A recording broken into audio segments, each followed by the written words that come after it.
And there you go. I hope you enjoyed week one. It was a little bit of basic, I would say, but definitely very, very important and hopefully a good eye opener for most of you.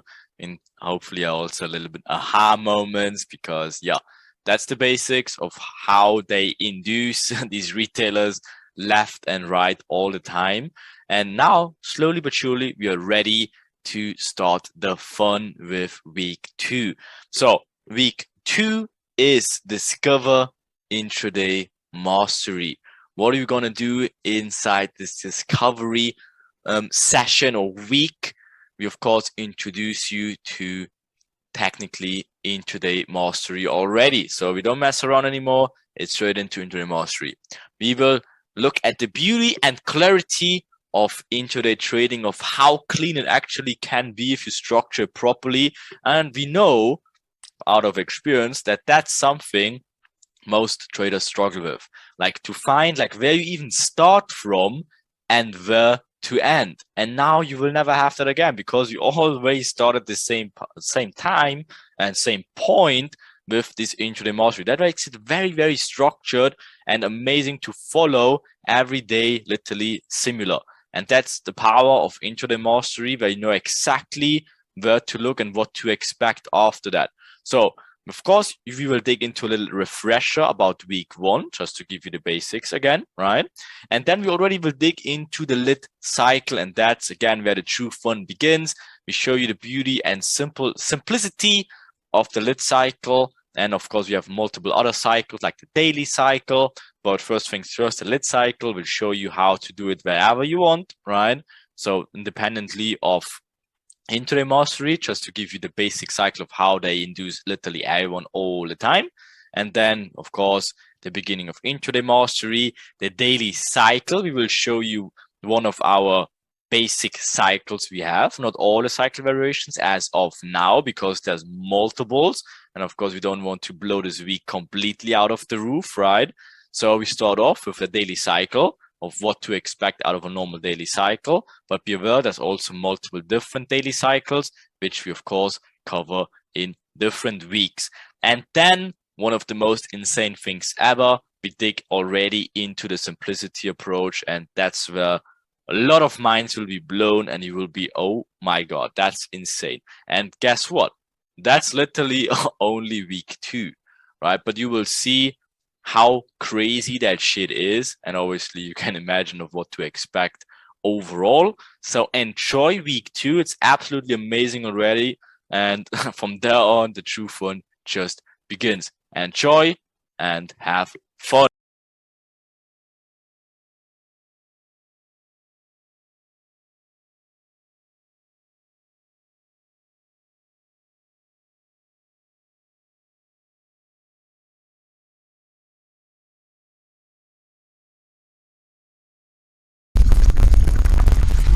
Like pretty much what is going on inside this world, how they're doing it, how they have all this knowledge, how do they putting all these things together and deliver price like so efficient for them and so pretty much inefficient for the retail traders. That's of course why 90% of traders lose money in the markets. Who are those people? Again, they have the smartest people in the world. So starting with the syndicates, the people or the companies to have all the data, the brokers, the liquidity provider that provides them with all the hard numbers to know exactly when people are buying, where's the liquidity at, and so on and so forth. Then, of course, they're having the brightest scientists, which provide them with the knowledge of the how pretty much and the what, meaning technical analysis, fundamental analysis, and all those reasons, also indicator trading, tool trading, whatsoever. That's all the reasons retailer have, right? We have the data, we have the reasons, technicals, fundamentals, tools, indicators, whatsoever. And then, of course, we have all the psychologists, meaning the pretty much the psychology reasons of why do people enter, because of FOMO, of course, excitement, of euphoria, even sometimes even being afraid of not taking a position, even being afraid of taking a trade because maybe you are afraid of losing money, and so on and so forth. That's all the psychology reasons. They know, of course, exactly what makes you excited, what makes you fearful, what makes you gives you all those types of emotions. And of course, they're building it all inside these markets and taking advantage of that psychology reasons. And of course, they know very well about what's going on. Now they're taking all these informations of the data, the informations of the reasons in terms of the fundamental technical analysis tools and whatsoever, and also the psychology reasons. And of course, put it all inside the Enigma, which is of course an AI, which builds it all together. And this Enigma, of course, takes all this information and delivers price, how it's obviously effectively built the liquidity, and to order to take it out afterwards. Of course, who put it all together? We don't know. We have a really good understanding, and we just overall can call them the architects.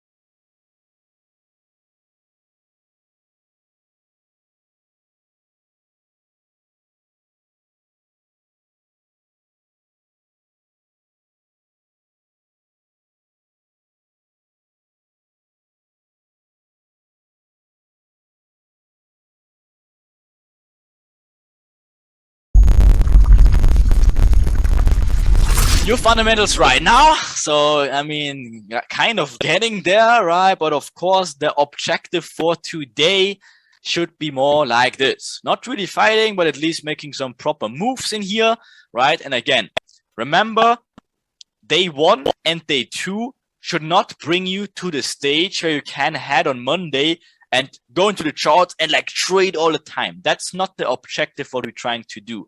We want to give you the basics so you can take this whole week then and just backtest what we gave you, make some markups, see the overall cycle, see the liquidity buildup, see the inducements, and see the overall daily cycle components to put things together. And then next week, we show you obviously way more in detail stuff, give you more confluences, give you some more tools, and then we will dig into trading. Okay, so just write that down. There should no be trading the whole week until we actually show you how to trade it. So this week, backtesting, practicing, getting the foundationals good. Okay, so just some quick revision about what we covered so far. We started with the basics of the inducements. Of course, we have the main inducement areas, how they, of course, induce breakout inducements. And you see this is the most obvious form of liquidity. The moment you see these equal highs or equal lows, and someone even asked us, they need to be equal. No, it can be something like this as well, whatever. It should not be too obvious. If it's something like that, obviously that's not equal anymore, right? It's more like a structure at this point. But again, if it's like whatever, close to equal, that is perfectly fine. It acts like a liquidity. They will take it out and they go lower. Okay. So that's the most easiest part of liquidity. The breakout inducement, of course, always spot these equal highs, equal lows. And of course, we have the reversal trader. When these points get broken out and then retested, they enter it in here. I always enter it long. And then we have the same thing for smart money, where they have your demand zone with your some sort of imbalance. They're faking these zones a lot, give the false reaction, taps into there, and then they expect the price to move higher. And then, of course, we have the trend traders, which they try to building a trend, show the whole world that they're building the trend, and of course, trick everyone in the illusion that the price will go in this direction forever. And of course, they're using it all for what? Of course, the inducement here, inducement here, inducement here, and inducement here. But before they do it, of course, they build up the liquidity, show them the breakout, show them the retest, show them the reaction of the supply demand zone, and show them the trend. That's how they trick people in. And then, of course, the moment everyone is in the wrong direction, then they can take it out and then obviously move in the different direction. Okay.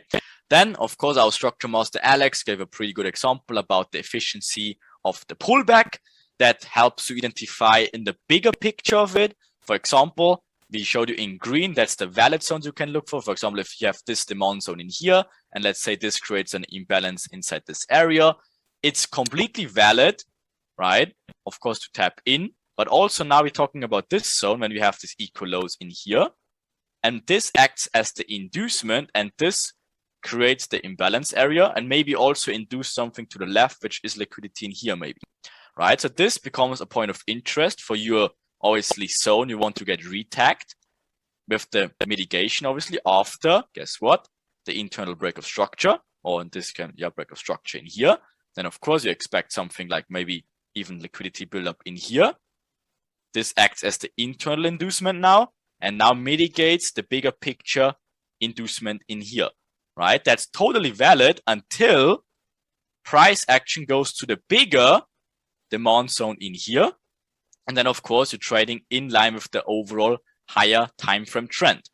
The difference is, though, if you have the same scenario until here, like if you cut out all this one and just look at this right here, it's the same exact thing. You have the build-up in here, inducement area, perfect, maybe grabs liquidity to the left as well, but then taps into this overall demand zone first. You see it never really gets mitigated in here. It taps into the overall demand in here.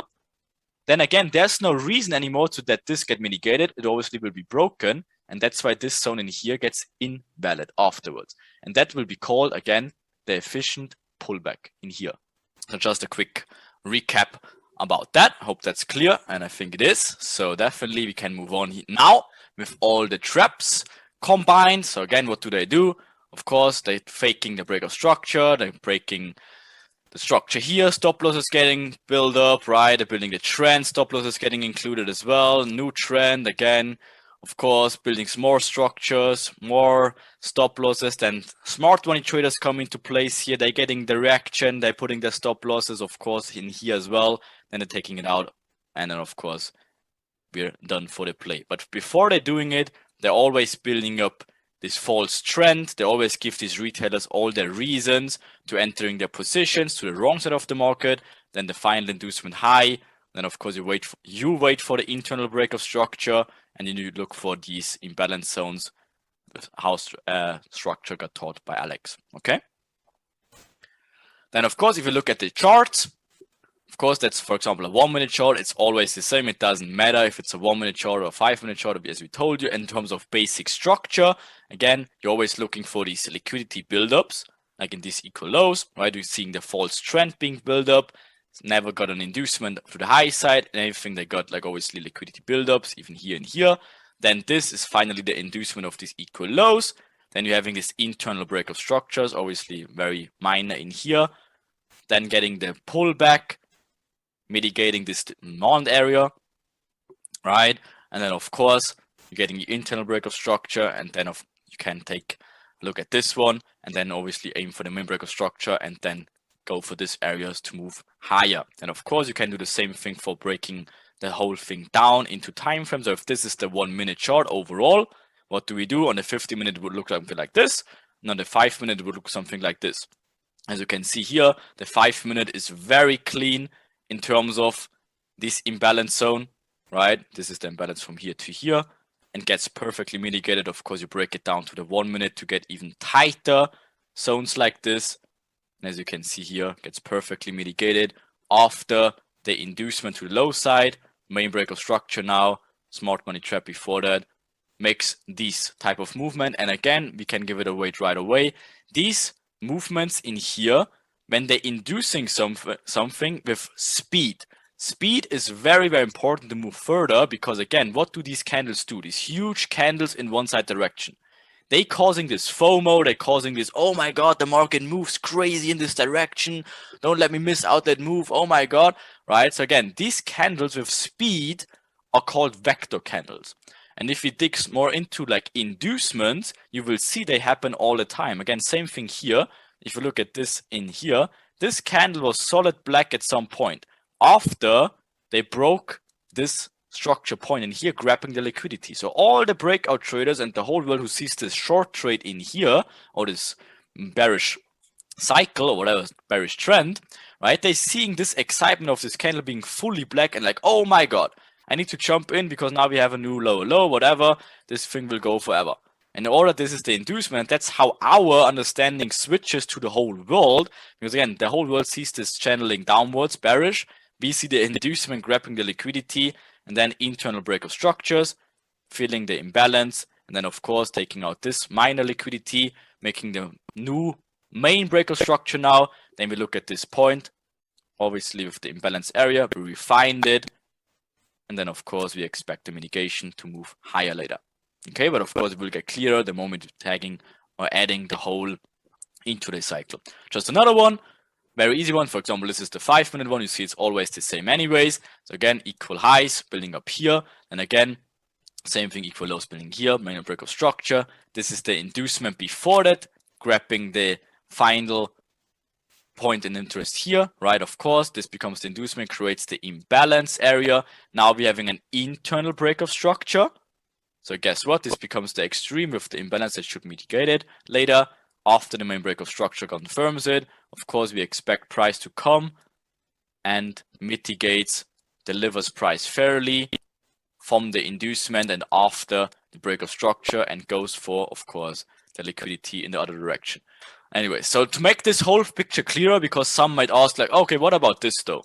Like, why is not this one a point of interest and we look for short in here? That's a very solid question. You should understand why not. First obvious answer is internal break of structures.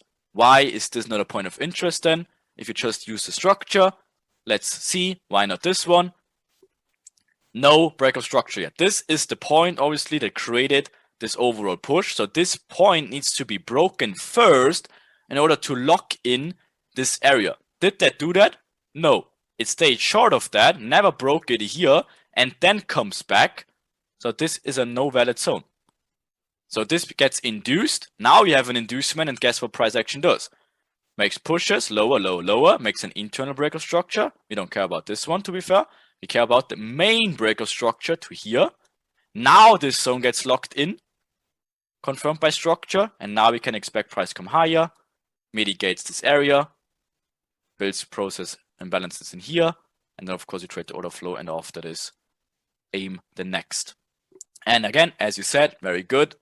Gray, that's also, you see these candles, huge candles to break these zones. That's also these vector candles with the inducement, which is always very juicy. And if you notice it, they do it all the time with speed to make people even more excited. And we can make it even more obvious, right? Because we have even more something to make it even clearer. It's of course now the Asia range, right? We always want the Asia range to be induced, best case in London or Frankfurt, and then obviously goes the other direction, right? So if we just include the Asia range in this example in here, guess how clean it will become out of a sudden? So just by this understanding now, everyone should see that this point in here will definitely not be a point of interest. We never induced Asia low. We created equal lows in here. Never get a break of structure anyways. Of course, this gets induced, best case in London Open, right? Then we have a valid break of structure in here. This becomes the inducement with the imbalance. We expect this to be mitigated. And then, of course, price can continue lower to aim for the higher time frame liquidity. That's how we slowly combining and digging deeper and putting things together and make it clearer and clearer and clearer. And hopefully this in here is already clean to almost everyone in here, because that is essential to understand so far. We're combining stuff. We started slow, as you can see, but now we're just starting to combine. And now we do a lot of repetition to get this play into your head, because again, just because of one or two examples, that's not enough. So pretty much to sum it up, so what do we do if we just analyze this intraday play? We have Asia range. What do we see right away? They did a false break of structure. So you should not get induced by this area, as we just had this example right before that, right? You should already know that this becomes a smart money trap. Of course, it has imbalances whatsoever, but it is Asia high. And of course, you expect that to be induced, right? So guess what? We can mark it up as a smart money trap right away. And they induce low to do what? To go higher. They tap into this area to fake the false reaction. Of course, I do it on purpose to make it seem like, oh yeah, this is valid. And now they're adding positions even here and expect this. Whatever, that's the reversal traders or the smart money traders. That's also not what we do. We expect the smart money trap. Asia range got never induced to the high side. Right, so now what we expect after, of course, we expect the inducement. Then we look at the clock. Okay, perfect timing. London Open, a little bit later, but it's completely fine. That's why, by the way, we created this box, right? So of course it's not always to the minute, but that's why we made a box. So it's obviously a little bit of a time difference in here, right? And of course, what do we expect after this one? Please let me know what should happen now, just by the understanding of this intraday play. There you go. Perfect. Love it. There you go. There's the first tube, but guess what?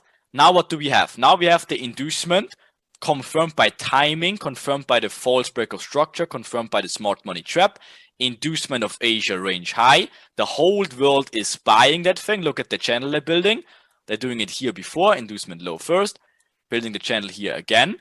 Now inducing all the breaker traders long. The whole world is long. Obviously now London comes in, says thank you for the information. Everyone is long now. Let me start our session. Now they're doing an internal break of structure. And by the way, just to clarify that, very easy stuff. This one is not a break of. Oh well, maybe actually make that. Let me make that clearer. So let's make it like this. This one in here is not a break of structure. This is just a lower low. Like this would be a break of structure. Okay. Always take the structure from the left. Again, this one is not a structure point. This did not lead to a new high, right? So you always need to take the structure point to the left. As you can see here, this one, this push in here led to the new high. So this becomes a structure point, and now this one gets broken. So this now is a break of structure. You see the difference? Again, if it just makes this in here, that's just a new lower low inside this. This does not break anything. But the moment it gets lower than this point, which created the new push, of course, this is now your valid break of structure. And of course, you expect the mitigation in these areas. Okay? Makes sense? So now we have it. Now we have this break of structure in here. So how they're faking the break of structure here in the wrong area. So they're building all these traps all over again. You see how they do it on purpose, but now we're just utilizing it with more confirmation. So this is Asia high. So of course, this is a false break of structure to induce people the wrong direction, of course. Now everything is locked in with all the confirmations we gave you. Inducement of Asia range, timing confirmed it, building up the whole false trend, inducing low first, giving a smart money trap, and then inducing finally high to stop out every short sellers. Now we're having a break of structure in here. So guess what we can do next? We find our mitigation area with imbalances or demand zones, right? Or in this case, supply zone, whatever, it's all the same, right? Guess what we expect after that? After the internal break of structure, after the inducement of timing of Asia range, of course, a mitigation. So what should come next? A reaction. Now we're getting a main break of structure. So what do we expect next? After main break of structure, how Alex teaches the push that led to the break of structure is this one. This one has also an imbalance. This is the push that led to the break of structure. So of course, like this, you mark out again the mitigation area with the imbalances, mitigates it. And question for everyone now, very easy one. What should be our target if we took this short trade? Where should we target at least? There you go. 2 people got it right. Perfect. There you go. You guys are picking up very good. Perfect. Of course, Asia low, done. Perfect trade. Okay. So just to sum it up here, it can look like this, of course. This is the ideal scenario. Of course, that happens not every day. You have to understand the bigger picture. It can look like this, where it doesn't give an internal break of structure. But of course, something like this is freaking gold. That is literally a gold mine if something like that happens. If you have an inducement in London Open here, then you get an internal break of structure, creates imbalances, and then make something like this on the 1 minute. So this is the moment you break this zone down into the 1 minute and see something like this. And that leads us to the next thing we will cover is build up, internal break of structure like here. And then, of course, this is a liquidity area above this mitigation area. Then price induces this internal structure, internal inducement, and simultaneously mitigates the bigger picture in here, the 5-minute play. And that's how you refine trades later. Then, of course, this whole thing will play out in the overall direction. And that's how you're combining time frames later. Okay, how to enter and stuff like that, of course, we show you all in day 3 and 4. This week is just to understand the basics, but we're not covering trades. Okay, we don't, because if you cover trades, it's too much. It's too much. That's why we need to first get you some material, need to backtest it. Then on day 3 and 4, we dig into how to actually trade it. But as of now, see the overall picture, Asia range, building the short trend, inducement low, London open, internal structure gets broken, internal break of structure, creating imbalance zones. Now you're looking at the 1 minute, seeing this internal structure play, building up liquidity, equal lows above the structure point, or above this, in this case, demand zone. Find the imbalances, whatever, refine it like this maybe, right? And then of course expect the inducement internally of here, simultaneously mitigating these areas. And then of course you take a look back at the bigger play and aim for Asia range high. Okay, beautiful.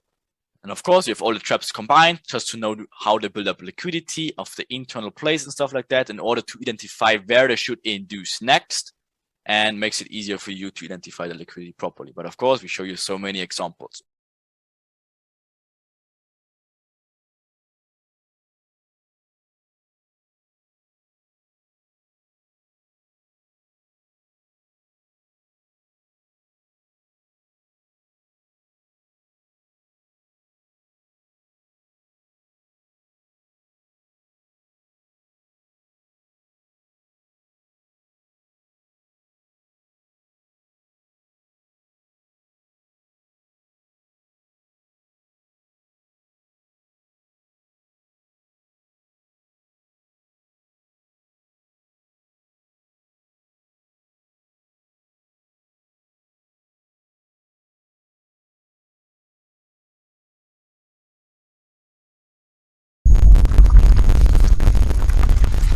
The lit starter kit is literally like this, right? So understand the overall cycle of the internal plays. Of course, you have this external inducement in here. Best case, again, if the lower time frames look like this, you have this internal break of structure in here, mitigates after the inducement of London open. Then, of course, makes this bigger internal break of structure. So now this becomes valid as well. And now see the internal inducement building up liquidity. This by itself is the inducement. But what does a bigger picture do? Mitigates the overall area. And of course, this becomes a smart money trap because again, we expect the liquidity to be taken out. In this case, Asia highs even being an equal highs. So makes it even more choosier place to target for. So expect the smart money trap to give the false reaction to trick people the wrong direction. Then of course, being broken. But before they do that, they're even faking the triple bottom or triple top even once, giving a false reaction. Then of course, inducing finally. Then you can do the same thing the other direction. Is an external inducement outside of Asia range? Yeah, because as you can see, if you're just analyzing the day, this is an overall push in here, right? So this is the main push for the day. So the moment this, of course, this push gets induced, it's already an external inducement because again, the overall push for the day, which is in Asia, gets induced. But of course, we expect it even with the inducement of Asia. To push price higher, they induce low first and vice versa. Meaning if they want to go lower, they induce price high first. So again, if you just look at the random days, whatever, that's Asia range in here, gets induced low first to do what? Push price higher, getting your break of structure, creating your imbalances. That's the mitigation. We can look for more highs now. Next day, again, we will not do that for every day, but again, what do? Induce low first, mitigates this area. This is the order flow now. And of course, to do what? To go higher. And over again. I do it literally all the time. Again, if you look at the last day, why not?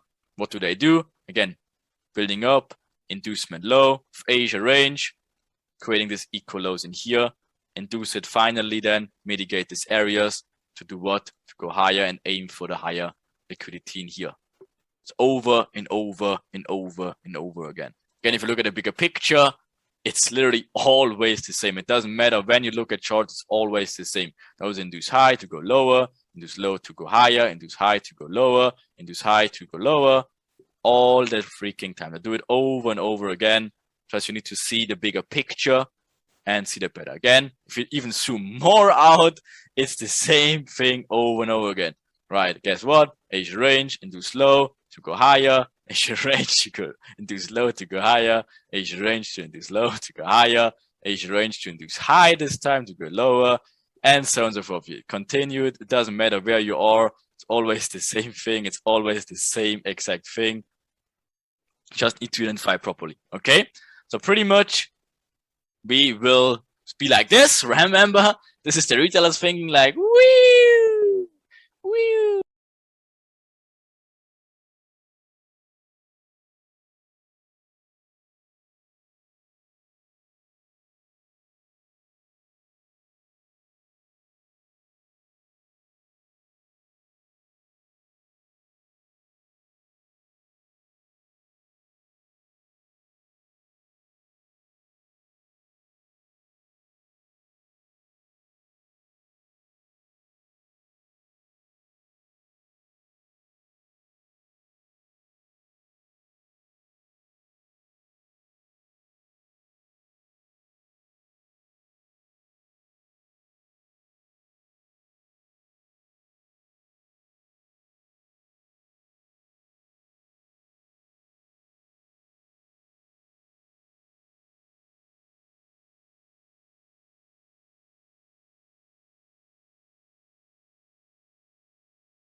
Let's revise like why some of the survivors are still in the game. So if you look at retailers in general, maybe some of them actually make the stuff work. Maybe there's even traders in the whole industry that make obviously a very good living out of it. But what's the main difference of those people who make it? And what's the difference of those people who shatter in the long run? So what you see in here is a warplane or an aircraft, whatever you call it in English, from World War II, all again, right? And what you can see here in these red dots is all the areas where the plane got shot, but then removed to the airplane. What is it called? Like, what's the freaking landing space area? How's it called? I forgot the freaking name. You know what I mean? When it returns, let me know what it is. Airport. There you go. Oh my God, what's wrong with my English? So again, if the airplane actually returns from whatever the battle, they analyze all the aircrafts and obviously try to see what's going on. And all these red dots simulate where the airplanes got shot when it got come back from war. So question from you, for you, where would you armor these airplanes if you're now building them again? Where would you armor them? Most traders armor the wrong parts and they try to protect and save where it makes no difference at all. Then you would see the answer is we need to focus on what actually keeps the plane flying and what drives the plane and not what does not make a difference anyway. So if you rethink this example now, if that is an airplane that come back from a battle and it got shot here or here or here, it obviously came back. So that means the airplane was still flying. But guess what? What does all the airplanes have in common here? It never got shot here, or it maybe shot here, but then it never come back because there's no red point in here. So that means if the airplane gets shot in these areas where there's no red points, that just means that is pretty much the places or the parts of the plane which have a significant role. And if you get hit in the engine or in the driver's seat, whatever, or in this area, you will crash. See the difference? So if you armor it here, you can save the material and save the weight because again, if you get shot here, it's most likely that you still can fly. But if you get shot here, you will crash. So you better armor these areas. And a few of you already marked up very, very good. And I'm so proud to see. because that's essential. And I'm very glad that we have some people here that already think a few steps ahead. If not, then again, hopefully now it makes sense. Focus on what actually keeps the plane driving and flying. And most traders, which are doing it for a while, and I hope Daniel is here, by the way. So I love that guy. He's a trader for like a long time now, and I think hopefully you get some aha moments already in this time. You can tell us your journey a little bit when you have time for it. But for example, he's trading for like, I was 16 years. You can confirm if that's right. There you go. I love it. Right. So that's dedication right here. So we just need to work on the things that keeps obviously flying and focus less on the points where maybe it doesn't work, right? Or maybe, again, maybe you tried that in the past to focus a little bit on the wrong areas. So hopefully we get to these points which matter the most. And I hope so far you're having a good some moment already, right? So with that being said, what could be other reasons though? Like, again, now we know like that we should focus on stuff that works. But again, so what pretty much stops the plane from flying in the first place? If you now obviously transaction to the trading analogy, so let's see what actually stops people from flying. Obviously, it's emotion. It can be FOMO. It can blame other people. Like if you bought like a course from a guy with a Lambo and said like, oh, I blame this guy, he taught me shit, whatever. Or market condition. That was news. Or that was FOMC. Or of course, if you have wrong or even no risk management at all, too emotional in general, like cannot be not only FOMO, but the fear of losing or being too euphoric or whatsoever, gambling aspect of it, whatsoever, then maybe also quitting too early. If you just try it out for like a few weeks and then say like, oh shit, whatever, I'm not a millionaire yet, so I will quit that shit. That's quitting too early, of course. Then maybe no consistency. That means, of course, if you don't show up every day, if you just think like you can show up like once a week and look at charts like for 5 minutes, what the hell? What do you expect after that, right? Maybe reverse trading. That's some sort of psychology as well. Again, if you're making a losing trade and then think, oh, I need my money back, whatsoever, double down on the next trade and shit like that. Or, of course, wrong trade management. And that will be a huge part about intraday trading. Because guess what? If this is Asia range, for example, you got the perfect trade in here. Perfect buy trade, whatever limit order hit. Like you saw us do it all the time. Perfect limit order, zero drawdown whatsoever. Then the mitigation in here after the break of structure, perfect. Also with a limit order, perfect, zero drawdown. Also, oh yeah, my God, then you're up like 1 to 10s, 1 to 15s. Awesome. But guess what? You have the wrong target and think this will go up here. And then the whole thing gets a break even. That's horrible. That's wrong trade management. And we will dig into that a lot as well. Because not only the entry is important, the entry only is half of the rent. Like a good entry is obviously necessary and essential, but the right exit is what actually makes you money. The moment you're closing out the trade, that's what makes you money, not the entering the trade. The closing makes you trade. And to close it in the right areas, that of course is the most important point. Because if you don't do that, you're just giving it away or getting a break even in the worst case, right? And of course, not having a trading plan or proper rules. Again, what we will give you is all technically step-by-step formulas, even with the cycles. It's literally step 1, step 2, step 3, timing, step 1, step 2, step 3, timing, so on and so forth. So it will be very easy to follow up. Okay, so the other question is, what makes and keeps the plane flying then? Or in other words, for traders, what keeps them in the game? It's obviously being patient, let the market come to you instead of chasing it. Again, if you see Asia range, whatever, in here, and now this is the inducement high this time, and you should not chase the market in like, oh, I entered here, short. No, just be patient. Know that this is an area of interest and should come back, gives you an entry in here, and then goes lower. Right? You'd never chase the market. That's a huge thing. Just be patient. And again, this is the hardest part. Because you need to be patient and know that they will come back to fill these areas. And that's, again, the time aspect they will use against you because they know you just want to execute a trade right now. Just run into the charts and give me a trade right away. That's not how it works. You need to be patient, of course. And I mean, make the analysis, and then be patient. Let the market come to you instead of chasing it. And of course, take control over your own faith. If you look at this one, it's exactly the other thing. You don't blame whatever. You don't write me a mad email if you hit a one stop loss because you tried something, whatever. No, you actually should see what's the issue and sort of understand, like, maybe there's an issue. If there's anything else, whatever, we can talk about it. But first, try to see maybe you did something wrong. Of course, you need to start at you, and then you can blame me afterwards, right?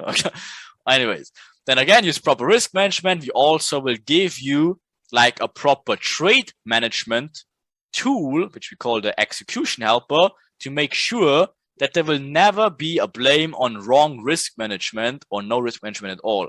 Because of course we give you a tool for MT4 and MT5 that also makes sure that you have proper risk management even for market executions, which is insane. Okay. And of course, trading what you see and not what you want to feel like. Of course, like just if you see like, oh yeah, but I feel like it should go up and on. No, trade what you see and don't make stuff up. Okay. And of course, stick to your plan and focus. Of course, we give you a proper plan. Just focus on that because it's a proven thing that works. And just focus means, of course, follow one course until success. Okay. Then show up every day. Very important. Show up every day. Repetition, practice what we show you. And of course, backtest. And keep emotions out of it. That's literally an instant changer. If you just not afraid of losing money. I mean, it's hard for a lot of people, I know, but if you just get into this mindset, keep emotions out of it, the whole thing will be so much easier, right? And of course, know the when, where, and why. Of course, we will give it to you and just understand what is going on. And only take trades that fall into your trading plan. Again, we will not make stuff up and then just following the rules, okay?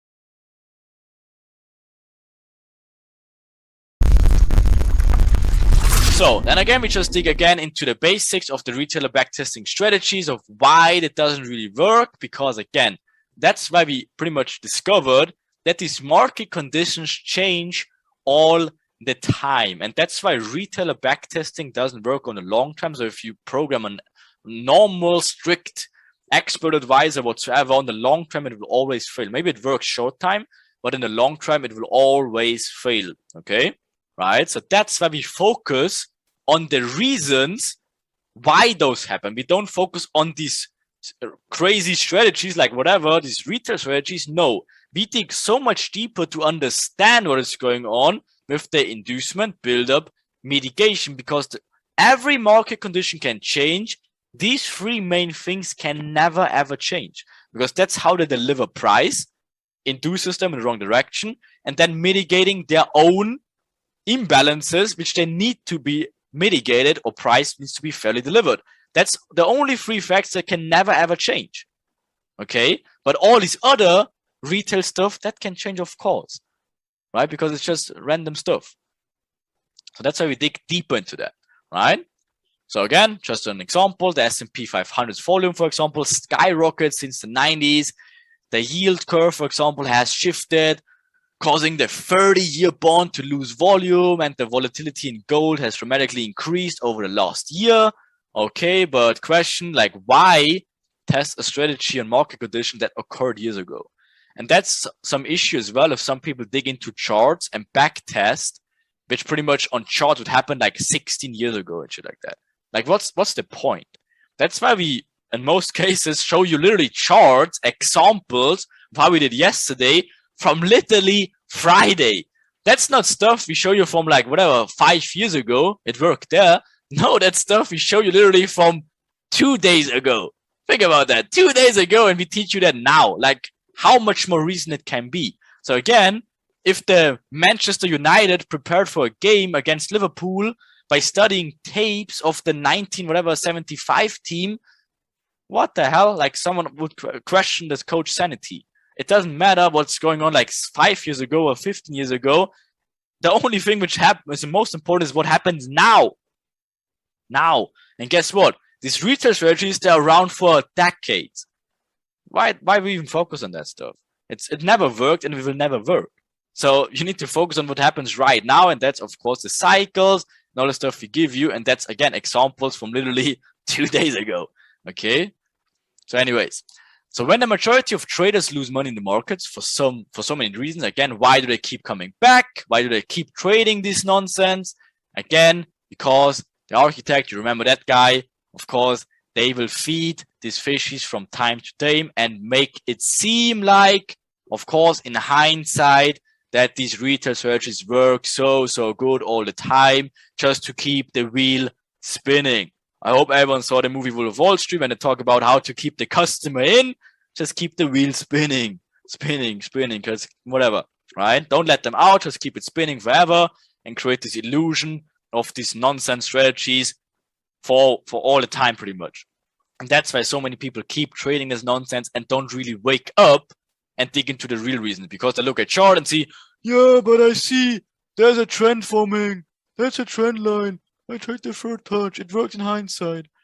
Yeah, nonsense. Okay. Anyways, so what we will do, and again, before we dig into the more advanced stuff here, you need to make me a promise here.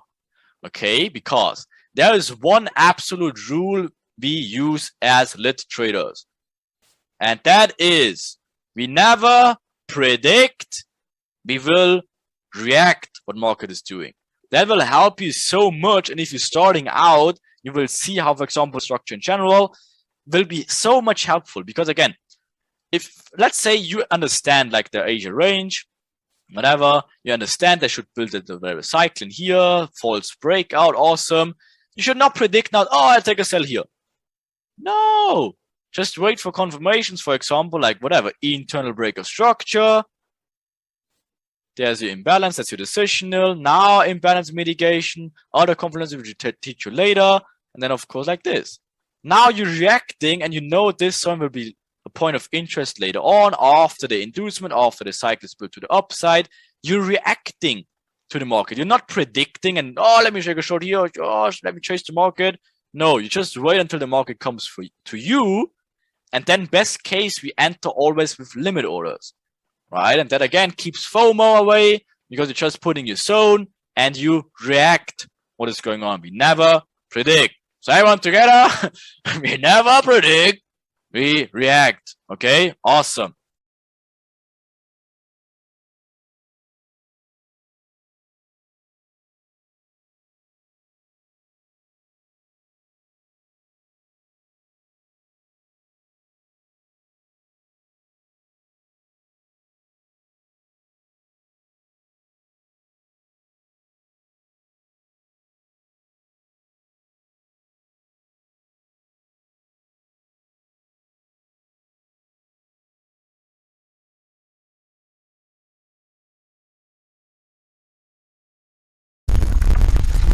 Liquidity inducement theorem. Pretty much that's what we will do. And later on, and of course, we will look like that. Right? Strong as shit. So we will look into now the 4 main steps, and that's universal facts. Okay? That will always be the same no matter what. No matter what market, no matter whatever. We have 4 main steps, bigger steps. Again, that's why it's main steps. Okay? And we of course start with number 0. And number 0 will be, first, we will always identify the liquidity. That's the first thing we will always do before we even consider doing anything. We need to see what are they doing, where do they build up liquidity, where's the next liquidity zone, where's market most likely to go for, because again, we need to understand what is going on. We will not predict, we just see and line out these zones before, of course, market goes there, so we're not surprised anymore. So that's why we identify the liquidity first. Then we have something we call an intraday cycle. And then we need to understand like where we are in this intraday cycle. But of course, we teach you exactly what this internal cycle is in a bit. But then the next spot would be looking for an inducement. Again, if we identify the liquidity, then we understand where we are in the cycle, then we can expect, of course, an inducement, and only then, we're looking for a trade opportunity. And then the whole thing repeats. It's rinse and repeat. It's literally very easy steps, and you will always need to do it in that order. And if you do that in that order, you will have a very good time in the markets, okay? Because you have to understand one very important thing about these markets. The markets, of course, they can be very rapid. They can be very speed-wise. They're creating all these crazy pushes whatsoever. So, and now if I give you like a little analogy about how to build a little bit more sense into that. John Danaher, which is one of my favorite guys of all time and one of the best Jiu-Jitsu coaches or Brazilian Jiu-Jitsu coaches in the world, for example, trained like best Jiu-Jitsu players in the world like Gordon Ryan and stuff like that. He gave an amazing analogy about fighting in general. And he asked, so let's say you're one of the best fighters in the world, and you get asked like, okay, so I heard whatever, you're like one of the best coaches in the world about fighting in general. Like, what is the basic approach of fighting? What's the safest way of fighting? Because again, if you get in this unfortunate situation, you need to fight. Of course, you will not swing random punches with the dude and get hurt yourself and maybe get knocked out. No, there needs to be a good approach to actually do that in that worst situation. Again, trading is literally the same exact thing, because again, you need to kind of fight the market. You don't want to exchange like random haymakers with the market. No, you need to fight safe if you want to fight. So now if you think about the market or a guy, pretty much, like what is a human person capable of doing? And now we take the analogy of a spear thrower.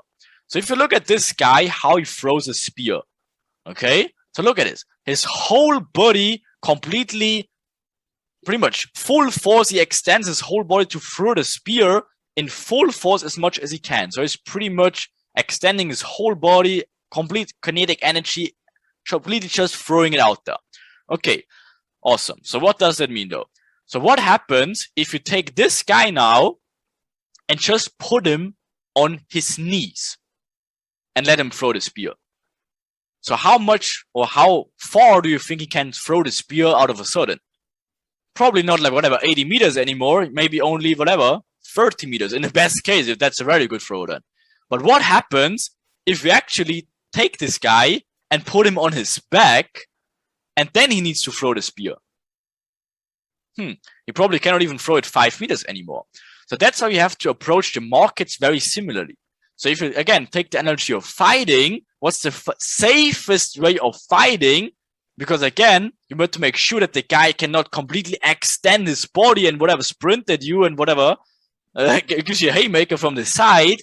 The safest way of fighting is, of course, getting the fight to the ground to take this rapid movement away from him. Of course, you can avoid the punch, but then again, this guy is still standing and can run at you again and swing the punch. Same thing with the market. So how can you take the market to the ground? Because again, if it's on the ground, the kinetic energy, that the rapid completely extension is gone. Okay, it's more safer on the ground and it's way more unlikely getting knocked out whatsoever. Or a different point is you're getting in line with the punch. Again, if that is JP, right, and he wants to punch me, what I can do instead, I can whiff the punch and then obviously throw him over. Maybe not, because he will throw me over, but anyways, you get the point. You can either avoid the punch, get him on the ground, or go in line with the punch. But guess what? Going in line with the punch is harder. Okay, so if we go back into the cycles, so what are we going to here? Identifying liquidity. That's really identifying what's going on, identifying your empowerment, whatever, identifying what's actually going on, what's happened to go next. Then when you're on the cycle, and then again, you expect the inducement, which is the punch.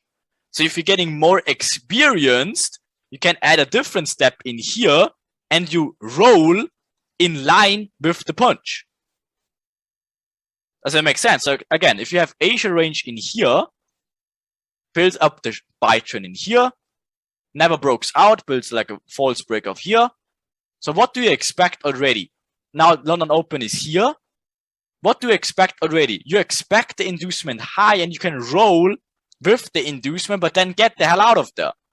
And then of course you expect this. So you can do either two things. You wait for the inducement to happen, or you trade in line with the inducement before it happens. You roll with the punch. But that's the advanced approach.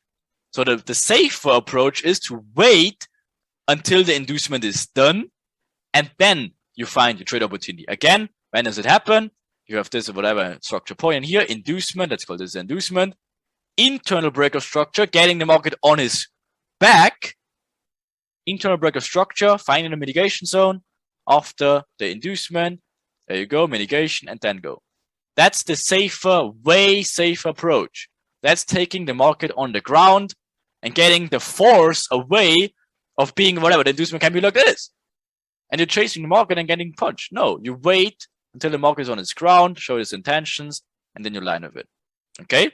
Or, of course, you can take this buy if you expect the inducement, but then you need to get out of there. Okay? Sounds good? Slip like Canelo. There you go. That slip was actually crazy. That one was really good. So, and then again, this is the overall main steps we gave you, but in overall you have to understand that note, you can add or remove steps. That's just the basic guidance we give you, but of course, all these steps are identification areas and processes. And each one of those will, of course, be discussed in way more detail. But for now, I just want to understand this overall fact. So again, the moment you're getting more experience, you can trade in the inducement, taking the momentum and speed. Of course, that always leads to very quick and awesome trades. But again, it's dangerous because, again, you're literally rolling in line with the punch. And again, it's better if you wait for the miss of the punch, wait it out, and then he falls over because he loses balance. And then you wait for the break of structure and enter after that. So for this week, again, we will show you some even more intense stuff. But for this week, before we continue, I want you to be like this. This lioness in here, again, look at it. It sees so many preys, whatever you want to call these things. My English is completely whatever, buffalo. I don't even know what it is, right, in English. But again, you see, it easily could rip a few of those like things apart. But guess what? It's just being patient for whatever reason. And for this week, you should be like this. Just observing and seeing what is going on. You should not jump in the markets right away. You should not fight right away. Practice the basics, what we give you even today. Put everything together and make sure you're prepared to fight. You should not fight before you're not prepared. Again, there's a saying, the more you sweat in training, the less you will blood in a fight. Okay, so better make sure you sweat in training a lot to avoid whatever an injury in a fight. And again, don't be like this kid and jump right away and don't know what is going on and try to utilize everything, whatever, and jump in the market and confuse yourself and whatever, include like an indicator in that and da-da-da. No, just be patient like a lion. Take a lion, again, what does he do before he sees like a herd of buffaloes? What is he doing? Goes the lion here and just jumps straight into his herd and just attacks one random one? Of course not. What is he doing? He just lies there and observes. Observes the herd and sees and observes and finds weaknesses. He sees maybe he looks at the smallest one, maybe the oldest one, the weakest one, whatever. Maybe this guy is limping in here, whatever. He finds obviously weaknesses in the whole herd, and that's how you find weaknesses in the market in terms of liquidity areas. And then you just wait for the right moment. Again, if this buffalo herd, whatever, goes to water place, and then this old one in here, which has a limping foot, he wants to drink, and all of a sudden, he slips. Again, that's the moment. Then you jump in. But you wait for the right moment. You don't jump in right away. First you observe, then you wait, and the moment an opportunity shows, then you jump in. Make sense? Awesome.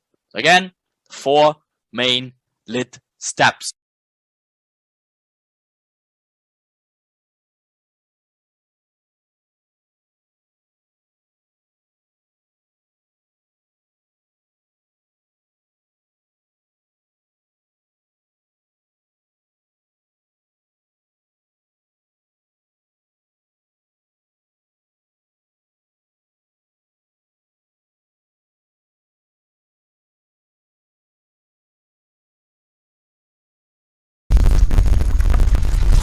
So what is going on here?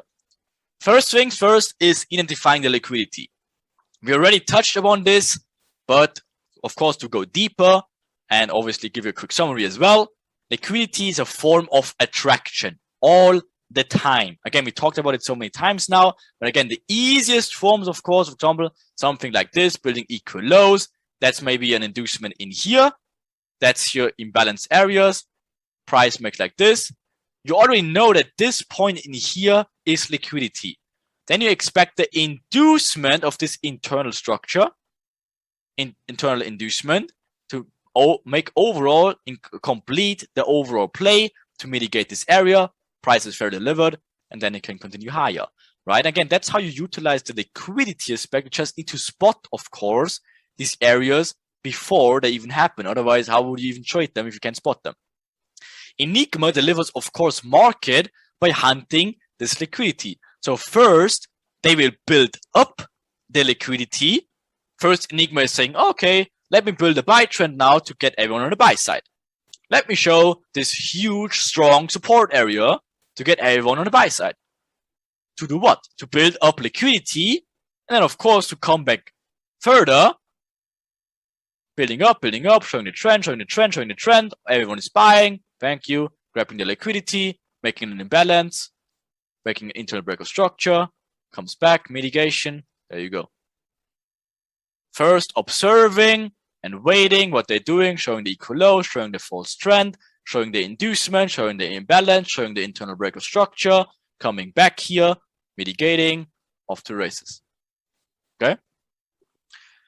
Liquidity and inducements go hand in hand. You need to understand that. Of course, if there's liquidity, there most likely will be an inducement. There cannot be an inducement without liquidity.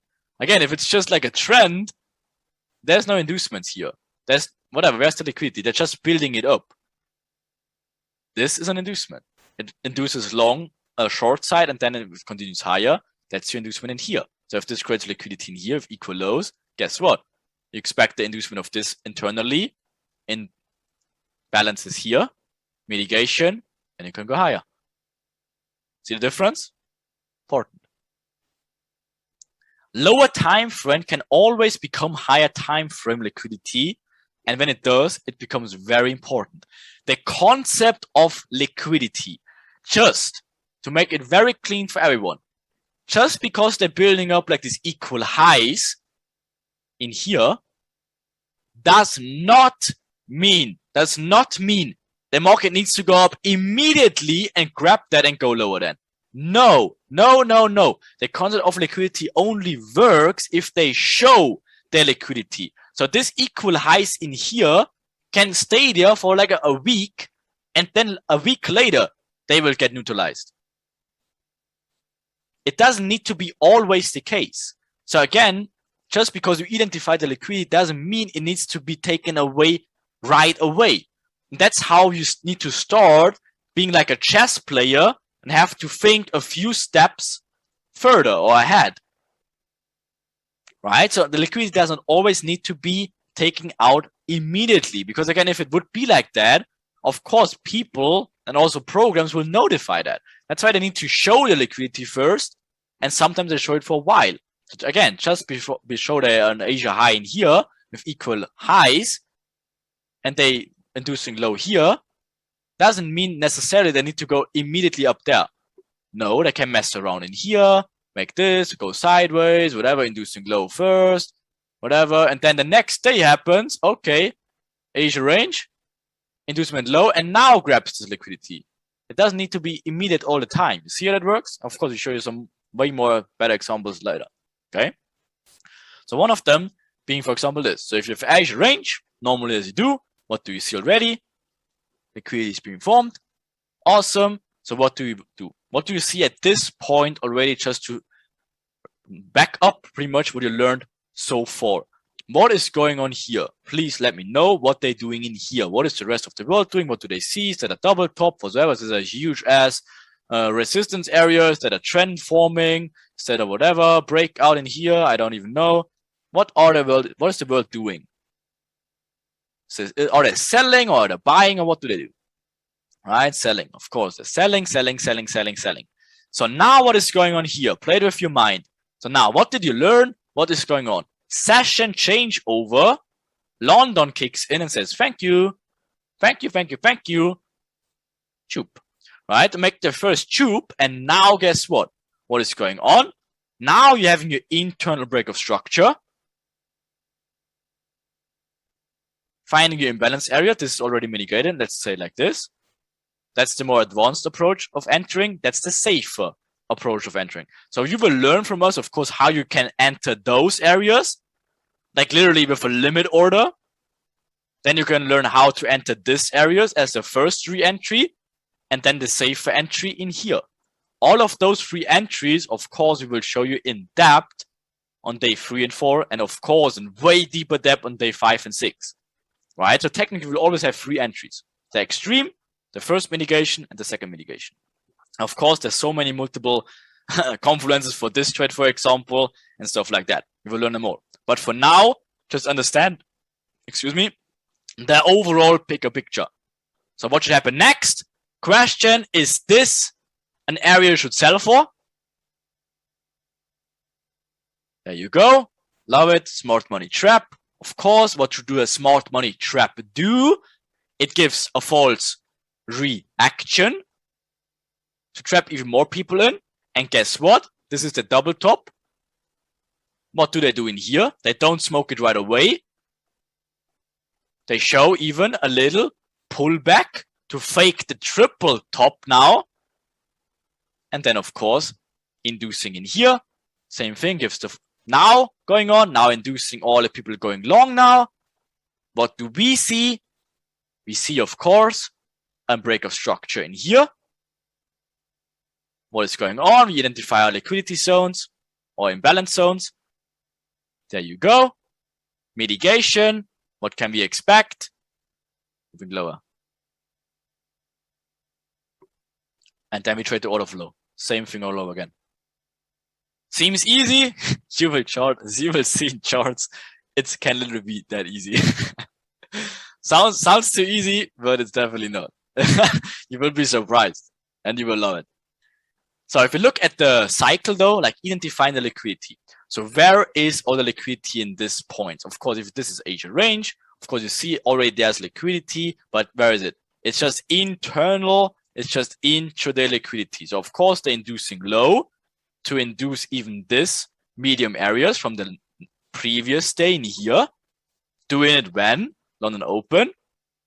Of course, best case scenario would be like in here, mitigation here, but let's say they just didn't do that. It's okay. Where's the next liquidity areas? Of course, above the next equal highs, liquidity areas whatsoever. What do they do before that? They're building even more equilibrium, liquidity, right? Forming whatever the quadruple top whatsoever, and then finally taking out. Then guess what? Of course, they can reverse. So what's all the fishies doing? Of course, first of all, we have lower time frame liquidity and medium liquidity and higher time frame liquidity. Okay.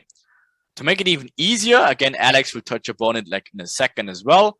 He, of course, will use multiple time frame analysis, but for now, of course, we will stick mostly to the 5 minute to give you the overall bigger picture. And just think about that. If we can talk about like 5 minute structure for an overall bigger picture, that's funny, isn't it?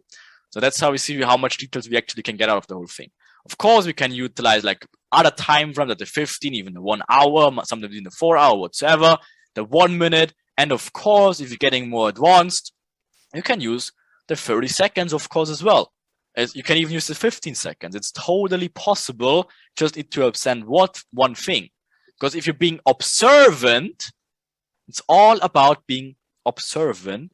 So let's see if some people actually notice something. Did you notice something in here?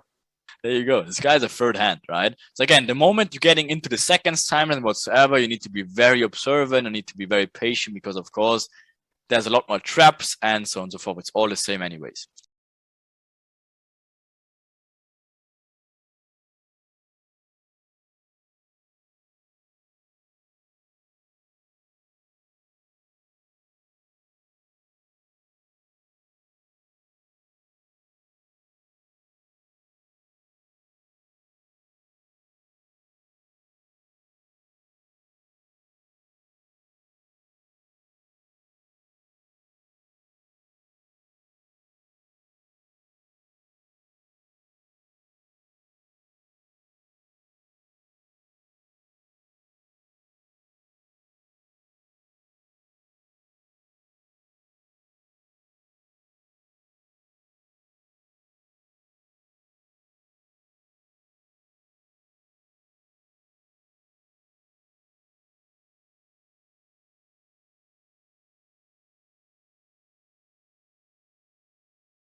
So I will be covering a little bit more about the liquidity aspect and what you can typically expect in a day.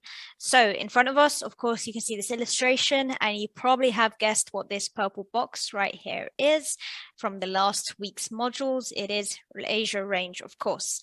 So remember, Asia range typically holds a lot of liquidity in the form of breakout, trend line, equal highs, equal lows, also known as your support and resistance, and then more so the newly founded smart money concepts that we identify your mitigation zones and how they fail, essentially. So remember, again, go back to those videos if you may be struggling a little bit with the liquidity aspect, because right now I will also be covering a little bit more on that aspect. So currently looking, I can, of course, identify basic liquidity aspects. Now, I know this is an illustration, but again, for orientation purposes, this is a much easier way to learn. And don't worry, right after this example, I will have a chart example as well. So we essentially have equal lows. And remember, what is your Asia low? It's always a minor inducement. So currently price has induced right at this point, minor inducement out of Asia range. So likely this is the beginning of the day from what it looks like. It could be Frankfurt or London at this point. So what we essentially have then is, of course, the minor inducement right here. We get those vector candles essentially here. Now apply this to your charts as well. I know it may look a little bit weird with the lines, but honestly, it's very key to understand this whole cycle and how it can help you essentially understand the whole lit cycle. So what do we have now? We've had a minor inducement low. It's important to understand if we want to take buys and we identify that our inducement is complete, do we also have a target to the high side when it comes to liquidity? Because essentially when we've had an inducement low, we have essentially induced enough liquidity. In this case, it being a minor inducement. Now remember, if it's a minor inducement and we get our reaction low, that does not necessarily mean our inducement is complete. We may get reactions like such over here, taking out liquidity points, only for price to then continue. So it's not wrong to take the buy that may occur here, but then of course take the sell over here when you understand that there's more liquidity to the left. So that's a key understanding of how you can trade essentially all the pushes in that case. So if we look next, what is our next targets? We have, of course, equal highs. They're pretty clean at that point. So I'm sure you can understand, of course, very clear equal highs right there. So next, what we also have is the reaction. So after our minor inducement reaction, we get, of course, essentially mitigation areas. We have other confluences that will help you enter such after the inducement, as well as areas like such over here, and how you can essentially take more than one entry. And also at the same time, we have these internal inducements of points like such here. So essentially, if that provided somewhat of an imbalance or whatever it be, that would be your smart money trap or FFS in this case, as of course price has blown through. Again, you will be taught the smart money trap and FFS a little bit later on. So just for now, keep it in your brain.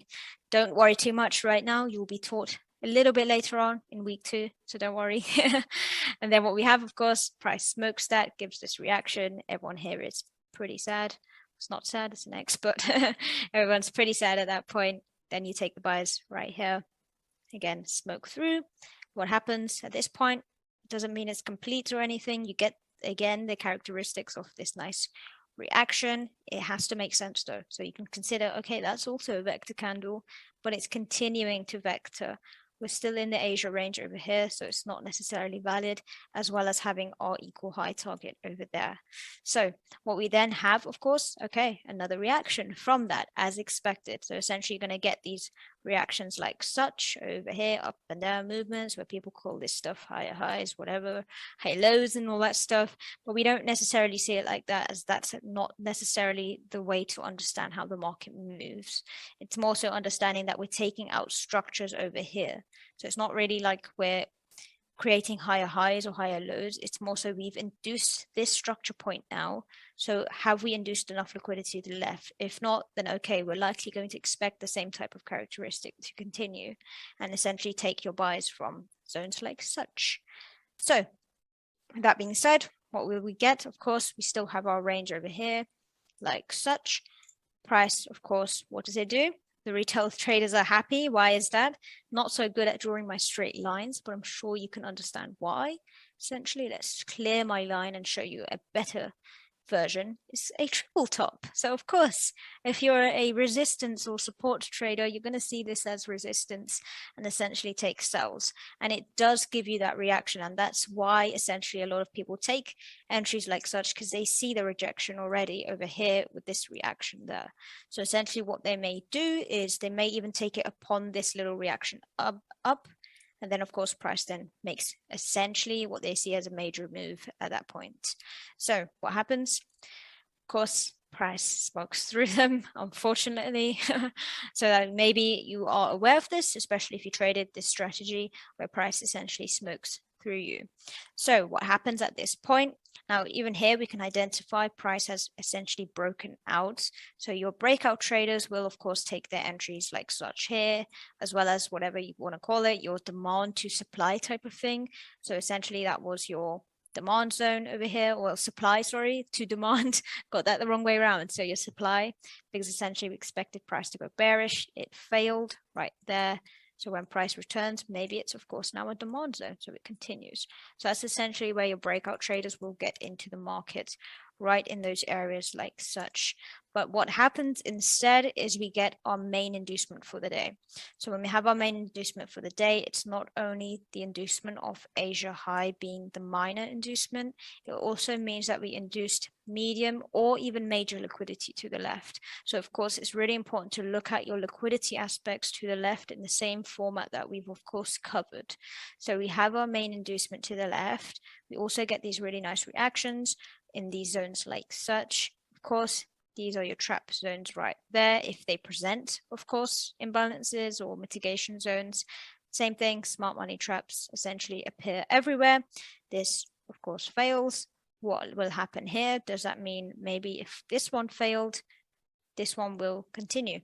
Not always the case. And the reason being is we've had the main inducement, which is likely a medium or major liquidity being taken out. So at that point, we can likely expect price to take out all of these lows in this area like such. So let's see what would likely happen. First, we get a mitigation. So a nice mitigation here. Again, entry helper likely confirms this, and hence why you can take sells like such. Of course, smart money trap in this case. Why is that? Of course, we get a reaction. So what happens? Price now smokes through.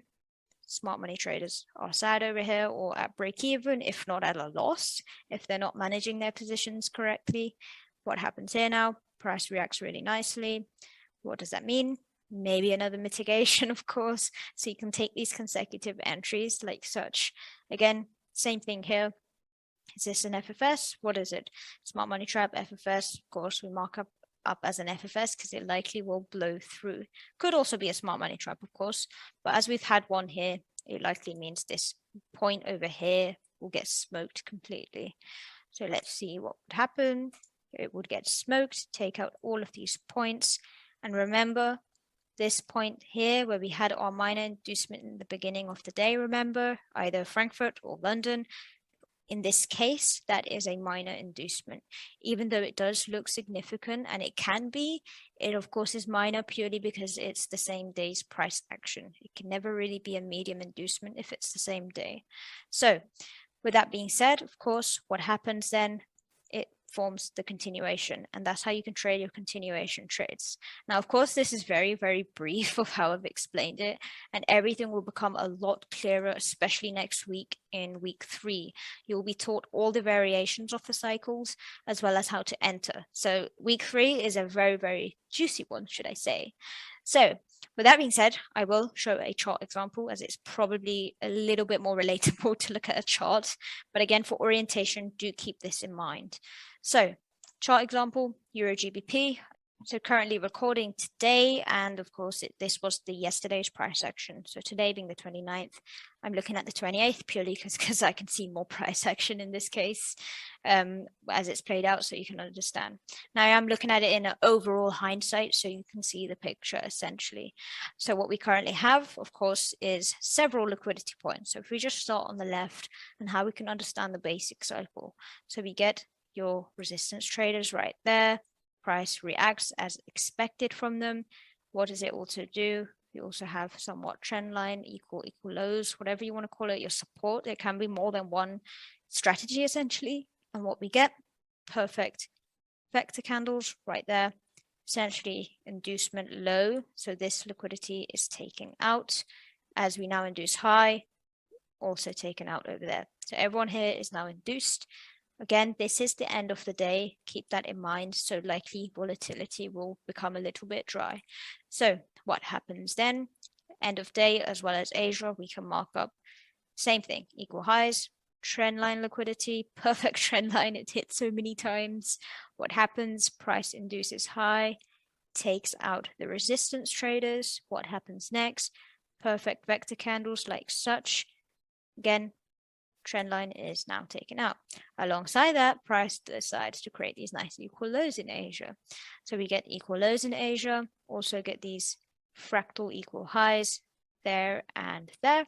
What happens? Price induces high here. Your sellers over here are pretty sad at this point, if you're trading Asia, that is. Then what happens? Again, we get these channel-like buildups over here. I apologize if my drawings are not so nice. I'm not very good at using the pen tool. So anyways, as I was saying, what happens? Frankfurt open. We can definitely understand that's Frankfurt open. Inducement low. Very minor inducement takes out these sellers as well as the channel low. So it takes out two sets of minor inducements essentially. What do we have remaining? Of course, the channel trend line type of thing over there. Again, you can mark it up in so many ways. This is also your trend line. We still have our equal highs over here. So we've induced low, high, we've induced low. So now we can go higher. Why? Because we have quite a bit of liquidity left, as well as even the Asia high being equal highs. So we have quite a bit of liquidity. What happens? Price induces perfectly to the high. Again, minor inducement, taking out your trend line there, your trend line there, as well as your equal highs there and there. So like 4 sets of liquidity points. Now it's important to understand as well to the left what's happening.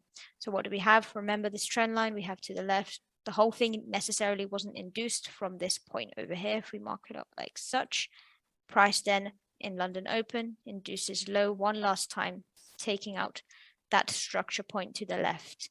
So I'm just going to undo a bit of my drawings as it's a little bit messy. So what's happened perfectly to the minute, London Open induces, we get the perfect reaction high. What does it do? Create this really nice high there, taking out this structure point. So of course it's important not to take sells there. Again, you will be taught later on how to again read that in a nicer way, because purely we likely have a liquidity to the left. So what moves like this essentially do is allow you to take hedge positions. So it likely took out a set of liquidity like this over here, induced it perfectly. However, we may have somewhat of a trend line still building that needs to be taken out with this reaction over here. So with these reactions here, it's important to again only take them with confirmation. Ideally, you hedge that and then take the buys from here. Again, it's confirmed with one of our other confluences, the MMM. Right there, you can see this gray line. They're essentially our other 2 timing confluences. You will be taught that again a little bit later on. But nevertheless, key to understand, they're almost to the minute over here. And at the same time, perfect mitigations. They're not just mitigations for us, they're entry helper confirmed. So we have, again, a few confluences that will help you take this clearly, where it's not a smart money concept essentially. So then what happens? Price now continues higher, takes out this first inducement high.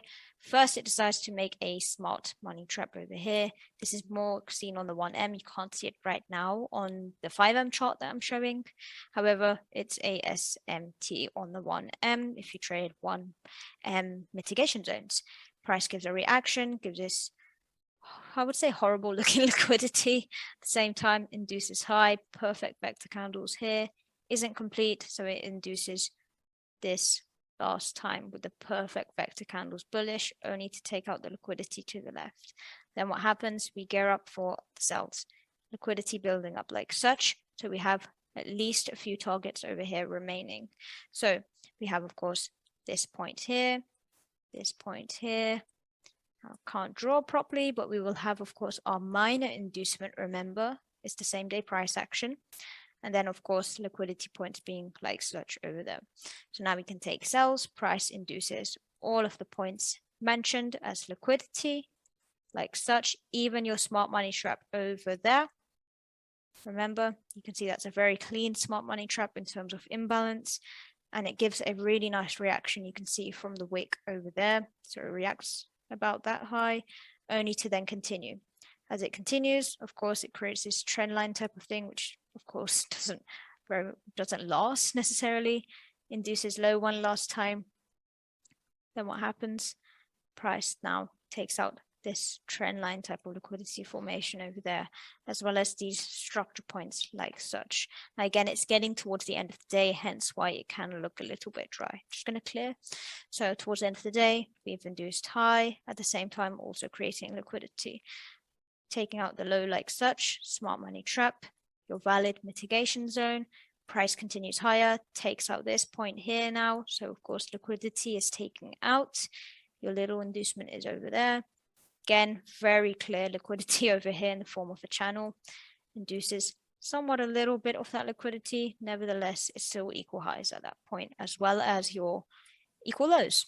What happens? Price induces low again. Same time, still equal lows. So it's induced only essentially this part of the liquidity, as well as the SMT that was formed over there in this mitigation zone. What happens? Price reacts somewhat a little bit, gives you these little liquidity points like such, equal lows, equal highs everywhere. Now this is probably the most perfect vector candle that you would see. What happens? Induces the low, equal lows, as well as this structure point to the left. Induces low. What happens the next day, which is currently today for me? This is, of course, your Frankfurt Open inducement. Upon that, equal highs, price reacts in these nice zones over there. London Open, you can see a little bit. Price induces this liquidity point and ultimately will induce all of this points over here and take out Asia high liquidity being also the equal highs over here. So again, I hope you understood that. It's the same cycle again and again and again. I would highly recommend you do the same thing, what I just showed you. Mark up these liquidity points, exactly how they appear to you. If you get it wrong, don't worry. Of course, that's what your group is there for, your week 2 group at this stage. Start sending in your charts and we will, of course, help you out on that.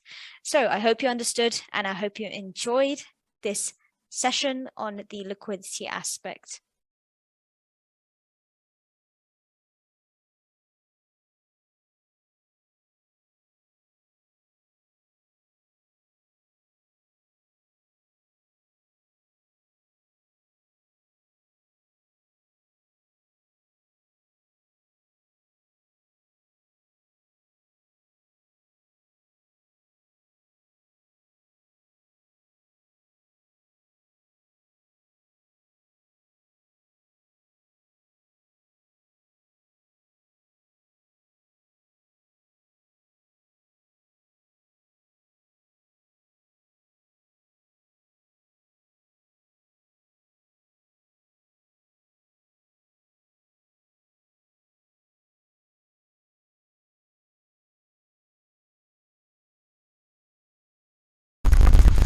The liquidity inducement cycle, which is, of course, now we identified the liquidity.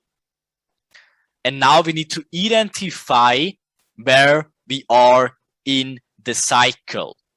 And that will be essential. That is so essential because you can literally do that exact cycle everywhere. And that alone leads to so many trades. It is crazy. And that goes build up, inducement, mitigation. Build up, inducement, mitigation. Build up, inducement, mitigation. It's always the same. And you will laugh so hard if you see how many times it happens. Again, the most common example is, let's say you have like liquidity in here, inducement, right? So that's first of all the build up, but guess what? Then you have like whatever, let's call it something like this. That's what they're doing in here. So cycle goes now. So you see something in here is getting built up. That's the buildup of creating these false support areas whatsoever, right? So that's the buildup in here, already building like some sort of short buy trend whatsoever. Then you're waiting for the inducement. This already is a point of interest in here, right? You can take from because this already took liquidity. But now after the buildup, we expect an inducement of this equal lows in here. What's the next thing that can happen? Inducement into mitigation. And out of a sudden, we're making three things aligning in the overall play. And guess what? This is the next thing that happens. And that will happen so many times. It's literally crazy. It happens every day, so many times. And we show you so many examples of that. Recent ones, old ones, like it doesn't matter. Just keep that cycle always in mind. It's build up, inducement, mitigation in that order. Okay, first we need a build up, then you will get an inducement. And then of course you're expecting a mitigation with the inducement. So first thing, what's the build up? On very easy explanation. So pretty much that's how it looks like, right? So the retailers at this stage, because again, they fighting for buyers, sellers, who's in control, whatever. They're making a little face off. What are we doing? We're like, okay, just dancing. We're just waiting it out. We're not interested in the build up at all, because again, we don't want to be in their little exchange in here when they start shooting, right? We don't want to be that. So we're just waiting it out. We're just dancing a little bit. But by definition, if you ask our friend Google again, it's really interesting. If you type in the definition of build-up, pretty much says, if you look at the second one, a period of excitement and preparation before a significant event. Before a significant event. Does that already connect a few dots in here? So when they're building it up, what is the significant event then? It's of course the inducement. And now if you look at the first definition of them, typically something negative that leads to a problem.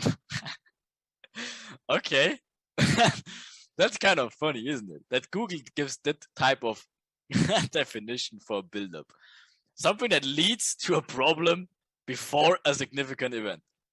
It's also negative. Okay. Perfect. I mean, that perfectly fits our definition, what they're doing to the retailers. They build it up like a negative event that leads to a problem. Then a significant event happens, which is the inducement. And then, of course, they're out. Funny enough. So very easy to identify can be, of course, trend inducements, like whatever they're building a channel. They're building like these equal highs, equal lows. Again, the most easiest one to spot is on low time frames to just give whatever. Something like this. Equal lows, and they're inducing low. Go higher. That's the most easiest form of spotting it. But of course, it's mostly also these channels things. They love to build channels. They love to build channels the other direction and also these sideways actions. Okay, so how does it look on the charts? Of course, very easy. As you can see, building up the channel upside. You already noticed what that is. Does it connect the dots already? You already see the sideways action here. You already know what that is. And of course, it's doing the same thing in here without the Asia, but you obviously can connect the dots yourself in here, right? So what is going to happen? So we make a little quiz in here. So just prepare your chat because you need to write in something now. So if we have this picture of the overall day, where are our main build-ups for the day? Is it A? Is it B? Is it C? Is it D? Or is it E? Main build-ups. So can be 2, can be 3, can be 15, or can be 1. The answer is B and D. This in here is an Asia range, and it has no significant structure. It's not Asia low. It's nothing. It's just like a very momentum random switch inside Asia range. But as you know, we focus on the main build-ups with this false channel until what? Breakout of Asia. Or this sideways action building the wrong channel Sideways action, consolidation until what? It's a click. Right? This thing in Asia in here had no impact. The main build-up is this channel building until, guess what? London session opens. This time it's Frankfurt, building the wrong side, then going sideways, building up even more sideways. Guess what that is? And guess what the direction is? Main build-ups, right? So main build-up out of Asia. Guess what? Look at that. If you take this one in here, just flip it upside down as we did it here. Obviously, that's a different shot. It's literally always the same anyways. Just remember this picture in here. And again, isn't that exactly the same thing? They're just building this channel until they're breaking out. And then go even sideways, making this thing in here. And then, of course, going upwards. Build up, build up. Significant event after. Build up, significant event after. Build up, significant event after. Make sense? Next one, more advanced one. Where are our build-ups? That's one interesting one because we have like a lot of build-ups in here. Let's see how advanced you are. It's definitely not only one. And now really see the details. Really see the details and start connecting the overall picture. Think what they're doing with a build-up and what comes after, a significant event. So if you see a build-up, already know what should come next. So the answer is A, D, E, G, H, and K. So why is that? Of course, you have the first channel, wrong side, right? Then of course, sideways action. So whole A is a build-up. Then B, it's not a build-up. It's just, again, what is it? It's of course the inducement in London Open.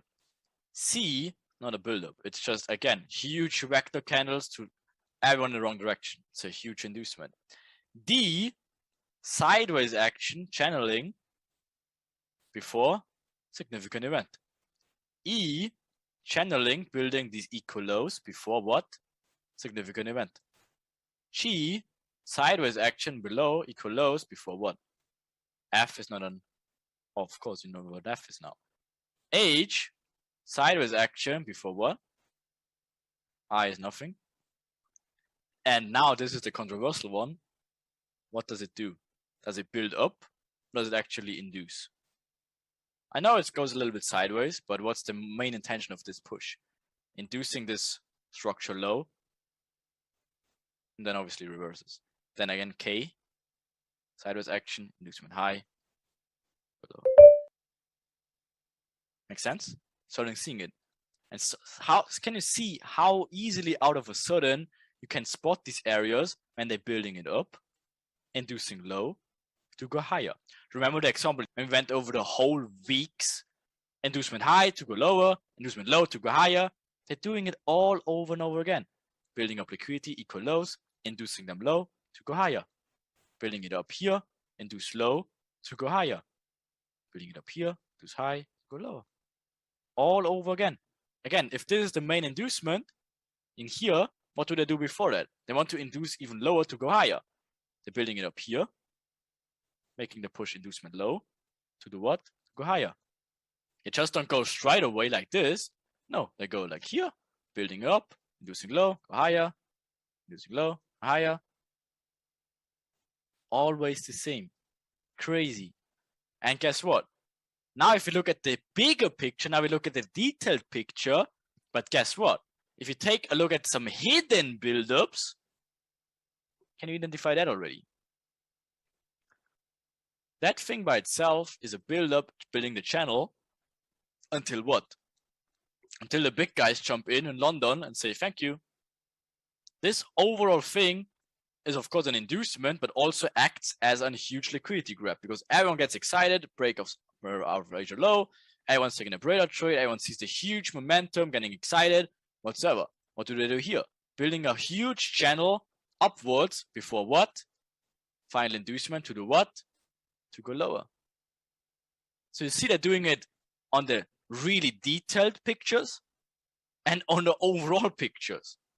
Starting makes sense. Starting how we can connect easily these type of straps, and again, including the bigger picture of what they're doing. Right, inducing high, mitigating what? Huh? Interesting. Does it make sense now? Does it start to make sense out of a sudden? Of course, it's always the 5 minute, as I told you. If you see this type of thing, and by the way, that is one whole day. That is how we break the whole day into one chart, and how we make so much sense out of the whole day, doesn't it? Out of a sudden. We know this is the break of structure. This is the inducement, should get mitigated. Does it start to make sense out of a sudden? Build up, inducement, to go higher into the mitigation.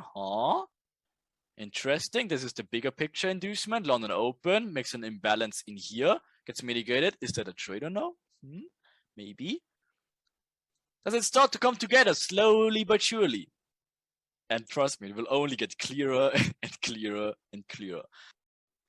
So hopefully you're seeing now at this point the intra or like the internal buildups, but also the bigger buildups. Again, as you can see, as we easily combine these two things together and let them melt together and still are able to build the overall picture in terms of like the timing, the age range being induced, London Open, overall break of structure with the mitigations, with the little buildups, inducement, and now finally the bigger picture, mitigation, right? And of course, then we can take it lower.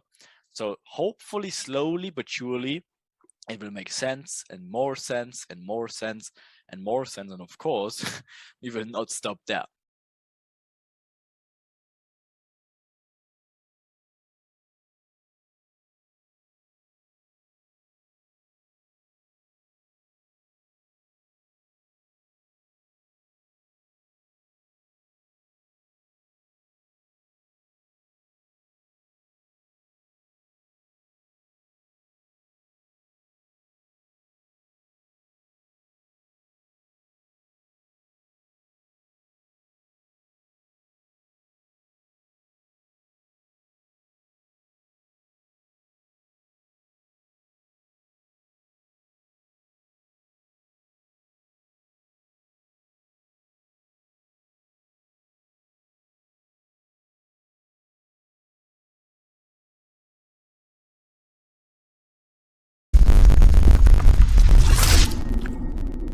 So in this module, you will, of course, be given more examples on the lit cycle. Again, it's more of an interactive one, so it's really nice in the sense, of course, you have to get your brains ready and think. Of course, I will be giving questions displayed on the screen, and of course, there'll be wrong ones too. So it's important to take note of that. Also, I suggest writing it down with a pen or whatever, tablet, whatever you use, because there is quite a lot of letters, as you can see in the first question in front of us. There's A all the way till P. So unless you've got a very good memory to remember your correct answers, I suggest write them down. So I guess if we get straight into it, we of course have the first question. You've probably read it already. It is, of course, what are the correct build-up areas? So of course there is wrong ones. That's important to understand as well. Remember this from last week's modules when it came to the trend line liquidity, your support, your resistance, your breakout liquidity. Essentially, I cover the main ones. Again, it's really important to acknowledge relevant liquidity as well. So I'll give you a few speckles to answer that. Also pause the video if you wish. 3, 2, 1. So essentially, our correct answers are everything but, of course, these ones over here. So that would be E over here is incorrect. And then, of course, we have N over here, and then also M. So E, N, and M are your incorrect liquidity areas. Now, the reason being, of course, they don't represent any liquidity. As you can see, here is more so your inducement.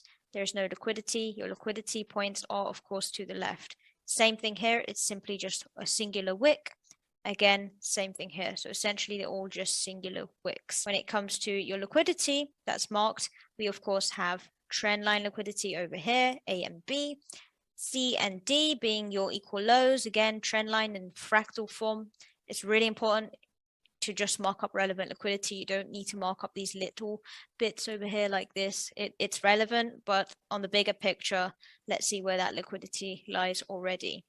Then again, same here, from F to H, we have our trend line forming like such over here. A bit more of a trick one when it's internal liquidity. We of course have these lows in both areas. Same thing, trend line, your equal highs, trend line, same thing, trend line. It's pretty easy to understand at this point, I hope. So I hope you've done a lot of revision in that sense to have differentiated the wrong ones, essentially. So with that being said, of course, what that looks like overall, minus those parts, this is what you should be looking at from a main perspective of the day. So next question is, what are the correct inducements? Again, marked in the purple arrows, going up for an inducement high and low for an inducement low. Again, remember the characteristics of these stages. Quick tip, of course, you need to have a build-up first to then have your inducement. So I'll give you a few speckles to answer that one too.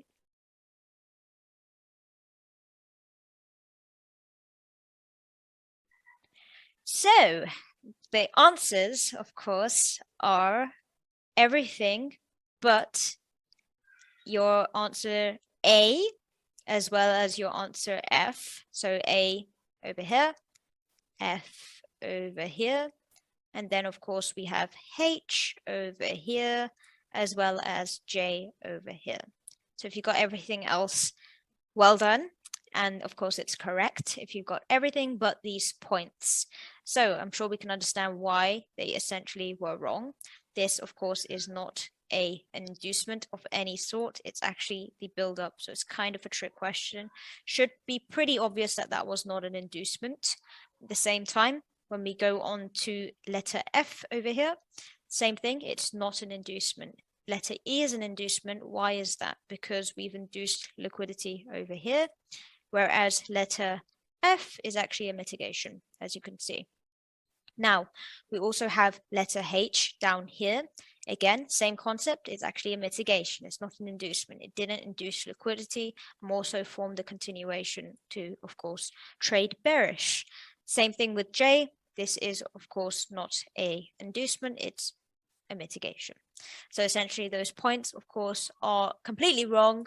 Hope you can identify them pretty clear why they weren't essentially inducements. So if we look at that again from a clearer picture of what the actual inducements are, we have letter B over here, inducing high, taking out this liquidity down here. We of course then have price now reverse, inducing these sellers over here, taking out, not good drawing, taking out, of course, your Asia low, it again being a minor inducement of some sort of liquidity. Same time, what do we have? C, it completes the inducement low at the same time, also forming fractal liquidity. So it's induced these equal lows, perfect vector candles. What do we get then? Of course, price induces high now, so it reverses, takes out the trend line liquidity. Of course, we have our perfect vector candles here, inducing high. What happens now? We get our reversal. Upon our reversal, we create this trend line, as well as, of course, equal highs, as well as this trend line of some sort as well. What happens? DE, of course, induces high of this fractal liquidity over here. Price breaks lower. We get mitigation areas, and then price, of course, continues, taking out, of course, liquidity here. So although this is an inducement, C over here, it is also, of course, equal lows, as you can see. That doesn't mean it's not an inducement. It's likely, of course, a pullback trade, hence why price pulled back and then continued bearish. So usually those are trades where you need that extra confirmation. Again, you will be taught that in week 3 in more detail, again, for the entry helper confluences. So what we have, again, not finished, we have, of course, letter G, taking out, of course, as mentioned, these equal lows over here. Then we get another fractal buildup here in the form of your trend lines, both high and low. We get I. Now, this is an interesting one because letter I over here, let's just show you a little bit clearer, is like a partial inducement, and it is towards the end of the day. Remember, UTC +2, that's pretty late. It's not in any real timing session. So this is somewhat of a partial inducement, doesn't necessarily take out the entire trend line. Nevertheless, you get the rest of the characteristics. Your vector candles, price now continues higher. Again, volatility is a lot less at that point. So I hope that makes sense when it comes to the inducement. Just remember, you need a build up to then have your inducement being this point here. Essentially from that point is your inducement occurring, should I say. And then of course it ends at some point, then it continues bearish and takes out your buyers over there, also inducing low. So you're going to get, of course, inducements high and low. It's just important to understand where you are in the market and what you currently see, where it is most people buying or selling, to then know essentially where price needs to induce. So our next question is, what are the relevant breaks of structure? So this is an important one, and again, important not to get confused. So remember, our relevant breaks of structure occur after the inducement. So that is your tip. I will give you a few speckles to write down your correct answers. Time is up. If you didn't pause, I suggest you pause. So our correct answers, or should I say our incorrect answers, are letter A being over here, as well as letter D being over there. So why are these incorrect? Essentially, this point over here is not necessarily a relevant break of structure. In some strategies, everything here is a break of structure. However, for us, that's not a break of structure. Why is it also not a break of structure? It's in Asia. So we don't really consider anything there a break of structure. If anything, that's an inducement. We get the vector candles blowing straight through that. So that's not, of course, a relevant break of structure. Same with D over here. This point is not relevant in any way.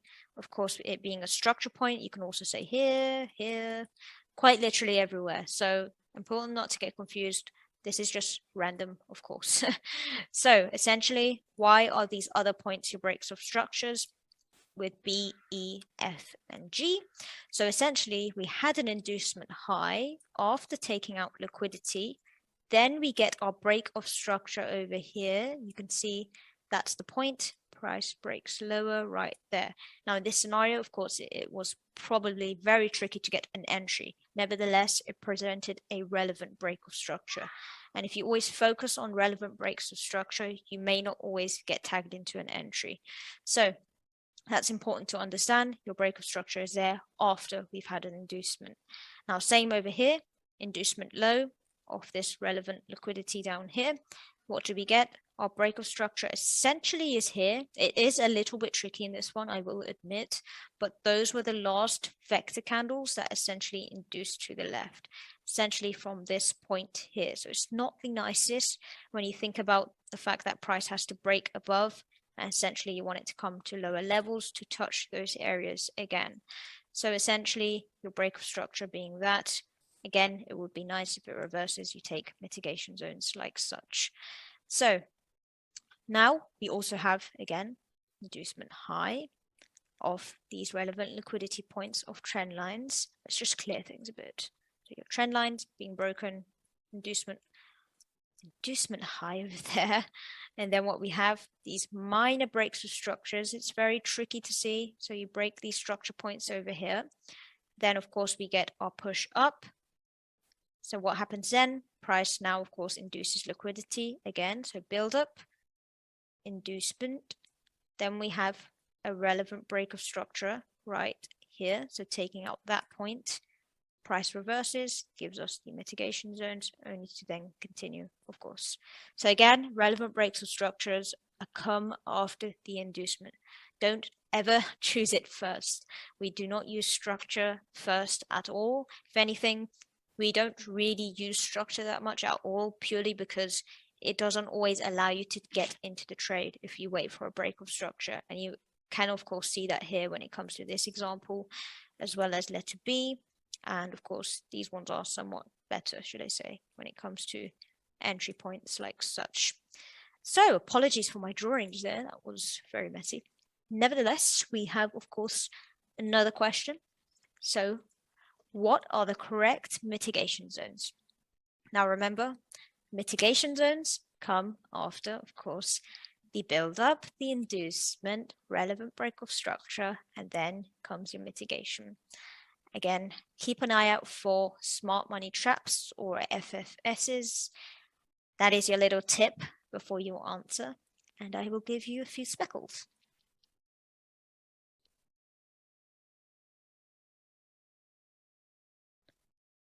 So if you haven't got your answers already, of course, pause the video and answer everything. So what we have, of course, is our incorrect answers are letter A over here, as well as, of course, letter E over here. Now, why are these incorrect? Now, it's important that we now actually understand the bigger picture. So we've had our inducement high, relevant break of structure over here. We get mitigations at London Open. So it's even nicer. We get it within our timing window. We may not always get it at the absolute high. That's completely fine. However, we get it over here. Then what does that mean? Now, remember your momentum mitigation aspect, as well as your smart money trap or FFS. This is a what? It's an FFS. It blows straight through the zone, does not give a reaction. So this is not even a valid mitigation in any sorts, unless, of course, we have, say, Frankfurt Open react over here before it induces high. Then it's a valid entry when it comes to somewhat of a pullback. It's a very short-term trade. Nevertheless, you will be taught that in more detail next week. So then what do we get, of course, is the next example, inducement low. Of course, you have your liquidity off the inducement, perfect mitigation. So this scenario, to wait for the break of structure wouldn't have done you any good. However, every other confluence presents the build-up, inducement mitigation. This area is completely perfect. So what we get then, of course, inducement high over here, relevant breaks of structure being right there. What does price do? Then it gives us these false mitigation zones, aka smart money traps, because it's now going against the area. We've had our inducement high. We are not interested in this. So what happens? Inducement high again of fractal liquidity over here. Price makes another break of structure over here. This point there. What do we get? Now we get a perfect mitigation zone right there. So what does this mean? It's very key to understand. If this becomes our valid mitigation, this is going to become our smart money trap. And the reason it is somewhat of a smart money trap, it did wick a little bit. So it is essentially did give a reaction, but if you call it an FS, that's fine too. So again, it's important to understand why this becomes invalidated completely as a no mitigation zone. Remember, inducement comes first. So what do we have next? The same thing, inducement low, again, the trickier inducement. What do we have? Mitigation. So build up, inducement, mitigation. Again, didn't give much of a crazy reaction as it's end of the day. So I hope that generally makes sense when it comes to the whole cycle. I would highly suggest marking up some more charts like this in order to go exactly in those orders. Again, only when it comes to structure, mark up relevant parts. If they don't appear, that's also fine. If it does appear, that's a nice additional confluence. However, we are not finished right there, and that is because let's just see what it looks like. Perfect. These are your correct zones. B, D, C, didn't go in order there, F. So again, really nice entries to sell, to buy, to sell, and then of course to buy. Probably not a nice one to buy when it comes to risk to reward over here. So our last finishing piece in this module would be what pieces everything nicely together is timing. So look how amazing this is when it comes to timing. We have Frankfurt Open over here. which is, of course, where price induces perfectly high of this fractal liquidity. What happens? Price breaks structure over here. London gives us the perfect opportunity to take the sells right there. Again, we use more confluences while you take it and not just take a random mitigation. So essentially, London then gives us the entry to continue. What happens now? We have magic manipulation minutes. This one's not as easy to identify. You get your mitigation off this point where MMM1 allows the continuation. Again, it's really much nicer, should I say, if this was a clear inducement and then this mitigation. However, nevertheless, we are just looking at this from a timing perspective of what price did to the minute it gave the reaction, gave the liquidity, gave the mitigation, only to continue, again to induce and then reverse. So upon that, what do we also have? Magic manipulation minutes 2, giving the clearer entry than MM1, which is the perfect mitigation after the inducement low of this buildup over here. So perfect mitigation to take the pullback on MM2.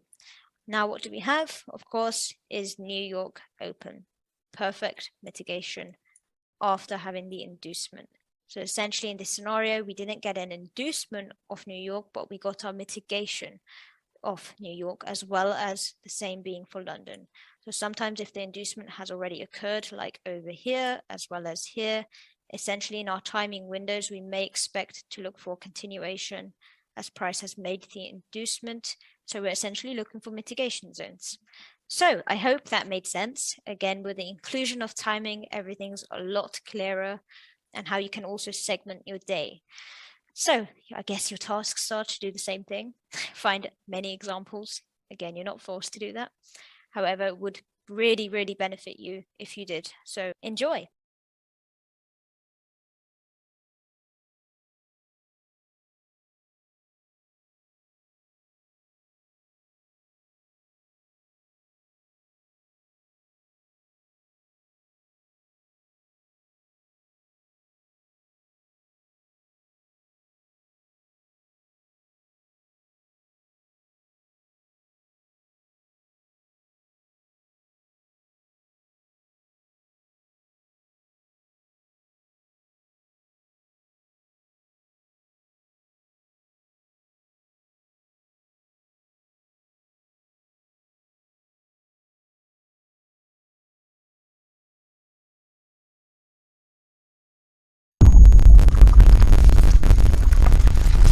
So the next point in our journey is, of course, again, the inducement.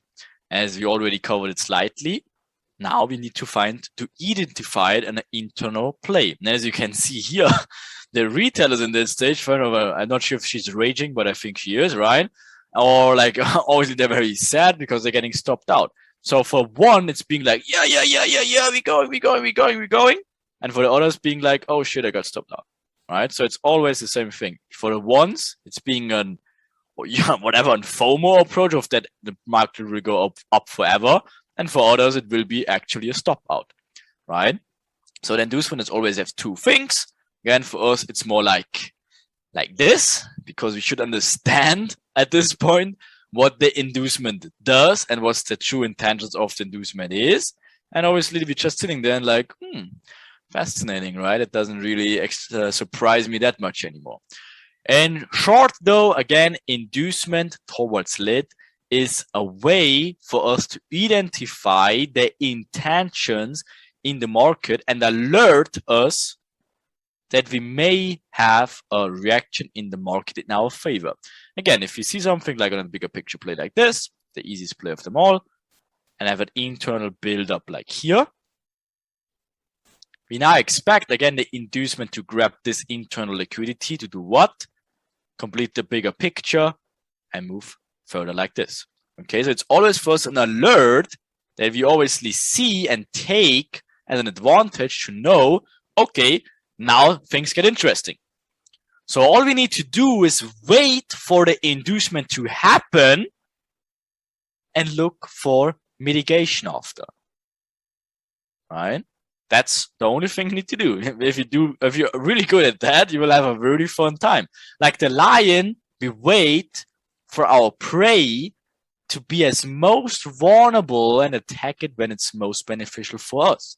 Again, if you jump in the whole herd of like 50 buffaloes, they will probably rip us apart. Because again, like one lion cannot take out 50 buffaloes, right? So guess what? We need to wait for a proper opportunity, wait until the limping buffalo is whatever, is slipping, and then we jump on him, right? So again, as we showed in the build-ups earlier, now the inducement is just the final, again, inducement of the wrong side, right? Again, for the trend build-up, it's in the long side, of course, because again, they want to get everyone on the wrong side of the market, doing it all in the process, and that this always leads to these vector candles, because that's usually these huge candles that led to the whole euphoria and FOMO and whatever. Oh my God, look at that momentum, right? Same with sideways action. If they go sideways, or of course, if they want to go higher, guess what? They don't go right away like this. No, they usually go lower, do slow, and then go higher, right? And same thing for the up channeling. They, of course, they induce with speed, the wrong side one more time, and then push price higher. So does it look? Of course, exactly like that. Look at it. Building up the channel, making the reaction with speed. Guess what the time is? You already see the box. So is it surprising anymore what they're doing in here? Same thing for channeling. Look at the speed, typical vector candle. Look at the speed of it. Insane. Right, so guess what happened next? And same thing for the channel. Guess what that is? Vector candle, huge candle to make the final execution push the wrong side. Inducement candle to push price higher later. So, question again. Where are our inducements for the day? Where's all our inducements? Doesn't matter if it's a medium, minor one, whatever. Where's the inducements we have? Okay, so that was a tricky one because the true answer is all of them. Again, this is the channel that leads to what? The inducement of Asia breakout. And of course, there's no vector candle, but still the whole thing by itself is of course an inducement. Again, it induced the whole channel out of Asia. Then of course we have the bigger picture build up. This of course is the major inducement for the day. And guess what? There's the channel. And that's this little inducement before, of course, they can push price completely higher. Yeah, that was a tricky one. But I hope everyone sees that now. Channel, building, inducing finally. I mean, that's hard to see, I see, but you have to see the bigger picture. Breakout Asia of low is already the inducement, right? It's a minor one, but in overall, it's an inducement. Then, of course, you have the bigger picture buildup. That's obviously easy to spot. And then the major inducement for the day that literally grabbed all the liquidity from people who are getting buy. Because again, think about it. If you bought in here, if you bought in here, if you bought in here, if you bought in here, if you bought in here, where's your stop? Of course, it needs to go lower than here.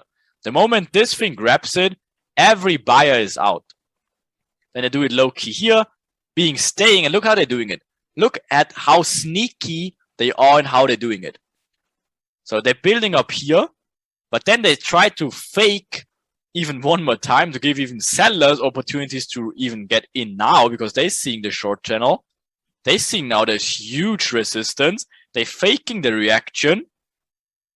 But guess what? For the buy people, they're building the channel and inducing them wrong side, again, stopping a few of them out already. And then, as you can see how well they did it, they grabbed all the liquidity here and finally here. And then they easily can smash to the upside as they want to do it. So they induce both sides. In this case, they only induced low here. First inducement, building up. Major inducement, also low. Building up the channel, inducing a low one more time. They induced 3 times low. And that's why you see this huge reaction because there was no buyers in the market at this point. That's why they easily can smash the market upside. Right? And that's why we say don't pick the end of the inducement because again, you think, oh yeah, look at the speed. I take the short here. No. I take the short here. No. Take the shot here. No. Again, that's why we said react. Again, if it makes break of structures here, imbalances here, yeah, then you can take a shot. Right? But again, it's all a system. Obviously, we give you the system. So now we see how we can combine things even more and making it more obvious. Because guess what? Remember this as we had it before, where we identified all the buildups. We had like the minor buildups. We have like the hidden buildups, like the bigger ones in black. And all these minor buildups during the whole process. So, easy question now. Where are our inducements? There's only one tricky one. The rest should be very obvious. There's one tricky one. The rest should have right. Or maybe there's two tricky ones. So I give you two buffers. The rest you should have. Okay, so let's bring some lights into the tunnel. I saw I did also a mistake myself. I don't know why, but definitely F is not an inducement. So it was, of course, first of all, the B one, right? Then we had this one with the C. Then, of course, this one was the F one, right? Sorry, the E one. Sorry, this one was the E one. Then this one was the G one, right? This one was the H one. This one was the I one. K is not an inducement. I saw that someone had that. That's obviously a buildup. K, this was the L. I'm not sure why I forgot to put the things in here. And of course, this also, we talked about it earlier. The N is an inducement, and also this one in here, because that leads to the mitigation. Induced obviously high, mitigated. That's the perfect cycle here. Buildup, inducement into the mitigation to push price lower. And that was the P. Yeah, if you got most right, that's good. For the obviously we're starting out, so we get you there. But if you got majority of them right, that's obviously good. Okay, so if we put it into clear pictures, we can look at it like this. So the difference between an inducement and a structure point. Alex will of course dig into that in his blog today as well, so it should be clear as well. I just give you an easy example, which Alex also touched upon at the beginning when he said like Asia range can have a very important role about that, and also timing. So use these tools already. You can easily include them to not be confused immediately. Again, if, for example, if you see, why is this not a break of structure or inducement? If you see, this is Asia range in here. So, of course, why would this be an insignificant inducement here? But out of a sudden, this is Asia low now being formed, right? And then, of course, this is not a lower low anymore. As you see the cycle forming, minor inducement makes a new lower low just to tricks everyone in the short trend in here. But now you use timing, as you saw the cycle all over again all the time. London traps the final move. And now you're having a final or valid break of structure in here after the intraday cycle, making intraday break of structure, mitigating. And of course, then you can trade in this direction afterwards, because the intraday cycle in this case is done, right? So always use timing for your example, for your advantage. But for now, just know that London and Asia will definitely help you. Of course, you'll have way more confluences later on, but for the basics, just understand those two and how you can utilize that for your advantage.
Then, of course, you have the next thing in our cycle, which is, of course, build-up, inducement, mitigation. So let's take a deeper look in the mitigation.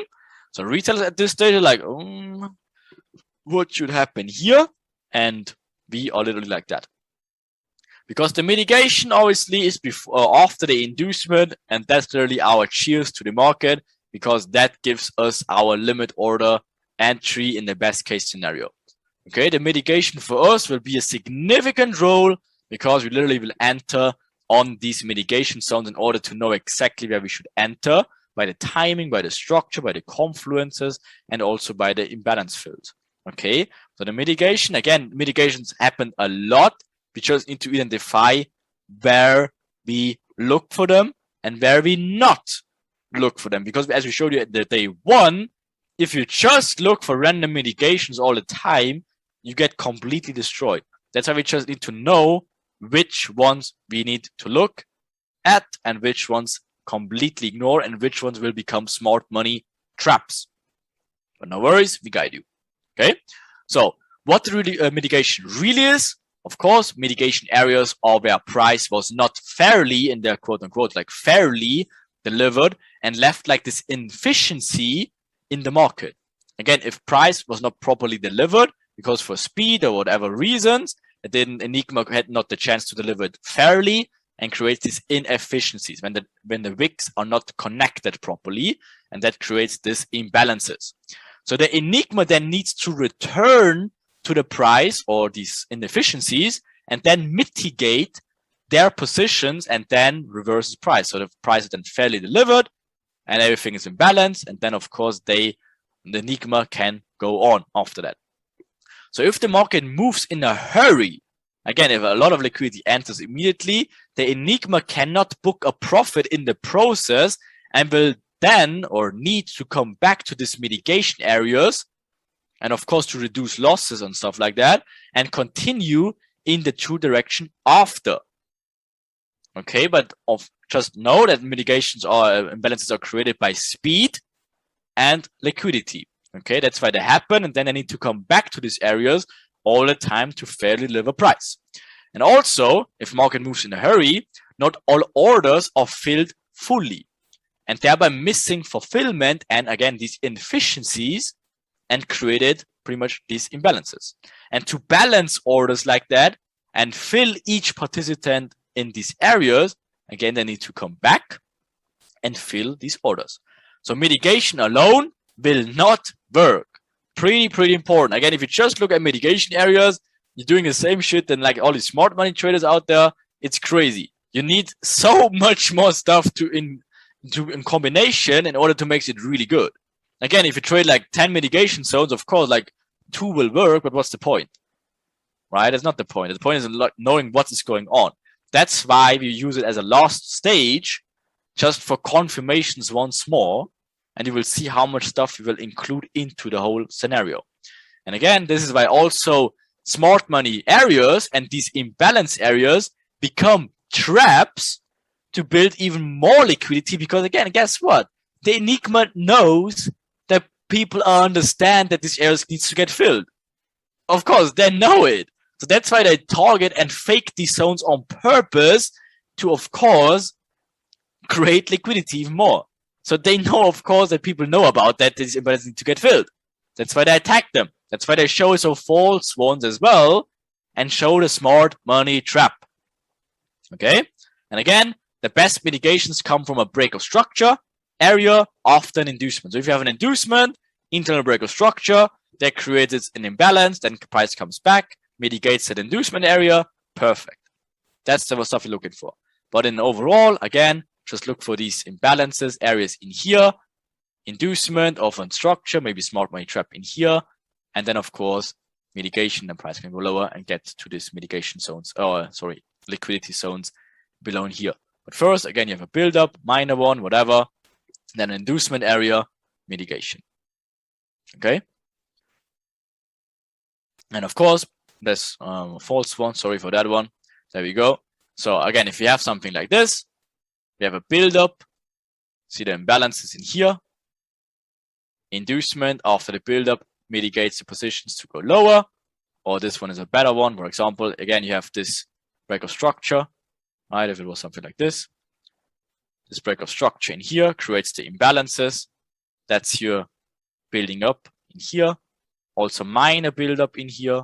Inducement of that areas mitigates that imbalances. Guess what? Now you're having your valid, whatever, break of structures in here, depending on what's going on to the left. And of course, same thing all over again. Building up the false channel. Inducement with the vector candles into the proper mitigation area with the imbalance, and then continuous price action. So, question for you guys. Where are our mitigation areas? This one, yeah, that's a good question. Again, if it would be visible on the 5 minute, 100%. If you break that down on the 1 minute, there is probably an imbalance here, yeah, and that can mitigated. So very good eyes already. Okay, that's exactly the same. Same thing here, as you can see.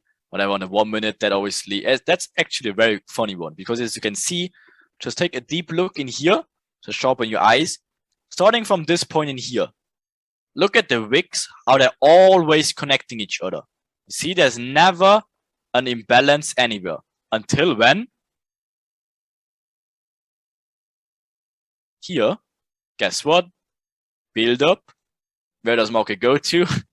Fill this imbalance. Insane, isn't it? It's always the same thing. And if you do the same thing on the 1 minute in here, it's probably the same. So there's obviously some sort of an imbalance in here. Whatever. This is like this. On the 1 minute, you should have an imbalance in here. And the market comes back after build up inducement. Right? Same thing here. As you can see. But anyways, let's bring some light into the tunnel. Answer is B. I saw some confusion about this one. Again, yeah, technically, if you take this zone, yeah, but as the A is more like on this side, we meant this zone in here. So of course, that's not a mitigation zone. You should take a look at, right? But if you meant this zone in here, yeah, then yeah, of course, same thing as you see, build up, inducement into the mitigation area to push price higher. Then of course, after the main inducement of London, of course, you expect this zone to get completely smoked. Okay. So most people got it right. Love it. And there's only 1 or 2 or maybe even 3 questions you might ask. And like, so if that's all the mitigation, of course, like that's a very good one. Like again, we talked about this earlier. Again, same thing for this one. We have your break of structures, get into the mitigation area. Kind of missed it up by a little bit. Okay. But then of course, E, same exact thing, making the low in here, comes back, mitigated, right? And notice, again, it's the same thing all over again. But anyways, what about C, pretty much A and F? Okay, so why not A and C? Why not A and C? Remember, we have something called the smart money trap. As we go on, you will learn how to identify these traps. Just focus on the lit cycle and all the concepts we talk about later on, and that will become very, very clean for you. So if you think about, for example, what about this one? Did that not technically mitigate in here and give like a reaction? It did, and that's literally the definition of a smart money trap. And that leads us to bring into, of course, smart money traps.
That brings us into the smart money trap. And again, we show you how to identify them properly.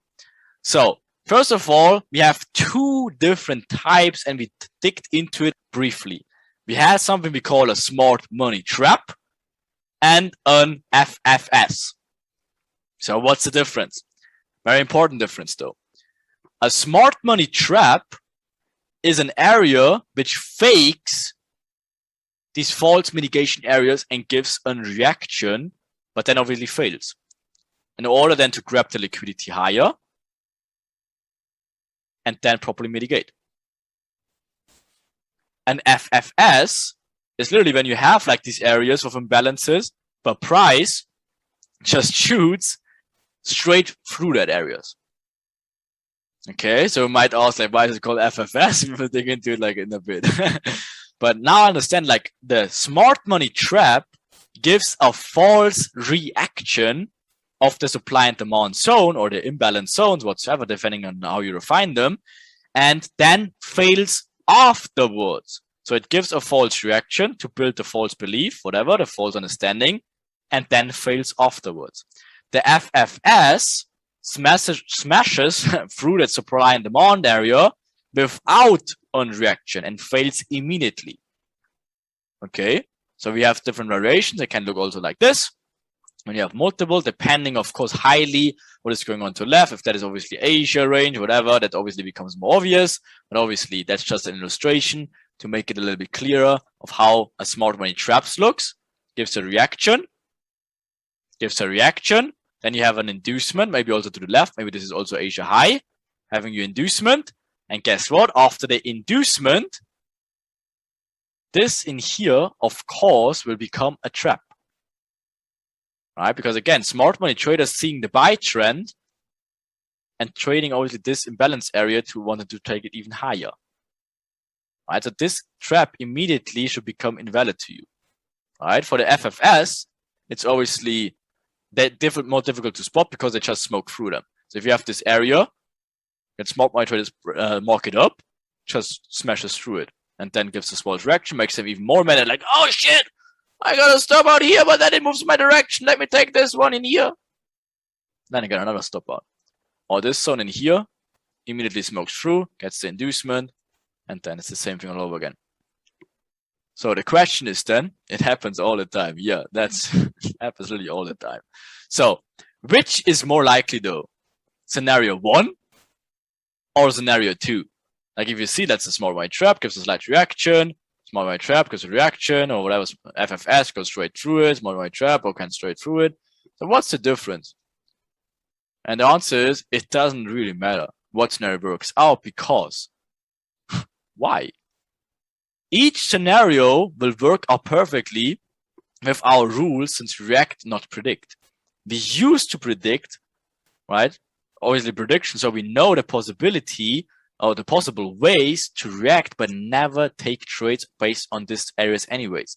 So the thing is, if you had to choose one of scenarios, 1 or 2, should be more likely you will obviously line up with timing if you really want to choose something. We have so many confluences to choose these areas, you should not randomly choose them anyways.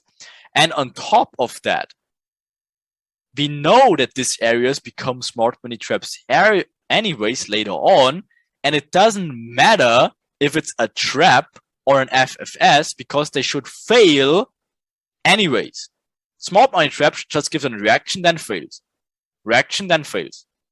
The FFS just smashes through them. There's no difference. They both fail. You just need to understand they fail. Just this one gives a reaction, this one not. But both areas will fail. Okay?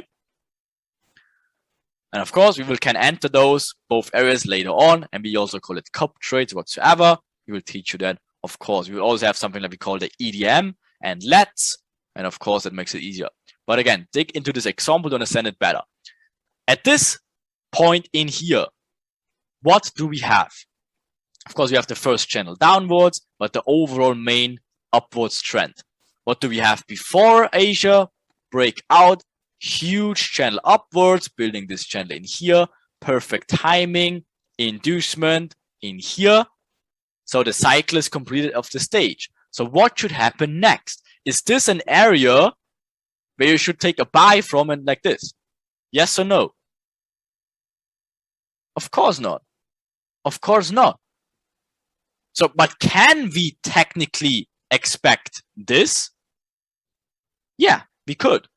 They could give a reaction in here because they're just mitigating this area, making a reaction, but then fail. But does it really matter? No, it does not matter. The only thing we know at this scenario is that this zone will fail. It will fail. But if it failed like this, or just like this, it doesn't matter. The zone will just fail. So we can label it immediately a smart money trap just based on what you learned so far. Okay? Again, then internal break of structures, mitigation, whatsoever, you know all that stuff. But this zone in here will fail just based on the daily structure or daily play what you learned in this scenario. Okay, so in this case, it did something like this. Choop. So guess what? You just relabel it for an FFS. Technically, you label it first as a smart money trap because you don't know if it gives a reaction, but you know it will fail. The only question, will give it a reaction or no? You're not interested in the zone anyways. You just label it up for your own understanding that this zone will be a smart money trap. But if it smokes through like that, obviously you label it an FFS. So again, even if you read it already, why is it called an FFS? Because the smart money traders that trade these zones, they place limit orders in here.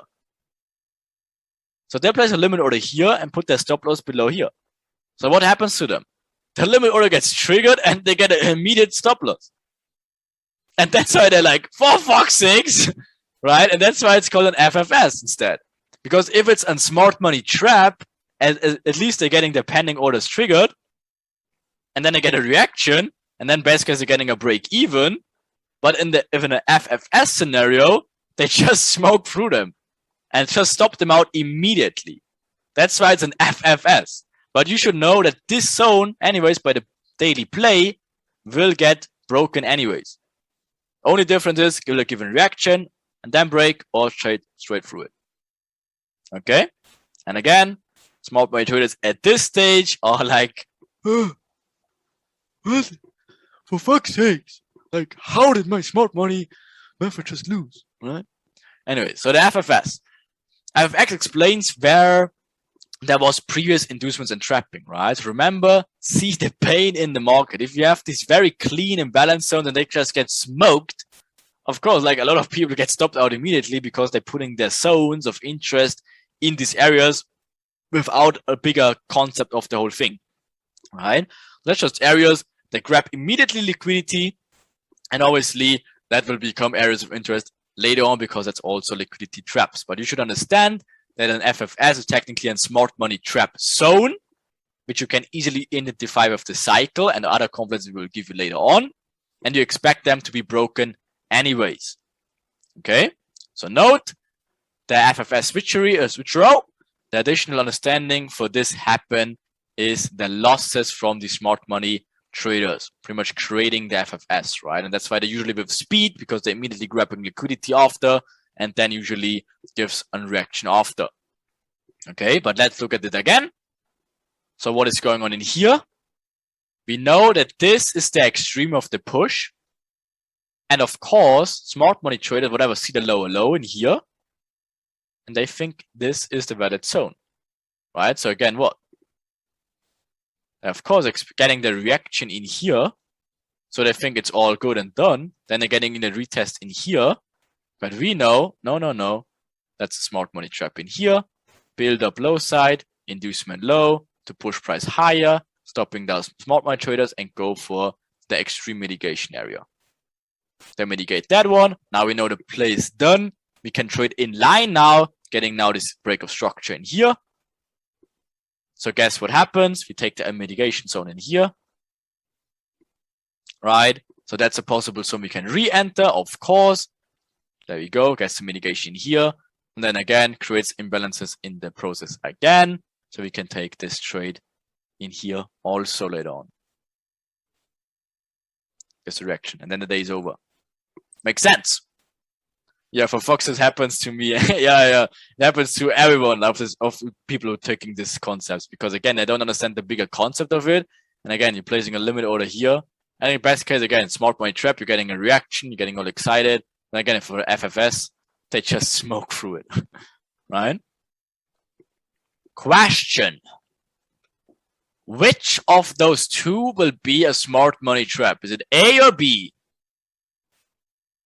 Hint, follow the cycle, or above, all else where liquidity lies, right? Of course, the answer is B. B will be a smart money trap because again, we need to grab liquidity first. And that will have a huge role if you take a look to the left later on. Because what we did so far in these pictures, we isolated the day and cut it out here. Just showed you always like this to the left. But now we're starting to look to the left a little bit more to complete this overall cycle and see where price actually will stop. Because we showed you when it technically can stop.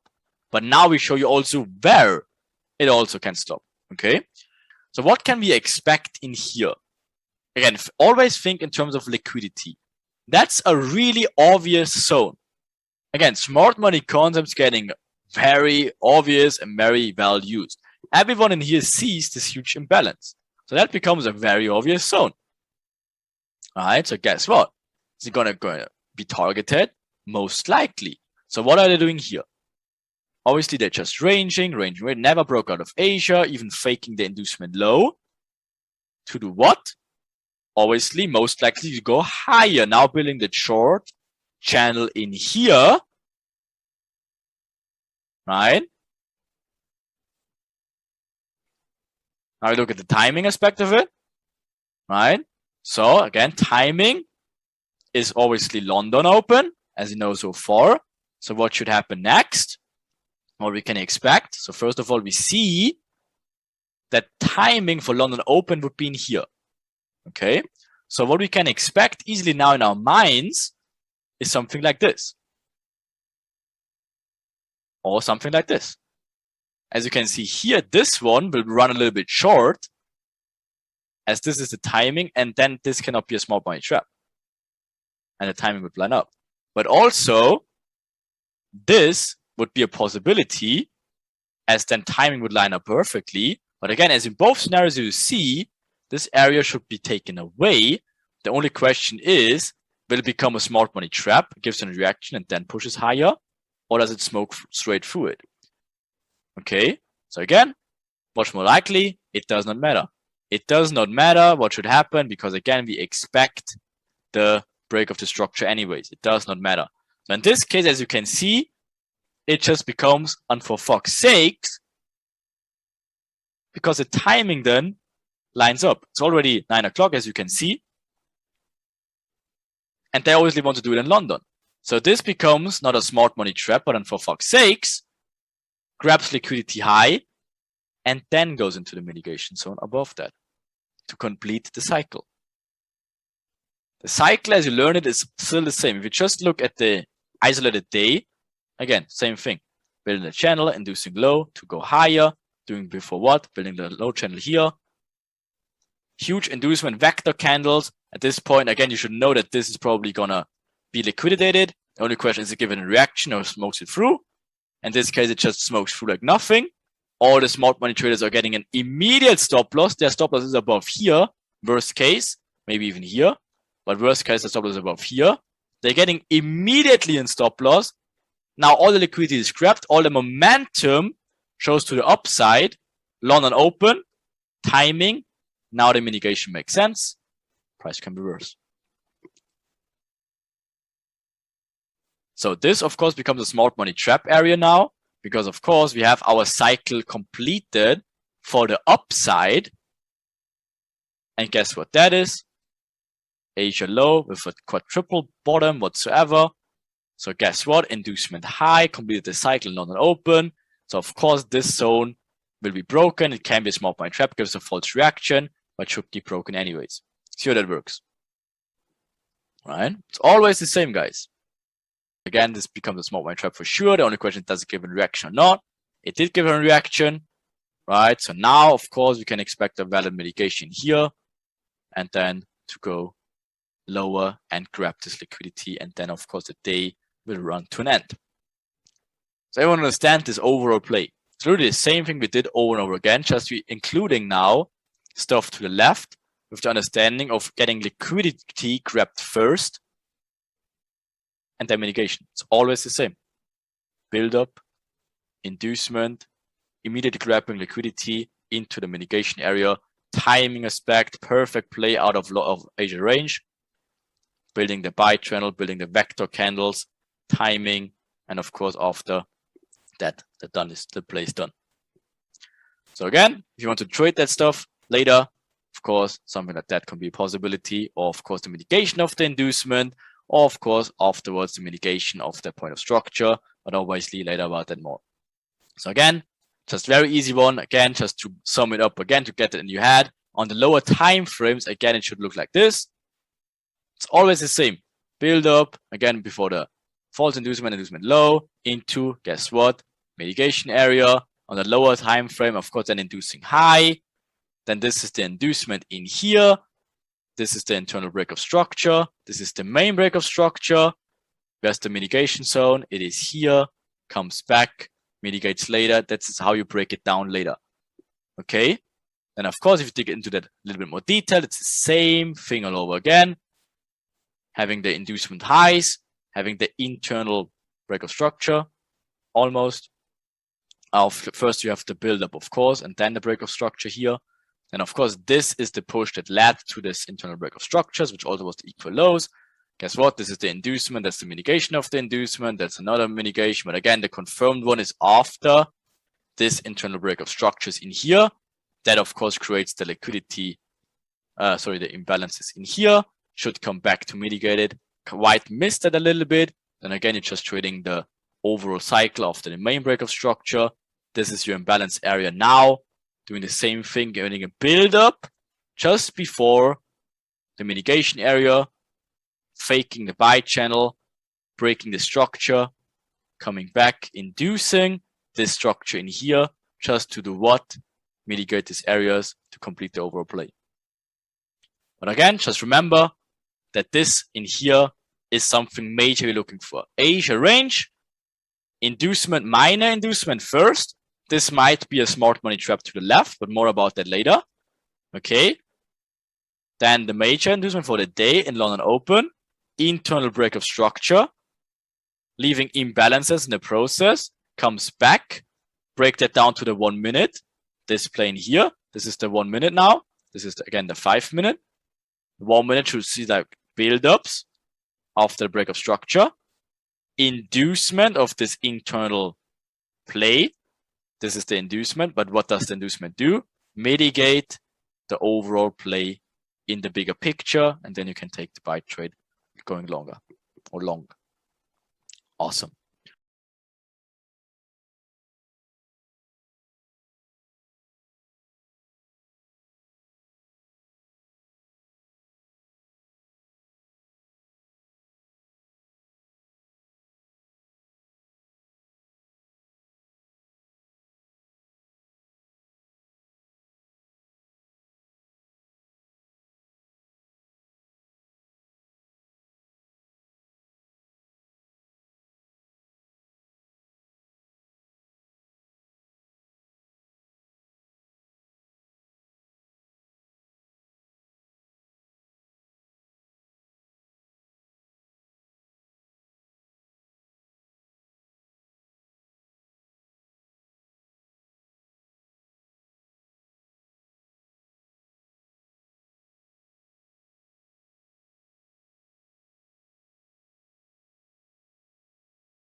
In this module, we will be covering a little bit more, as you have seen in the title, the smart money trap and the FFS zones. So again, it's really key for us to identify why they don't work, as opposed to just saying they don't work. We need to, of course, explain that. You have, of course, been explained it in the previous modules. Again, I am just showing you a few more examples and variations to understand it, essentially. So we've got a nice, easy example in front of us, which is already played out the smart money trap over here. Again, you should understand the characteristics by now, why it's a smart money trap. We get, of course, the valid, should I say in quotation marks, valid zone, and then the nice mitigation. Price gives us the perfect reaction. However, it then fails upon inducing over there with this little minor inducement. So what does that essentially mean? That is this zone invalid completely? Now, I would say it's not necessarily invalid. In lit, you can, now I would say can in very strong, bold remarks over here, that you can sometimes trade a smart money trap only if it provides strong confluences. Again, you're taught more confluences next week, so don't worry. In week 3, you have a lot more confluences on hand on how to actually enter. However, for now, of course, it's important to generally veer clear from the smart money traps to avoid essentially being the smart money trader, or whatever you want to call it, that you expect price to hold. So in this case, it becomes a pullback. If it provided a valid entry, then yay. If not, then no, you don't take it. However, the more pro trend would be this mitigation, however. And again, we have confluences why this zone is far more valid than this zone here. Essentially, we can briefly speak about it. We've had our inducement low, perfect liquidity there, as well as here. Price vectors, perfect vector candles, induces low, finishes inducing whatever is to the left with significance. However, that provides us with an overall pullback. So this is an overall pullback.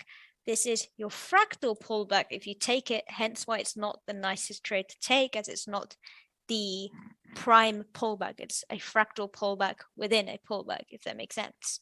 So essentially what happens is price now has done what? So this is where it's really key to understand. We've had an inducement high, perfect.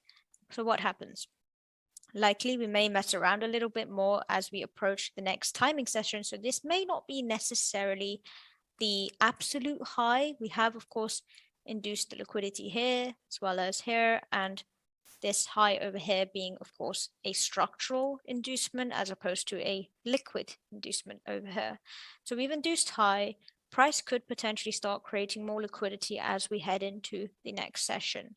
So what happens is if we now induce high, whatever price chops around, maybe induces again, what that means is price likely has now induced enough liquidity high, and we have our liquid targets low. That's not a straight line. I'm not that good at drawing, as you can see. So what that means is we have liquidity targets low. So correct, we have a target. Now we also have a smart money target. Now this is the key one where you're probably questioning, is this a valid zone? Essentially, it's not, because we've now pro-trend induced high. Price can now induce lower. However, just depending on the characteristic, we may get a reaction like this, and then price smokes, or we may simply just smoke through it like that. So essentially, very key to understand, have we had an inducement in the opposite side, being the reason will we take the smart money trap, or should I say POI, essentially. So in this case, what happens? So we have, of course, our session. This is London. What happens is we get that slight inducement high again of this point there. Again, inducement of London open, taking out these structure points. What is it doing? Before it did that, essentially just builds this bigger trend line. So don't know why I halved that, but it's what it is. So we, of course, have a trend line target now. What do we get? Mitigation zones in here. In London open, perfect. We can, of course, now take the continuation. What is it? A FFS, because price did not even give a reaction. So this is really, really nice to understand. Of course, we've induced high first.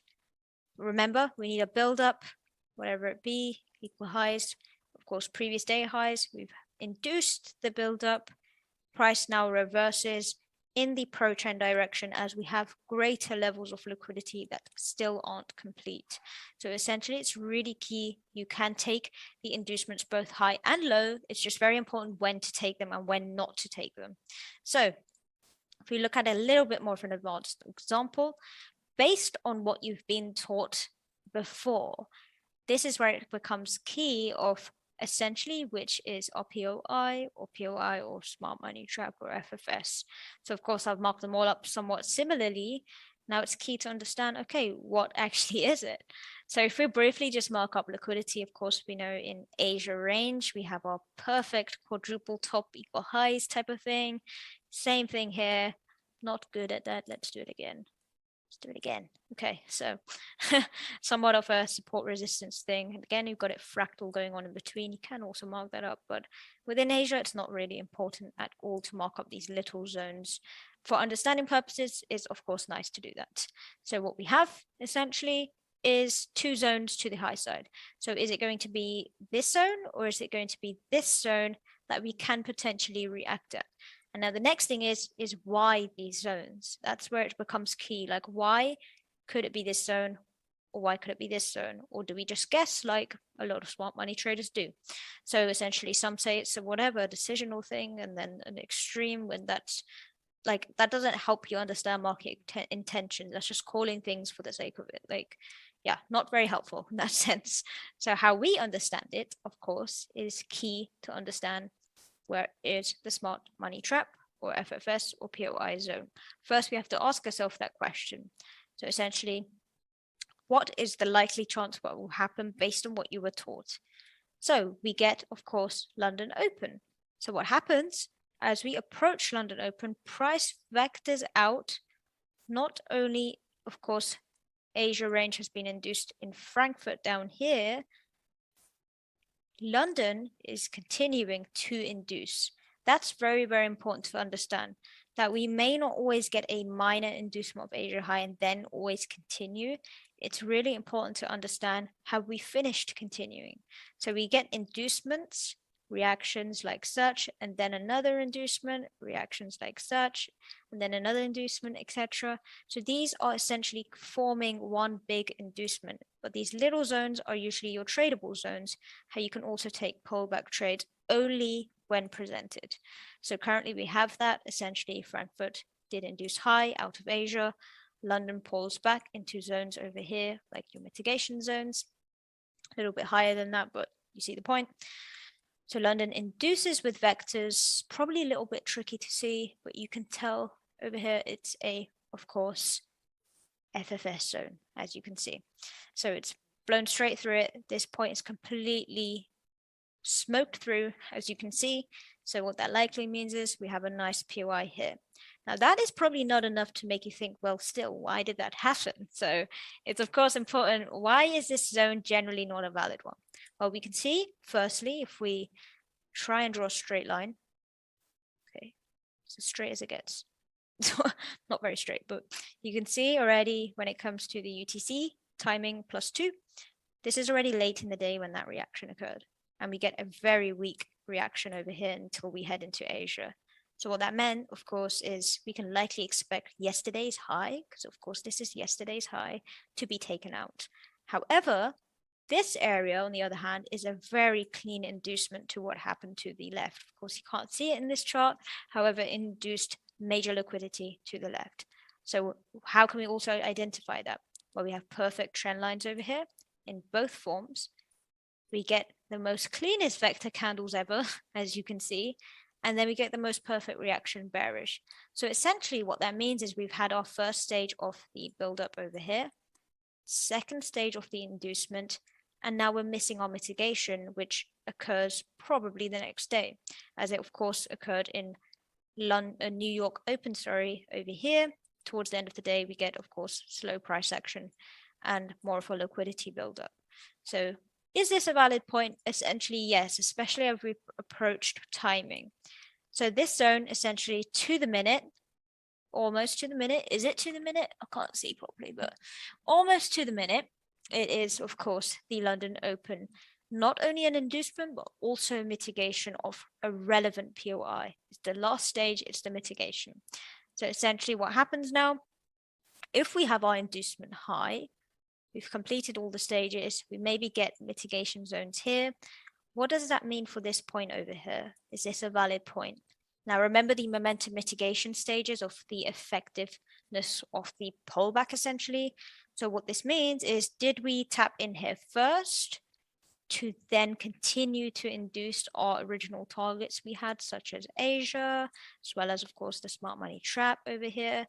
Did we tap into that first? If we did, then this is clear to take, again with additional confidence.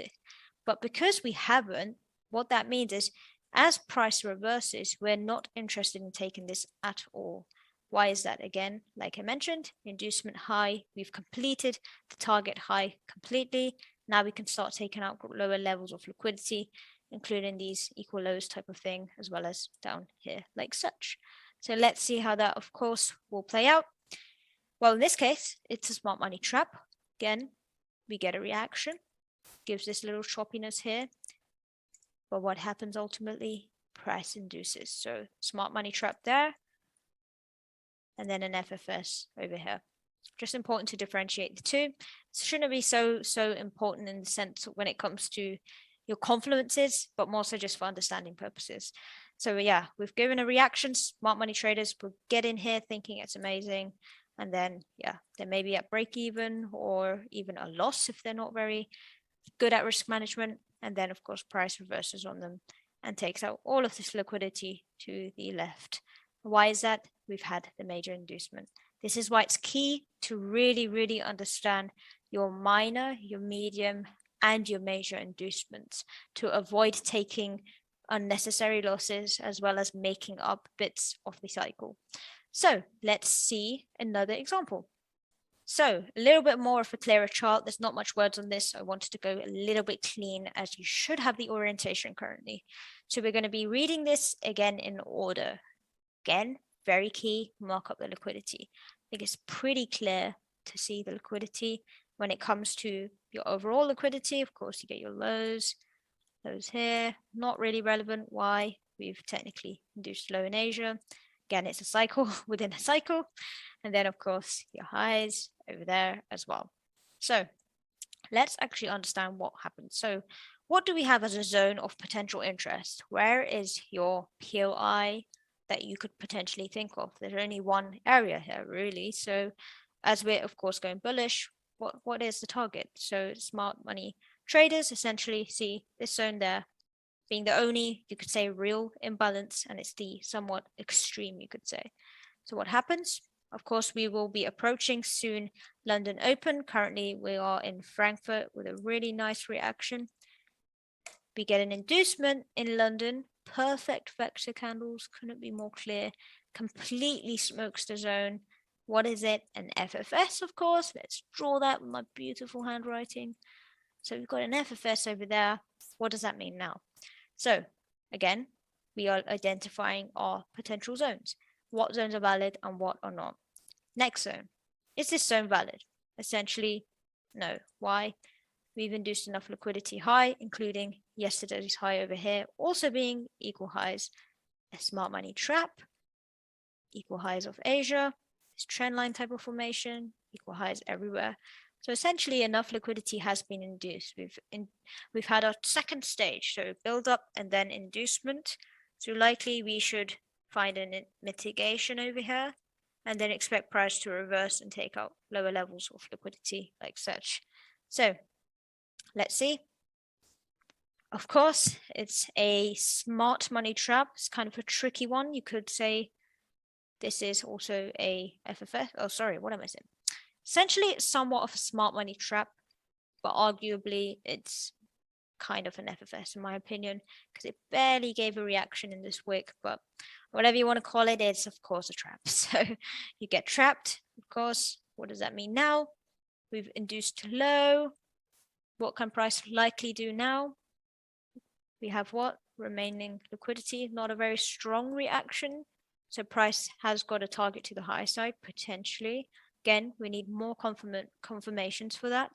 We may not have induced Asia low yet. So that's why you might realize that Asia low or Asia high some days may not get induced, either or. Usually one will get induced.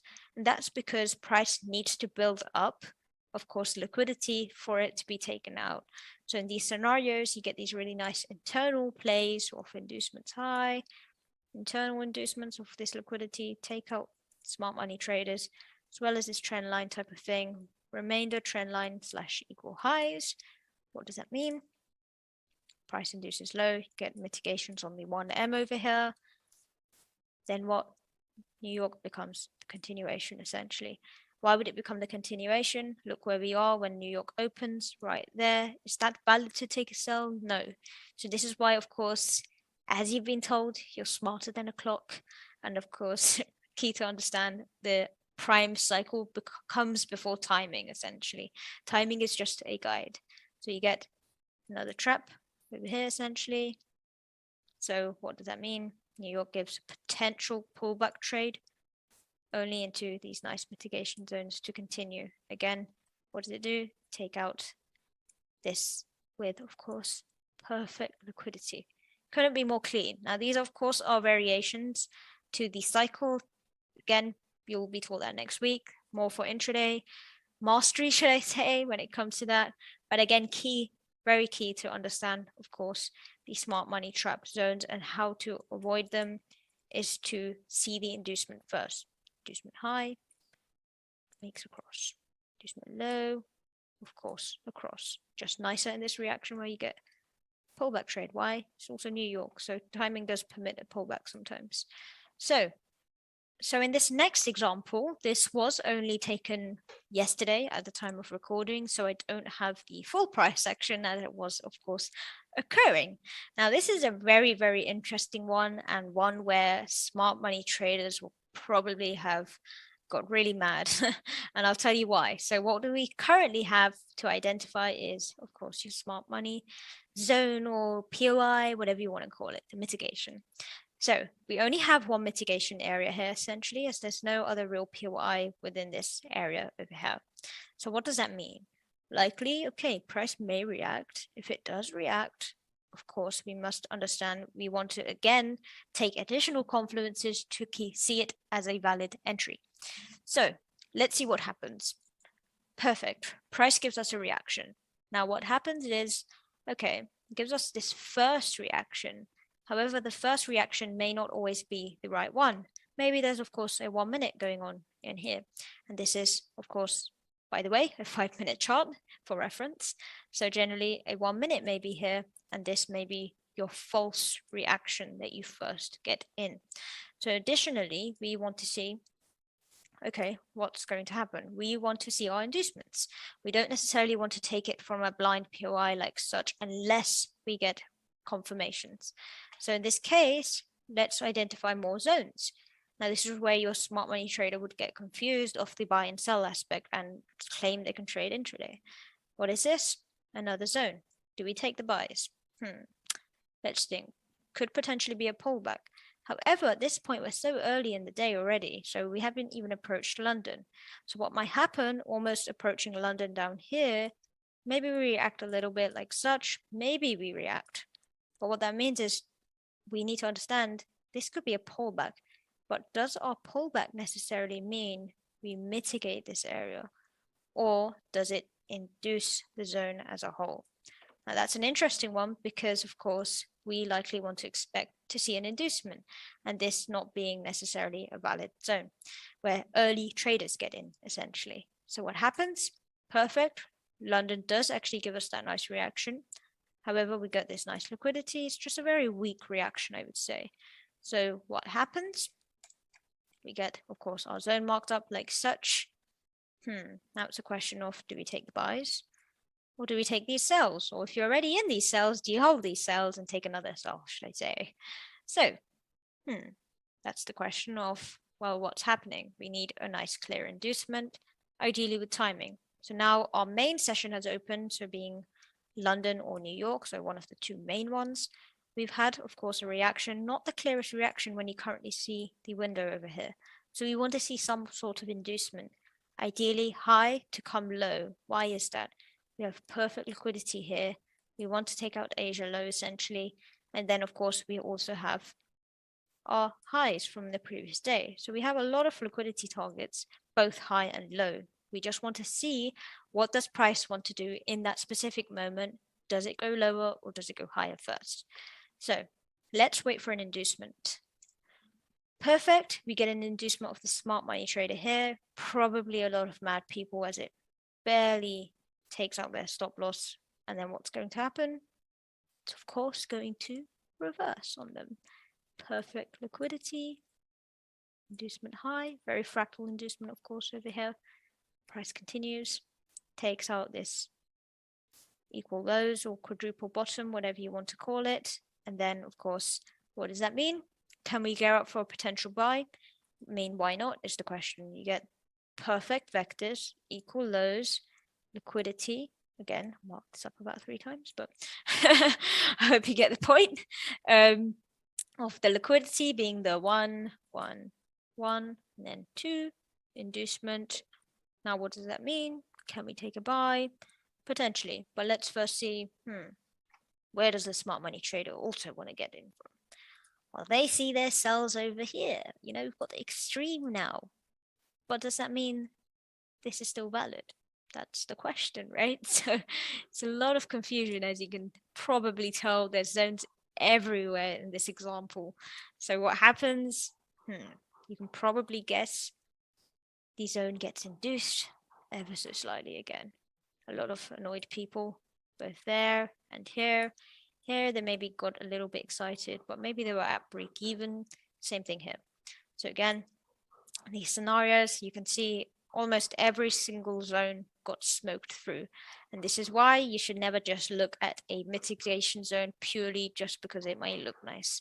Now, if you remember in the previous example, when we had this zone to the left, it was very clear because it was a major inducement, gave the characteristics of the, of course, vector candles going high, then the reaction. So hence why the zone over here was your smart money trap, and this was, of course, the prime zone. So only when, of course, to the left it was an inducement is it potentially valid. So in this case, we can see that's all liquidity. This is completely invalid for any sort of entry to take as such. So that is it from me. I hope you understood a little bit more about the smart money traps and how they occur again and again and again, never end essentially. So it's really key to see an inducement first, like such. Over here, inducement low, go high. Here it was inducement high, go low. Again, inducement high, likely will give us a reaction, probably a little bit brief as it will be appearing towards the end of the day over here. Could potentially take a target there, and then price chops around for Asia. So I hope that was clear enough for you to understand. Again, I would highly recommend that you start marking up zones and identifying your smart money traps where you maybe, if you were a smart money trader, would have taken, and watch how they react. Why are some valid and why aren't some valid, essentially? So I hope you took a lot from that and enjoy.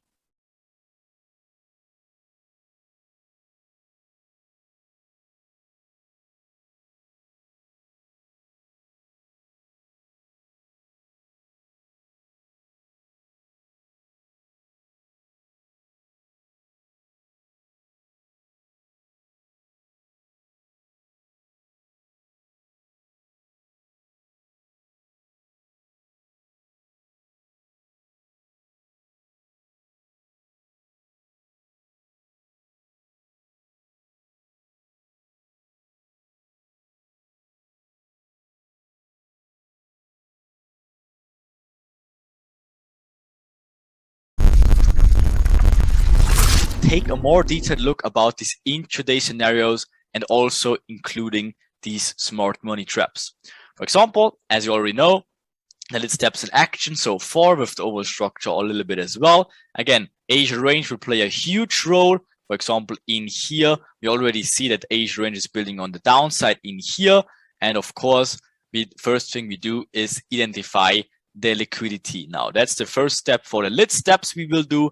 And as we already can see and identify where it is, of course, we see all these equal highs and also these equal lows in here being already grabbed by, of course, this time London Open, right? So the next thing we need to do is, of course, identify the higher time frame liquidity in here. And of course, as you can see in the equal highs in here, that is definitely a proper mitigation zone, meaning this will just become another smart money trap based on the intraday timing, as Alex explained pretty good, right? So let's look at it a little bit more. So what to do in the next thing, we identify we are in the cycle, or we're in the build-up cycle and the inducement cycle or mitigation cycle. Now we're just having a minor inducement out of Asia. But again, if we look to the bigger pictures back to the left, we have not done anything. We did not mitigate any demand or supply zone, or we did not grab any liquidity. So that's just a minor inducement on the intraday aspect of it. But of course, what we will do, we look for an inducement, and of course, we will get it after here. So now finally we grabbed on the bigger picture aspect of it, the liquidity on the upside, and now we can look for the mitigation zone in structure points Alex described earlier. Okay, and then we finally done with the overall cycle, and also the intraday play can be done, and we can look for reversals in that areas. Okay. And of course, we look for optimal entries covering next week and show you exactly how to enter this. But this is just in a nutshell of how we can utilize the overall structure with liquidity plus the daily cycles and the buildups in a nutshell in here. But of course, let's take a look at this in depth now and combine it with what we have learned so far. Okay, so just minor structure, but more intraday as we need to complete the whole daily cycle. So first thing we will do, of course, as we see in here, we need to identify the liquidity on an internal point of view. So what we will do, we already see, okay, we definitely have Asia low liquidity here. We're already grabbing these minor liquidities in here, which is in the intraday aspect, a minor inducement out of Asia range, right? But if you look to the left again, what does this induce or do? Nothing, right? So we need at least a proper liquidity grab about here, right? So that's what we're doing. We cover the liquidity in here. Next step would be, where are we in the cycle? We cover where you're in the cycle. So of course we look for a better inducement. Now we're having only a minor inducement, right? So now we're seeing, okay, we're having Asia buildup. We're having a minor inducement at this point, right? So breakout, new high, of course, just the internal stuff as we showed like 10 million times at this point, right? Same stuff, so minor inducement. And now, of course, we look for a detailed inducement and traps to the left, right? So now we need to include the structure to the left a little bit more in order to actually find out the reversal point properly. So first thing we need to do, we need to grab liquidity, of course, for an internal play. And of course, we already can do something like this and mark this out as a smart money trap, as we have something above in here as well with the imbalances, right?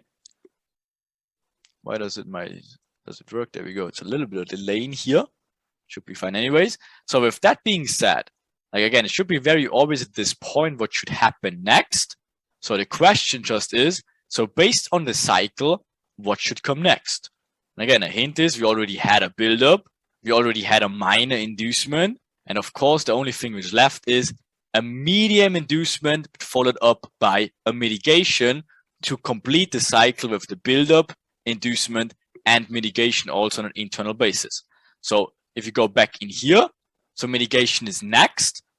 Of course, it's not the smart money trap. That will be the inducement. So what we can do immediately, we mark up the next mitigation area after the internal inducement, and it can something look like that.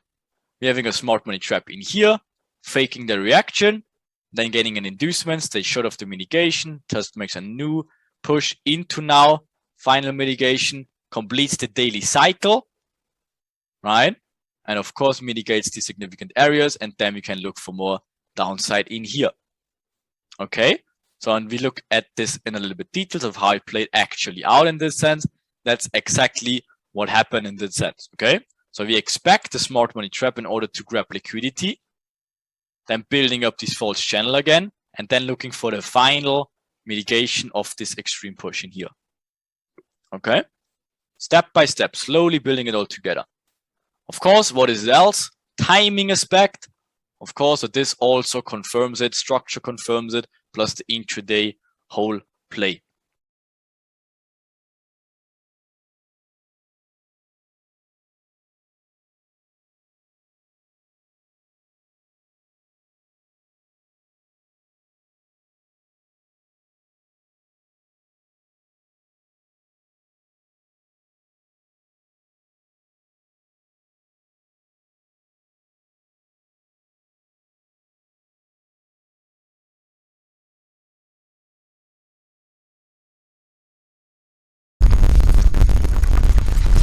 So let's put some more advanced example in. And again, we're just staying on the internal point of view to get you that point first before we combining it all with the higher time runs, right? So guess what? What we will do? So that's a tricky one because again, some people might ask like, oh, why does the inducement not happen in London or whatsoever? That's why obviously the structure comes into place. Really, really important. For example, in here, there was a liquidity to the left, maybe a very significant structure. And as you can already see, this already has some sort of vector candle characteristics. Plus, before that, huge uptrend building. And the vector candle to finish it off properly, right? So this already is an inducement. Okay, so the question is, where is the main inducement for the day? Even if we break the day, and obviously we start here. That's our starting point. But if you look at the bigger picture structure, we should understand that the inducement is where? No, not Asia highs. Right? That's why we have to think about, no. That's why we have to think about out the box. No, it is here. This already was the inducement. And again, just because it's on the day yesterday, if something like this takes significant structure, and of course, we don't need a London Open inducement because we already had a main inducement to the left. Make sense? But then again, it's the same thing over again. Now this time it becomes a little bit more challenging because it's a little bit switched off. It's not the perfect scenario anymore, right? But guess what? If you just took the smaller cycles, it's the same thing all over again. So what's going on here? So first of all, knowing that, in which direction should we trade? Just looking at the bigger structure and where the main inducement is. There you go. Exactly. We're looking for shorts. And of course, by doing that or knowing that, what should they do if they want to go lower? Right? Of course, they want to do higher even once more. They don't need to induce this point in here though, because again, the inducement is in here. They just need to induce like a little bit. We don't know at this point how much. We have a very good understanding that they just want to build up the channel. But overall direction should be short. You technically don't need this London inducement in here anymore because we had this inducement already here. Okay, that's why we have to think about outside the box a little bit. And of course, that's why the whole thing can change a little bit. It can become a little bit confusing. Okay, but first knowing that, what do we have? Of course, we go induce high to go even lower, right? So now we have the Asia range being closed. Frankfurt kicks in, makes the last inducement high in here. We don't know how much it goes. Of course, we have a good understanding of the last mitigation in here. Of course, not something we wanted to trade at. But again, we're trading away from this inducement. Of course, we want to trade away from that. And we're just looking for short opportunities, right? So guess what? They're giving the reaction. But what is going on here? Yeah, and outside the box thinking is literally exactly what you need to do here, girl. So see, that's the box. You need to think outside the box. Ha ha ha, what a joke, right? Makes sense. So anyways, so what is what is going on here? What are they doing in here? Of course, they're faking a double bottom, right? So what is going to happen? Do we expect a reversal now? So should price pretty much go like this now? Oh, there you go. It just smokes through it. It fakes, of course, the double bottom before it does it. Not a surprise to us anymore because it needs to, retailers need to be induced. Obviously, that's why the small reaction happens. Then it smokes through, right? So now advanced question, right? So can we expect a reversal now? We don't know at this point. If you just put it like this, okay, we got an minor inducement. That's our build-up. Minor inducement. And what's going on here? What is going on here? Right? So what we have in here now, we first of all, now think closely because you need to put the pieces together. This is the main inducement for the day. We want to trade away from that inducement because that grabbed liquidity. Okay, we need to trade away from that. What they're doing now on an internal basis though, they're faking the double bottom, giving you the minor inducement, and now they're mitigating that minor inducement. Okay, so what could happen right in this specific moment in here? First, they complete the minor play first, like this. This is the minor play, build up, minor inducement, minor break of structure, minor mitigation, and of course it gives the minor play. Make sense? So advanced question only again. What could happen here now and why? Again, just give you a few hints now. So hint, now we have London open. Another hint, look to the left. There's the next liquidity. We never grabbed liquidity at this point, did we? No, we did not. Right? Where's my pen? There we go. Why is it giving me the delays? There you go.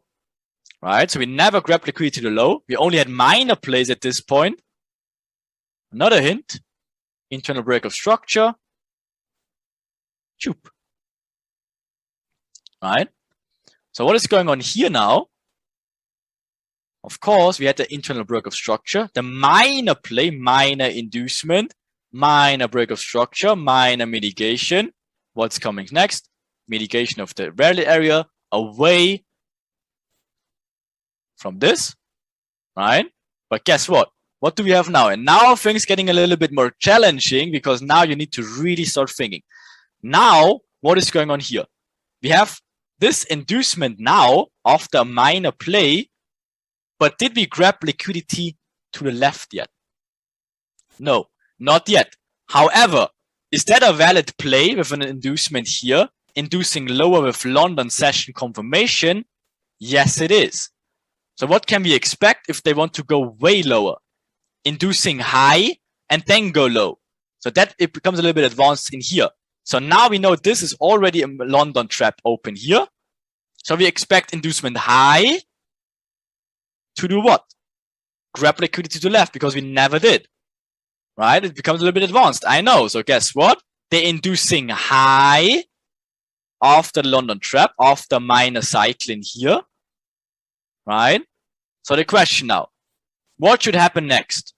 A, we will take out the main inducement for whatever reason. Or B, we trade away from the main inducement and understand that we trapped enough liquidity for the intraday play and go for the next liquidity zone, which is obviously here. There you go. So hint, we never had an inducement here. Right, another hint, they induced high now. The internal structure being induced high now. And of course, we had our inducement in here. So guess what's going to happen? We finish, of course, the cycle like this. Right, and that's where thinking out the box, always looking to the left, will help you significantly as well. Because again, for my, you may think, oh, that's a little whatever. It should induce Asia high here. But again, the overall play, again, makes a lot of sense. But at this point, it's more like being like this. And you already see you need to think a few steps ahead. Because it's not always like they're doing one obvious thing and then immediately doing the next thing always. As you saw here. Minor inducement of Asia range here after the build-up. Minor inducement. Never took something from the left. But still, the minor play you can trade. So you have a minor inducement in here, internal break of structure in here, having the imbalances, right? Getting the mitigation. Where is it next good to go? Until, of course, the next supply area in here, right? But this is only the minor play. Now you have to think again, oh shit, now it's London open.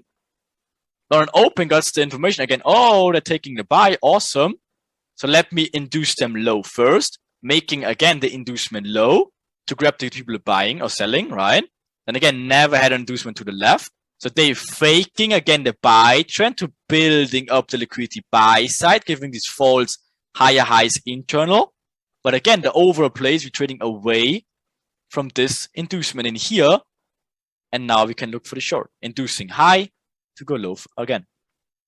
Again, it will all be like a chess play or like a chess game. And we need to start to putting these things together as a chess master or grandmaster. They don't play normal chess. The best chess masters, they can think like literally 20 steps ahead. I think the average of a grandmaster was 15 steps or something like that, right? And you need to develop that mindset. Again, don't see the obvious thing and then get confused when like, yeah, but I told us like whatever, inducement here, mitigation here, why did it fail? You need to put all the steps together. And of course, that's how we play this ping pong style. Again, if you look at my Insta, for example, guess what? That's the first buy. That's the first sell. That's another buy. That's another buy. That's another whatever exiting the buy is here.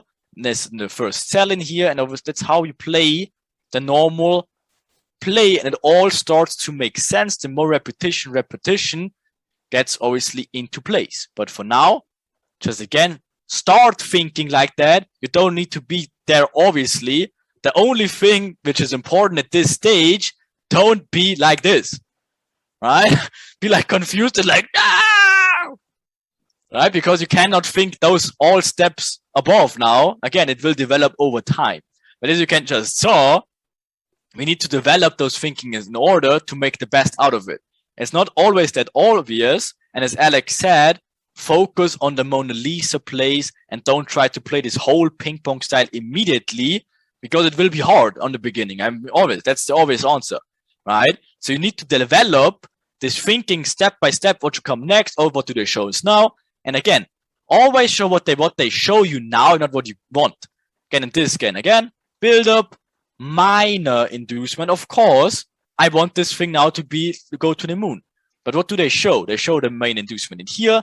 Now they show me the perfect mitigation. After an internal break of structure, a minor one though. So this is good until the next area in here. Then I trade after the bigger picture break of structure in here. This is a valid thing now. Now I have the inducement in here. Awesome. Now I know this is London. Okay, London trap. Never grabbed liquidity. Awesome. What do I do next? Need to aim liquidity again. Inducing high. Make the candles in order to fulfill the whole push, trading away from the inducement. And that's how you develop slowly but surely, again, this grandmaster thinking, step after step, thinking a few steps ahead. For the internal play though, the ideal scenario again is build up in fake direction, then the minor inducement of Asia as a requirement, then of course a smart money trap after, then a final inducement with timing, and that final inducement with the timing should get into a mitigation area with an imbalance that gives a valid POI. Okay, that's the main steps you need to follow for an intraday approach. Of course, if you combine the whole overall picture like Alex did earlier, and what we will do later on, the whole puzzle gets together. But first, understand the intraday approach, understand the overall big approach, and then we slowly starting putting everything together. Okay, bigger play, smaller play, bigger play, smaller play, and then a combination. So for an intraday play though, again, without taking too much, very good with that slide. So build up in fake direction, minor inducement of Asia, smart money trap after, and then final inducement with timing, and then into a mitigation zone of an imbalance that gives a valid point of interest. Okay. So if you look at that in the charts now, again, what do we have in this example? It's the same thing all over again. You have Asia liquidity in here, building this quadruple bottom, false inducement low. To do what? Push price higher, building this false channel. Short side, what's the next thing we can expect? Smart money trap, inducement into valid mitigation areas. Right? There you go. Becomes a FFS. Look at the clock. Timing confirms the mitigation. And of course, gives the reaction. What do we do after the reaction? Internal break of structure. No, not really, sorry. Not an internal break of structure. Maybe on the 1 minute. But guess what? We can make our markup the imbalance zones. Gets there, mitigates it. What we did before that? Building up liquidity, inducement into the zones. What can we expect? Of course, or pretty much what we target at, of course, low in here.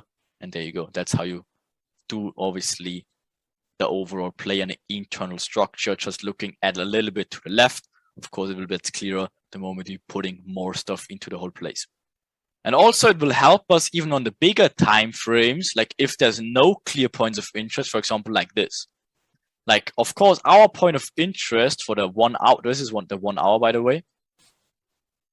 This is the 1 hour. We would usually pick this point of interest in here and never this one like randomly, right?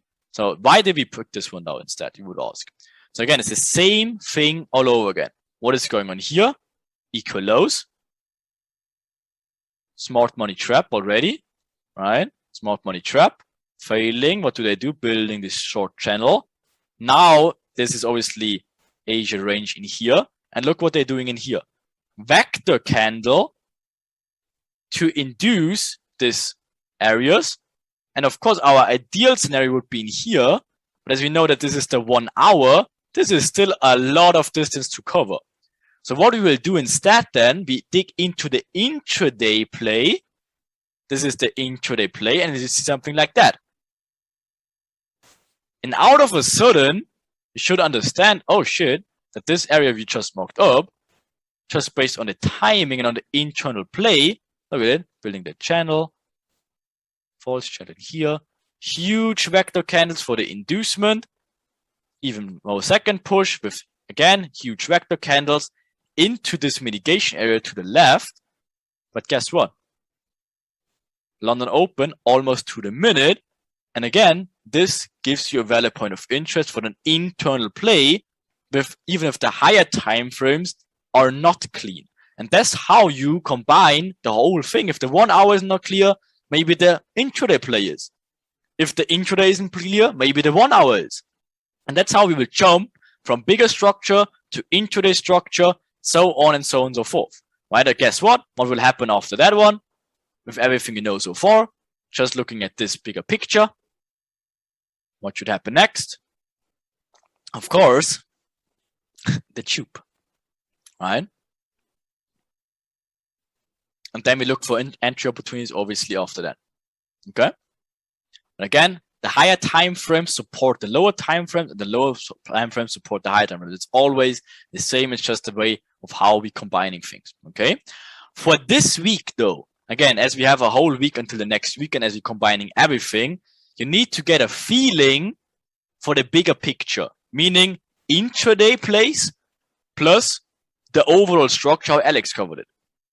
Okay, but first, focus on intraday and on the bigger picture, like separate it. Don't put everything together yet, because we will do that obviously in day 3 and 4. Just understand like the bigger aspect of it, with the demand and supply plays, with the decisionals, with the extremes, break of structures, and also the intraday plays.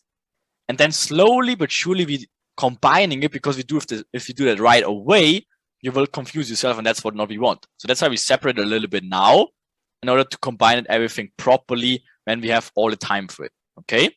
But again, another example to make the intraday even more clear. Again, we had it like a couple of times now. There you go. Smart money trap, inducing it, proper mitigation, timing, tube.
Let's take a look at a few more examples to get literally a better feeling for that. Because again, it's very important to understand the internal play first, and then we combine it obviously with the bigger aspect, as Alex did very good. And again, it just makes more and more sense. And first we introduce or complete the daily cycle, and then we combine everything. Same thing in here. What are we doing? Right, of course, we identify the liquidity. Now we're breaking out of Asia range to the low side. This case, we had a smart money already here in Asia. So the smart money trap is already completed with this false mitigation in here. Gives a false reaction. What does it do in the process? Of course, creates equal lows on also an Asia low. So the only thing next in line is the inducement of this point in here. What comes after? The mitigation, and this time in the lower time frames. In the 1 minute, there would be an imbalance in here. Then we just look at the clock again. Timing confirms the overall play. And there we go. Then obviously you can expect something like that on the intraday aspect of it. But you see how we're slowly combining it over and over and over again. It's literally the same stuff over and over again. So let's take a look at another one. Same thing in here. See, smart money trap, they did in Asia as well. We identify the liquidity, internal liquidity, this structure point in here. But where's the real liquidity? Of course, it's external of a different day, which is above these areas, right? So now we see this is the extreme of the push that led to the whole pullback. Now we're having our smart money trap. It's literally exactly the same as we had in the earlier example. First, what they're doing in here. Okay, they induce kind of Asia range on the top side. That's why the whole push to the downside happens first. But guess what? They never grab this liquidity areas in here, right? So of course the liquidity is still above these areas. Now finally we have an inducement to the left. We never had that in these areas and never induced anything to here, right? So now we're having an inducement to the left structure. Below that, of course, there's your real mitigation area with the imbalance in here. What do they do? Price comes, mitigates that. When do they do it? Perfect London. And of course, what can we expect after? Very easy at this point, isn't it? A tube in here.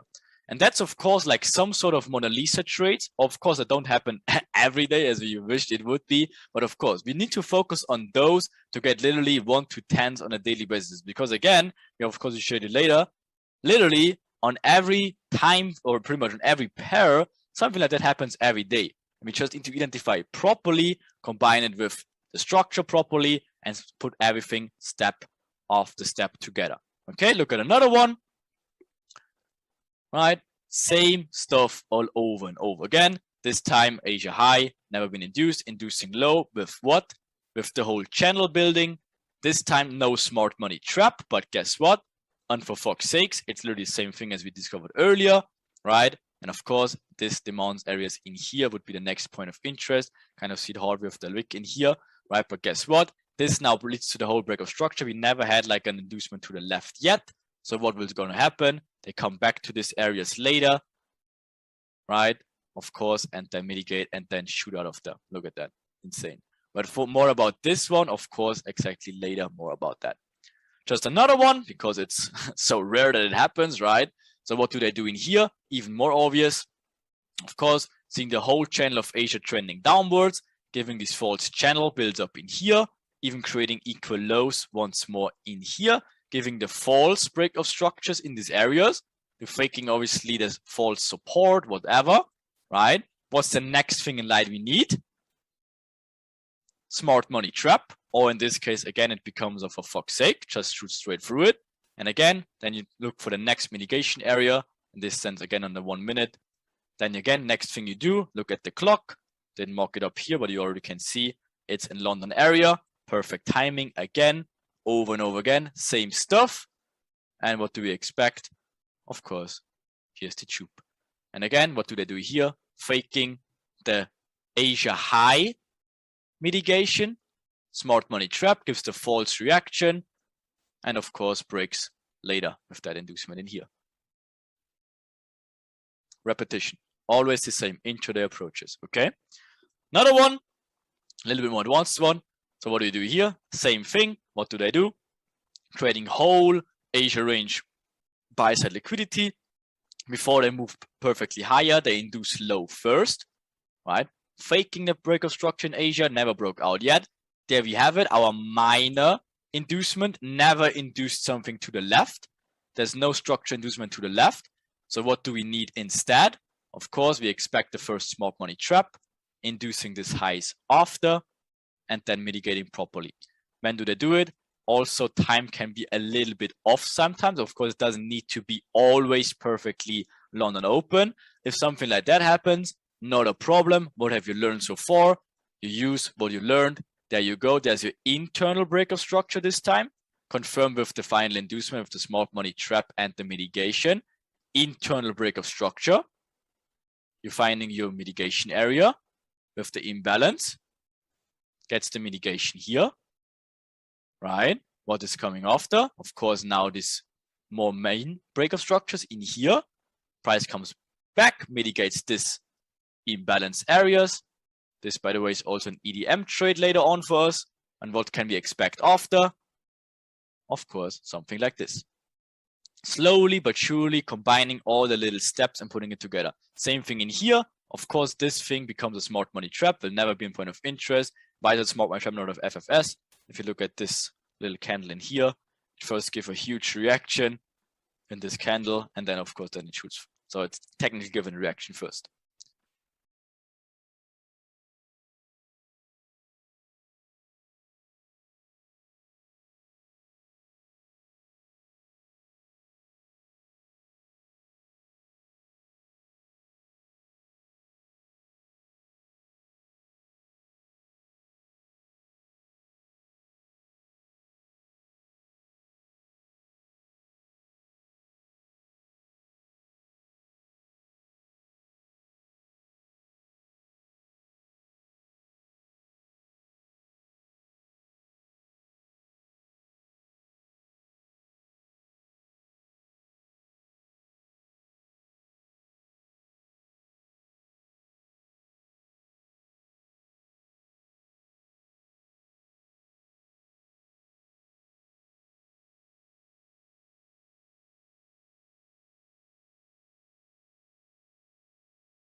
Daily cycle components. We have a really good understanding now of Asia range, of how it should be induced into London, right? And then of course move in a different scenario. But of course there's way more for the overall daily cycle components to make even the intraday plays way more obvious, because of course there's way more than London. So let's dig into it.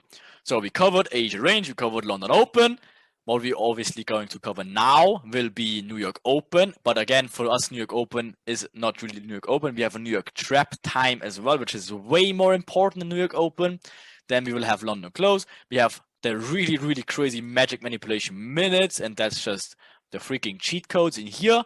And then, of course, we will show you how the overall day can look like in terms of timing confluences and the stuff you learned so far. So, and just mind me, we need to pick up the pace a little bit. So if I'm going too crazy or too fast, just hold me up here, okay? So we will start with the New York trap though. It's pretty much like London, but different. The intentions are literally the same. So what they will do in New York trap, again, it's the same plane over again. So the New York guys come into play, right? And they say, okay, we want to take over now as well. And of course, London is still into play. So sometimes there's always like this little issues with them both. So that's why they're not happening into London Open, New York Open. That's why we will use New York trap time, which is 1 hour after New York. But you need to understand that there will be traps at London Open, because obviously they're opening their session. And there will be, of course, their manipulation in place when they jump in. But then again, London is still into place. And that's why they're still arguing a little bit. No, we want to push price higher. No, we jump in, we want to price for lower. So that's why the first hour is always like a little back and forth. And then usually at 3 p.m., which is 1 hour after New York Open, is when the real New York trap move happens. That is very important. So you need to understand New York Open, which is 2 p.m. UTC plus 2, will be sometimes some sort of traps. But then 3 p.m. UTC plus 2, no, for UK times it will be 1 p.m. New York Open and 2 p.m. New York Trap. Okay. Again, and then 1 hour after New York Open is when the real trap happens, and that is then 3 p.m. Okay, for UTC plus 2. So how does it look like in the charts though? Again, what do you have in here? Very familiar, doesn't it? So we have equal highs like crazy, false channel in here, faking first this low trend. Guess what happens? Inducement of Asia highs plus this major structure in here, just by a little bit. When does it happen? You already can recognize this box. Happens perfectly in London Open. Of course, they're grabbing the liquidity in here, making the huge push after liquidity grab. Continue. After here, consolidation. Before they're pushing, they push price higher to even go lower. This is where New York opens in here. But guess what? This box simulates the New York trap time. And guess what they do? New York Open getting induced by the trap time, and then price can continue higher. Another example, look at this one, Asia range. What do? Building up the channel. Guess what? Last channel in London Open. Awesome. What do? Of course, grabbed all the liquidity, smokes price through Asia like nothing, giving the false pullback, right? Then again, guess what? This is the fake New York Open in here. You see this little wick where they have like this argument, like, oh, I want to push price higher, no, lower, And finally,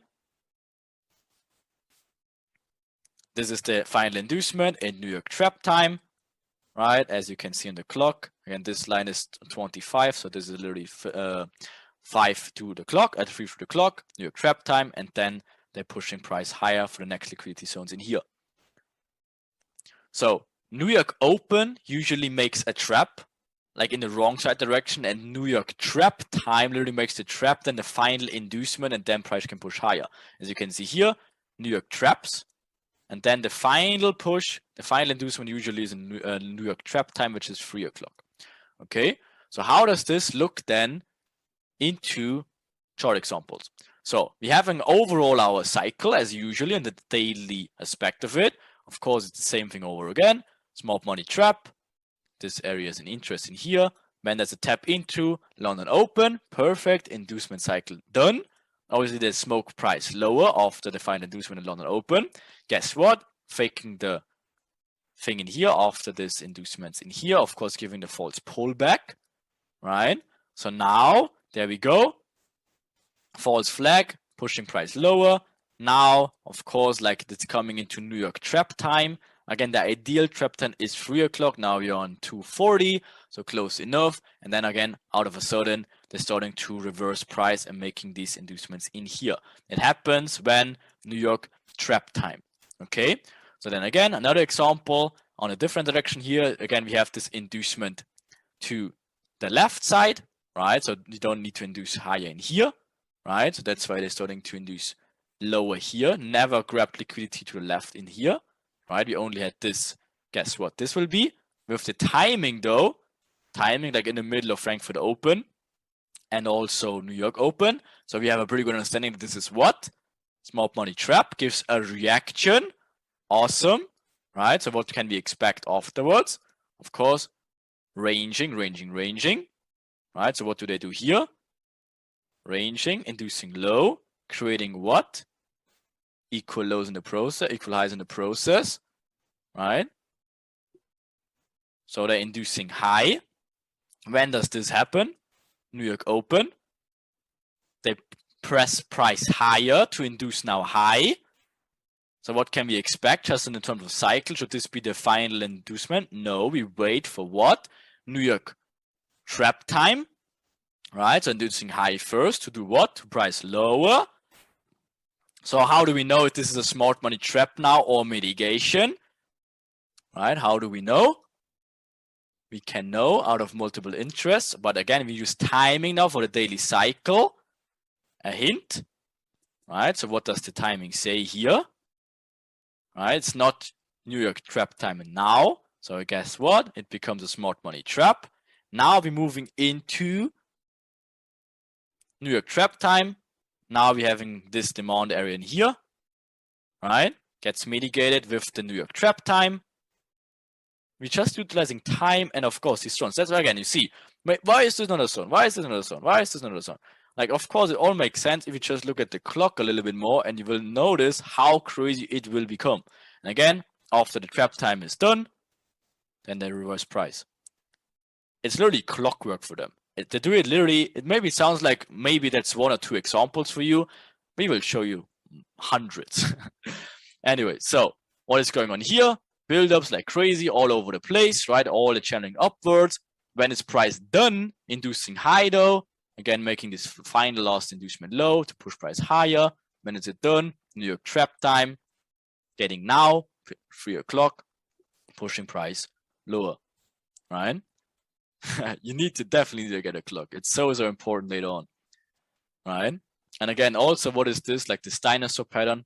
This other guys would be very proud of us. Again, very clean example here. What is going on here? Same thing. Asia low, Asia high. This 100% becomes, guess what? Smart money trap. Very easy at this point, isn't it? Right? That's obviously the reaction of the false one. There's your inducement, right? Minor one. And now, of course, you're having, again, you see how we don't need a smart money trap to the left now because the smart money trap is literally in here, right? Smart money trap, inducement into mitigation areas. When should it happen? New London Open in this scenario, right? Missed it, unfortunately, right? So stayed short of it like a little bit. So sometimes what do? They come back at it, right? They come back. More about this later. That will be a crazy one. You will love that one. And then, of course, they mitigate it properly. So obviously, it doesn't need to be always perfectly London Open in here.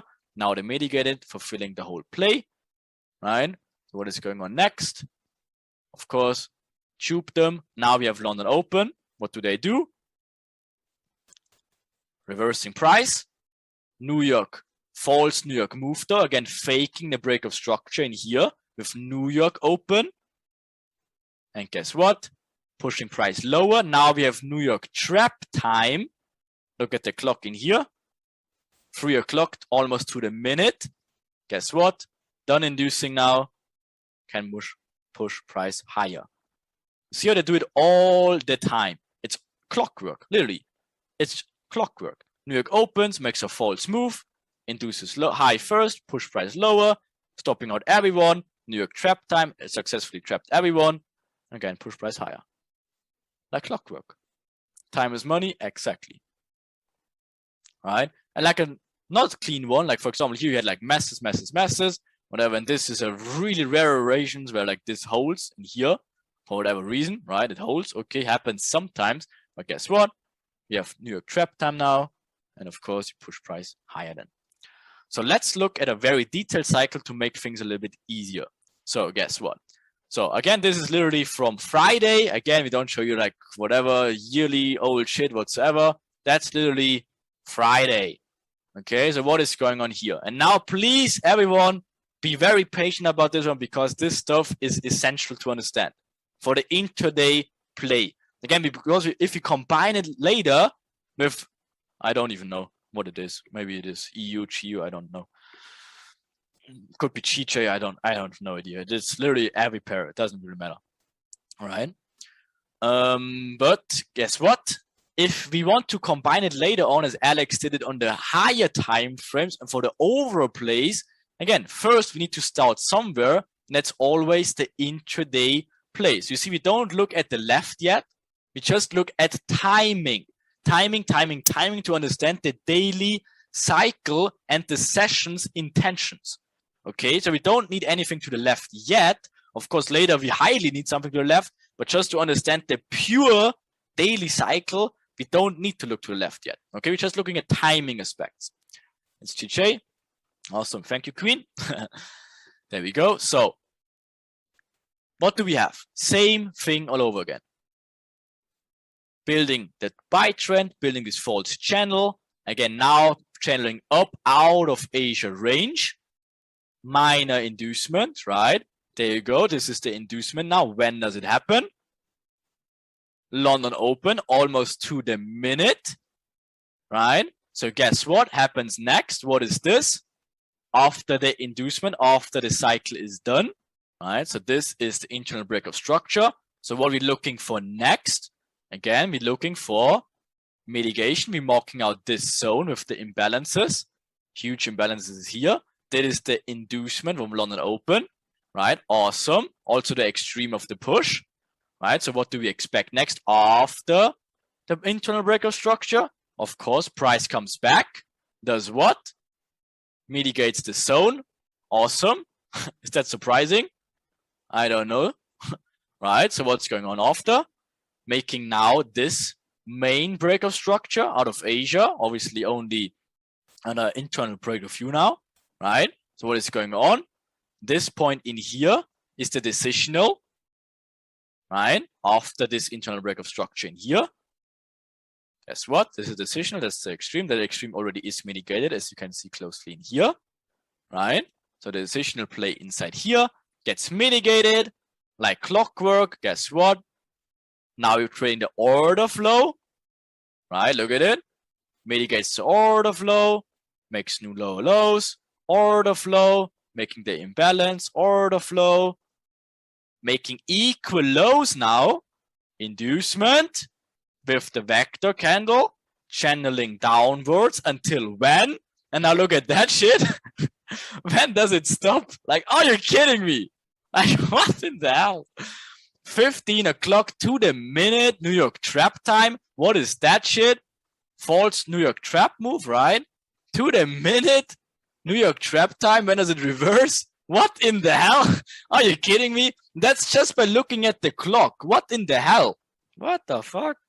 And again, guess what? If you combine the structure now, if you combine mitigations, if you try the lower time frames, if you try all the others, we have so much stuff in between in here. We have EDMs, we have LEDs, we have even EDMs here, we have a LED in here. It's just crazy. And that's how you see us pretty much playing this sell in here, making the buy in here, making the sell in here again, whatever. Like it all makes sense to you so much at the ending, right? So again, that's just timing. Just think about it. How crazy is that? Right? We have 15 other stuffs we combine into that. So for this day, just understand this little thing in here. And again, it looks so simple, but again, this is the shit. This is literally it. Of course, it will not look like this perfectly all the time, but understand. Asia range, minor inducement. Maybe this is the small money trap to the left, right? Getting the false reaction. High inducement with vector candles, speed. London Open, what does it best case do? Of course, mitigate something or can induce something. Internal breakup structure, mitigating in here. Obviously goes lower. Small money trap in here maybe. Building equal lows. New York Open makes the false push. Goes lower, inducing lower. New York trap, mitigates something maybe. Internal breakup structure, maybe here. Mitigates. Off to races. Like clockwork. But again, it becomes even, that's nothing yet. That's the obvious stuff. That is the obvious stuff. That's not even like crazy yet.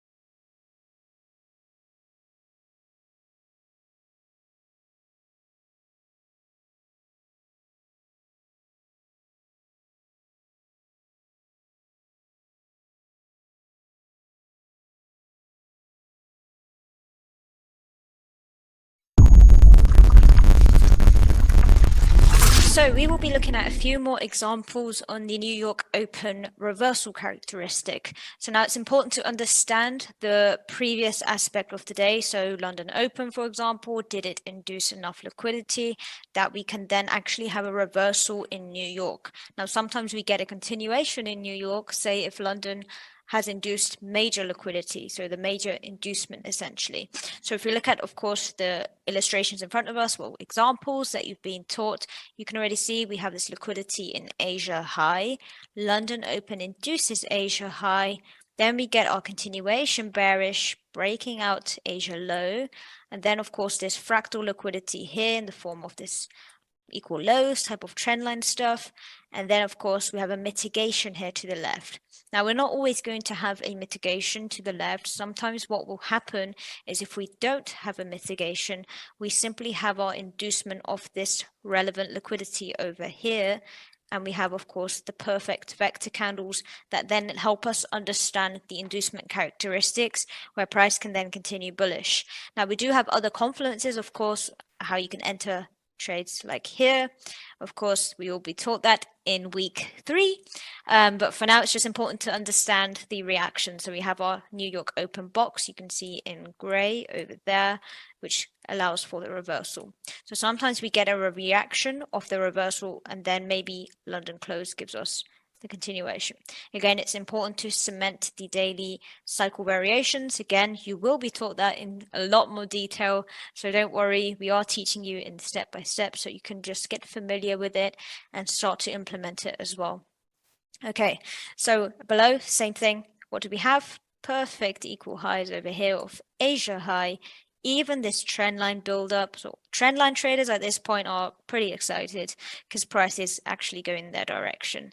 We even have the breakout traders here taking it from Asia high.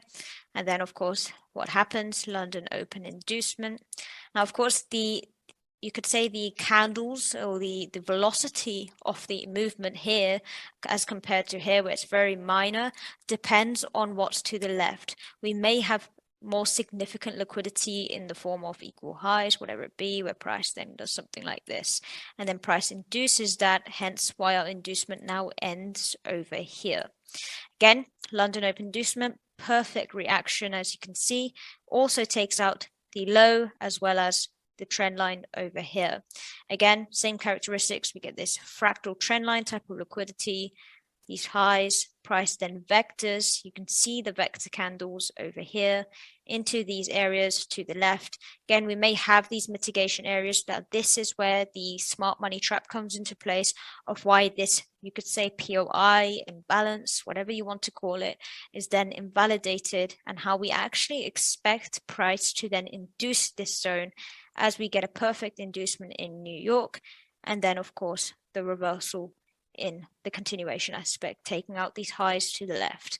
So this is really important to understand how you get variations, but for now we'll be showing you the simple reactions of New York open. So first example, we have gold, as you can see, and then we have it on the 26th of April over here to the bottom.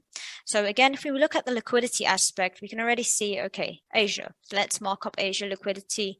We have perfect equal highs, equal lows even. We even have these even more perfect equal lows at, of course, Asia low. So again, everything's fractal. So you're having 2 sets of equal lows, this trend line type of stuff over here. Again, we can continuously mark it where it's very fractal, but it's important to mark relevant liquidity. We also have smart money trap over here. Again, you will be told that in more detail. But yes, of course, going forwards, what happens? We, of course, get our London and open inducement low over here. And then, of course, we get, of course, equal lows here being induced. And then price, of course, now has a relevant inducement of liquidity to the left. London open gives us the perfect reaction to then go bullish and start taking out, of course, these structurals, the highs, you could say, or whatever you want to call it. This is why we don't use structure in that sense, because yeah, they could say this is a break of structure of this point, etc. Then we should continue and take whatever these IFCs, and essentially that should hold when it's actually a trap. Okay, so what happens? Again, we create these new reactions. Now, it's important to understand that we may get this inducement of structure to the left. It does not mean it's entirely finished. So what that means is we may have a relevant area, relevant medium or major inducement to the left, and these are just our pullback, essentially, reactions. So what happens here is, of course, price takes out these trend lines. New York open gives us that continuation to then take out relevant liquidity. So it allows us to take the buys. Again, we take buys in there. And then, of course, what we expect is, of course, the continuation bearish now. So again, it's like our reversal. So London open over here. Then New York, we've induced enough liquidity to the left. Price can now continue bearish, taking out all these minor levels of liquidity. And why is it minor? Because it's, of course, within the same day. It's important to understand that. So next example, again, it's gold again, of course. Again, you can see these liquidity buildups pretty easy at this point. Remember, Asia is our guideline for that. You have these trend line type of stuff over here, these lows down there. Remember the low and the high as well. Then, of course, these lows here. Now, fractally speaking, you could say that's, of course, our Asia inducement. And then that's why price allows it to push like such. But we don't use that as a reliable point for price to continue higher unless this point has induced major liquidity to the left. That's where we can get our continuation where Asia high or low is not induced. So one will be induced, just depends which one, if we're going bullish or bearish. So what happens? Price induces high. Again, this is more so in Frankfurt. London open then allows us to take the continuation. So whether we get our inducement in Frankfurt open or London open, then of course depends that London open will be a continuation and not necessarily the inducement in itself. And as we get this reaction, it's so perfect because we get this liquidity. Price induces high one last time before these confused sellers over here. Of course, buyers also trying to get in. They get induced from these perfect candles over here.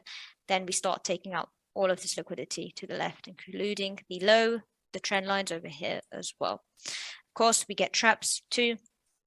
Again, these are key. A lot of you may get familiar with this as smart money concepts are like a more new trend as opposed to maybe trend lines, and how you can avoid taking losses with zones like such or random POIs over here. That's a really nice smart money trap because it actually gives a nice reaction.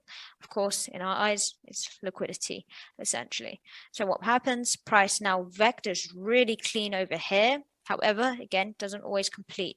So this is where we get the vectors. Price also creates this really nice buildup.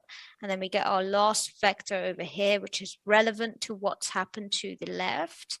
Then we can take our mitigations essentially in New York, of course. However, again, it's important to understand the reversal and continuation aspect. So in the beginning of New York Open, we get the reversal, taking out this relevant area of liquidity now. So we've taken out quite a bit of liquidity here. Price can now, of course, then continue bearish. As you can see, relevant liquidity is taken. Take that mitigation there. So these are really nice trades where you can hedge, but we hedge with the confluences as an addition, of course. So next example, we have, of course, Euro JPY. Now here it's pretty evident the liquidity buildup. You can see in the form of this trend line. Not the straightest trend line that I drew. I'm not good at drawing. Of course, equal lows even there, below here. Again, same fractal idea, liquidity, vector candles to induce, and hence why we get this slow choppy reaction. It's important to understand, of course, Asia is our guideline. We're just seeing the same cycle play again and again and again. Again, we have equal lows over there. What happens? Price doesn't quite induce Asia high. Now, it might be tricky to see, so I will, of course, remove that. So it doesn't quite induce Asia high. However, it does induce all of these areas of liquidity to the left in London Open, hence why we get this pullback over here. However, again, when we look to the left, we have more relevant areas of liquidity, hence why price then continues bearish, makes these reactions like such. And then what happens? It induces low to a relevant area to the left, could be a smart money trap, and it could be, of course, typical liquidity as we see. Price then shoots bullish. What does that do? Takes out Asia high as well as being equal highs, as well as the sellers' liquidity that think price will then continue bearish like forever, you could say. And then what happens? We've induced enough liquidity to the left. Remember, minor inducement to the left. However, it's going to be a medium or major inducement. So we've had our medium inducement to the left over here in New York. Again, we get these perfect fractal buildups like such over here. What happens? Price continues bearish, takes out these sellers, of of course, the buyers were taken out from the inducement itself. We take these relevant areas again with confluences we have, and then price takes out the medium inducement as it's in current day price action. And that's important to understand because we will teach you again how to avoid traps like such, where you may see this zone as a POI to then take because, you know, this is our break off structure to the left, essentially speaking. So this is why it's important we don't trade structure in the way people see it. However, we use relevant market structure as you were taught in the basic master map on week 1.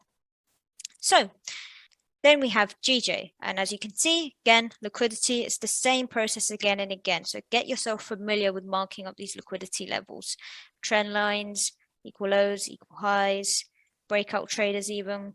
Okay, so what we can see, we mark up the relevant areas of liquidity essentially. We're not going to mark up so far back, like these areas are not relevant in the sense we've had our reaction over here, the vectors, etc. However, it being Asia, it doesn't sustain essentially. So what happens? We induce low. You can see the perfect vector candles over here, taking out these equal lows, the trend line. So enough liquidity has been induced as well as Asia low over here. And again, when does it happen? Perfectly in London Open. We take our trade over here. Of course, we know then that price allows us to take the continuation trade. Now, why does it continuation? Because it means we have a more liquidity to the left that's relevant and it's in line and it's essentially close to where price is trading before we can continue. So what this means, we have these areas like such over here, missing out all of this area. Price instead makes these equal lows over here. Perfect vector candle over here. Price now induces high. Why does it induce high? Because of course we've got to take out relevant areas like such here, as well as the equal highs up in Asia. So New York Open, of course, we will get our inducement. Then what happens? Perfect continuation reaction. Look how clean that continuation is. So we induce high perfectly. Minor inducement, of course, your false smart money trap zones over here. Again, these are all just liquidity buildups. Sometimes look rather odd. Again, same thing here. People are channeling here, thinking it's still continuing, but that's when price is slowing down. Again, let's look at more examples. So we have, of course, GBP CHF. Now, this is a pair maybe you're not familiar with. We use it in lit because it's very clean in the lit cycle. So yeah, you may be thinking, why this pair? But honestly, you will see how clean this is, generally speaking, and how we have a lot of examples of this. Even in my beauty of the days, I cover this pair a lot as well. Again, it's for orientation to understand too. So we, of course, have our build-ups here, the highs, of course, these trend lines over here. What happens? Frankfurt Open makes this inducement perfectly. Get the perfect vector candles over here, perfect fractal highs over here. Again, inducing liquidity to the left. What does that mean? London Open mitigation essentially over here. We come lower, again, take the consecutive mitigations over here. What does this mean? Of course, we have our inducement low off the trend line liquidity here. So price has essentially induced enough liquidity at this point.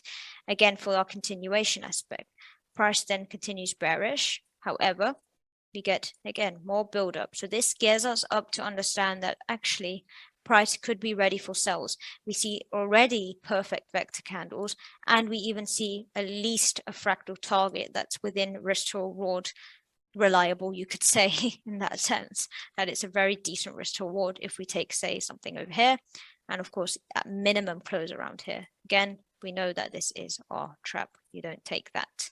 So the order of things is very, very key. So once we've had that, what do we get? Our reversal in New York. Of course, inducing smart money traders over here, taking out liquidity as well. So that's it from me on the New York Open reversal characteristics. So I would say get familiar with seeing these reactions, backtest them, identify the reactions. You, of course, will get the indicator to see it easier when you're backtesting. For now, just mark it up or look at it, identify these liquidity points and the reversal characteristics. If it's not a reversal and it's a continuation, understand why. Remember, understanding the inducement aspect, which type of inducement it was, as well as the liquidity aspect of targets, essentially, will help you understand why New York can be a reversal, or it could simply be a continuation when there's, of course, liquidity to the left that needs to be taken out. Of course, I would recommend saving these, take screenshots, of course, on your own charts, so you have a good backlog of trades to look at. So thank you very much, and I hope you enjoyed that.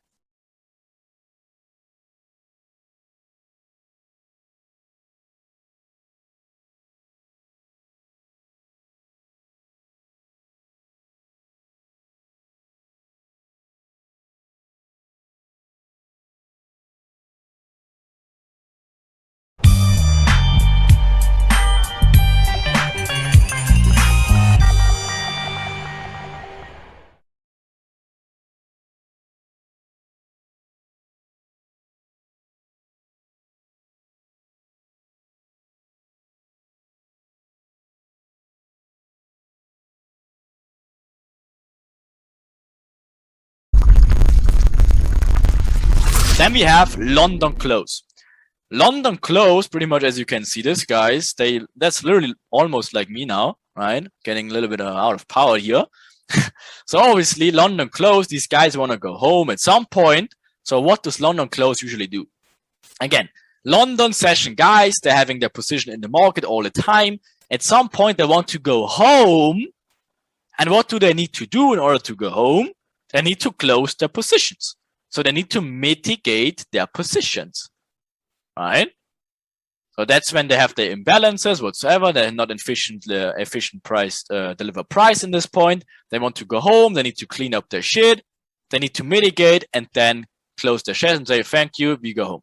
So that's why London close usually mitigates something. Okay, what does that mean in other words?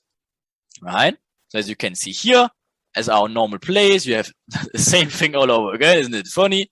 Right, again, internal break of structures, whatever later. Proper mitigation here. Then this, of course, like this valid break of structure, and a false pullback, like clockwork, like New York trap term, gives the reversal. Inducement, perfect. And then the mitigation, as you can see here, imbalance, London close to the minute, to the no, London close, by the way, is a 5 p.m.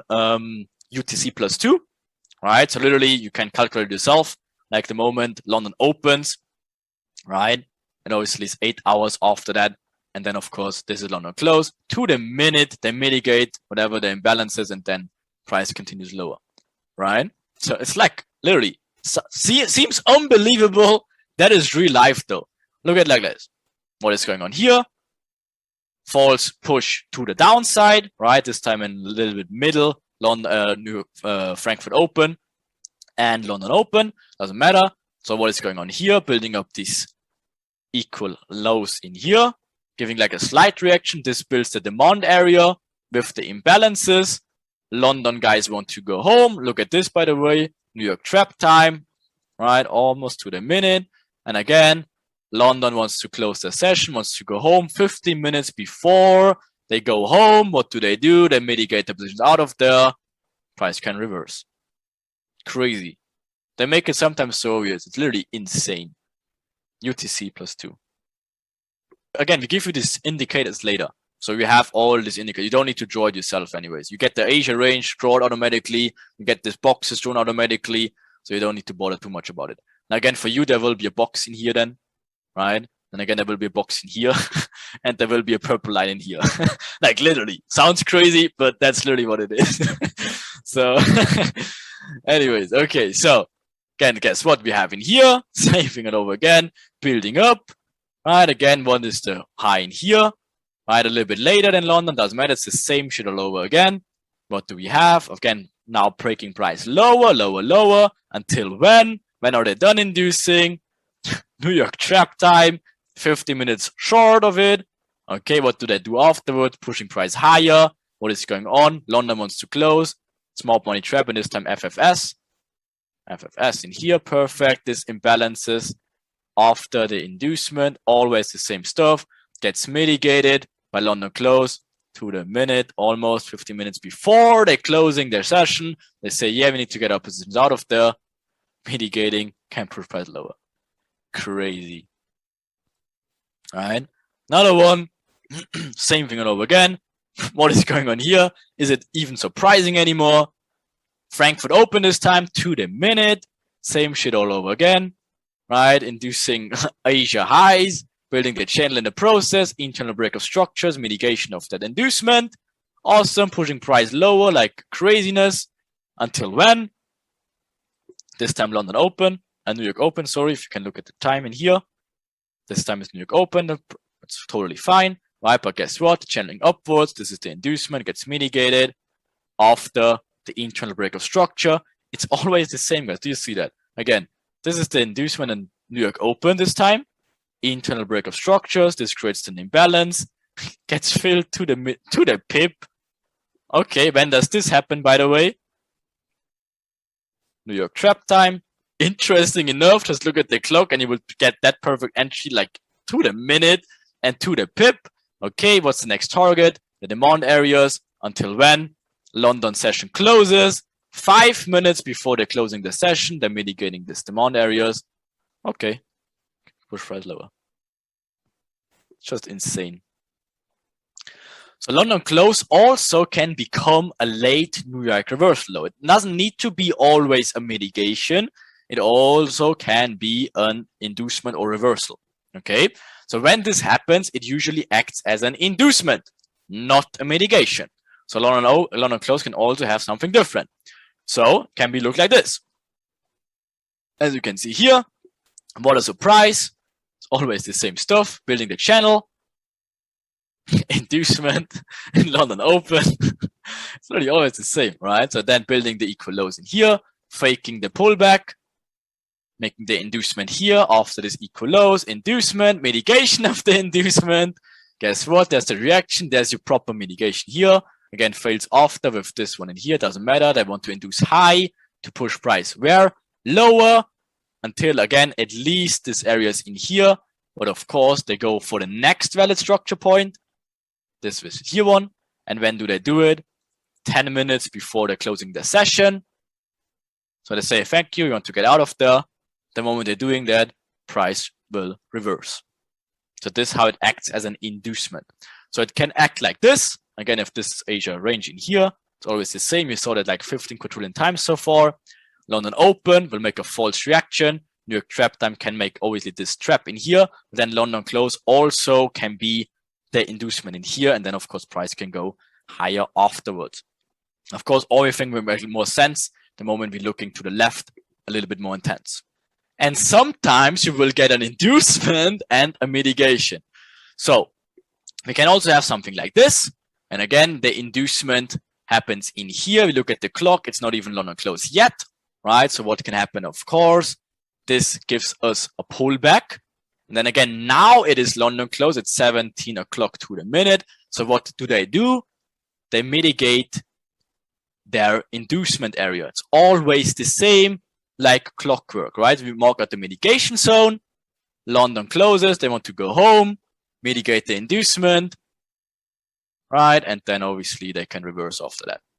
It's literally like clockwork and helps you so much to identify it just on an intraday aspect of it, right? It's again, same thing all over again. And this, for example, will be a very good one later, and you will freak out about this example later.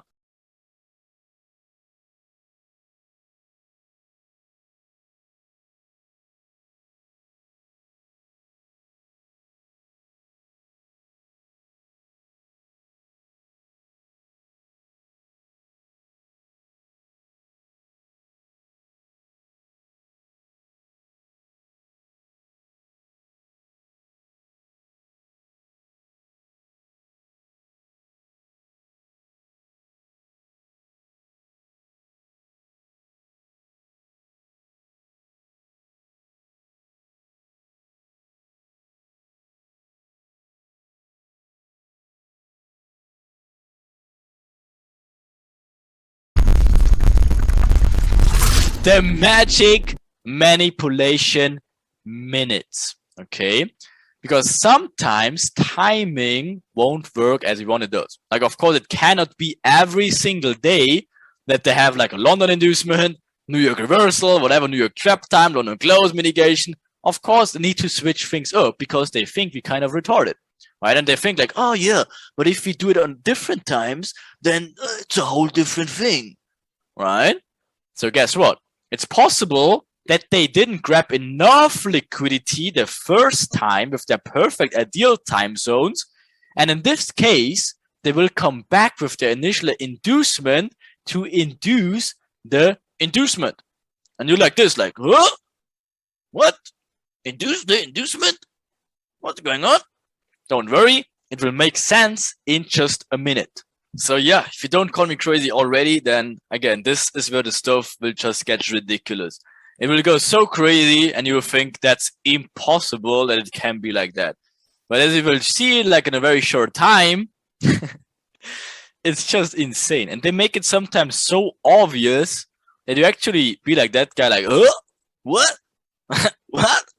Are you serious? And you will not believe that it's actually possible. But anyway, so what is the magic manipulation minutes? Magic manipulation happens after the London Open inducement, okay? Or they can create the inducement itself. This can be at 12:30, or again UTC plus 2, and 12:30, also UTC plus 2. Okay, and remember, again, you're better than a clock. If it doesn't happen to the exact minute, it's of course about the intentions, and that's just orientations for you to help you to see the complete insanity later. Okay, so always use that as a confluence and to know exactly what you look for. And always analyze the behavior and identify whenever or not they want to come back towards that areas or not. But again, just by this magic manipulation minutes, you will freak out. Okay, so just know this: it's 10:30 and 12:30, because again, they think people are kind of retarded and they will not figure that stuff out. But yeah, we just call it the magic manipulation minutes because that's when they're literally manipulating price on purpose, because they UTC plus 2, UTC plus 2, so 9:30 and 11:30 UK exactly, right? Because again, they need to manipulate sometimes if they haven't achieved their initial goal, which is inducing everyone on the wrong side. So that's why they literally have minutes when they do that, and they do it at 12:30 and 12:30. 10:30 and 12:30, right? So how does it look like? So what's going on in here, right? So we have like obviously our London inducement, right? Obviously we have a mitigation of the inducement, but now there we go.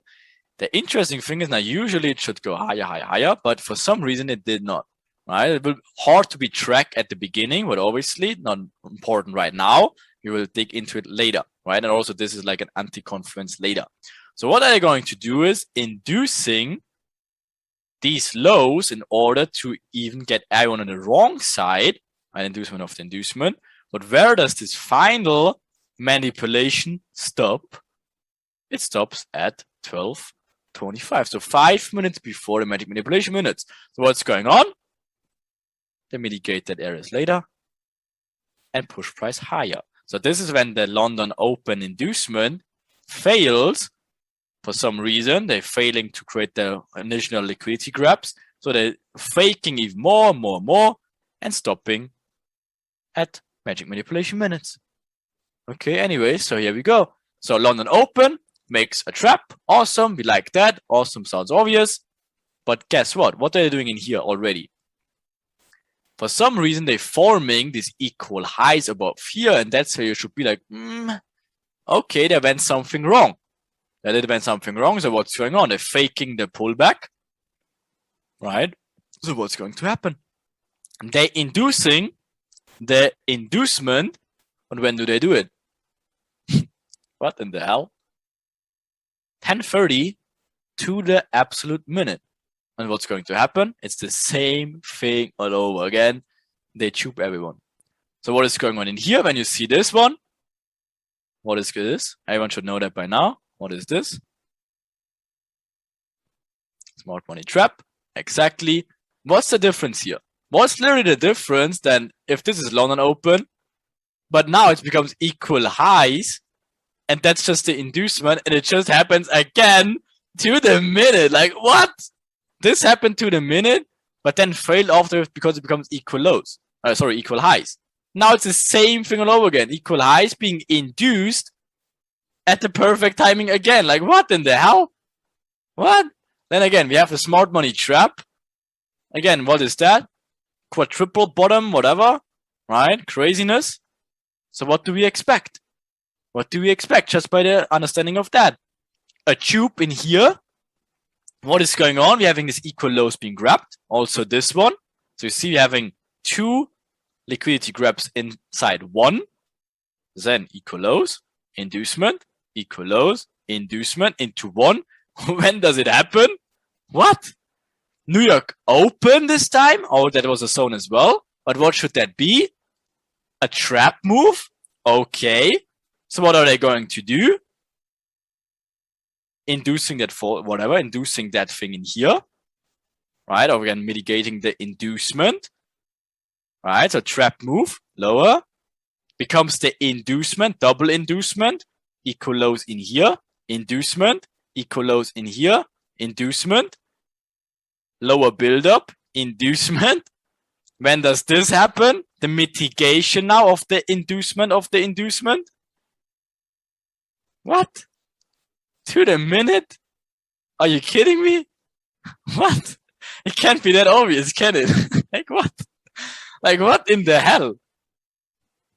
What is even going on here? We're just combining freaking time. It happens to the minutes. Like look at that. They need to be freaking us out. To the absolute minute. To the absolute minute. To the absolute minute. And to the absolute minute. Like what in the hell? And it all makes even sense with our original plays. What in the hell? So in other words, it's just like magic. Can't be real, right? It needs to be a coincidence. Anyway, so let's take more examples. What's going on here? So the magic minute as a guide, use it at a timing with your understanding again of the overall things we give you. Just don't use it at the timing by itself. Use it as confluences, right? So what's going on here? Magic manipulation minutes, right? So what do we have to the left on the higher time frames, whatever? Maybe we have a minor inducement at this. Again, minor inducement because it's an inducement of Asia range, right? But then again, major inducement to the left, maybe. Of course, we need to dig into it more. And Alex, and obviously we cover the higher time frame stuff and combining everything with the bigger picture later. But for now, again, remember the intraday play of what is going on. Magic manipulation minutes to the downside, chooping everything after the whole cycle has been done. And then again, what is going on here? Internal break of structures. That's the mitigation in here, of course, and it just choops everyone. Becomes smart money trap in here, becomes smart money trap in here. Just obviously, that's the first vector candle to induce everyone and momentum build after that. Okay? So again, what is going on here? London open to the minute, create the channel. Now failed because this thing in here failed to grab the liquidity to the left, whatever. So what do? Then they take the magic manipulation minutes to induce the inducement. 5 minutes short of it. Okay. So what happens next? Chooping everyone. What's going on here? Mitigation of the inducement. And then you're trading the order flow. Okay. So that hard and you're aiming for Asia range. It's like clockwork. So what is going on in here? London open makes obviously what? The trap move to the false side. So what is going on after next? So what should happen here? What should happen here next? With the vector candles out of Asia breakout, with the timing, what should happen next? Anyway, so what's going on here? Inducement of Frankfurt open this time. What does the inducement get mitigated? After what? Minor inducement. This is obviously the mitigation of it. That's the internal break of structure. Mitigates this inducement in here. Obviously breaks out of Asia as clockwork. That's now the other trap move of the other directional after building the whole uptrend. When does it happen? London open. So guess what? They choop it until when? Until when do they choop it? Until magic manipulation minutes to the minute. Okay. What the hell? and then they're reversing it, creating imbalances in the process and mitigate it later. Like, what in the hell? What? And then again, what is that? London close. Of course, it reverses. It's like literally like clockwork. It's so obvious. It's sometimes really crazy. Again, minor inducement creates the imbalances in Frankfurt Open this time, gets mitigated. Asia range being induced, becoming a minor inducement. You expect Asia range being closed upwards. London opens, makes the other push obviously after the whole information gets passed over them. Everyone is buying. They're inducing low now, ending at the magic manipulation minutes, creating an imbalance. Clockwork. Right? So what's going on here? London close, forms mitigation. They want to go home. When do they do it? 5 o'clock, mitigating their position out of the inducement. Guess what price is gonna do? What in the hell? What? It's literally like magic again. Like, how can this even be true? How can they be so stupid? Okay, so anyway, what is going on here? All right, so again, what are you going to do? First of all, London open, did nothing, did not induce anything. So guess what? We're still in the Asia range. You have not an inducement anywhere. So when are they going to induce? Magic manipulation minutes. Okay. Right. So when do they make the whole push? Huh? Okay. Until when? New York trap time to the minute. Right. Or not really. 50-minute short. Okay. Pardon. Right. And what is the next thing they do? London people want to go home. Smart money trap or becomes the FFS. This is the added zone in here. The imbalances, they mitigate their positions and go home. Price can reverse. What in the hell? Another one. What are you going to do here? Again, building the huge uptrend, inducing these minor areas in here, staying short of this mitigation area. Right? So what is going on? Staying short of it. When do they mitigate it? Magic manipulation minutes and then push lower. Or again, maybe it only happens like 15 years ago. So let's look at another example of literally Friday. Okay. So what is going on here? London inducement high, building the channel, building this flag in here, whatever, building this channel, inducing Asia highs. When do they do it? London open. So I don't know. It can be again Chi or maybe something like that. Right? Or maybe Chi. I don't know. It's literally just look at Friday a few pairs, one of those. Okay. Then again, what should happen here? Please, everyone. There you go. So what's the next thing after the tube? Internal break of structure. What are you going to do? You mark out your imbalance from the inducement. They mitigate it. Interesting. Then they tube it. Then should be some sort of reversal thing. Magic manipulation minutes. Okay, then you train the order flow. Right? When is this going to happen? Whatever. M1, train the order flow. Order flow. Again, when is the next management movement happens? 12:30. Makes another manipulation move to mitigate their messed up orders in here. Creating these imbalances, right? Again, there you go. They manipulate the price upwards to make, again, price fairly delivered. They're using the magic manipulations for that to mitigating their positions. Guess what? Creating the equal lows. So what do we expect after? False inducement high. When is this the case? New York open makes a false push, building the channel. Until when? Again, to the minute. So what's going on? Making the tube, making the pullback, and then again, London closes. That purple line is literally London close. When do they? What do you need to do? Mitigating the positions. They don't mitigate all the way down there. Sometimes they mitigate the 50%, which is literally exactly here. So they're mitigating 50% of it. And obviously they go home, and this happens after. There's your inducement. Price is going. Obviously, the day comes to an end. They made the inducement to do what? Go lower and end the day like this. How they manage these trades? Of course, we will show you how to manage those trades. But it's obviously the most insane stuff. They literally do it on the time to the minutes. It's just following their intentions and then looking at your clock to utilize everything together.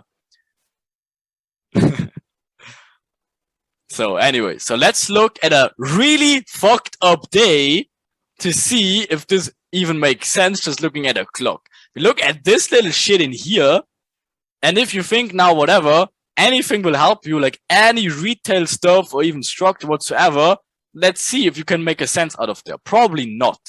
But what can help us will be timing. So we just include the Asia range. Makes things prettier.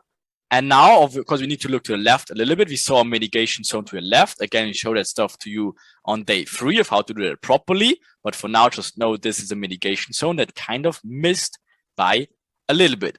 But when does this happen? London open. Okay, so what does London open do after the breakout of Asia range, creating this whole channel? Of course, giving a reaction. All right, now this can be a valid zone in here as we never mitigated here, but again, more to that on day 3. More is about timing right now. So they're giving the false reaction again until what?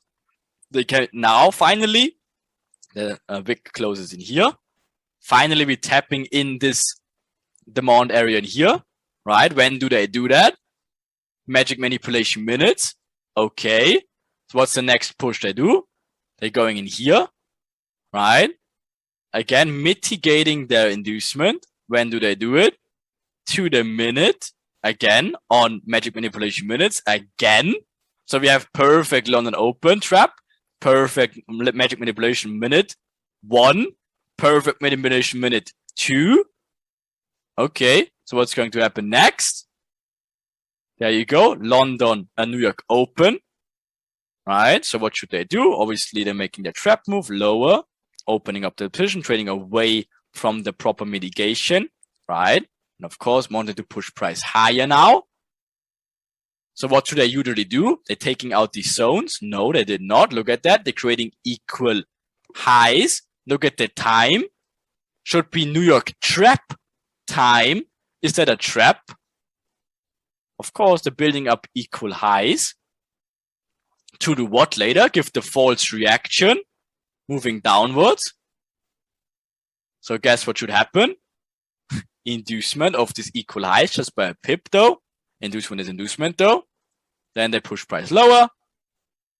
Then London closes, mitigates these positions in here. And then price can reverse. The day is over. So out of a sudden we made off the most insane mess of all just by utilizing the time. Literally every timing aspect in here had perfect sense, didn't it? First London open trap, then finally the perfect mitigation when magic manipulation minutes, then in mitigating this inducement with another magic manipulation minutes, New York open made their false trap move to the downside, pushing price higher. New York trap time creates a trap to the minute, inducement after, pushing price lower, creating these structures in here. London closes, mitigates in here, and pushes the price higher. Crazy. Like magic. Anyways, so now more examples because again, we want to give some even more because it's so rare does it happen, right? Again, what do we have? Build up of London false side. London opens in here, messes around a little bit. So of course, after the inducement in here, what should happen? Price push higher, making these smart money traps in here of FFSs. When does it do it? Magic manipulation minutes. That's expected, is it? Because again, it's a manipulation. So the next magic manipulation minutes, what will they do here? Of course, they're mitigating the mess they created inside here to push price even lower, making now this inducement of the inducement. When do they do it? New York open, price pushes higher. Now finally taking out Asia highs, making the push in here. What is going on here? Now New York trap time. What should they do after the inducement? Mitigating it, push price lower. London closes. They say, thank you for that day. They want to go home, exit their position so price can move higher. Clockwork. It's literally clockwork. All right, another one. What's going on here? Making obviously higher highs. In here, we're not interested in any areas of there. Until when? Until we hit the significant spot to the left. Of course, more about that in the next 3 days. But guess when they mitigate these zones? Magic manipulation minutes. Making now internal break of structures. So we're finding our mitigation zone after the inducement, after the magic manipulation minutes. Getting the mitigation. Obviously getting the reaction out of it. Now we're having break of structures in here also. So guess what? We're taking the mitigation again, trading the order flow type of thing after the inducement of the timing confirmed magic manipulation minutes. There we go. Another magic manipulation minutes where they do the mitigation. When do they do it? I mean, you can't see it, but you can see here's the 12, here's the 13:30. So obviously that's 12:30 in here to the minute, right? Guess what? Get the mitigation, pushes price lower. Of course, takes out Asia low. Are we done yet? I don't know. So what is going on here? We're looking at our clock, literally to the minute almost, right? Making these mitigations in here at New York Chap time. What is going on now? There you go. We now finally can mitigating the inducement in here to push price higher like clockwork. It's insane. It's the moment you see it, it's just crazy.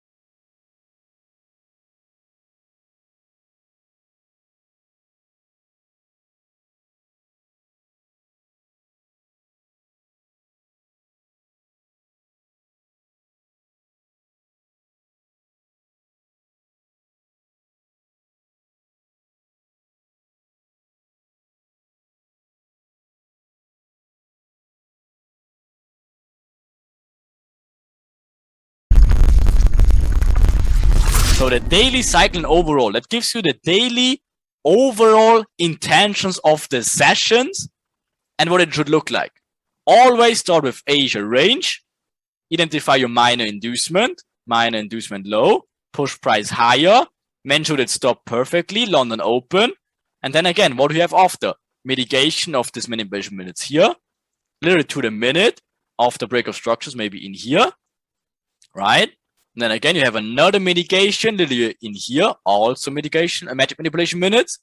And again, making this little inducement in here, pushing price higher. New York open makes the false trap move upwards. We have a New York trap time to the minute, maybe a medium inducement to the left, push price higher, and finally mitigating with London closing here.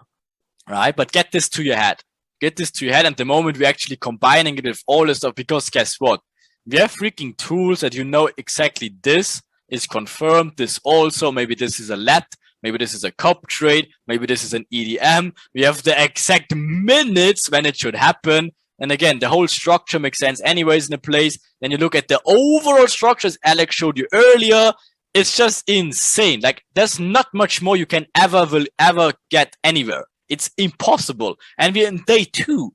We're in day 2. Just think about that. It's freaking day 2. Anyways, so what we have in here, building up here, Asia high, Asia low, never got induced until when? Channels downwards, inducement, when does it happen? What is the price? London open, price pushes higher. We expect, of course, grabbing liquidity to left now this side. So what is going on? We expect a smart money trap. Stays short of the smart money trap though, right? Again, what does it do? Builds these false smart money, whatever, equal lows into mitigation, whatever. No, because why? There we go. Now goes into it, gives a reaction. How do we know it's not done yet? We look at timing. Look at it when it happens. Like, are you kidding me? What in the hell? Gives the inducement of these areas in here. After what? Smart money trap, false reactions. To the minute. Are you even kidding me? Reverses of that. What should happen? Imbalances. Obviously, that's way too big zone to ever trade it. But again, it's all about the intentions. There you go. Mitigates his areas of the inducement. Right? So guess what happens next? Pullback. Guess what happens next? London close. Mitigates out of there. Now they're done. They can continue. And obviously, after this inducement, you're expecting even more downwards, but the day's over. Okay? Easy stuff, like clockwork. Another one. Right? Easy stuff. I think we also had that one. Maybe I put that double. Easy stuff. Again, what do we have? Yeah, I think we had that one. Magic manipulation minutes of the high, makes an inducement. Internal break of structures, mitigating the inducement. Now final internal break of structures in here. Order flow. And again, what does then happen? 12:30, magic manipulation minutes. Right, it's always the same stuff. Until when? New York Open, New York Trap Tom, sorry. And again, mitigation of the inducement all over again. And then obviously makes this push in here. And of course, then you can expect after that, but the day is over. Okay. And another one, like look at this. And now closely, take this one, let that sink in. I now remember why I put that one in. So look at this closely. Just visually see the Asia box, see the trap here at obviously London Open or Magic Manipulation minutes, and then the trap side here in New York trap time, and then see the reaction. Just visually see that in the day. So look at another one, and look at that one.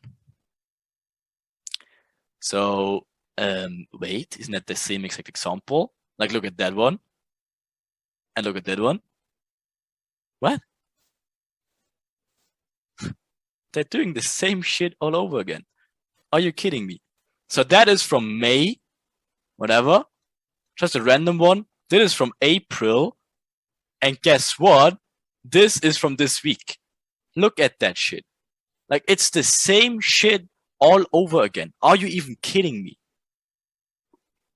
They think we're stupid. How the hell? Look at that. It's always the same shit. That's all different examples. It's always the same shit. Like what in the hell? The only difference that changes are the timing expect. The timing is the only thing that will change. Maybe it's not like perfectly New York Open, whatever, London Open here. Maybe not perfectly New York Trap time in here, but guess what? Close enough. Close enough. London Open this time, New York Open this time. But the overall picture, look at it. It's always the same. It doesn't matter what month. It doesn't matter what currency pair. It doesn't matter if it's fucking crypto or stock. It's always the same. Like, look at that shit. It's literally always virtually identical. Look at that shit. What in the hell? And the moment you're starting to realize that internal play, you should wake out of that stuff and shit. Oh shit. Like what happens if you combine all the stuff we learned so far and also combining everything even more and adding more additional confidences to that? You will be literally like that. And again, now hopefully at this point, you should understand that that shit we show on our Insta, that becomes very real, like very soon. Obviously, we can make that shit up. How can we make that up? It's crazy, right? So guess what? It's the same shit all over again. Again, what do we have? And look at the bigger picture in here. Asia range, creating this external structure in here, making first what? Smart money trap in here. False reaction, inducing with speed, vectors until when? London Open, mitigate something to the left later on, can play the intraday play, upwards, upwards, upwards, the whole world is upwards, upwards, upwards, smart money trap of this decisional, like clockwork, always smart money trap, inducement, right? And guess what? There's your final mitigation. When does this happen? New York trap time, and then can go lower. Always the same shit. All just looks a little bit different. Same thing in here. Asia low. Guess what? This becomes, of course, the FFS. Just induces it. So no smart money trap on an FFS. So inducement mitigates this area. Right? And of course, makes break of structures here. Creates imbalances in the meantime. Comes back. When does it come back? New York Open this time. And shoops everyone. Guess what that is? Freaking head and shoulders, putting everything and inducing the wrong side direction, giving the momentum speed, right? But the rule attention is mitigation of the inducement at timing. Like, what in the hell? What in the hell? Right? It's the same thing. Look at it. Equal lows, inducement into mitigation with timing. What in the hell? So, very important to understand. Timing is an amazing, amazing confluence, but never just trade by timing aspect alone. That's why we're, of course, combining everything together in day 3 and 4, and it's completely game over in 5 and 6. Okay, but just understand now the basics of timing and what's the intentions behind these timings. Because again, they literally give you the understanding, oh shit, now it's magic manipulation minutes. Let me look at the chart right now. There should happen something. And then if price action aligns and the structure aligns, the inducement, the cycles, everything aligns, then you trade. Don't like randomly look at the clock and say, oh, Rim said like 10:30, let me take a buy now. No, obviously line up everything and use timing as a confluence. Okay?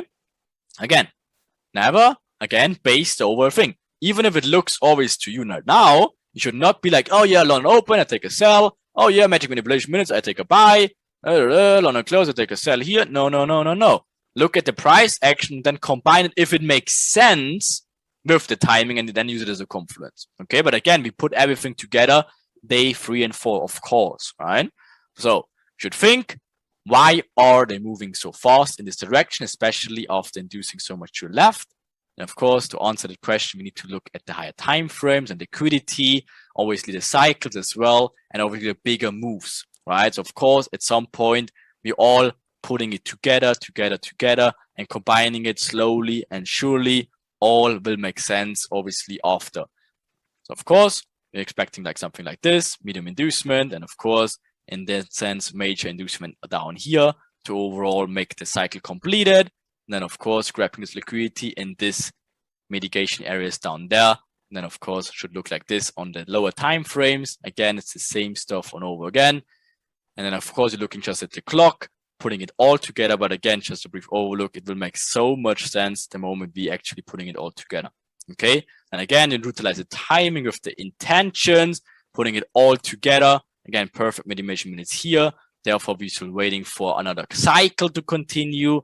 And of course, it will seem the best time is now. And then, of course, now you're making sense into the whole picture, finding your areas of interest. You should understand now this is the mitigation area in here.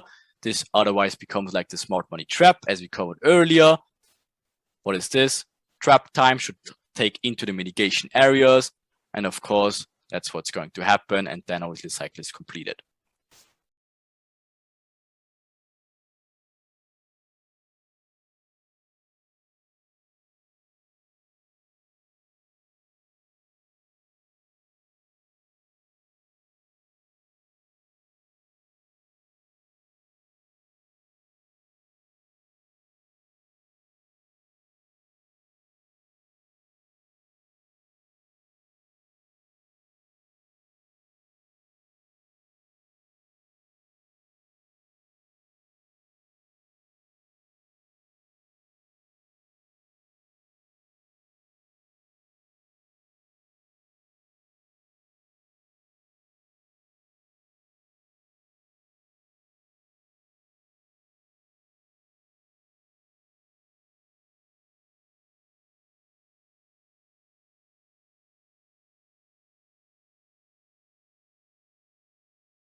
Could be, for example, let's say sometimes they make it even very obvious. Let's say you have London open Asia range in here, you have London open here, makes a trap, but now you have the mitigation area in here.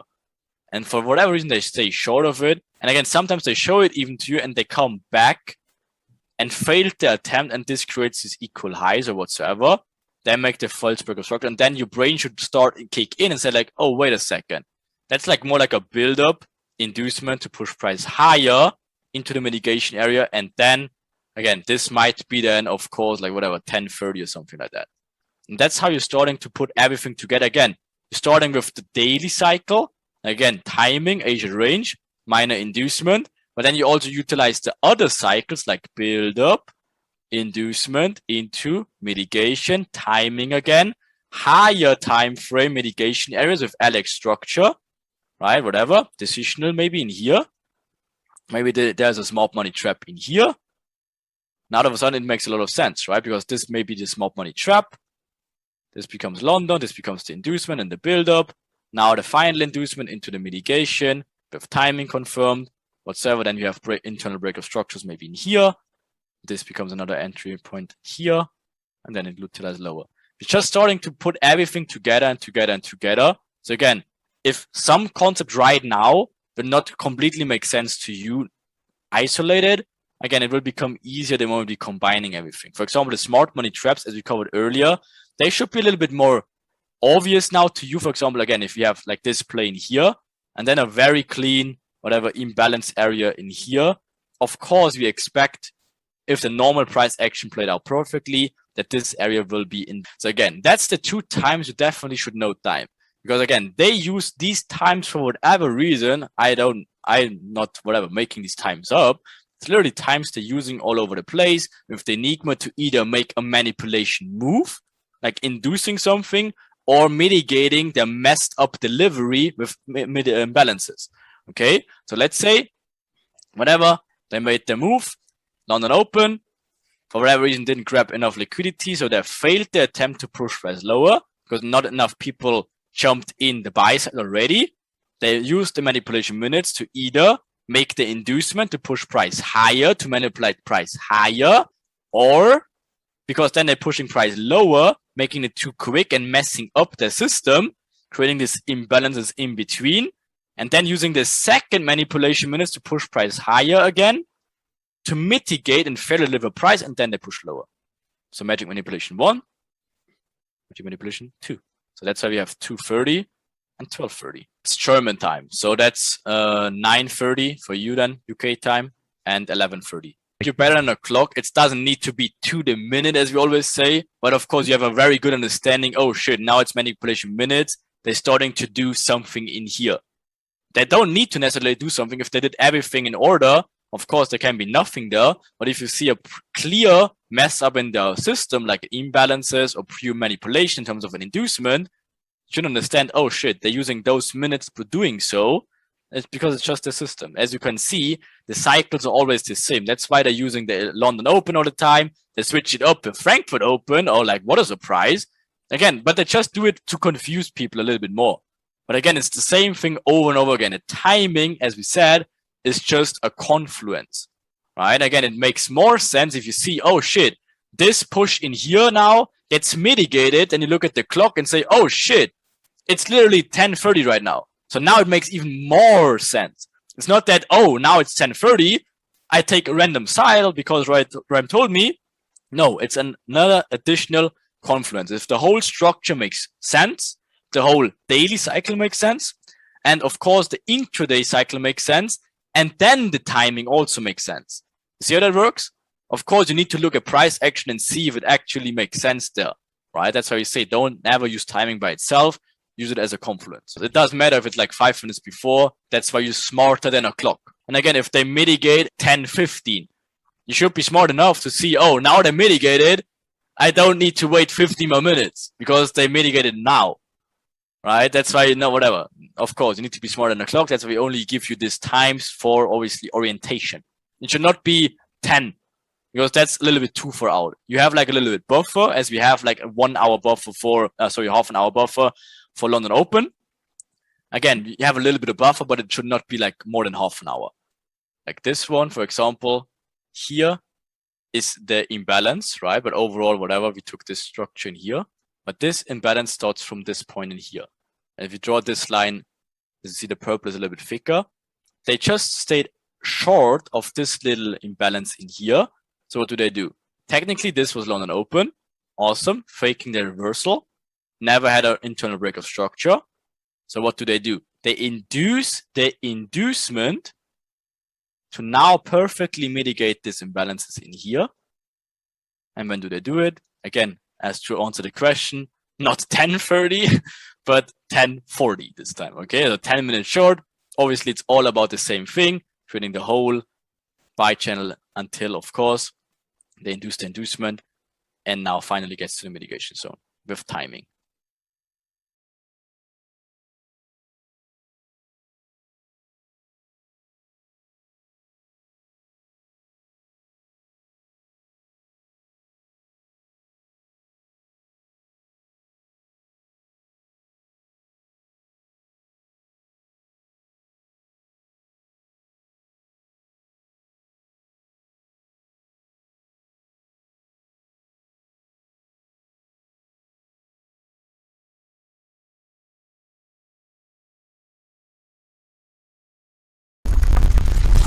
So, intraday traps, what is meant by that? Again, of course, you should be aware that on an intraday aspect of it, let me put that on full screen here, there will be a few traps you need to figure out, of course, in the process. And of course, we will give you a very good understanding of how to utilize, obviously, our cycles in depth on day 3 and 4, right? But for now, we're going over the basics once again. So pretty much what we will do, of course, inducements, of course, help you, and timing with the inducement helps you to lock them in, and then you use breakout structures later, right? Because combining the knowledge is literally what gives you the power.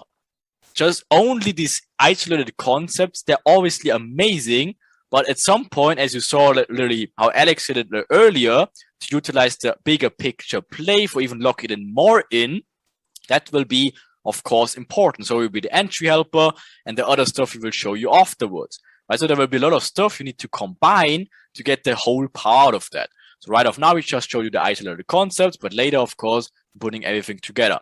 But to make it a little bit more easy, just again for the intraday play of it, again, we have the little steps in here, starting out with the defined liquidity. So where is the liquidity here? So where are most likely induced here? Should be very obvious, right? So pretty much what are the most closest to? Which area should be induced like for sure? Of course, it is this areas inside here, right? Because again, what we're doing here, already we're building up this false buy trend. We have huge equal lows in here, Asia range as well, right? So guess what? We will definitely should know that we're taking out these areas in here, right? So guess what? Asia range, and of course, this structures to the left will be induced, because again, this alone will not be enough, right? So what can we expect? Again, based on timing, how far from London Open are we? So now we're putting stuff together and look at the clock, right? And see, okay, this is 7:50. So technically 1 hour and 10 minutes before our ideal time window of London Open trap time. So the question is then, how far will we go up? Or pretty much what should we cover before that? So what we do, first of all, we cover the build up inducement mitigation, right? So guess what? Now we're having our build up, right? So where are we on the cycle? We're on the build up. So guess what? We're expecting the inducement, right? So what in the lit cycle we should expect next? Of course, inducement with timing, right? So inducement, and then after the inducement, a mitigation. So now we need to find out what mitigation it is. So we have an inducement area. So where can be a possible mitigation area be? Right, so we have 2 points here. We have, first of all, this area, the extreme, and this area. So right just now we understand, okay, we're having inducement areas. Awesome. But now we also include timing, and now only having 2 points of interest in here. Okay. Right. So right off now, we already have a good understanding of price should either go here or for some whatever goes here. right? But again, there's nothing in between. We know that it should induce in London. It's only again here and here. So now the question is how we can use timing again for our advantage in this scenario, because we're not sure. Like, how will you know? Like, I'm not a magician, I don't know. So I can use confidence events though and see what's going on. So we take the London Open time window and make it like this. And out of a sudden, it should become a little bit clearer. If this is an ideal plane here for an intraday play. So what's going on here? Mitigation area here, mitigation area here, timing. So what can happen? Okay, think in your head though.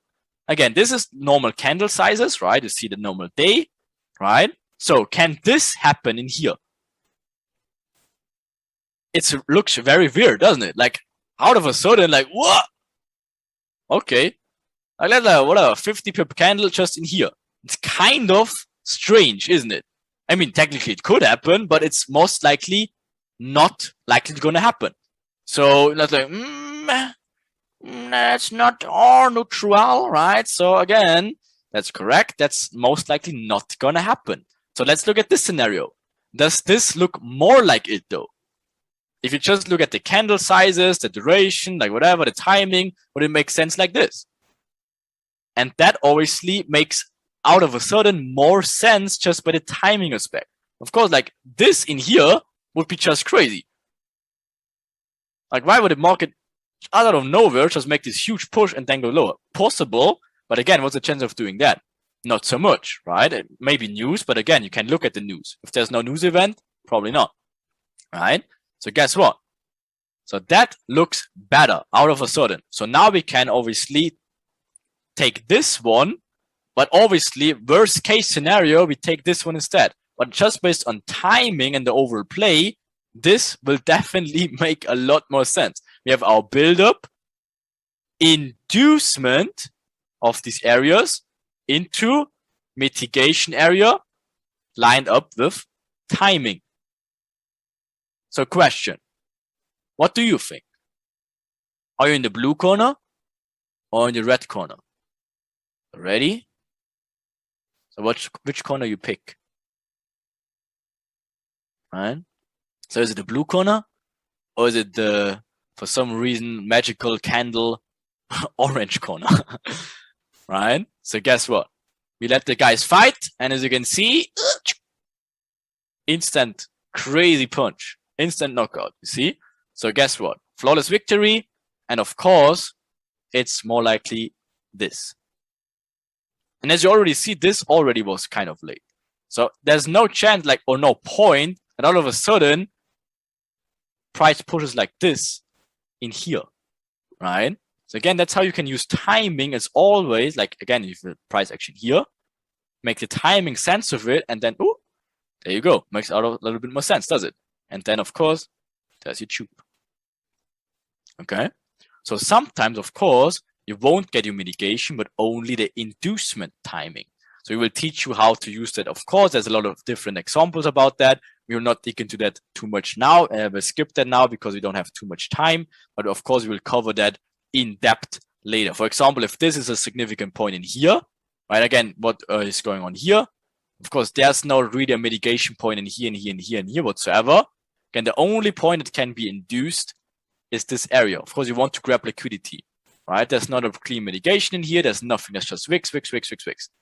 Right? So guess what? They want to induce higher to go lower, building the channel before that, right? Again, inducing all these minor areas in here.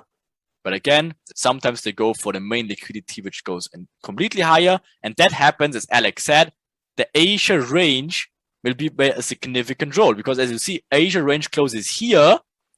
So of course, they have so much time left to, of course, induce that high in London Open, whatever, and then make the push. Right? So that makes sense out of a sudden, just utilize Asia range again. Right? That's how, of course, we take all the stuff together and build sense into it. Right? So guess what? Do we have an inducement yet? No. Do we have a build-up yet? Yeah. Do we have a mitigation? No. So what do? Timing. Right? We started to use timing again. All of a sudden, could this make sense? 100% it could make sense. Awesome. So what do we get? Something like this can be the case, right? So they need to induce as much as they can, right? They obviously do. And then, of course, you look at this point. Afterwards, you see in here, guess what happened? Perfect London Open, make the inducement now.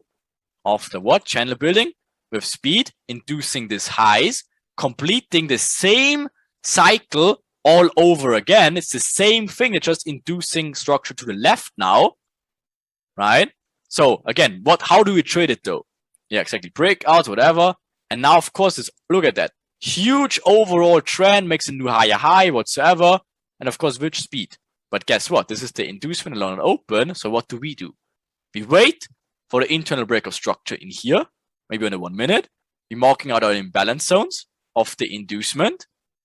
Wait for the mitigation. And off we go. Perfecto. That's how we easily can trade inducement trades as well. Right? So guess what? Another one. Same thing. So what happens afterwards? Of course, now we're making this huge channeling thing. Right? So guess what? Just by timing, US Open, remember, right? We need to repeat the steps all over again. So we identify liquidity, we're on the cycle, mitigation, right? So guess what? Identify liquidity, minor inducement. There we go. That's kind of a medium one already, right? So there we go. What should happen next? We're in a cycle in a minor inducement area, but what else? What we need next? Of course, we need like not only minor inducements. No, that's not enough. Right? We need at least a medium one and a build-up afterwards. So guess what? Question mark, question mark, question mark. We don't really care about this minor inducement because we're not even in the medium yet. So we're not even interested in any sorts of reversals yet. Right? Not even structure confirmed anything. We only know that this is kind of mitigated already. So this falls away anyways because it's already mitigated. So the only place could be here and here. Right? So guess what? We can already expect something like this. Like minor, medium inducement in here. Right? Maybe a build up in here. Inducement into the mitigation area. And then goes higher. We can expect it already. Right? So what can we do? This projection does look a bit crazy right now, but again, it will make sense in a bit. So what we will do, as you see, they're getting the medium inducement with speed into this weird areas in here, right? So we're having an inducement. We can check the inducement. But do we have a build-up yet? No. Do we have mitigation? No. We're just having this smash through this medium inducement. It's not enough for reversal anytime close, right? So guess what we do? We take a look at if there's a build-up, because look where we are. We're right above this mitigation areas after an inducement. So what should happen next? Build up, inducement into the mitigation. So guess what? We're having this sort of price action here in the lower time frames, creating this false channel up, creating sideways action. So what should happen? We look at the timing. Trap time is literally in here. So we're marking up the lower time frames. Okay. Build up. Awesome. So what should happen to the build up? That's the inducement that stayed short of the mitigation down here to the left. And timing lines literally perfectly aligned, just waiting for us. So we already have a really good understanding what should happen next. And guess what? The mitigation of our interest area is right below that. Right? So see, it's right here. And that's the build-up area that's created right now. And the timing would align perfectly. So guess what's going to happen? Lower time frame build-up, as we discovered. Timing would be perfect in here, which would match also the mitigation area to the left, plus would finish off the daily cycle reversal. Make sense? So guess what happens? Choop. Perfecto. Again. Right. But there's even more, of course, right? Again, now we're having this huge pullback area. But again, just by the understanding of the whole thing, remember London close. Again, remember close is when London traders exit liquidity, meaning withdrawing the daily positions. So price can start stagnating here or reverse. Just keep in mind always this timing aspect so that the exit in the market to the minute, and price will stagnate from there and it's just sitting there and does nothing to end the day. It's literally perfection.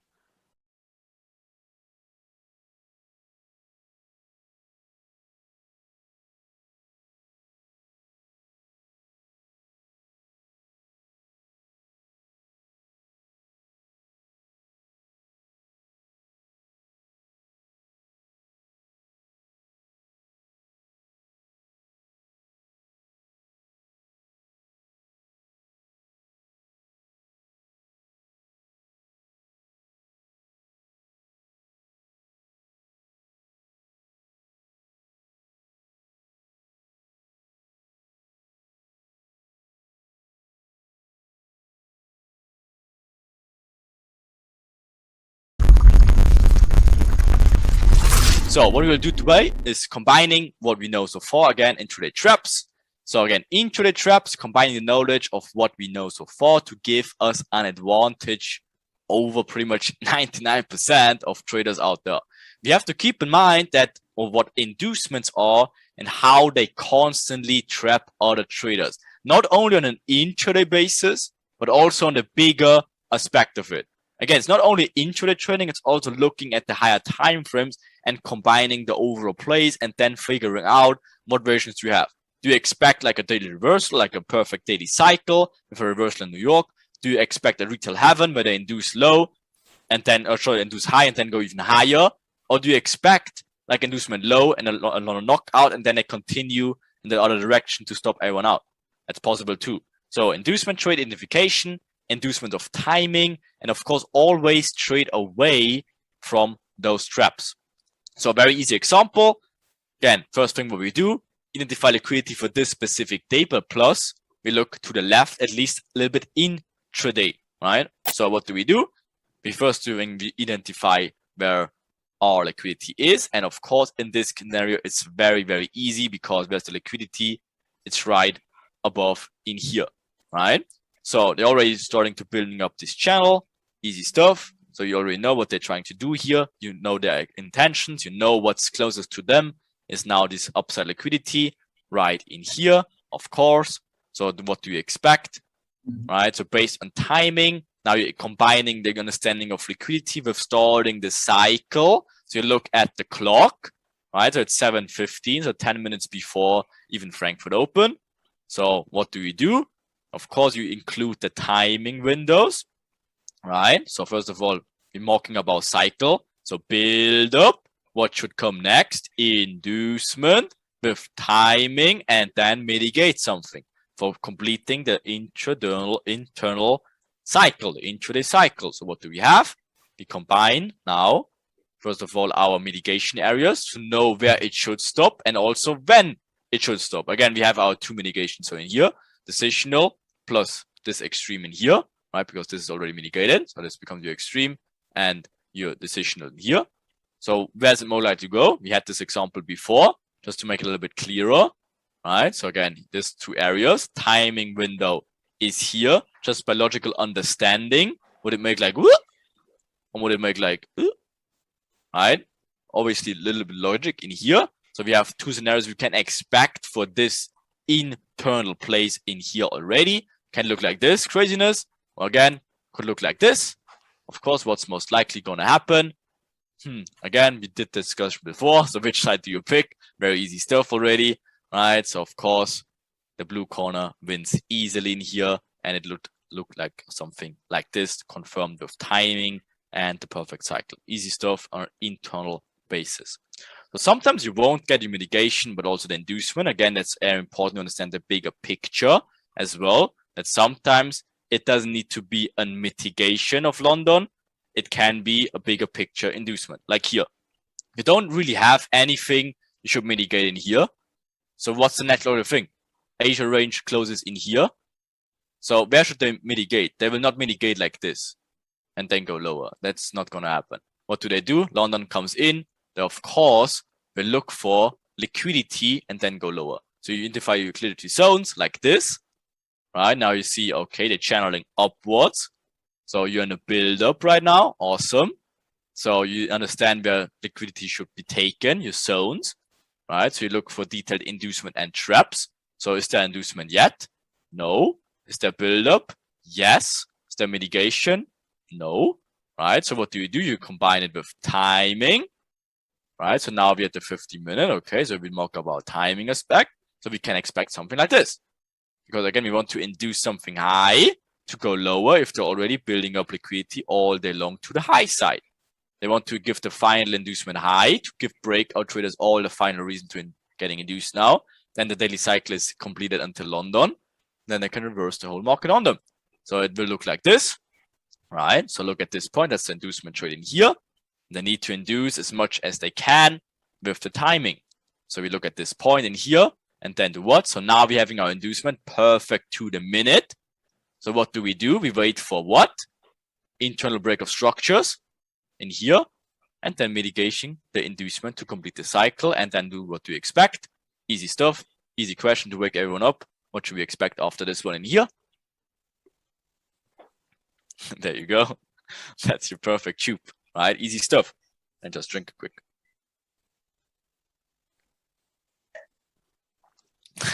There you go. That's your tube. Easy stuff. And again, you trade it with the mitigation after the inducement, after the internal break of structure. Okay, after the daily cycle is played out, after you had your build up, inducement, and then you're trading this mitigation. See, it's always the same. This inducement doesn't need to mitigate something to your left if it's already an inducement. And you're trading the mitigation of the inducement after break of structure, after timing is confirmed, after daily cycle is confirmed, after build up, and everything lines up. Perfect. In other words, like how Will Smith would say it, right? But there's more, of course, like what's the next things in here. Then you expect that you see this whole thing in here.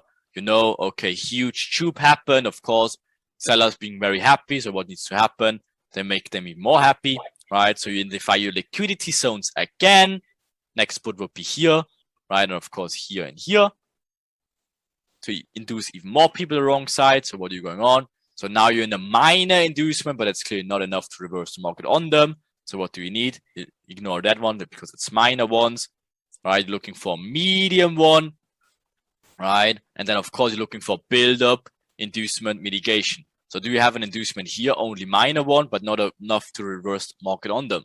So we don't have an inducement, we don't have a build up, we don't have a mitigation for New York. And we know our timing window will be here.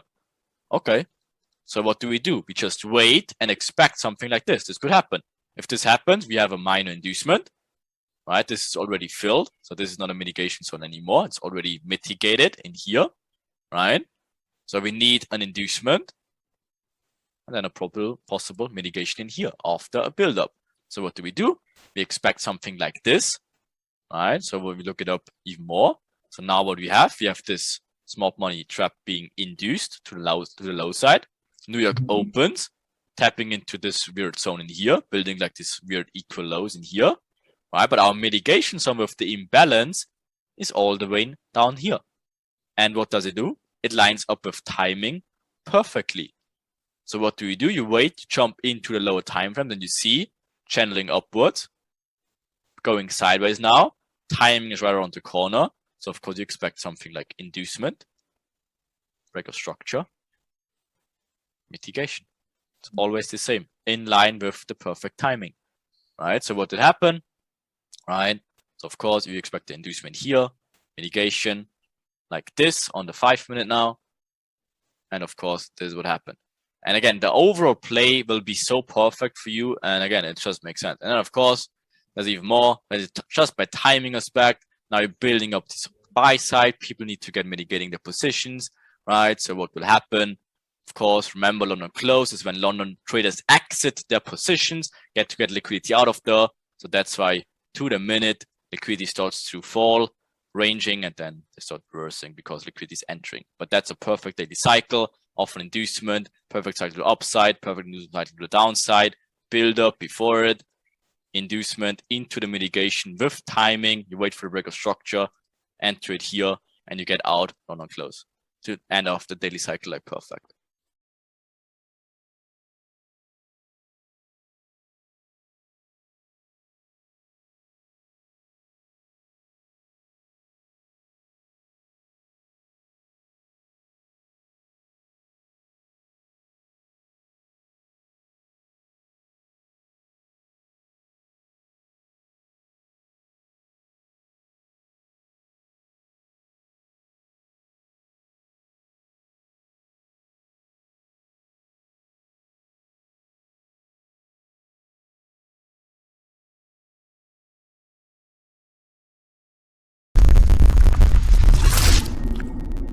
So we will be covering a few more examples on the timing-based reactions.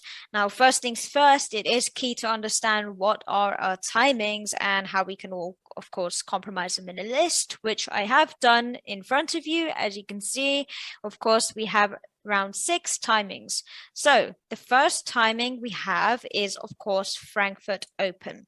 Now, this depends on your UTC. So please do ensure that you either convert the UTC based on your time zone or use the UTC we provide essentially, which will be between UTC +2 and +1, depending on where we are as well ourselves.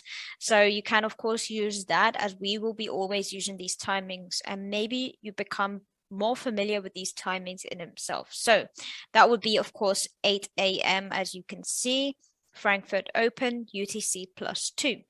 That is, of course, your first timing-based reaction of the day. Now, we're not including Asia in that sense. Asia is a timing session, but our timing-based reactions on the lit way of doing things, Frankfurt Open is essentially our first ideal trade opportunity if presented.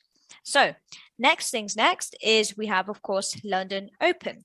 London Open is 9 a.m. UTC +2. Again, convert if you prefer to convert in your own time zone. If not, you use UTC +2. So that will be, of course, 9 a.m., 1 hour after Frankfurt Open. And that is comprised, of course, of a 1 hour window. So that will be 9 a.m. till 10 a.m. UTC +2, essentially the window of London Open the lit way. And then, of course, the third reaction of the timing-based possibilities is, of course, magic manipulation minutes 1, and that is at 10:30 a.m. UTC +2. Again, this is around we would say around a 10-minute window either side where the reaction can occur.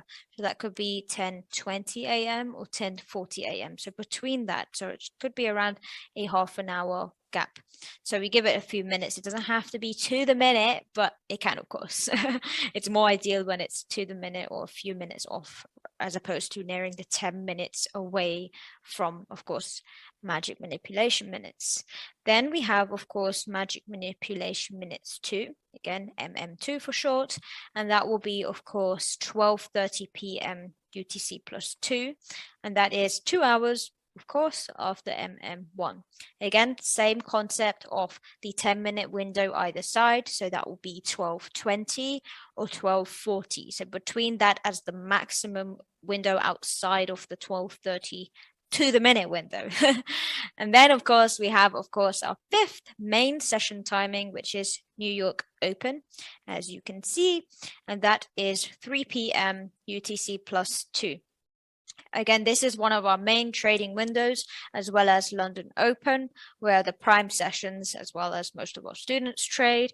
And this is the key one. So we actually use 1 hour after the main New York Open, quote unquote, in the New York Stock Exchange. So we use the hour after that and let the price action develop based on our strategy. So that will be a very key window, and we will be showing you some examples on that one. So yeah. Next, we have, of course, London Close. Our London Close is our last timing-based session of the day, and we choose, of course, 5 p.m., which is the actual time of London Close, and that's 5 p.m. UTC +2. So, of course, the London Close reaction is usually less volatile, as it's, of course, when the markets essentially become weaker, people stop trading for the day, etc. So your reactions then are likely not to be so amazing. However, you do get the amazing reactions too. But the key sessions are, of course, on New York Open, London Open, and Frankfurt Open as the session timings. And then, of course, you have the key magic manipulation minutes windows, and London Close being the last, of course, session of the day. So it's key you keep these sessions in your head, revise them, remember them, because it may get a little bit overwhelming in the sense of trying to apply the build-up, inducement, mitigation alongside timing. So you're going to have a lot to remember, but it will click within a finger once you do get it. So don't worry about that. So now we will be moving on to our first example. As you can see on the chart in front of us, we have already got Asia session drawn in the pink box, or purple box, should I say. And of course, we will be going step by step of what is happening. So what we have, Frankfurt open at 8:35 in this case. Again, it can be 8 till essentially London open, which is 9, so that 1 hour window. So in this case, we get our inducement here. It's a bit hard to see, but the reaction ended exactly over here. So Frankfurt open inducement low of Asia low. And of course, these liquidity build up. So this reaction from here to here, drawing's not so great at this point, are the vector candles that, of course, allow for the inducement. So now we've had our inducement low of Frankfurt open. That means London open. Sorry, did I say New York? I meant Frankfurt open allows then for London open to allow for a continuation. So that's key to understand, that if we have a Frankfurt open inducement of the main areas, we can likely expect London to continue that inducement, or possibly even mitigate areas over here on the 1 minute, which likely would have happened. Okay, so then what we have, of course, price in London open induces these liquidity points over here. And of course, outside of these areas, Asia high as well. Now, before it induces high, it does, of course, tease us a little bit. Smart money traders, look in the 1 minute in this zone right here. Take these sells, assume it's a break of structure at this point over here when it's an inducement, and expect price to continue. However, of course, that doesn't happen because we get our reaction up top. So now if we go in the next slide, our timing-based reaction here is perfect. And this is to the minute on, of course, magic manipulation minutes 1. As you can see, 10:30. Again, UTC plus 2 timings are the ones I'm using. So we have our inducement now outside of Asia high. And of course, that allows for them price to completely vector, continue bearish, and take out these lows now that led to price taking out Asia high. So we have, of course, magic manipulation minutes, allowing for the continuation, get your mitigation areas in here. And then, of course, what we have is our New York open reaction. So now price has induced enough liquidity, we start getting channels like such, right? And then price induces low one last time over here, even gets a fractal buildup of liquidity here, which are your support buyers. So people are buying at this point. You get these perfect vector candles over here. Price induces low. Now we get a reaction higher. So what that could possibly mean is that price can now take out, of course, these areas of liquidity and then continue higher, essentially, from areas like such on the 1 minute. So as you can see, price comes lower. Remember, our low is at this point here. Reacts pretty low in there, so likely the 1 minute, of course. It reacts in there, and then what we can get is our continuation then bullish, taking out all of this liquidity here. This being your smart money trap, of course, and then, of course, a continuation higher, and you get your consecutive mitigations. So that's key to understand. Of course, the cycle plays, the targets, of course, liquidity to the left, as well as the trend line we had over here, price vectors lower. So, of course, the characteristics, identifying the right type of price action relevant to, of course, timings, of course, your London close reaction essentially helped us catalyze also. It's a little bit slow again, not the craziest volatility. Nevertheless, of course, price will eventually slow down towards the end of the trading day. So if we go on our next example, again, Asia session is already preset over here. What we have, of course, is Frankfurt open, right? Frankfurt open, we can have one of our trades, not going to mention it yet, but we have a potential trade in this area. You will be taught this in the upcoming modules, possibly next week, and how you can trade the fast and furious trade, which is a cycle variation. So what we have, potential mitigation area, and how we can trade into the inducement. And what that means is we can take a trade which will take us either to the low or the high to break out of the Asia range. And what that means is, of course, you likely will then get a reversal in the opposite way. So if we induce high, we must close our trade and then, of course, aim to take the sells. So, of course, you will be taught that later on, but nevertheless, of course, we get our reaction as mentioned, Frankfurt Open, again 25 minutes after. It's not a to the minute type of reaction. Nevertheless, we get, of course, our London Open continuation. Again, these are 5-minute charts, so you can see the 1-minute mitigations in here. We also have multiple confluences that can allow us to take these trades as well. So what we get is our continuation of London Open, a bit like the previous example, and likely we will expect price to take out the Asia high over here. Currently, what it's doing actually perfectly is creating the illusion of equal highs or support, resistance, sorry. And then, of course, people prematurely selling in this candle over here. So if we see what happens next, perfect, we get the perfect inducement high right here in the London Open window. What that means is price can now continue bearish. It takes out all of these levels of liquidity, the trend line buildups over here, and then of course Asia low, as you can see down here. Again, through that buildup, we have the same characteristic of this trend line. Vector candles bearish, so it essentially breaks that trend line anyways. You even get these perfect equal lows over here. Understanding, of course, the New York Open reaction for a continuation, because we have to look to the left. So the likely chances are there is more price action to the left, again, in the form of trend lines, liquidity, buildups, whatever it be, where then price now can mitigate this area, taking out these levels of liquidity here.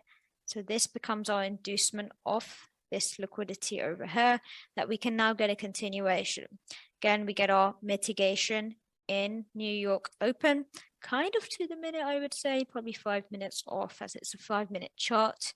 And then, of course, we can get our continuation, right? So let's see how that plays out. Perfect. We get the continuation lower. We start breaking these lows over here. So this inducement is important to understand that when we have a continuation and a greater target to the left, such as a medium or major inducement, it's important that price likely will veer towards those areas as opposed to this inducement we have here of the lows. Now that's a perfect reaction for a pullback, but remember we have a mitigation, and this was a really nice entry helper reaction too. Again, you will be taught that later. And then of course you can see the purple line of here, that's our London close at 5 p.m. UTC +2. It just enables our continuation. It probably will be a very slow for the rest of it anyways. Again, we have another example. Again, you can see the liquidity here is pretty clear. So you can see these sellers over here. Stretch that line for everyone that wants to sell. And then, of course, we get these crazy liquidity builds up here too. Again, it's very fractal. You're going to see it everywhere. Price will likely come higher to continue lower.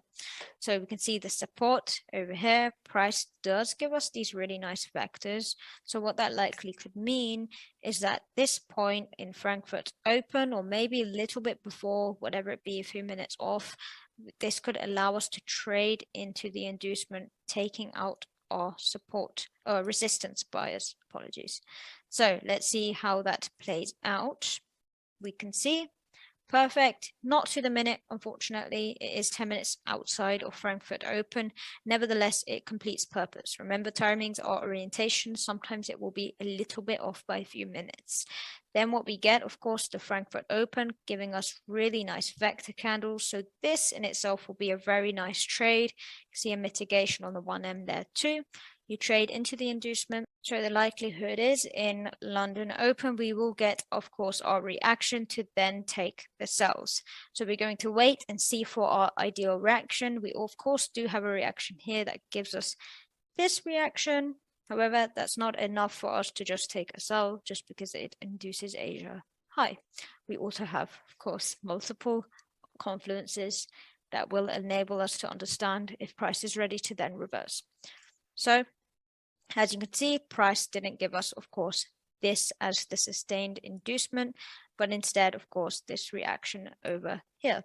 Nevertheless, of course, what happens, we get mitigation areas in here on the 1 minute that enables price to then continue bearish. So what's important to understand as well is we have, of course, entry hopper confluences that help us understand and how valid a trade is as well. That's the key thing, or when not to take a trade. So that's another key area we also must understand. So what we have upcoming now is, of course, the magic manipulation minutes 2. We have a perfect reaction of MM2 to the minute, as you can see. Again, this is a mitigation of the 1 minute over here.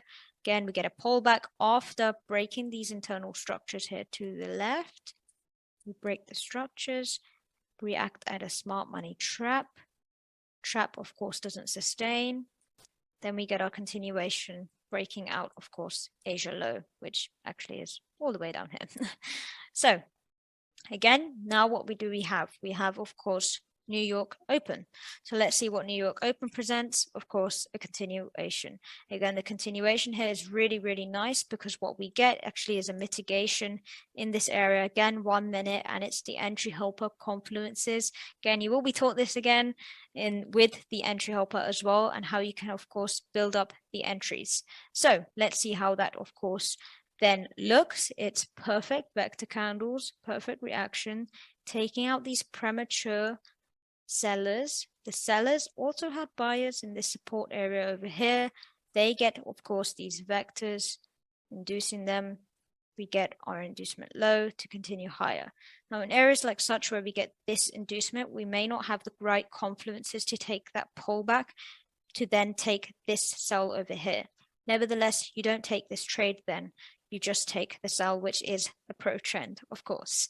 So let's see another example of more timing-based reactions. So in this case, of course, we have London Open and, of course, Frankfurt Open. It's trading very close together. This was a very slow day for whatever reason. It looks like end of month, as it's 31st of May. That makes a lot of sense. And likely June, of course, will give us a really nice reaction in that sense. So we're going to wait. So that's why it's important that just because we've had a London Open appear, we haven't even broken out of Asia high or low. Likelihood, of course, Asia high being the first target. So it's important we don't just take any trade for the sake of it. But what we can see is this really nice channel build up over here, even in London Open. So this will be invalidated, right? So it's important we wait. And maybe magic manipulation minutes can provide us the inducement of this London Open reaction over here. So it takes out the low after inducing high of Asia, right? So let's see what happens. Perfect, we get our inducement high. It's ever so slight, but that's where it becomes really nice because these ever so slight ones usually give the really strong reactions. It's usually enough to tell us, well, smart money traders likely would have got in anyways. Well, that was horrible. Let's draw that again. I'm not good at drawing straight lines, but try. So your smart money traders would have likely got in around here. They get induced by a pip or two, and then of course price reverses on them, as you can see. This is perfect magic manipulation minutes. Not to the minute. It's again the absolute maximum time window outside of magic manipulation minutes, which is of course 10 minutes prior. But nevertheless, we get a perfect reaction, lines up perfectly with the inducement of Asia high. Price can then of course continue bearish, take out Asia low, which it of course just did over here. Now, of course, our next reaction is of course New York Open. What do we get? Okay, price is now continuing after inducing Asia low. We can also get hesitation, usually allows for a pullback in here, get a mitigation, takes out this liquidity. Now the chances are, of course, price may induce one last time or mitigate, whatever it be. Again, with the confluences, you'll be able to understand exactly what that would be. So perfect, we induce the high as mentioned in New York Open, then price, of course, continues bearish forever. Well, not forever, but you get the point, I guess. So it's really key to understand that, of course, the timing-based reactions. Now, here's a good one as well. The purple line, remember, this is my London close. You can change colors if you prefer. But in this scenario, it doesn't really provide much. It does actually give us a nice reaction bearish. So that's where the whole cycle play is more important. You get the mitigation. This is your trade. However, timing wise, it's a little bit late in the day. The cycle will always repeat itself. Timing is an orientation that allows us to, of course, section our trading style, the day, and of course, for us to plan better. Nevertheless, a trade like this is perfect. That's perfect. It breaks out, of course, this low as well. So that's a perfect trade. It's just a little bit out of timing. Doesn't mean you can't take it. Just important to understand that all of these timing-based reactions and how they keep appearing again and again and again, you're bound to get at least 2 or 3 perfect ones on one pair in a day. So I would highly recommend you backtest this, and of course apply this understanding. Just draw a line. You can use this tool on TradingView. It's just a horizontal array, I think, and then of course line it up on the timing based reactions, backtest that as well, and just see how the price reacted in those areas. Again, do be accepting that it could be a few minutes off. That there's nothing wrong with that. So yeah, I hope you guys enjoyed that, and again, practice.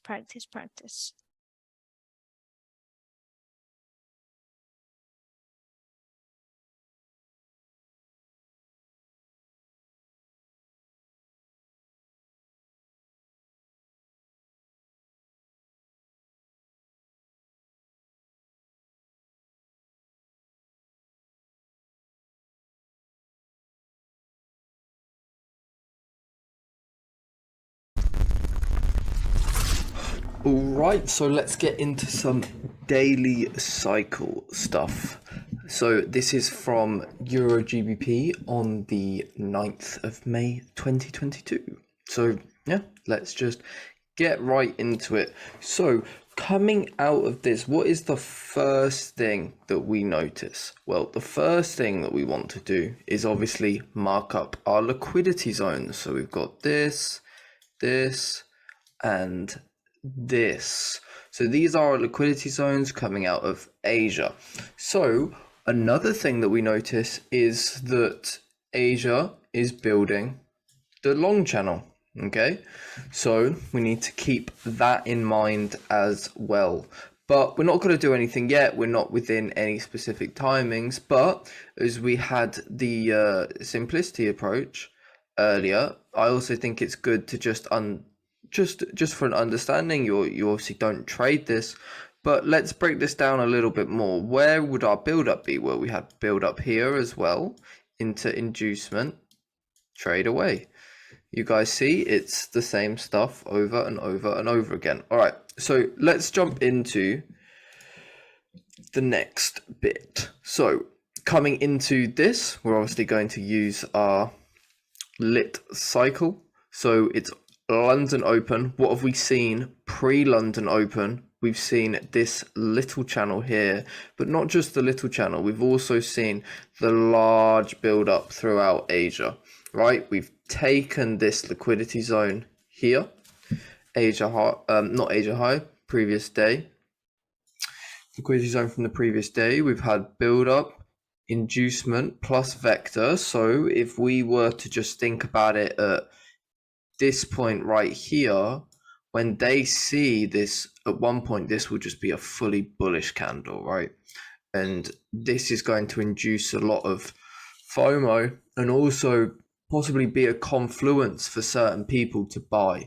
So this right here is a very nice inducement plus vector candle combo, and it's a London Open. I think I'll show the timing in a little bit. So this is very nice. What would be nicer is if we had a clear mitigation on the left, but we don't. So, you don't pull anything out of your ass or anything like that. In cases like this, you'd probably just like play it quite safe. You maybe wouldn't, especially starting off, you maybe wouldn't take a straight inducement entry right here. Maybe you wait for your breaker structure into your pullback mitigation to continue lower. Perfect, sorry. So now we're looking at this. This is our London Open. So we need to think about a couple things. We need to think about the possibilities of our cycles. I appreciate that we've only gone over one cycle at the moment, and that is the daily, lit starter kit, like the ideal cycle. So let's just, put that in our minds. So ideally what would happen? Well, this would be our inducement. We trade away from this. When do we trade away from this until when? Preferably New York Trap time. And then in New York Trap, we mitigate this and we give a pullback to, sort of the middle of the day for our end of day consolidation. So let's see what happens.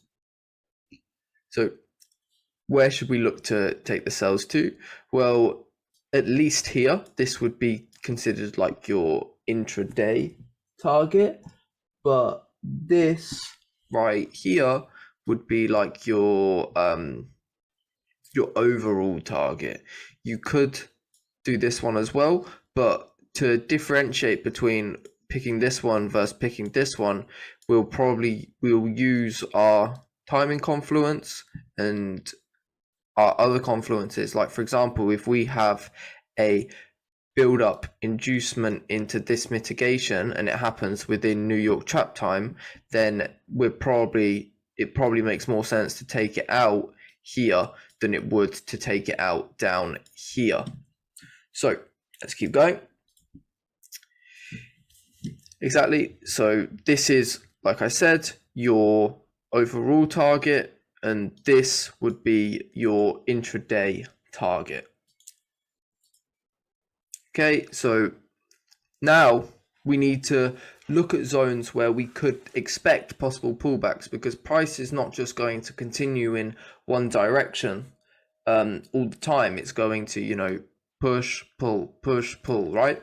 So we could expect pullbacks here or also here. Now, would we expect this to be a potential mitigation or a smart money trap? Well, I'll just give you a second to think about that. Well, this lies on what?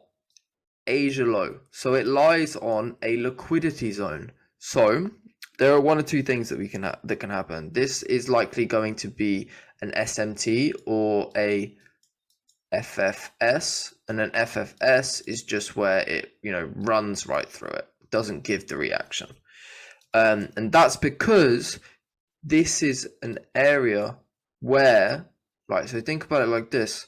We've broken out of Asia high. So where are people's stop losses going to be? Well, they're going to be here, right? So we're going to want to take them out. And that's why it's very unlikely that this is going to give us a potential mitigation. So let's just keep going. There you go. You can see we got, if you remember, we said, oh yeah, this will give us a potential pullback. Then look, we pulled back, induced something to the high side. So we induced high to go low. Yeah, potentially mitigated something on the M1 and then continued. We gave our smart money trap reaction, but we know that we still have, this is just an intraday target. But if you're not confident, let's say you take this trade or you're in like here, you can obviously take it off at this point here. There's nothing wrong with that. That's still going to be your 1 to 10 or whatever. So don't think, oh, I've got to catch the entirety of the move. It's absolutely fine to take it off where you think makes sense, and you can build up your confidence to taking it down here. Or, there's multiple things you could do. You could maybe partial here and close the rest here. Lots of different things you can do. All right. So we understand why this is a smart money trap. Perfect. So let's go next. Like we said, it lies on Asia low. We've just completed a cycle to the top side, and also look how we've had a bullish change of character. So, this would be possible like M5 break of structure. So low, high. So you're also going to have people setting their limits on this, seeing that as the extreme. So you've not just got like SLs here due to breakout traders. You've also got Asia breakout traders. You've also got SLs here due to smart money. So like we said, we're also getting close to New York Open timing. Obviously, it would be ideal if it was New York Trap, but we have to make do with what we have. Also, look at this. What do we have here? Big channel. So we're getting close to our timing. So what can we expect? Well, we can expect inducement. What did we induce with? Vectors. Perfect.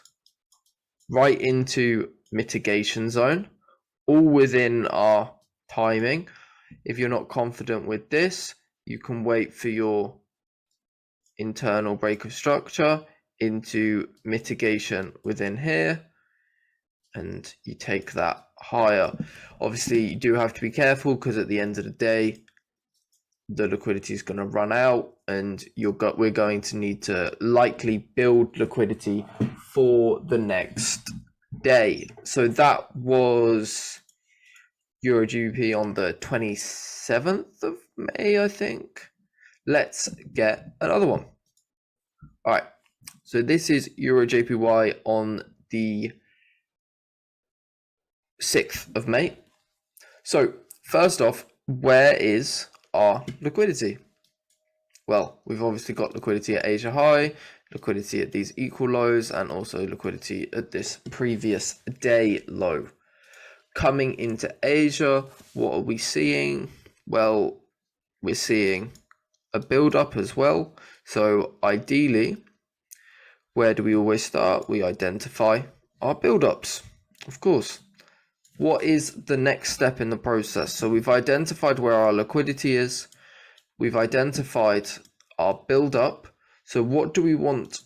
What do we want to happen first? Well, ideally, we're going to wait for our inducement. So we want to identify our inducement. We can see we're coming down. Perfect. But combined with our inducement, we don't want to guess where the inducement's going to end. So what else do we need to use? The power of timing. So in this case, it's London Open, and you can see we have absolutely crashed down.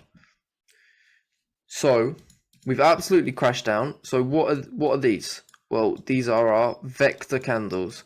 So how many people do you think, seeing this momentum, huge momentum to the downside, we broke this, you know, the breakout traders getting all excited. How many people do you think are getting excited about this and are going to be looking for sells? Pretty much everyone, right? So let's continue. Are we really all that surprised? No. So the moment we entice everyone into the sells is the moment that we immediately reverse, take out all of these people. Maybe this would have been a bit of a tricky one to enter, probably would have had to get in straight off the inducement, but that's fine. As long as we understand what's going on, the entries can always come at a later point. We don't have to, it's about understanding first and then entering second. So you never want to enter without understanding where price is going to go. You want to understand where price is going to go first, and then you look for your entry. All right, so we've taken intraday liquidity to the top side, but it's only a minor inducement. Let's zoom out to see if we have any medium inducement zones for New York Trap. So obviously this is only minor because it's Asia high, whereas this would be medium because it's liquidity from the previous day as well as the previous day low. All right, so now we can see, now we can see on M15, and on M15, this makes a lot of sense because look at this. What is that? Well, that's the false reaction, building liquidity. So now we understand why when this move came down, everyone was getting excited because you've had your double top. I'll just put equal highs. You've had your equal highs, and then you've had your breakout as well. So people are starting to really, really get excited. So let's continue to look. What's our next timing? Well, it's going to be MM2. So we can see again, build up, inducement, smaller vector candles, and then we've got another liquidity build up to the downside. They're faking the equal lows. Your entry here would be quite advanced. It would have to be a mitigation of the inducement.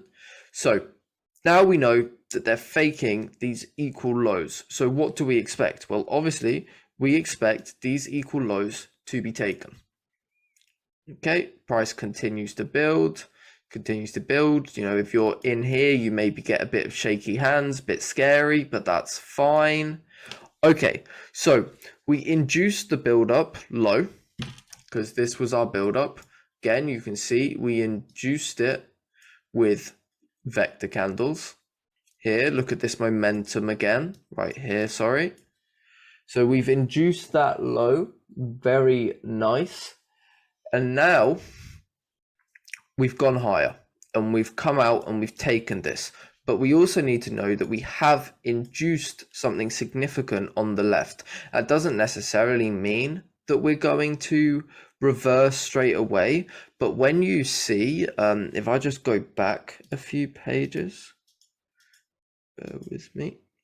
So here we see that they've faked the equal highs, given a reaction.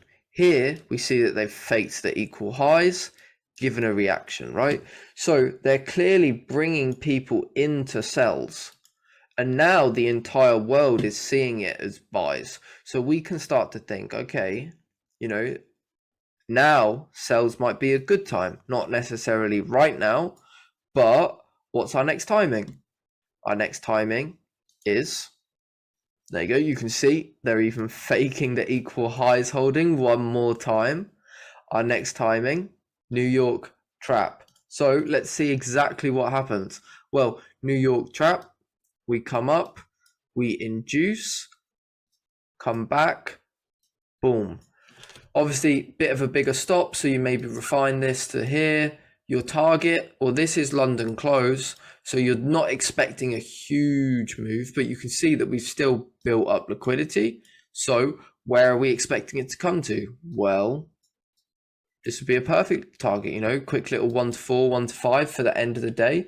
No one complains about that, I'm sure. But as you can see, it's just the same thing over and over and over again, right? So we have liquidity buildup. Even just if you were to just look on M5, you've got liquidity buildup, momentum inducement to the downside, timing, mitigation of the inducement, continue, and we target our next liquidity buildup. This is without even looking at like M15, and so ignore all of these, right? Then again, we push higher, we're waiting for timing. This would be MM1. So if we ignore, you know, what we know, this would be what we know about to the left. This would be MM1. You possibly take a break even on this one, or a loss if you're taking this mitigation here. Then we have MM2, and coming into MM2, we have our build up, inducement, mitigation, and then we also build up to the low side. So we can take this off once we see these vectors. And then our next timing is New York trap.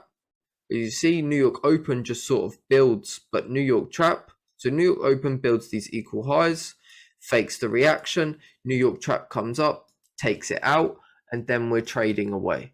But there's no clean entries here. So what are we waiting for? Well, we're likely waiting for this mitigation. This mitigation comes. It's a bit of a big stop, which would be fine if we were targeting lower, but we're not. This is our target, right?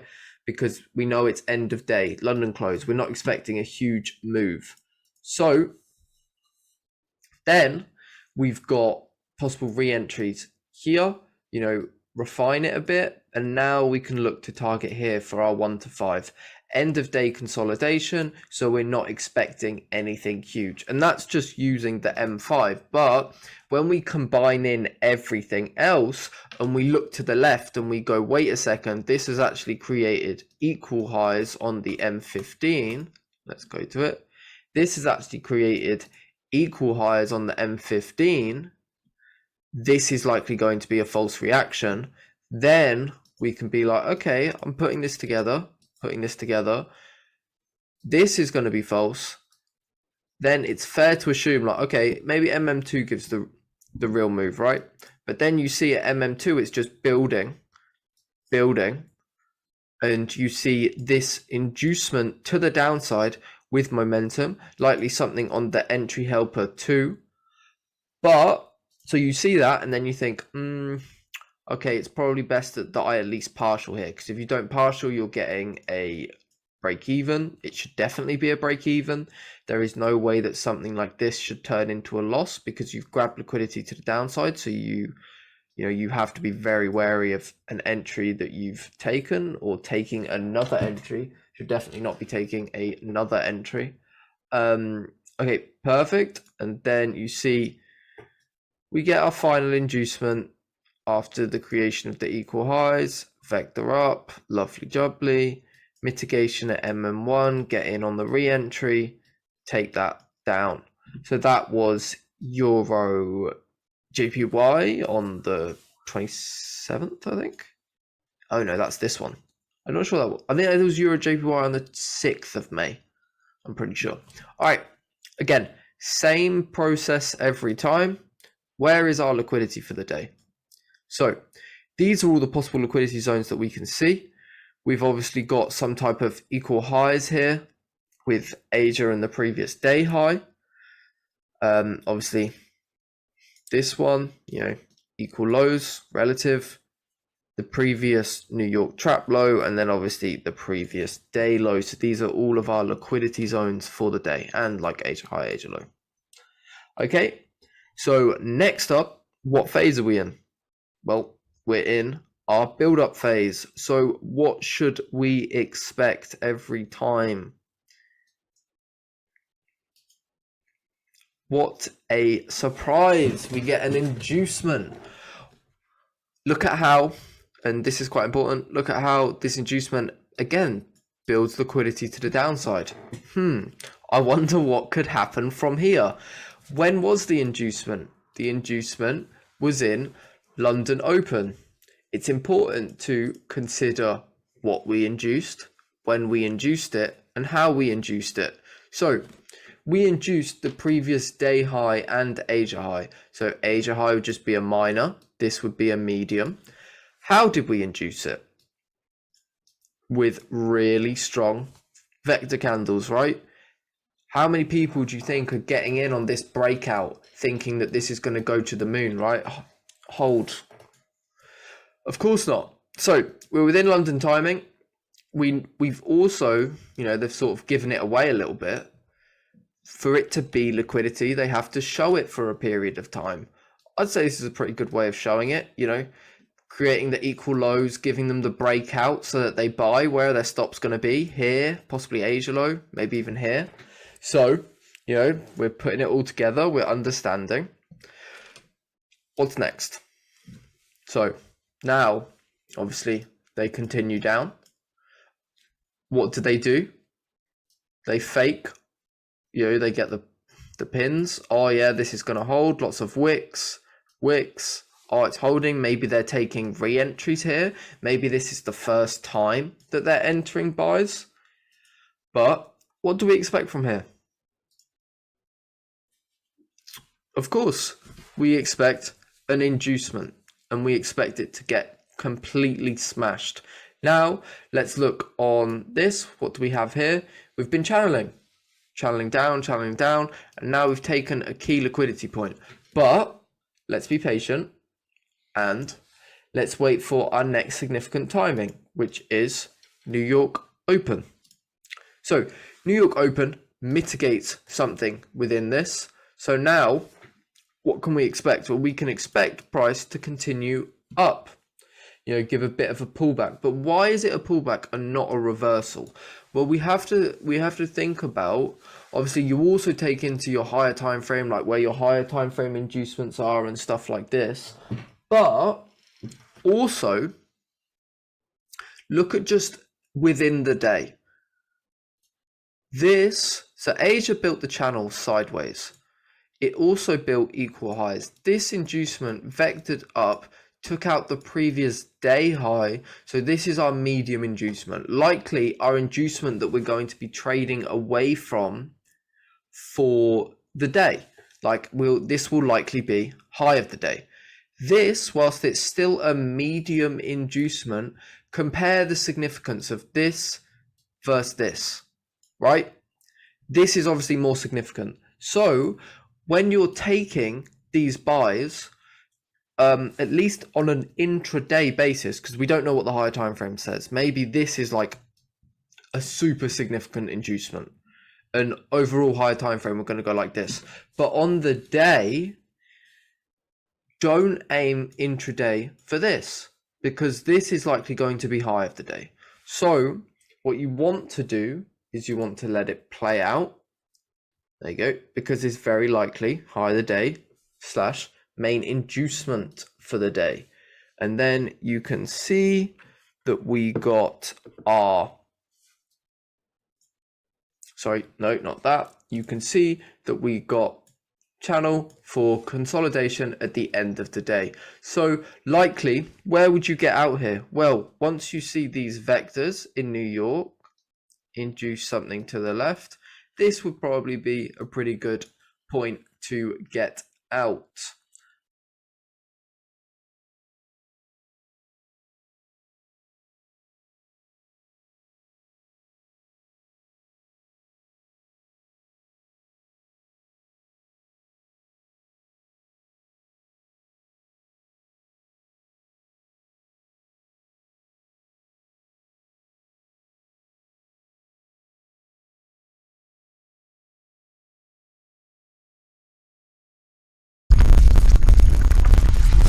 So let's take a closer look at the timing overview, right? So very important, write that stuff down.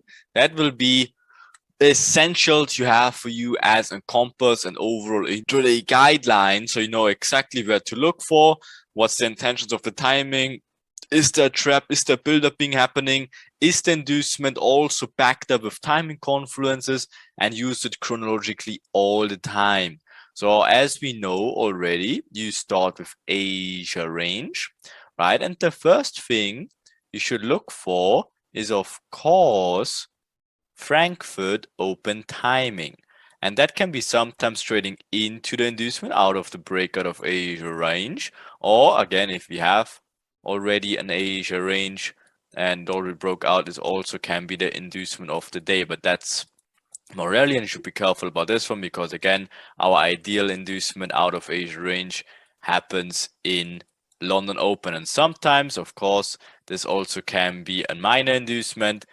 The medium inducement happens in London open, and then you're ready for completing the cycle to the downside and taking out Asia low in here. But the first timing confluence is Frankfurt, either trading into the inducement or is the inducement already, for additional confluences. Then our main one is London open, and again, all times are UTC +2. So easiest to find that is just to adjust your trading view timing to UTC +2, and you also will get the timing indicator template, where we want to call it, on trading view. So don't worry about that. At the end of the end of week 2, you will get access to the timing template on trading view. So these timing zones, they will show automatically, not Frankfurt open though. So you have to see Frankfurt open yourself. London open will be a box. So you have like a box for Asia range that will be drawn automatically for you as well. Then Frankfurt, you just have to use your Rolex to check the timing, right? But London open trap has a box to it, so you have like always a little bit of buffer. It's not always all the way to the minute, right? Then for magic manipulation minute 1, there will be a gray line. You also can disable it, but again, we will show you how to use this time template, so don't worry about that too much. So there will be gray lines in here so you can see what's going on and when the timings of magic manipulation when it happens.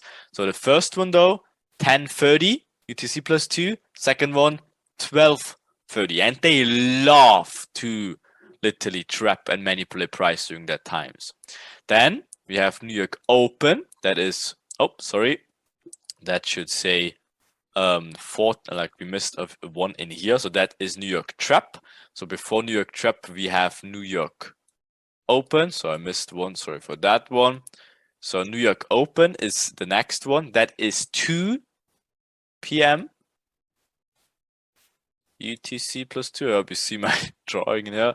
So New York Open is the first one with 2 p.m. or like 14, whatever you call it, like probably 2 p.m.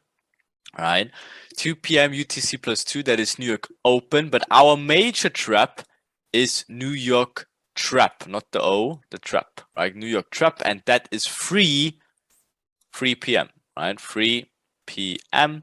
UTC plus 2, that is our major trap for New York. That is 1 hour after New York Open. So 3 p.m. is New York Trap, and 2 p.m. UTC plus 2 is New York Open, okay? So, but we will focus on New York Trap. That is where the true trap move happens, and we don't trade New York Open, okay? So New York Open sometimes can be the trap, same thing as Frankfurt and London variate sometimes. Again, the major trap can happen New York Open as well, same as the major trap can happen in Frankfurt Open, but we again focus on London Open and New York Trap, not open, okay? And the last time confluence we have is London Close.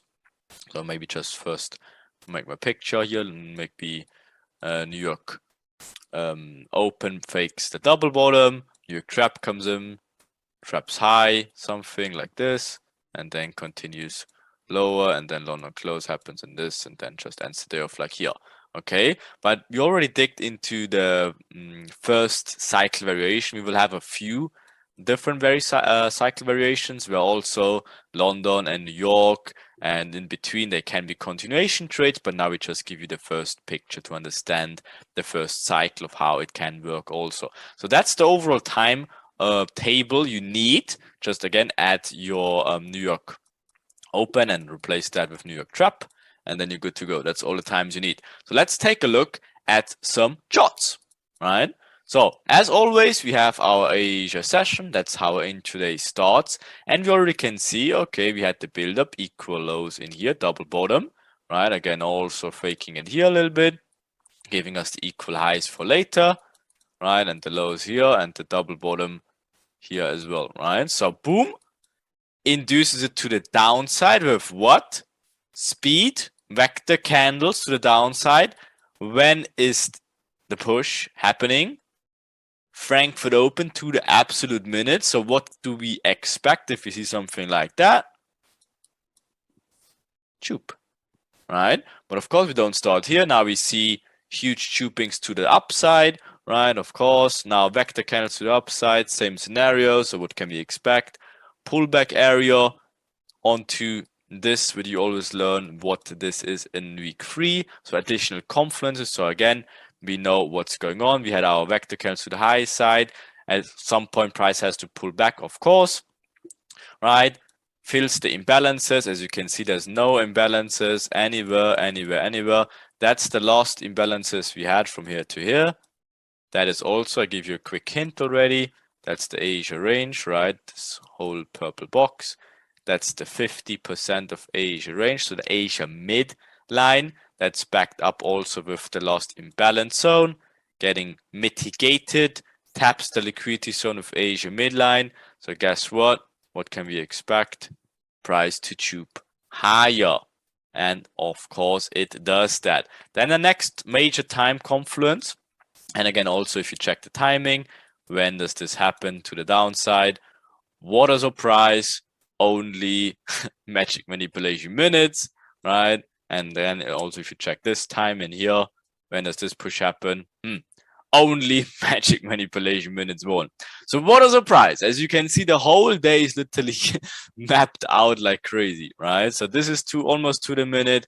This is almost to the minute. This is again 12:30, should be something in here. Right, almost to the minute. And guess what? Now we have high trap. When does it happen? New York trap only to the absolute minute. So what can we expect? Chap. And again, what does London close do? Faking a double bottom in here, comes back to mitigate. That's London close task to do. Traders want to go home. At least the institutions, banks, and architects want to mitigate out of their positions. The price can go lower. Boom. Easy. Done. See, timing as a compass, insanely powerful, okay? Another example. 7th of April. We had this before. So guess what? Same thing. Huge channel buildup, right? Last impulse with speed, and look at this. This candle was solid black at this point, right? Or solid gray. Again, the wick is here. It's hard to see. It ends here, right? But then guess what? The timing. What's the timing? Frankfurt Open. A little bit off, right? So guess what? You should see that in the cycle that this is definitely done here with this huge vector candle. So what can we expect? The Chap, right? So then again, huge momentum down run. If you see the timing, unfortunately we can't to the bottom, but magic manipulation minutes 1 looks like it, right? And guess what? After this huge momentum downwards, of course, they cannot move in this direction all the time if they use the speed and everything. So guess what? They have to pull back. Boom, Chap, right? So that moves more like magic manipulation 1, right? So guess what? Next timing trap, taking out this high in here. New York trap takes it out. So what can we expect after that? Reversal. And that's how you can use timing again for your compass. And again, the architects will be like, oh shit, you can't induce that guy with timing anymore, right? So timing is used when the liquidity enters in order to trap even more liquidity into the wrong direction. You should understand by now, oh shit, okay. They use it actually for your benefit as well, because you can use it as a compass and guideline. Another example, right? So we have a lot of examples, like all that's recent ones, right? So for me, it's a little bit covered, but I think the first one was April, whatever. The second was also April. This is like, looks like May to me, whatever, 24th of May, something like that, right? So guess what? Same picture as always. London Open in here after this huge momentum upswitch. Right, so guess what? First the channeling downwards, building Asia low, channeling upwards, finally breaks out of Asia with vector candles. Timing is to the minute. I think if I can see that should be 9:10, so 10 minutes off a little bit. You also can see the box. That's perfect timing for London Open. So what can we see or what can we expect? The Chap, and even 10 times nicer, now building double bottoms, right, of Asia low, even comes back a third time, fakes the reversal, again, fakes a double top here, builds liquidity again. Then, what a surprise! New York trap time to the minute takes out the equal lows and Asia low. So what can we expect? Chap! Right, then again, London close being the inducement in this time. We also had this for London close being a potential characteristic. London close, again, this candle was solid, great at some point. This wick ends here, so this also was solid. A candle in here happens right to the minute with London close. You can also see it with this purple line. You will also see on your time indicator. So guess what? Chap, pull back, day over, done. Insane, okay? So a very recent example. That's the 13th of June, right? So technically a few days ago, whatever, depending on when you see this video, but when I record this video, it's literally yesterday, right? Anyways, so what do we see? Build up, inducement. And again, this is the thing. It doesn't matter when it is. It's like a year ago, 5 months ago, 3 years ago, yesterday, tomorrow. It's the same shit all over again. Just get this concept into your head because they're timeless. Evergreen concepts, that's how the market really works. And of course, they use timing. Will always will, because that's how it works. Okay, so equal highs with Asia high. Guess what? And do slow one more time.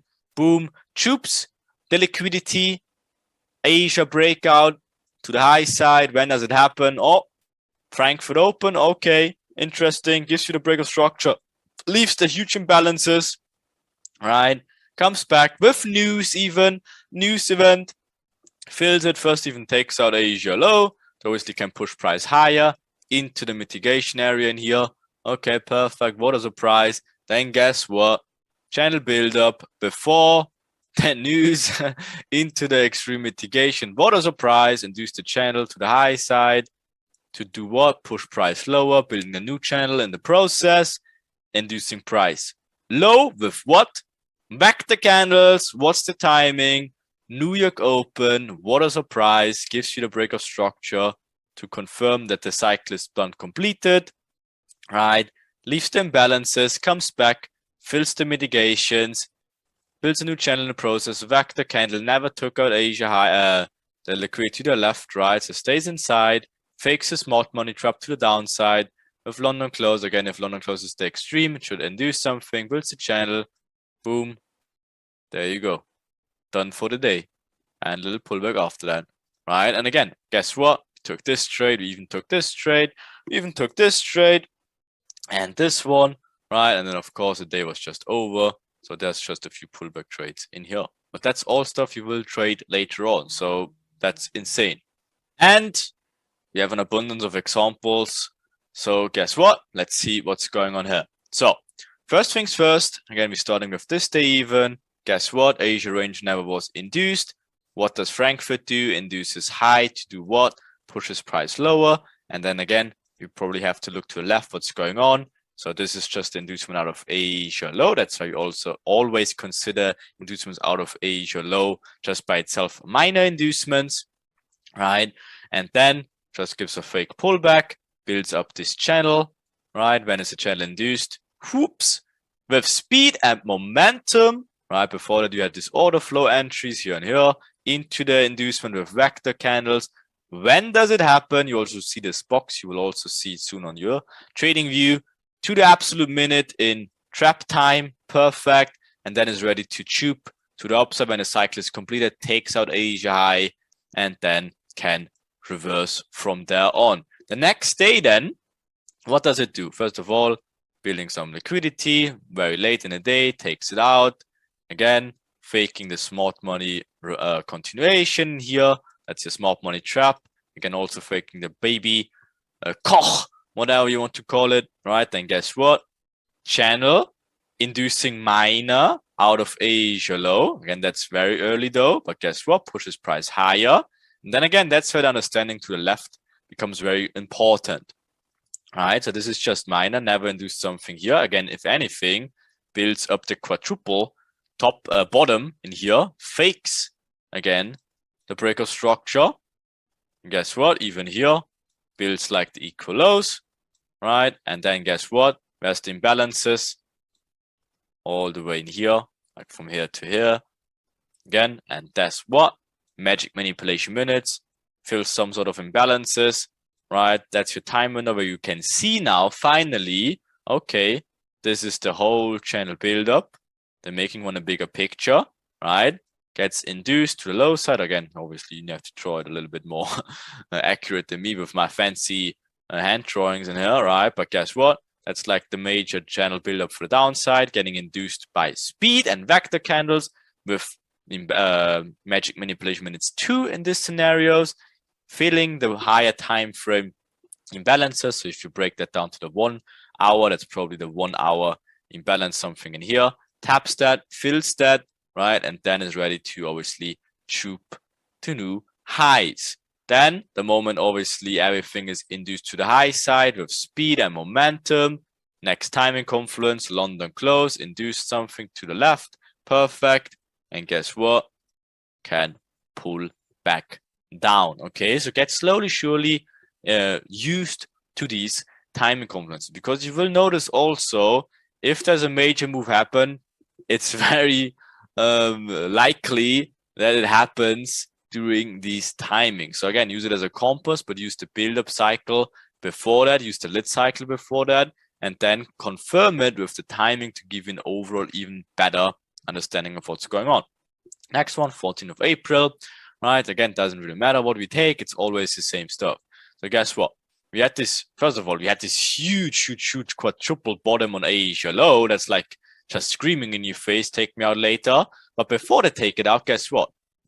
They building up channels, inducing to the high side. And again, at this stage, you would be, induced to the high side, fair enough. So you can be ready for a pullback. But guess what? Showing the equal highs, also faking the pullback. Then again, you have to be very careful then to see what they're building up with their liquidity, faking the double top, pull back down. So it gives resistance traders all interested into it, right? And then guess what? Final inducement to the high side. When does it happen? Only to the absolute minute with magic manipulation minutes 1. Okay, we talked about that, when sometimes they love to induce high, then build more liquidity and then take it out of magic manipulation minutes 1.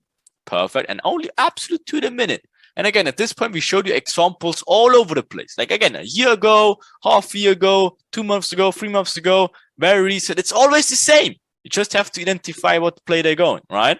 Then guess what? After they induced everyone to the high side, what's the next liquidity target?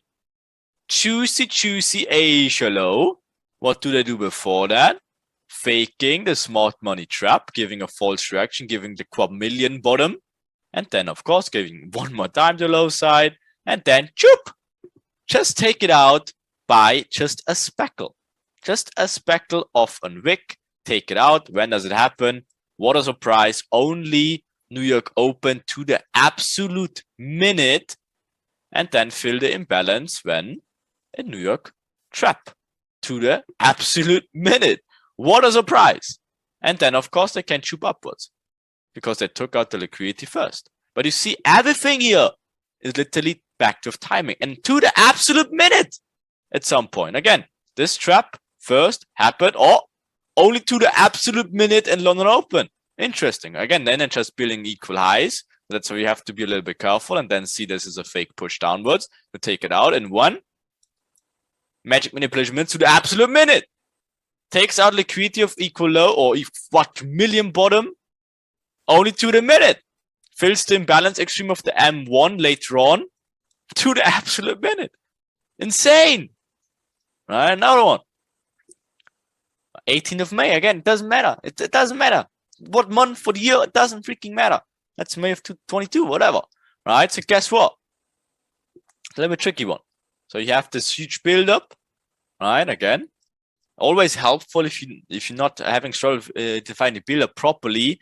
Use the clean build-ups where you can see from 50 miles away, like where they're touching all these trend lines, right? And then just mirror it up, right? So you can see the bigger picture channel also. And again, you see these huge vector candles, another one. So this time they gave 2 impulses to the high side. Again, that's why sometimes the break of structure can be very helpful. So you don't messing up like, I have to take this reversal trade in here.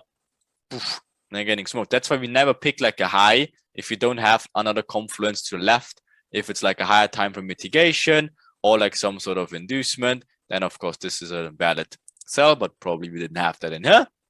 Right, so we have to look in higher time frames. Probably looks like something was like in here, something, right? Something like this maybe. And then giving the equal highs in here one more time. Takes it out, again, faking the equal highs, quadruple bottom, triple top in there. Faking the break of structure for the reversal traders. Again, inducing low of the structure to go what?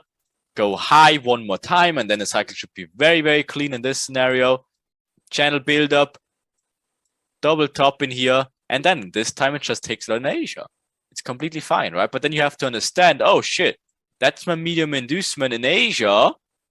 So I want to trade away from that, right? And guess what? In the process, building up equal highs, right? Frankfurt pushes price lower into the inducement of London, right? Okay. Never took out something to your left, right? And this stage only builds up small money traps. Perfect. Then takes it, again, fills some sort of imbalances in here. But where's the next liquidity? That's the medium inducement. That's where you start to think about combining things. That's your medium inducement. That's your liquidity buildup, right? That's your inducement that fills imbalances. But again, you still want to trade away from the medium inducement. But of course, price has to push back. When does this happen? To the absolute minute in magic manipulation minutes 1. Again, pulls back, gives you the value breaker structure after the inducement, filling into mitigation, right? So that's your potential mitigation area to trade when into the next liquidity area. Boom, grabs the liquidity. What is this box? What's the timing of this box? New York trap time to the absolute minute.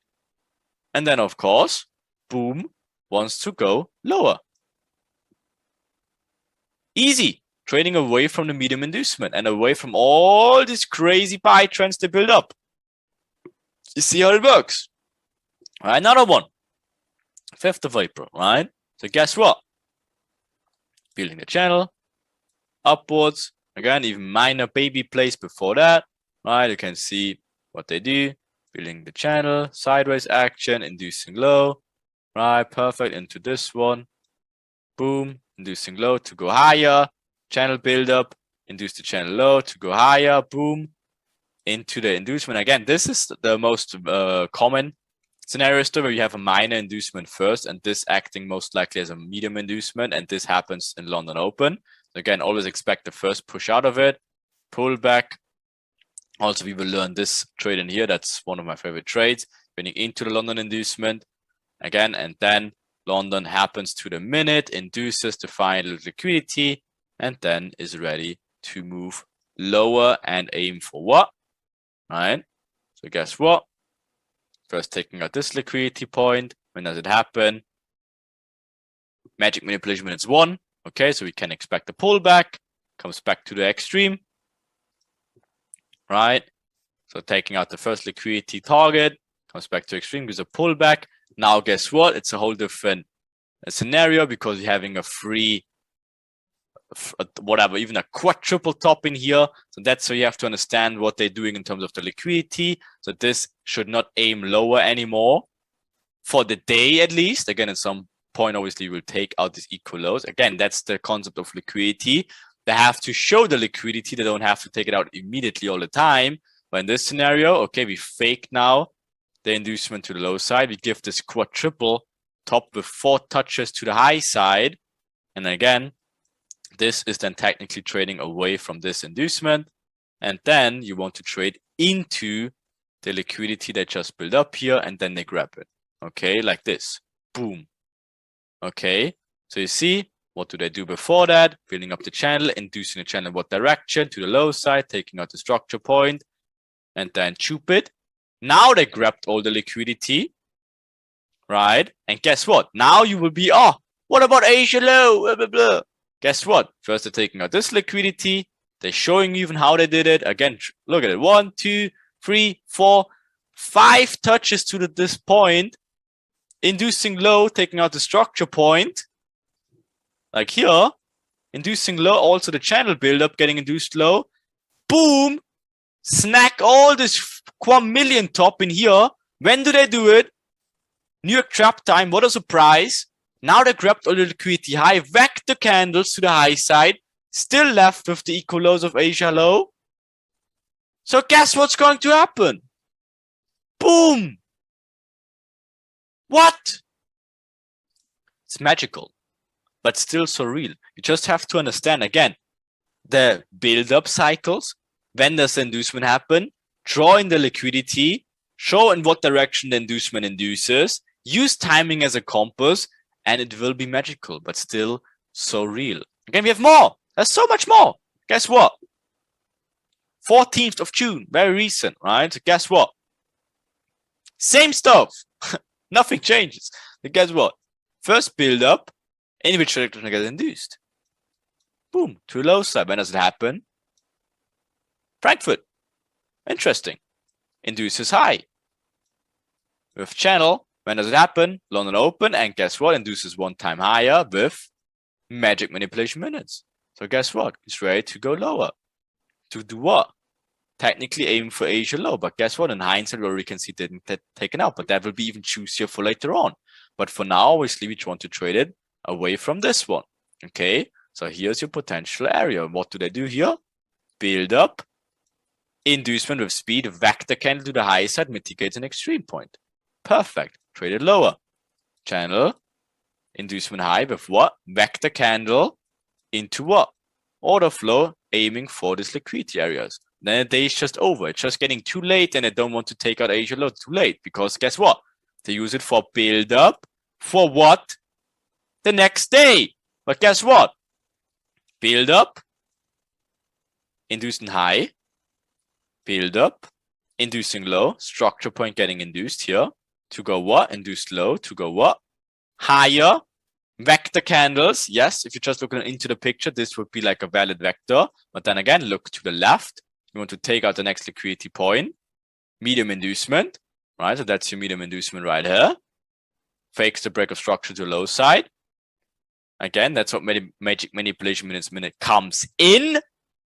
Inducing, again, this equal highs that just built also. So again, just for understanding purposes, yes, this one very well to downside. If they come back all the way again and show you equal highs, we had this example before, be aware that they're probably going to snack it. Right? Snack it, take it out, and then you're ready to trade this away from the medium inducement. Right? Again, this was the medium inducement, yes, but then builds equal highs. So this one becomes your minor inducement into a medium inducement. You see how you're combining stuff. So medium inducement, perfect, but intraday builds up liquidity high side, induces us intradayally. So you have a minor inducement of a medium inducement, very fucking juicy, and you aim for what? Next liquidity area, boom. And guess what they do before? Building triple bottom, faking the reaction. That's where you also can enter it. And this time, again, New York Chap becomes a continuation trade because you can never grab liquidity.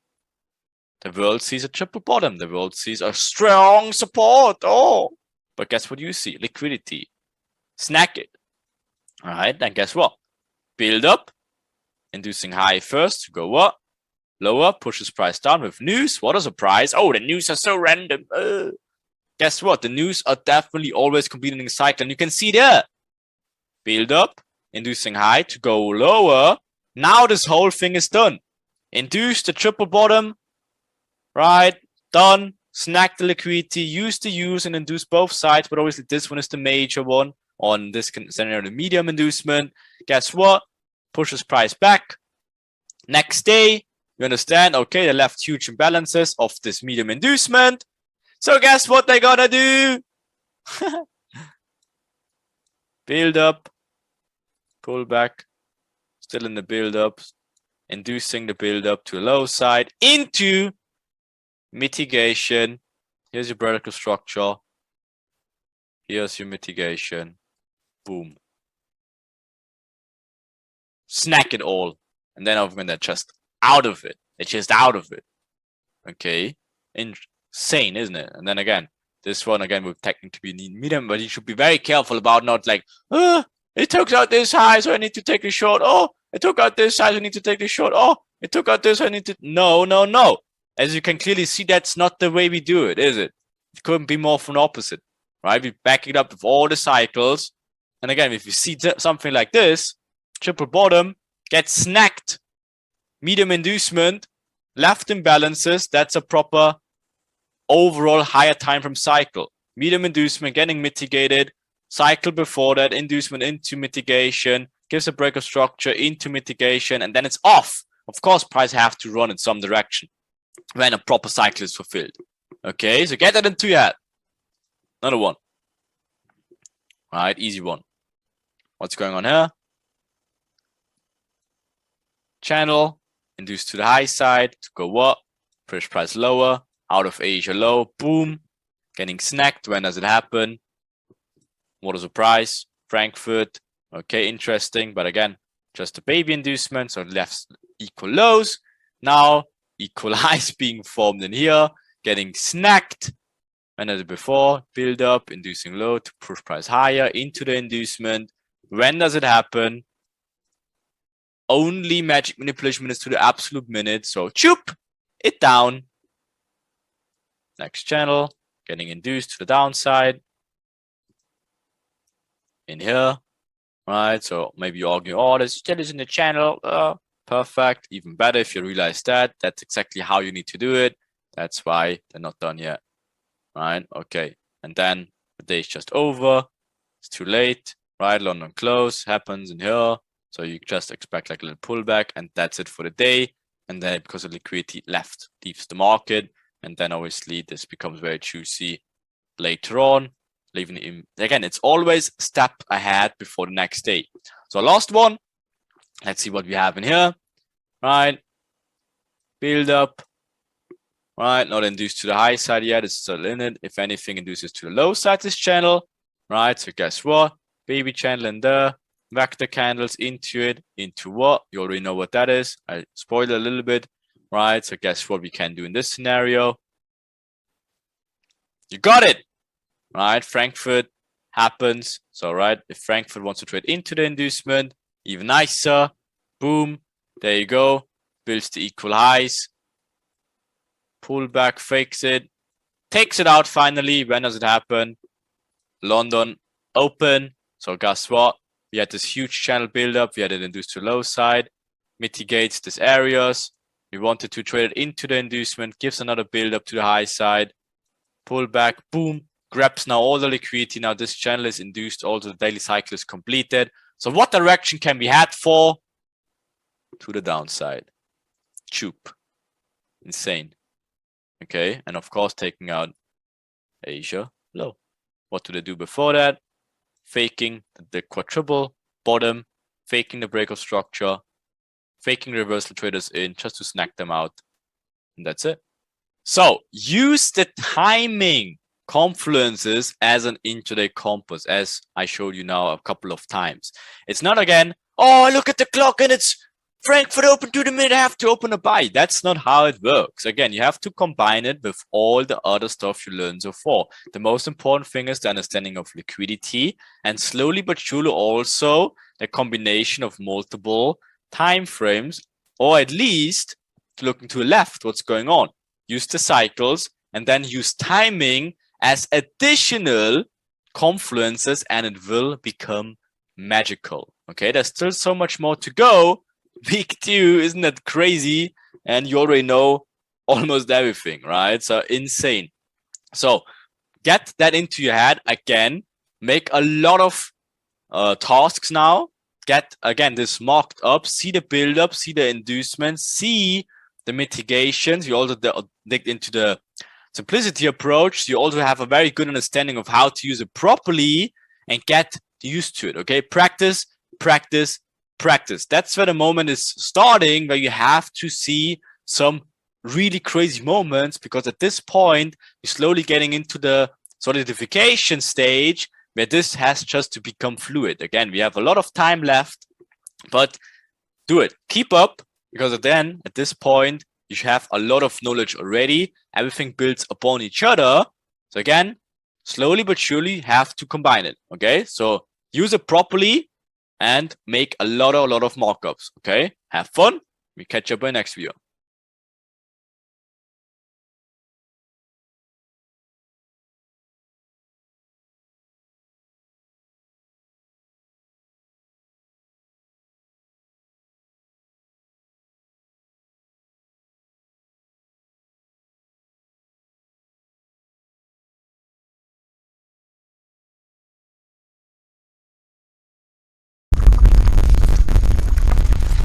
So let's focus on the true market intentions and combine everything you learned so far with a pretty good example. Okay, so let's see if we can detect the market intentions, and I'm pretty sure you can.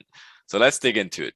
So what we have is we have to focus on the bigger picture so long until you can't see it anymore. And as we said already, you have to see it so long again until you just can't see it anymore. It's the fact. And once you see it, you can't unsee it anymore. It will become an automated process in your trading analysis that you just can't see unsee this stuff anymore. And again, if you look at all the mentors you know so far, right, we all trading the same way. We don't really spending too much time marking up charts, because it's just your eyes getting so trained that you just see it without needing to mark it up. But of course, you're not in the stage yet, like it's week 2, so you have a shitload of time left. So of course you have to mock up everything you see in order to train your eyes about it. Okay, so let's see what we have on the 13th of May 2022. So what are they doing right here in this day? As you can see, the day starts here. Asia range is done, or Asia session is done. What can we detect of what they do? And really try to play it now in your mind as well to see what they do for this day. Again, we don't really too much care about this day in here. Again, we focus on what they do on an internal basis. Okay, so let's see if we can detect it. First things is we see, okay, we already had a breakout of Asia range. Okay, we see as well building a buy channel before Frankfurt and London open. Okay, so if you look at the timing, Frankfurt is technically here, London is about here. Okay, perfect. And maybe that is even Frankfurt already. Very hard to see in the timing, right? But could be around Frankfurt time already. Perfect. So they see, oh, they're building up this bigger channel and also these smaller channels, right? And if you also noticed, obviously, a channel in here also, right? If again, momentum to the upside, perfect, another channel, and slowly inducing Asia high as well. So they're all building up liquidity to the high side already. So what's the things we have to ask ourselves? What is the rest of the world doing in this specific moment right here? Right, so they see this huge pullback, like coming from here. They see all these channels build up, all this trend being built up, momentum, speed, channel, another one, breakout of Asia range, right? Of course, they're all preparing already or in buys, right? And obviously the sessions start now, so the liquidity now is about to enter, right? So perfect. So liquidity start building up to the high side. But guess what? If you look to the left, is there anything medium going on now? Or is there any imbalances left or whatever? Or is this just another build up and we have to see what's going on, right? But already we can understand that they're building up liquidity like crazy to the buy side. Okay, perfect. So of course, everyone is buying right now. No one has a real reason to sell at this moment, is it? Right? So ask yourself the question: where are the stop losses of those people, and what are the major tasks for Enigma? Okay, so if everyone is buying right now, right? So starting from whatever, like this channel build up, extreme stops obviously were below here, right? So some of them already getting a little bit faked out, and you can see the mini build-ups going on, inducing to low side to go higher. You see this channel build up, you see this inducement, you see this equal lows going on, inducement into speed, into this mitigation of the inducement. So you can see already mini cycles going on. Another push high, building up liquidity. Where are those stop loss of all these people who took the buys in here? Of course, down there, or obviously down here. So Asia low or here, right? Where are the stop losses of all those people jumping in here, and also the breakout traders, right? The stop losses obviously down here. So what is the purpose of Enigma though? First of all, create liquidity. They're already doing it. Perfect, right? But also, if you look to the left, mitigation, fairly deliver price, right? And you already can see, okay, we had like imbalances from here to here, here to here, right? So that's again where just imbalances alone will not help you too much, because we have to understand the cycle, identify the right zones, and we had imbalances all the way from here to here, right? So we have these 1, 2, 3 zones. And again, we don't randomly pick these zones. We see what makes sense in terms of the cycle. And we already can see, okay, huge buildup. Everyone is probably buying. So do we need another inducement to the left? Not really. If all of them are already buying and it's already being built up like crazy, right? We can slowly prepare for, obviously, mitigations in here to fairly deliver price and filling these imbalances. Again, at least some of them, it doesn't necessarily need to fill all the ones at the same exact time, right? So we need the next zone, which would align with our cycle, right? When it makes sense. Obviously, we'll dig into that. So again, ask all these questions before you even thinking about doing anything. But this stage, because we will not do anything, right? Because we, of course, just understand now we had this minor inducement out of Asia high, and we already had a channel buildup. So, of course, if we want to go even higher in here, Enigma doesn't want to give them all these people who bought in here like the money, is it? So maybe we can expect an inducement low of the channel and getting into a proper mitigation, and then maybe look for something like this. That's all stuff we can already project out in our heads and prepare for what's going on. Again, we will not predict, we will react, but that stuff we have to understand are possibilities. Okay, so let's see what they actually did. Boom. Okay, stopping out some of the buyers and giving reversal traders a break of structure, or like this Koch, change of character, whatever they want to see, whatever, like all these reversal confluences and confirmations. So, and also they do it with what? Speed to add sellers now, right? Of course, they obviously have to play in both directions all the time. So again, we have this overall bias, and these buyers already getting a bad time because they're already getting stopped out. Let's say buyers getting in here, boom, they're getting a reaction, stop losses below here, getting stopped out.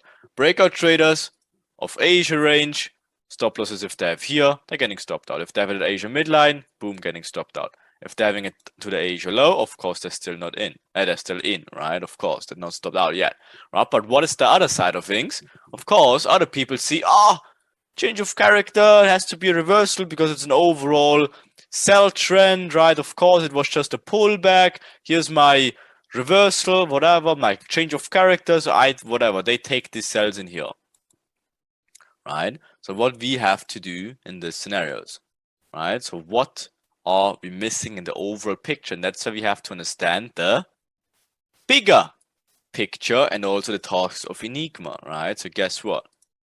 Mitigation to the left is missing. Of course, we're inducing buyers, we're inducing sellers now, but of course, you have to also look on a bigger picture what does make sense to the left, and we never had anything of mitigation. Just still in the middle of nowhere, right? The next logical thing would be a mitigation to fill at least all these imbalances from here to here, right? And we're just in the middle of it right now. So at least proper mitigations to give market a quote-unquote fairly level price, right?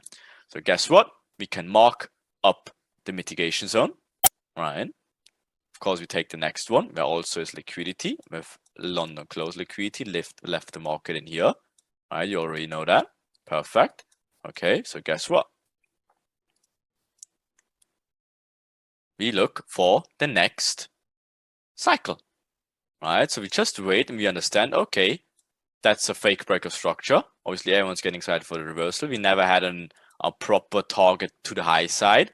So for us, later on, again, you will obviously learn that this would be a juicy buy trade, and we even have a fancy name for that one, into the inducement. And again, I'm not sure if I said it already, but this has technically my beginning trades.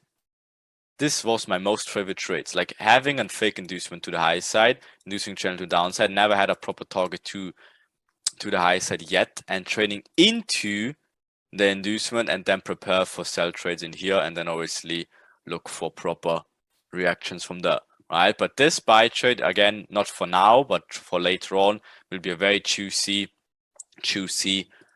trade setup. And again, why? Build up, inducement of the channel to the low side, momentum, speed, mitigations. You will learn again of why this zone.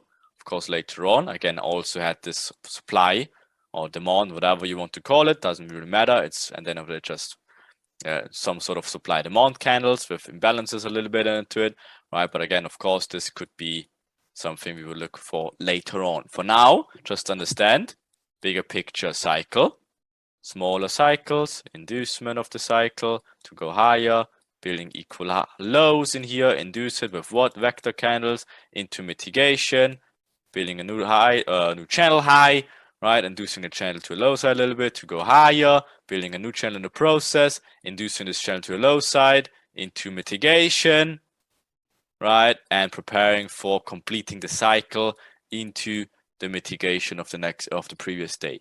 Lovely shit, right? So guess what? Chap out of it, right? So guess what?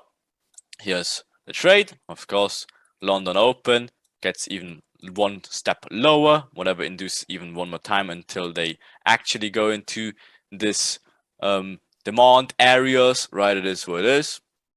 Or even supply areas, whatever. I always switch that shit around. It doesn't really matter. Again, if you think it does, okay, then get used to it. Right namings, but whatever. Supply, demand, always the same shit. Doesn't really matter. You have to understand the market intentions, not if it's a supply and demand, whatever. It's just supply, demand, both of it. Okay, anyways.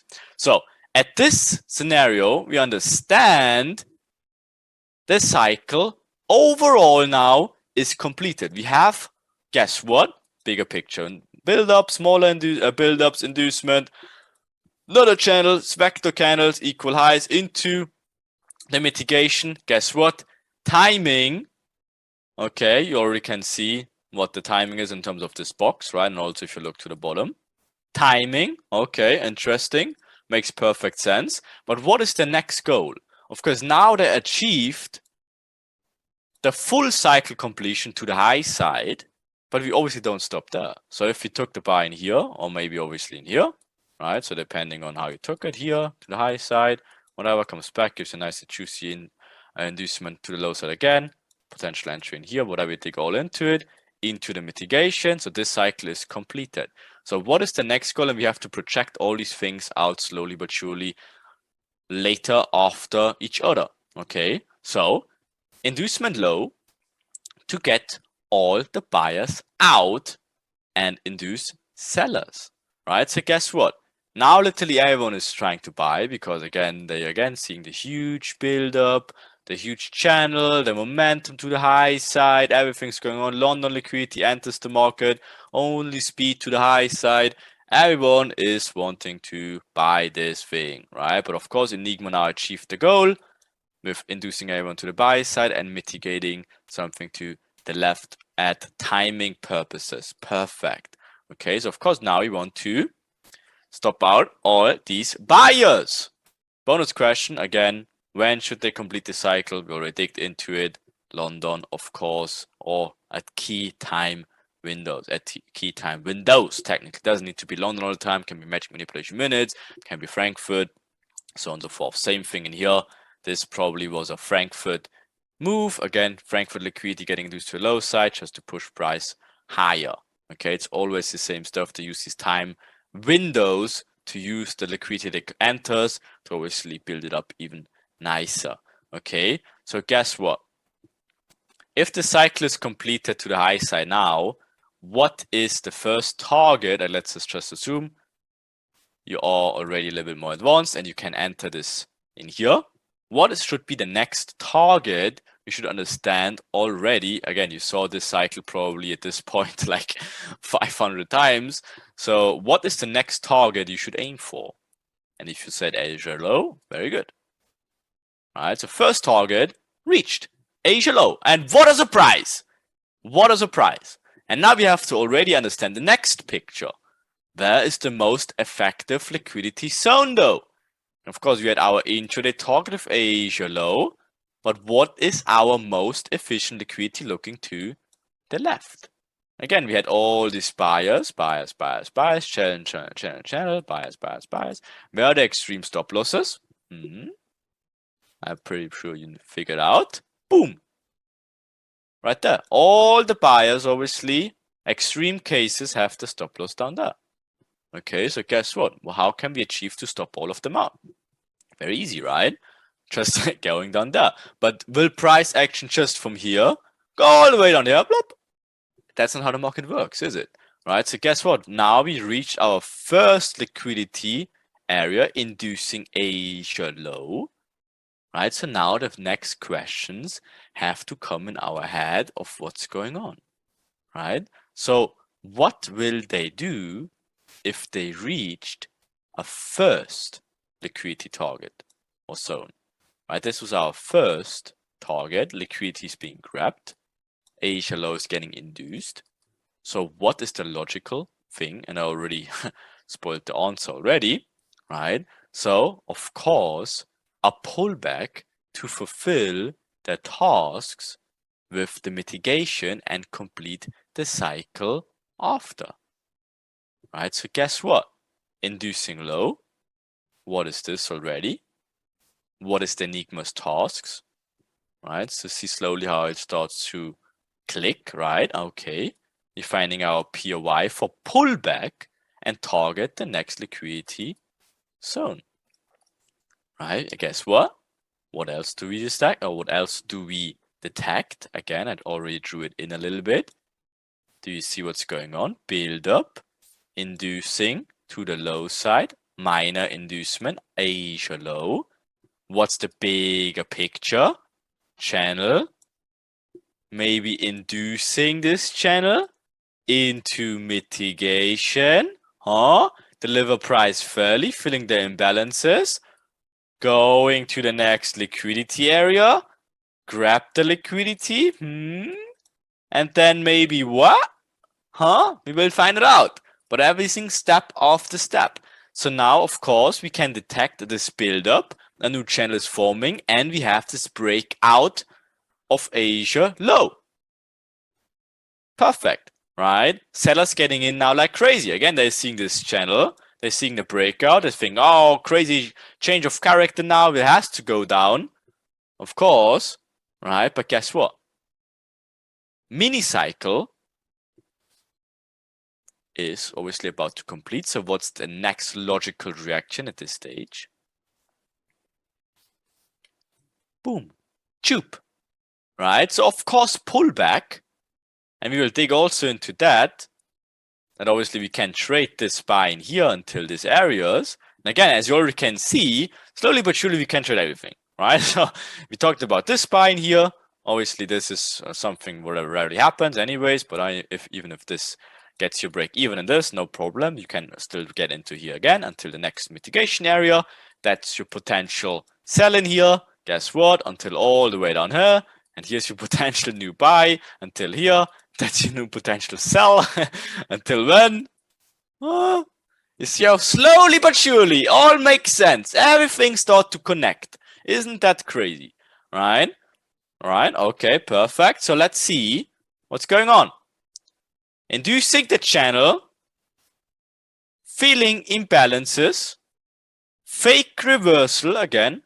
I think everyone's reversing it now, whatever, right? Again, oh, it has to continue because it's a bigger cycle, the bigger channel. Oh my God, it has to continue. Faking the break of structures, the internal break of structures, right?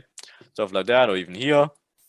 Faking the Koch. Of course, we can trade it for minor plays, but you have to understand we have to get out here, right? Perfect. What else? Stopping out sellers of the channel, of course. This channel, selling, selling, selling, boom. They're getting obviously all stopped out because of this huge move. They're all getting in drawdown. They're probably closing their positions. All right, perfect. Okay, so remember though, what was our next liquidity target? Very interesting. Did we achieve the mitigation? Did we fill the imbalance to the absolute tick? Interesting. So of course we have our next liquidity target lower. So guess what's about to happen? Chap, but not quite. Stayed short of it. Stayed short of it. Interesting. Look at it. Didn't take it out. Reacts.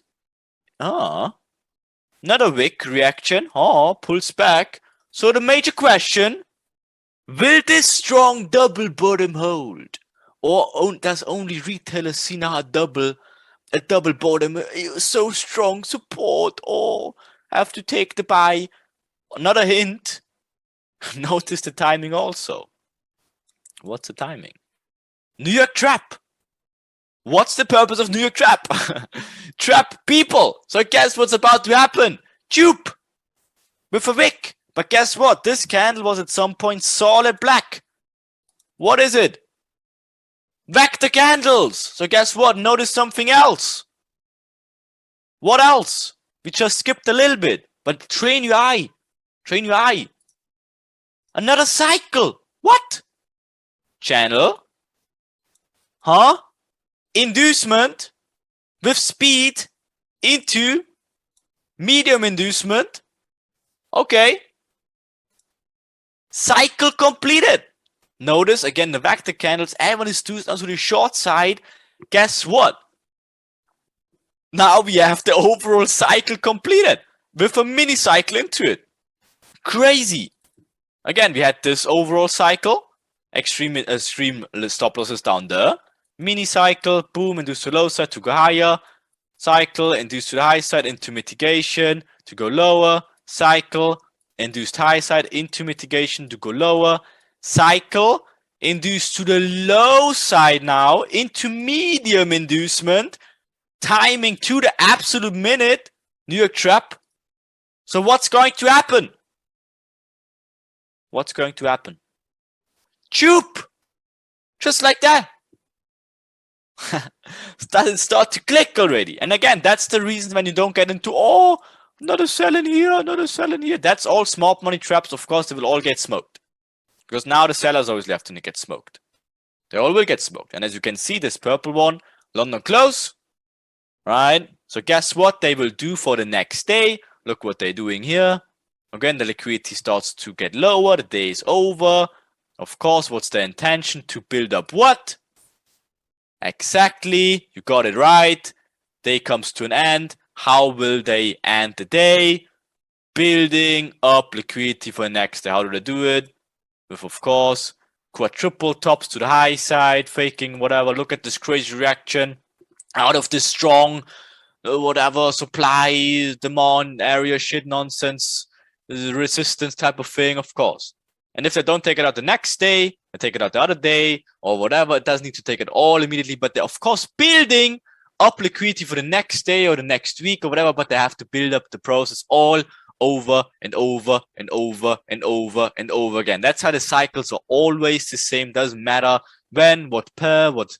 Again, we talked about it like cryptos, currencies, whatever, indices, like freaking stuff. It's everywhere the same stuff, always. These are the universal laws of how the market works and always works because it has to be delivered, and that's how they do it. Build up, inducement, into mitigation, and of course, you will add a few more steps, so much more steps. Notice the timing concept, everything lines align, okay? And guess what?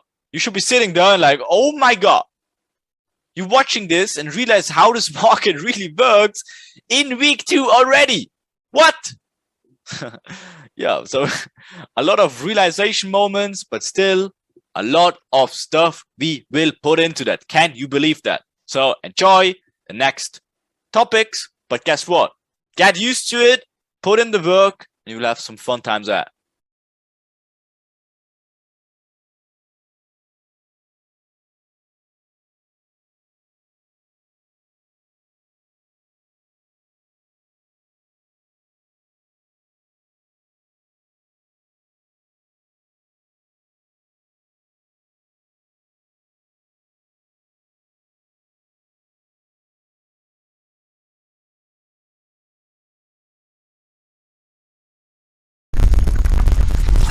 Okay, let's combine some basics we learned so far and combine it with little timings. So let's see how that will go. What we will take, we take the 4th of April, okay, and we will combine now what you should understand by now and how we can use it for our advantage. Okay, so as we covered like a lot of times already, you should identify this build up in here, and you already can see, okay, these 2 points are in the build up if you draw it up correctly, right? As you can see, you have to take this clean build up line, right, and then just mirror it upwards. So it's like a nice parallel channel, and then it should be perfectly in there. That also helps you to identify if the buildup is induced and not. The general rule is if you have to, whatever, really hard to try to think of the channel as being induced, it's probably not being induced. Okay, but now obviously you can clearly see, poof, this inducement, and again with this huge vector candle, induced the channel to the high side. Also, again, we're already out of Asia range high. And what a surprise, it is only London open, just 10 minutes off. So almost to the minute. So perfect. And again, our ideal scenario is anyways, if they induce low first to go even higher, again, breakout reversal traders again see these things and they see like it's a change of character or whatever. It's not, right? So it's just in the build up, and we wait for obviously our compass with timing also to confirm the whole cycle. Perfect. Okay, so anything good here? So what's the next thing you should wait for? Now you have it. Okay, so again, if you clearly see now the cycle is being induced, or the channel is being induced, you have a breakout of Asia. We have our timing confluence. Perfect. So we have our inducement with vector candles. Awesome. We wait for now valid breakout structure. So this is the push from here to here that led into the inducement. Okay, so if this push is getting broken, which it did here, perfect. Right, then we can mark up again a build up, check. Right, then an inducement, and out of Asia range, and obviously even the channel being induced, right? So check. Then we have our timing, check. Now we have our breakout structure, check. What's the next thing we have to do? Mitigation zone, check. Okay, boom, mitigation zone. So what do we wait for? Oh, here's the imbalance getting filled. Imbalance fill, whatever, imbalance fill, check. That's already a potential juicy area, right? Guess what's next? Obviously the main breakout structure. Again, is the bigger picture. This push all the way leads in here. So again, you have your internal breakout structures that led in here. If you want to make it more whatever later, that's also fine. But then again, it's just order flow entry. So mark up the next order flow, imbalance zone, or supply demand candles, right? Getting tapped in, check. Okay, order flow entry going on further down, awesome. Right, so guess what? New imbalance zone, order flow, we already checked it, right? Next imbalance zone, boom, getting filled, what a surprise, and then move slower. What's your next target? Liquidity target, check. Asia low being hit, right? Okay, interesting. And then guess what? Again, don't worry about trading it for now. You will dig into how to trade it. So just understand the bigger picture, right? Then guess what? We use timing again. Liquidity target, timing, check. What is the timing? Magic manipulation minutes 2. Before that one even, again, we have in here also timing, check in here again. So you see how many check marks you make. It's insane, right? The next timing, induced out of it, of course, right? So guess what? We can't even refine it now to a lower time. And now I have to remove all my check marks. So we now know this is the inducement. We have our vector candles, we have our timing, we have our overcycle being induced, liquidity target equal lows being induced. Perfect, boom. Okay, so guess what? If this is the inducement, again, this is in here. This is just the M5. Now we refine it to the M1. What do we see? Again, the same thing we technically could have done this in here as well, but now we just do it down there, right? So what do we see in here? If this is the M1 inducement, where's the mitigation, or where's the imbalances? From here to here. That's the imbalances. So that is your inducement POI, right? So guess what they do? Building equal lows right above it. Boom, tapping it into it, inducing the equal lows, filling the imbalances. When do they do it? Timing to the absolute minute, New York Open. Okay, so what can we do? Boom, imbalance, mitigation, supply demand, candle, liquidity also drawn up. So guess what? This is the zone we refined on the 1 minute. That's how you use multiple time frames to refine it later on. It's the same stuff though. The build up, imbalance, into mitigation, into timing, and this is already the inducement of Asia low, which also was a timing confirmed trade, right? With magic manipulations too, right? Perfect. So guess what? Choop tapped into the extreme mitigation, choops out of it. What's the other thing we do? 5 minute. Again, this is the push that led to the new low of the inducement. That's getting broken now. So what's that? Technically, you valid break of structure. What's this? Imbalances. Okay. That's your supply demand candle. After break of structure, after an inducement, after timing confirmed. This one with New York open. What's our next timing window? New York trap. Okay. So guess what? Do the same thing again. So we refined this zone on the M1 already. Again, this is this one. We did that. Perfect. Now we do the same thing. Again, you see how big the M5 zone is. All right. So guess what? We refine this zone, this huge candle in here. We refine it on the M1 to make it look like this. All right. So we used this candle, like the supply demand candle, it's the extreme one, but still we have to take the lowest wick to be on the safe side. Right, so guess what's the next timing window? New York trap showed with this box. So guess what they do? Showing the channel to the downside after break of structure, after an inducement, after building up liquidity here, after this has been confirmed with timing, after this is confirmed with timing, build up into inducement, into mitigation, backed up by timing into our refined entry zone to the absolute speckle, fills it, right? So guess what? Choop! What?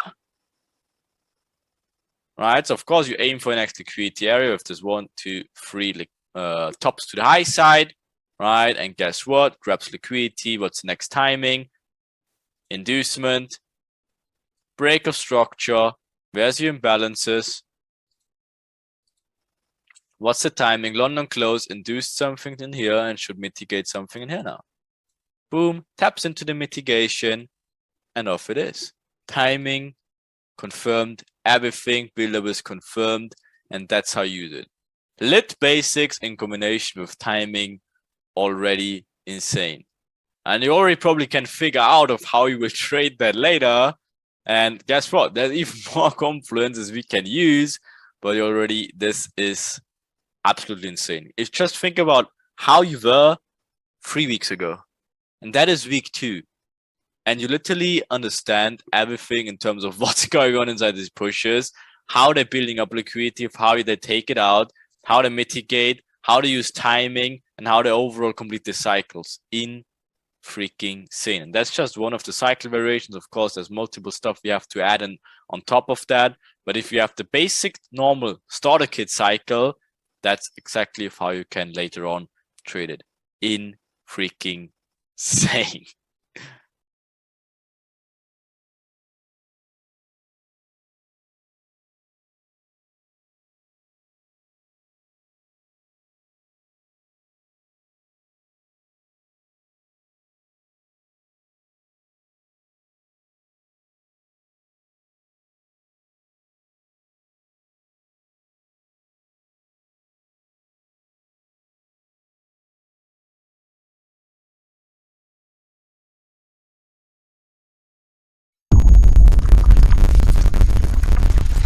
And here we go, back with the liquidity inducement cycle. But now, of course, we shift one gear higher, as obviously slowly but surely we're progressing. And this will be one of the most important videos about this whole series. It's technically the introduction video to the most important video. And this will be your ultimate guide overall. Okay, so be very, very aware of what's to come. Make a lot of notes and don't underestimate what is about to come, because you will absolutely love it and that will change your trading once and for all forever. Okay, so we already digged into the liquidity inducement cycle and obviously identified slowly but surely what is on build-up, what is the inducement, what is the mitigation, right? So you should be very familiar with those 3 steps already.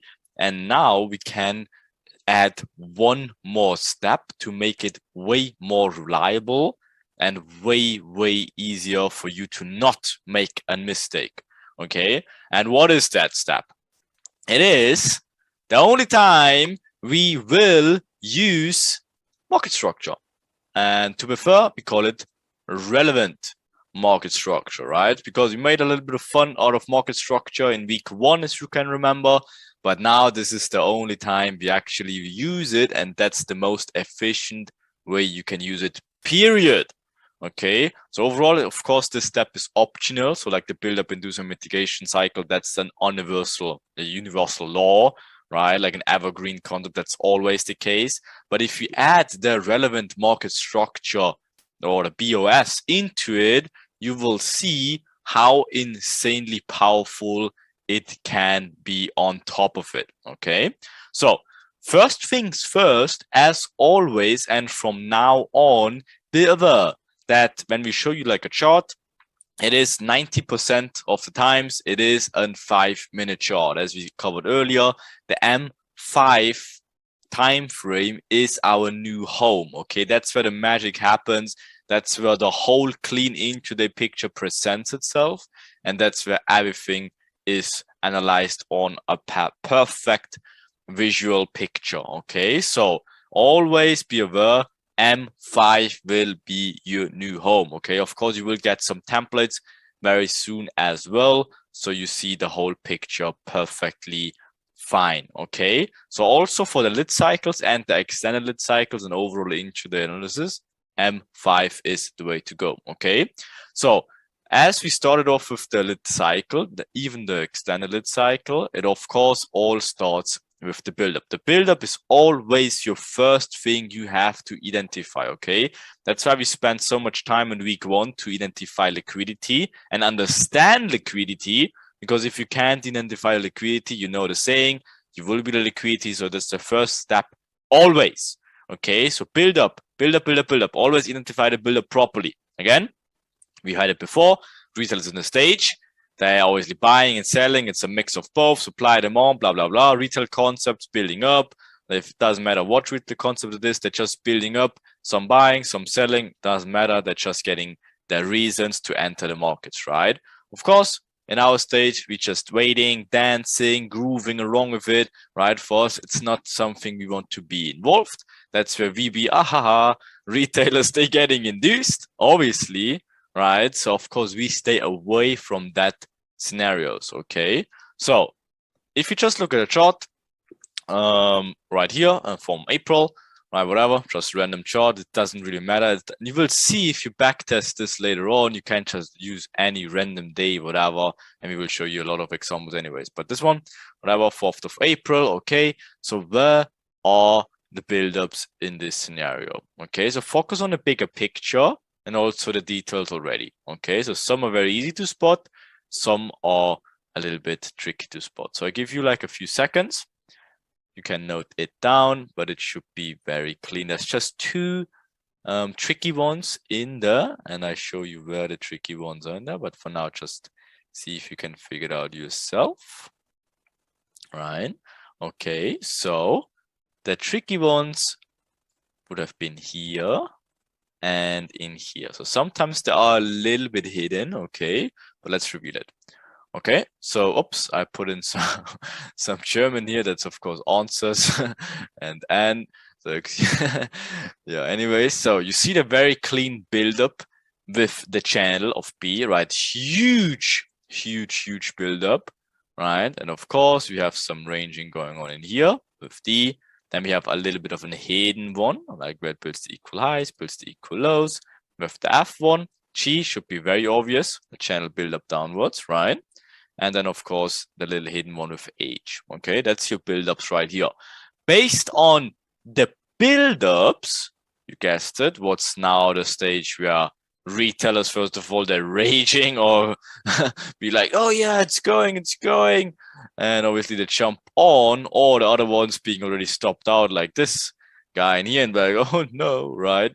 Of course, we already spoke about retail inducements, but now what does it mean to lit? We of course covered it earlier, but of course for us, that's where we get into the stage of, oh, fascinating, very unexpected what happened there, right? So based on the build-ups now, we can, of course, identify our inducement. So if you just look at the picture of the build-ups, it's just very easy. Of course, now you're looking at it in hindsight, it's even 10 times more easy, but even on the edge, obviously, you will see later on of how perfectly fine or easily you can identify the inducements based on that. Okay, so of course, little question, where are the inducements? Is it A? So A, you already know what that is, right? A is high, so I'm not sure about A if that's an inducement. B, by B we mean this wick with speed, and you should already know this timing aspect to it, right? So, okay, could make sense. Breaking out of the channel with speed and timing. Okay, we know what that is. Then C, what's going on here? I'm not sure. That's an inducement. D, that means obviously out of Asia low with speed, right? Okay, could be something, right? Then E, this means like we have this one in here. Where did they get induced? To low side to do what? Okay, so E, okay. Then we have G, that's a little bit a tricky one, right? Because technically, again, it's a little bit hard to see by the channel. It's getting then with speed induced to the low side. Timing, you should know this by now as well. New York trap time, okay, with speed, again, downwards. Think about it. Again, now it's a wick on hindsight, but even these candles, solid black at one point. And obviously, if retailers see that, they get very excited about that, okay? And then, obviously, H. Okay, I'm not sure about that. But then, obviously, we have I. Boom. With speed, inducing the channel. Okay, oops. Perfect straight line, you get it?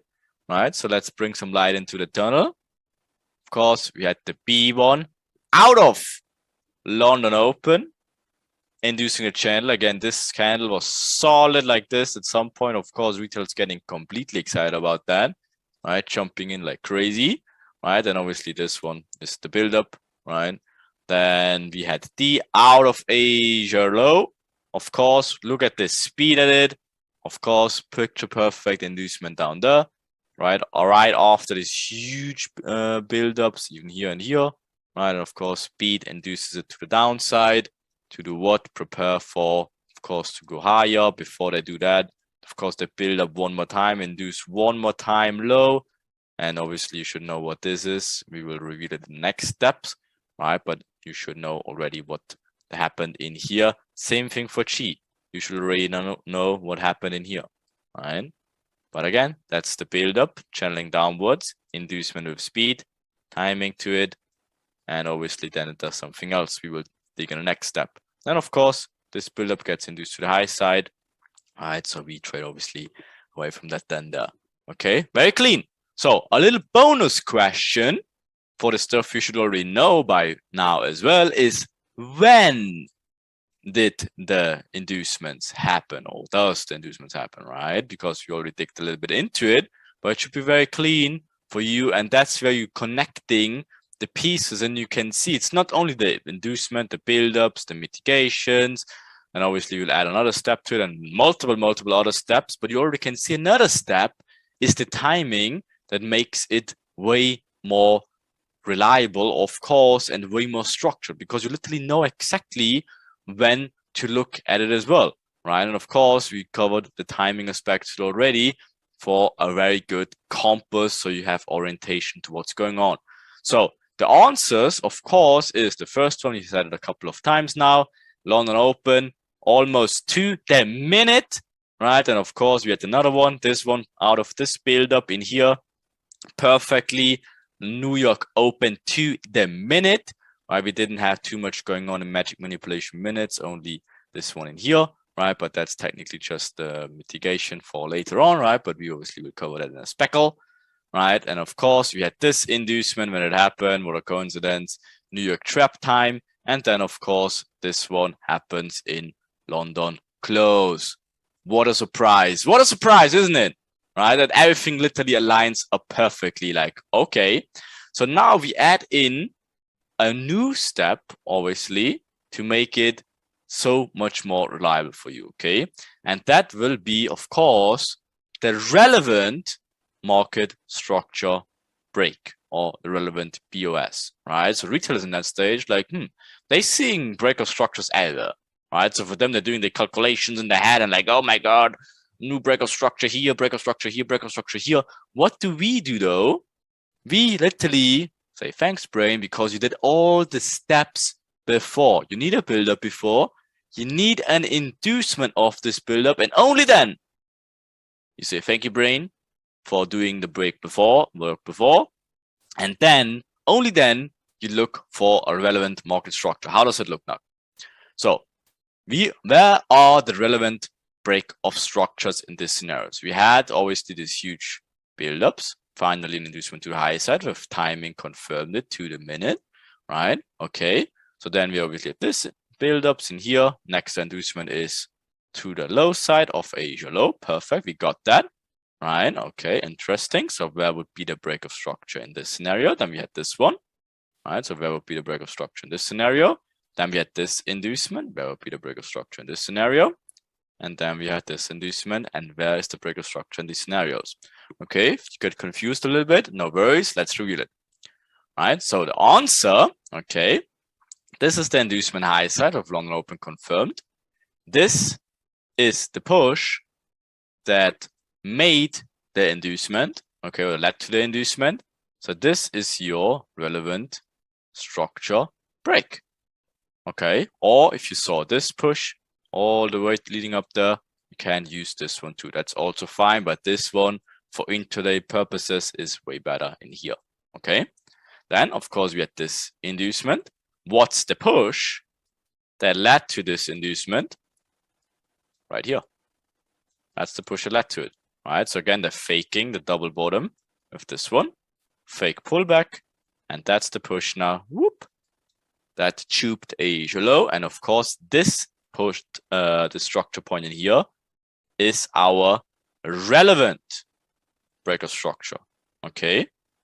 Then this one in here, okay, is a little bit tricky one, right? Because of course, in here we have the build-up. That's the inducement. Technically, this build-up push in here, or like this one, depending on how you want to see it, either this one or this one. But again, just for the bigger picture, this is the push in here. You also could mark up this one for the internal break of structure, right? But this just locks in this zone once again even better, right? But then technically you have the break of structure of this inducement inside this. So this all in here is like inside this push anyways. So you can mark it up double if you prefer that. And you just take this break of structure point in here as well based on this inducement, okay?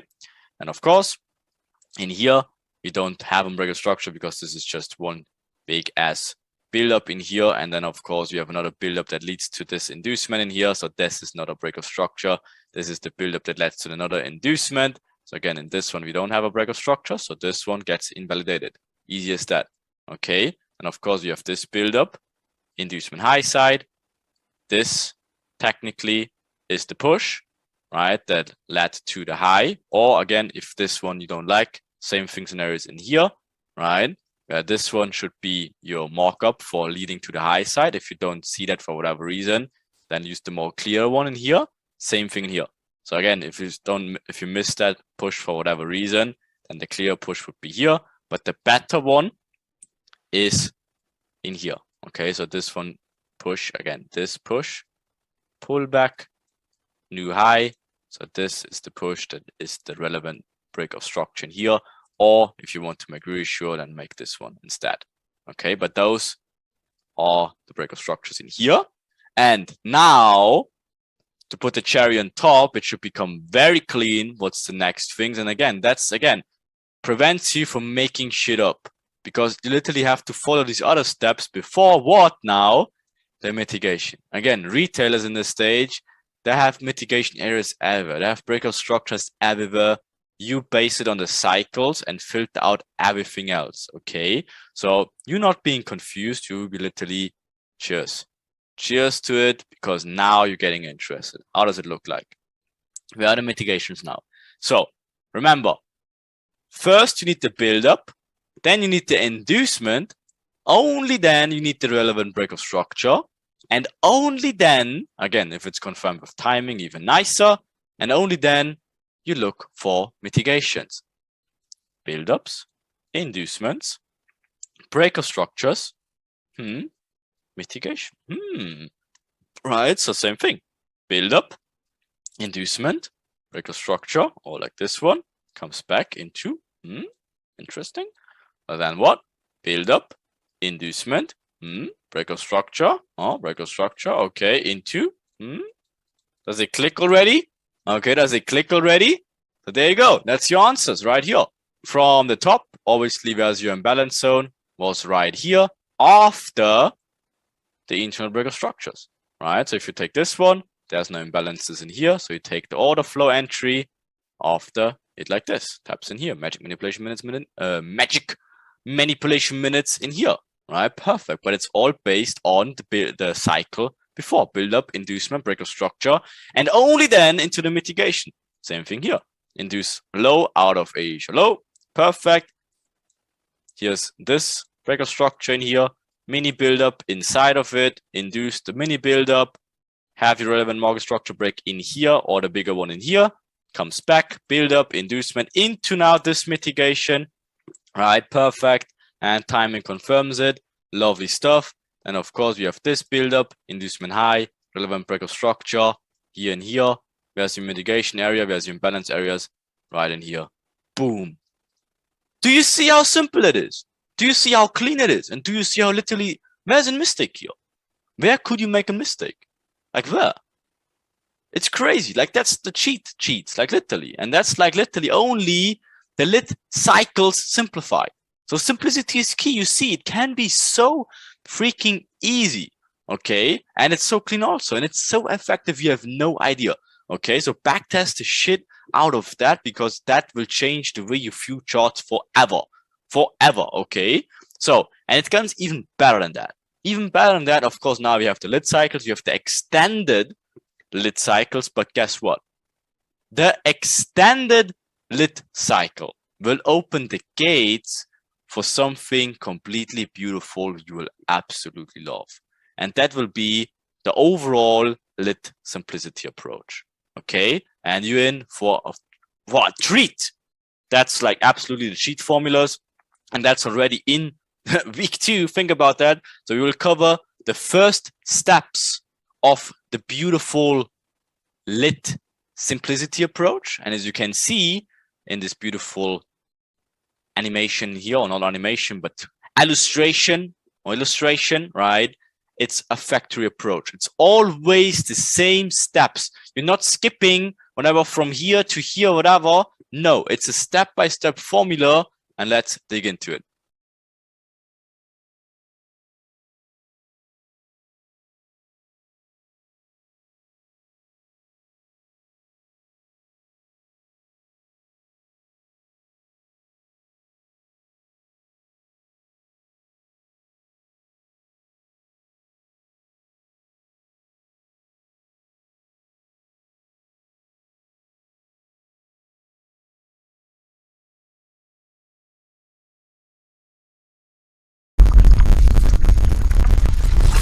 And there we go. The extended lit cycle, again, will open the gates for something beautiful you absolutely will love.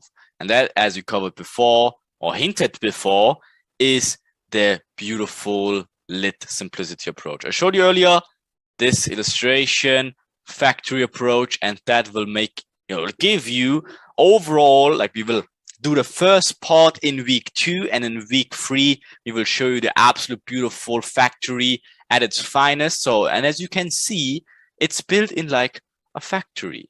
And what's the power behind that?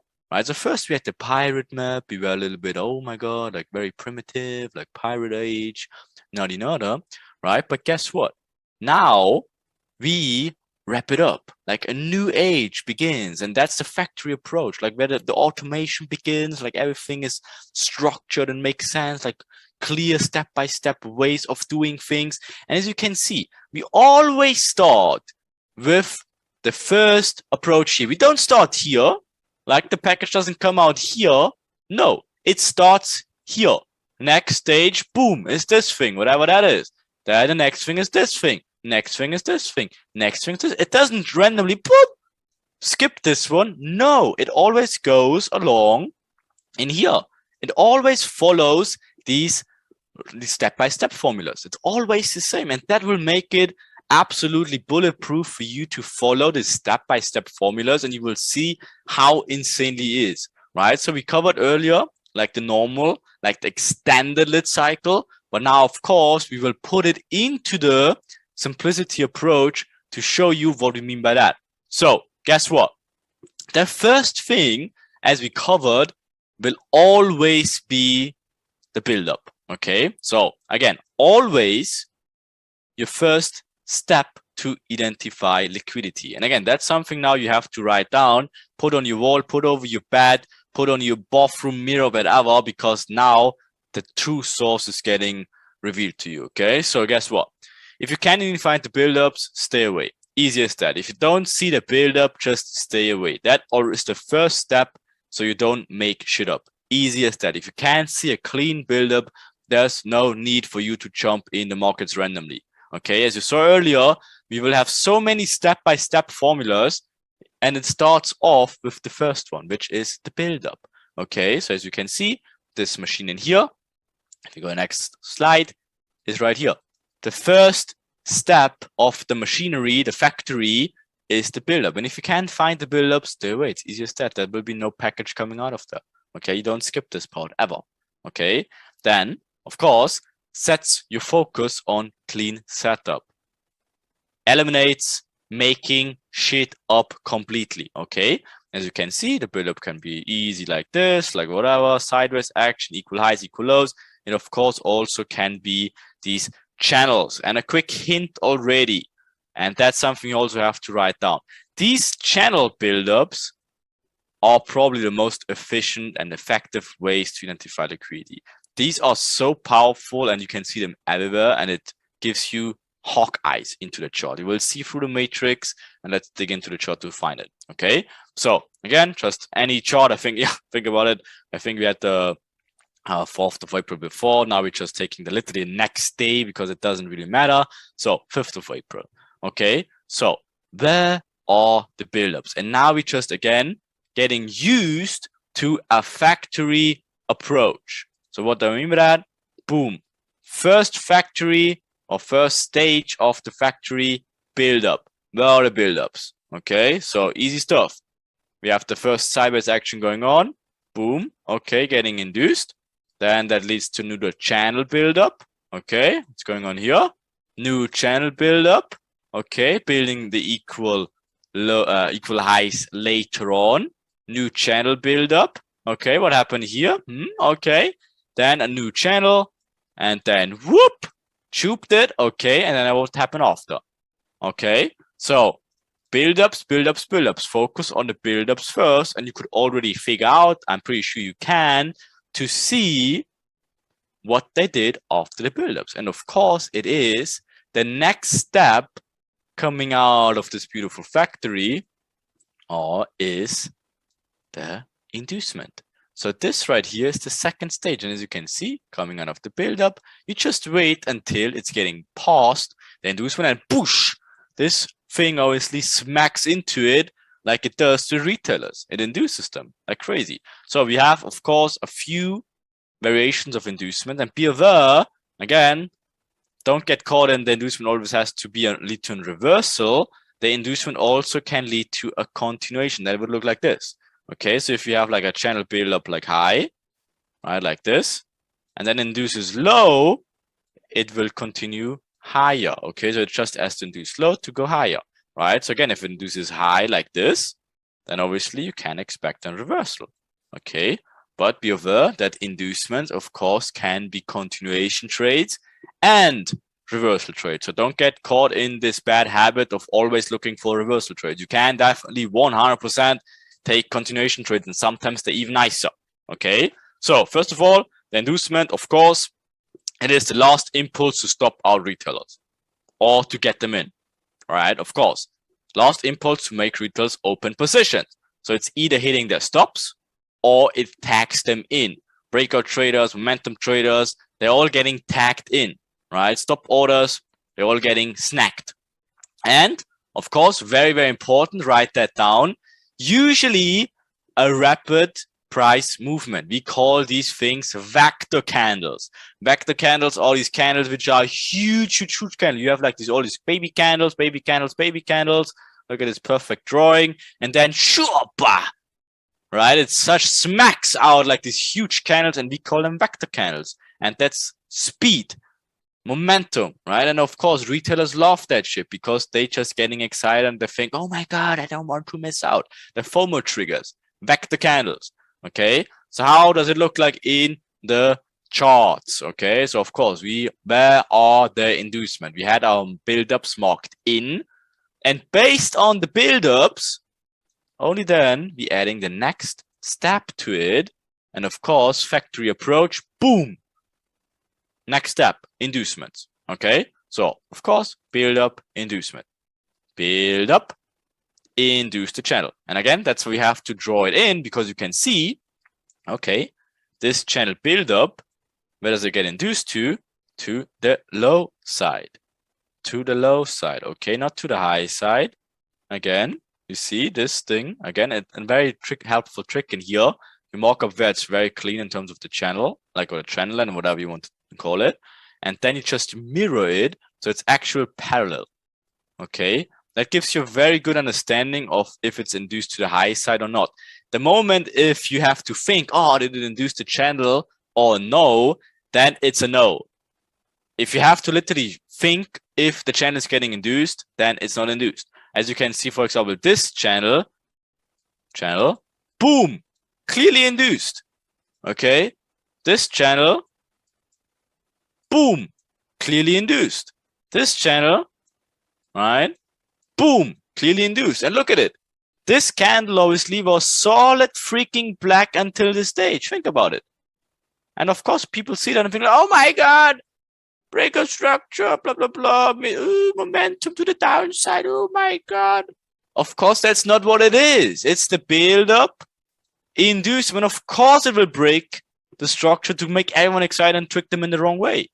Of course, that's what it is for. That's why structure doesn't work. That's why it only is the inducement and after the build-up. And then we look for, as you learned before, drill and market structure, right? But now obviously see the build-ups and of course see of how they stack it also with these triple tops or double tops becomes triple tops in here, right? Guess what? Building a channel before it, inducing low once again to do what? Smack the triple tops first of all, building a channel in the process with speed vector candles, boom timing, of course, to finish the cycle off. Triple tops being induced, this channel being induced, boom, can smack lower. What's the next target? You already know. Asia low, boom, easy, okay? What's the next thing? Relevant break of structure. Okay, and that's your only time where you look at market structure from now on, okay? And that confirms the directional shift. It just makes it more easy for you to not making shit up, okay? Because build-up inducement is obviously freaking amazing, but of course, lock it in to get a very good feeling for it. I'm being honest with you, of course, if you're getting advanced, you can, again, remove the optional step of the relevant break of structure, but then, of course, you need experience with it. Because of course, sometimes it will not give you relevant market structure break and it's just chopping away. Okay, but then you just miss the move. It's completely fine also in the beginning, but just get used to the concepts and get your solid, like consistent, structure plays going and just include it for the first things. Okay, but the moment obviously you're getting very experienced, very familiar with it, very confident with it, then that's the only time where you could think maybe you can remove it, okay? But for now, 100% don't remove it. Keep it in, even if you will miss a few setup, it doesn't matter. It just gives you the confidence and makes the whole thing so much more reliable. Okay, so it gives you more confluences and of course confidence. And again, as we said, it's optional, as sometimes it happens too late and the move is just off and it will not come back to the mitigation. Okay, but for now, as you can see, as we had our build up in here, obviously Chups the build up with the inducement. That's the push that led to it. Boom, that becomes your relevant break of structure. Same thing here, induced to the high side, Chup with speed. That's the push that led to it. That becomes relevant break of structure. Same thing for the sideways action, right? Boom, induced to a low side, right? Boom, okay, goes higher, but then obviously induces to the high side. Okay, that's where you have to look to the left, what's going on, right? And of course, if the cycle is done, then of course, this push led to all this inducement in here. Boom, getting broken in here. And of course, same thing in here, right? So again, don't get confused about these ones, right? So this is like the internal inducement to low side. And yes, of course, if it goes like low in here, you can trade it as well to the upside. But then, of course, be aware of your next target, and then it gets invalid. We will dig into that later, and that's the smart money traps. So just for argument's sake, yes, if you have an inducement low in here, this gets broken. If it comes, it stays inside in here, right, and comes lower, boom, yes, that's your trigger to the buy side until it takes out the next liquidity zone. If it takes out the next liquidity zone, this becomes your inducement. That's the push that led to it. That's your new break of structure, and obviously you expect this and then lower. Okay, perfect. Same thing for this example, right? Again, that's where you just have to backtest it to get a proper feeling for it, and then it should become very, very obvious for you as well. Okay, the same thing here. If this gets broken here, let's say this push, as you can see, builds the quadruple top, and if it comes lower in these areas, yes, it's good to go trade into the inducement in here, and then of course, break of structure. Now, after this inducement, okay, this is the push that led to it, boom, good for this one. Okay, but again, I will show you in charts, and you will even see in charts it's even more obvious than in the illustrations. Okay, so let's dig into it. So where are the relevant market structure breaks or break of structures? Okay, and again, as you can see, we have our factory going on, and we're just adding the next step. Boom. Okay, so as you can see, everything stays the same. We're just adding one more step. Build up, inducement, that's your break of structure. And again, as you can see, as we had it before, yes, if this push comes all the way back in here, that's something you would be interested in, but it did not. So it's fine, but to just mark it up anyways. Okay, so next, build up, inducement, that's the little baby push, led to it, perfect. And guess what? If price action would come low in here, that's your trade. But guess what? As we had the illustration before, if it takes out the next liquidity area, then of course you would have to be very aware that this becomes a smart money trap. Okay, and that's also very easy ways to identify smart money traps later on. We will dig into it also. Okay, so guess what? Then of course we have this inducement low, induced high once more time. Now we have the proper inducement, London open to the absolute minute. What a surprise. What's the push that led to it? Pullback, push. That's the internal break of structure. Should be very, very clean on the 1 minute, right? Again, always remember, that's always 5-minute charts. On a 1 minute, that's like the picture perfect break of structure, right? And of course, you know what this is and then what it should do, right? Perfect. Next thing, build up. Of course, it will induce the next structure point. Where's the break of structure? Right here. Or if you make it like more aggressive, right here. Okay. So gets broken. So you know what this zone will most likely become. Okay. Then, of course, building up the triple top. Perfect. Build up. Inducement. Induce the structure point. Faking the break of structure for the retailers is our inducement. Perfect. Break of structure.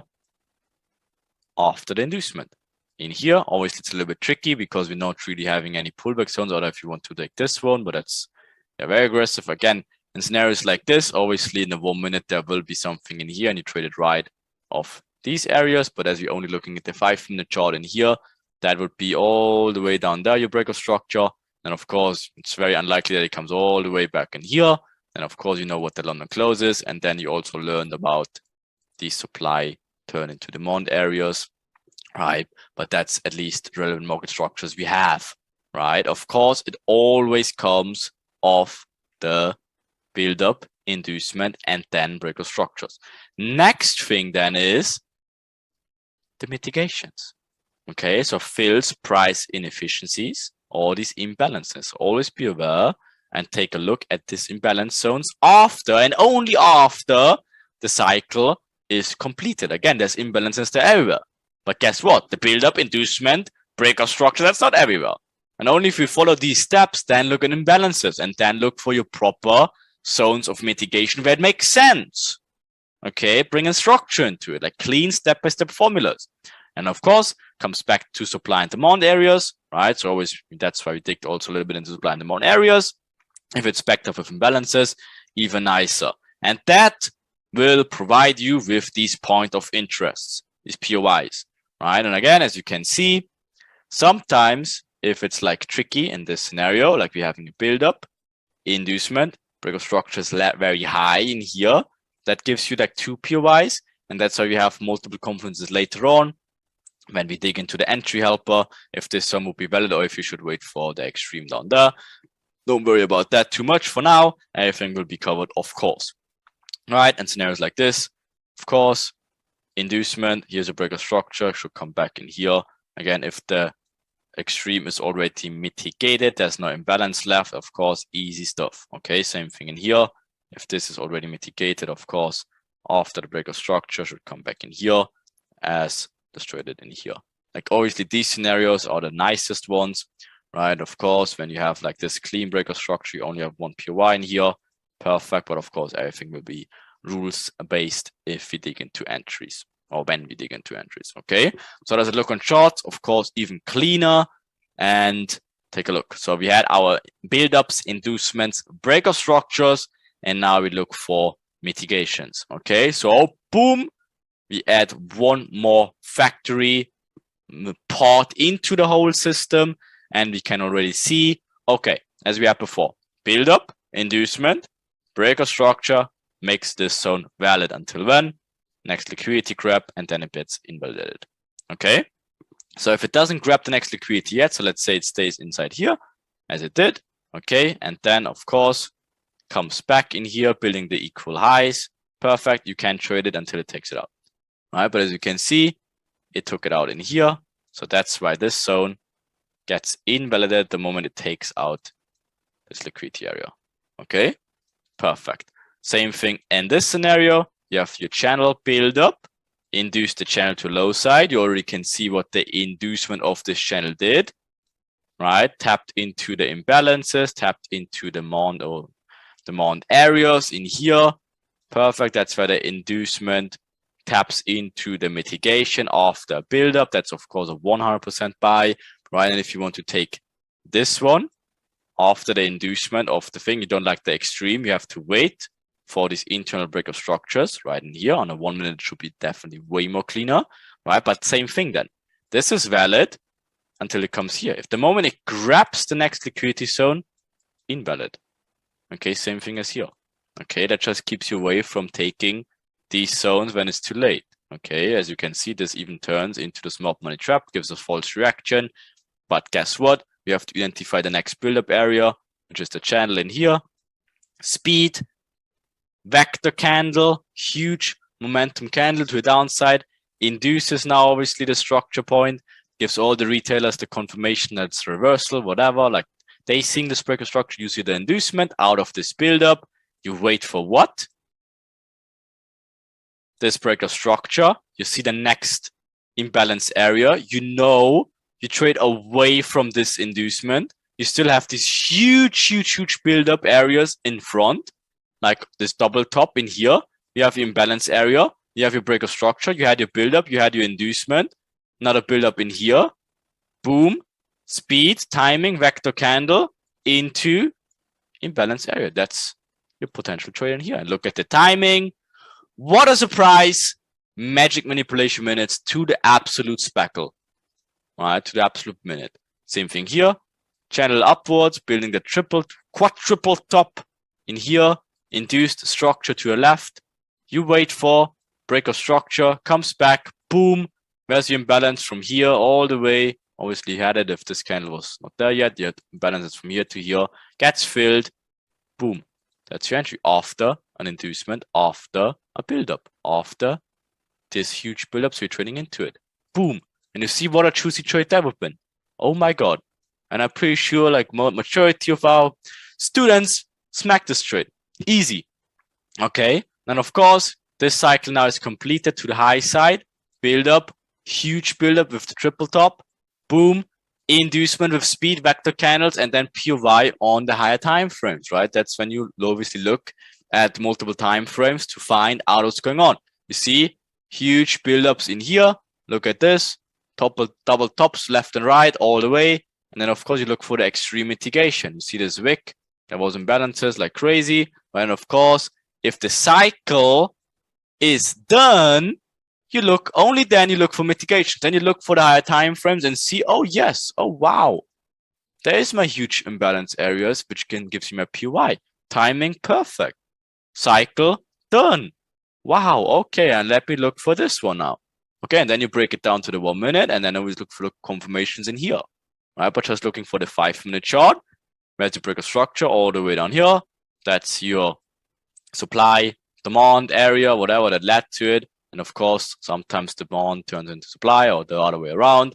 And of course, you wait for a bigger structure in here, boom, gets into it, and then obviously is gone. Okay, so overall, as you can see, the whole thing is just clean as hell. It's actually crazy of how clean it can be. And of course, we have a few more examples.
And there we are back with the 6th of April. So we had the 4th of April, the 5th of April. Now we're taking the 6th of April just to show you consecutive days in a row. So you see it's not like random cherry-picked examples. No, it's like back to back to back to back every day, right? Of course, that was the same. So as we learned and as we should know by now, again, this is the day where it starts. So this is one full day from technically Asia Open all the way to the day ends, right? So again, if you're choosing the 5-minute chart, this whole picture right here on the M5, right? This is one full day in the M5 chart.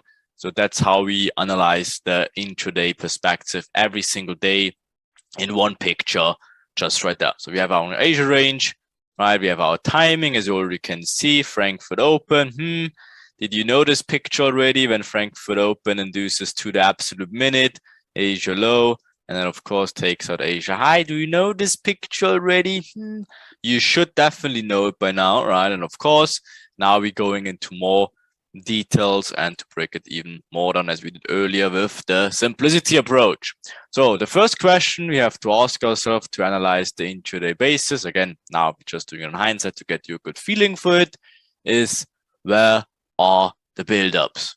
Okay, so if you just take a look at it, I will give you a few speckles so you can test it out yourself. You should already see a few though, and that's very important to get used to, then to train your eye about seeing the build-ups right away, because those will be the most important aspect to identify all the other steps. So start always with the build-ups, channel build-ups, trend build-ups, whatever else, like the sideways buildups, equal highs, equal lows, all that stuff. That's all you need. Like that's the best ones there is, right? So let's bring some light into the tunnel. Where are the buildups? Boom, right here. And as we know, first factory approach, first simplicity approach, boom, right there. We always start with the same stuff. So buildups. Okay, so the day opens right here. So we have this nice, crazy ass channel buildup. Why is this blue? Because it's considered a bigger channel, right? And of course, as you can see, this bigger channel getting induced when?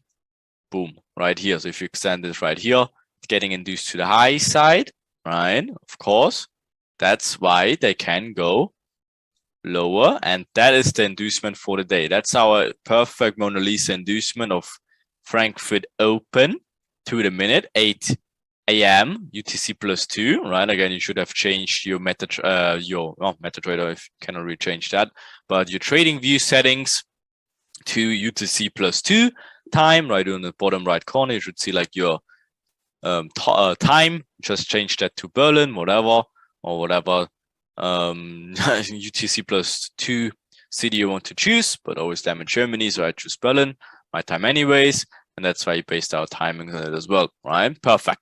Okay, so anyways, we didn't see that they induced the channel high side. Okay, perfect. We see the next channel, like on this sideways channel building up here, equal highs and equal lows. Okay, perfect. Obviously, we see induced on both directions. Okay, but we see the bigger picture first. Induced high this channel, so we have a good understanding. It should go lower, and then obviously huge. What is these candles name? Vector candles, exactly. Very important to understand. Then the next channel build up.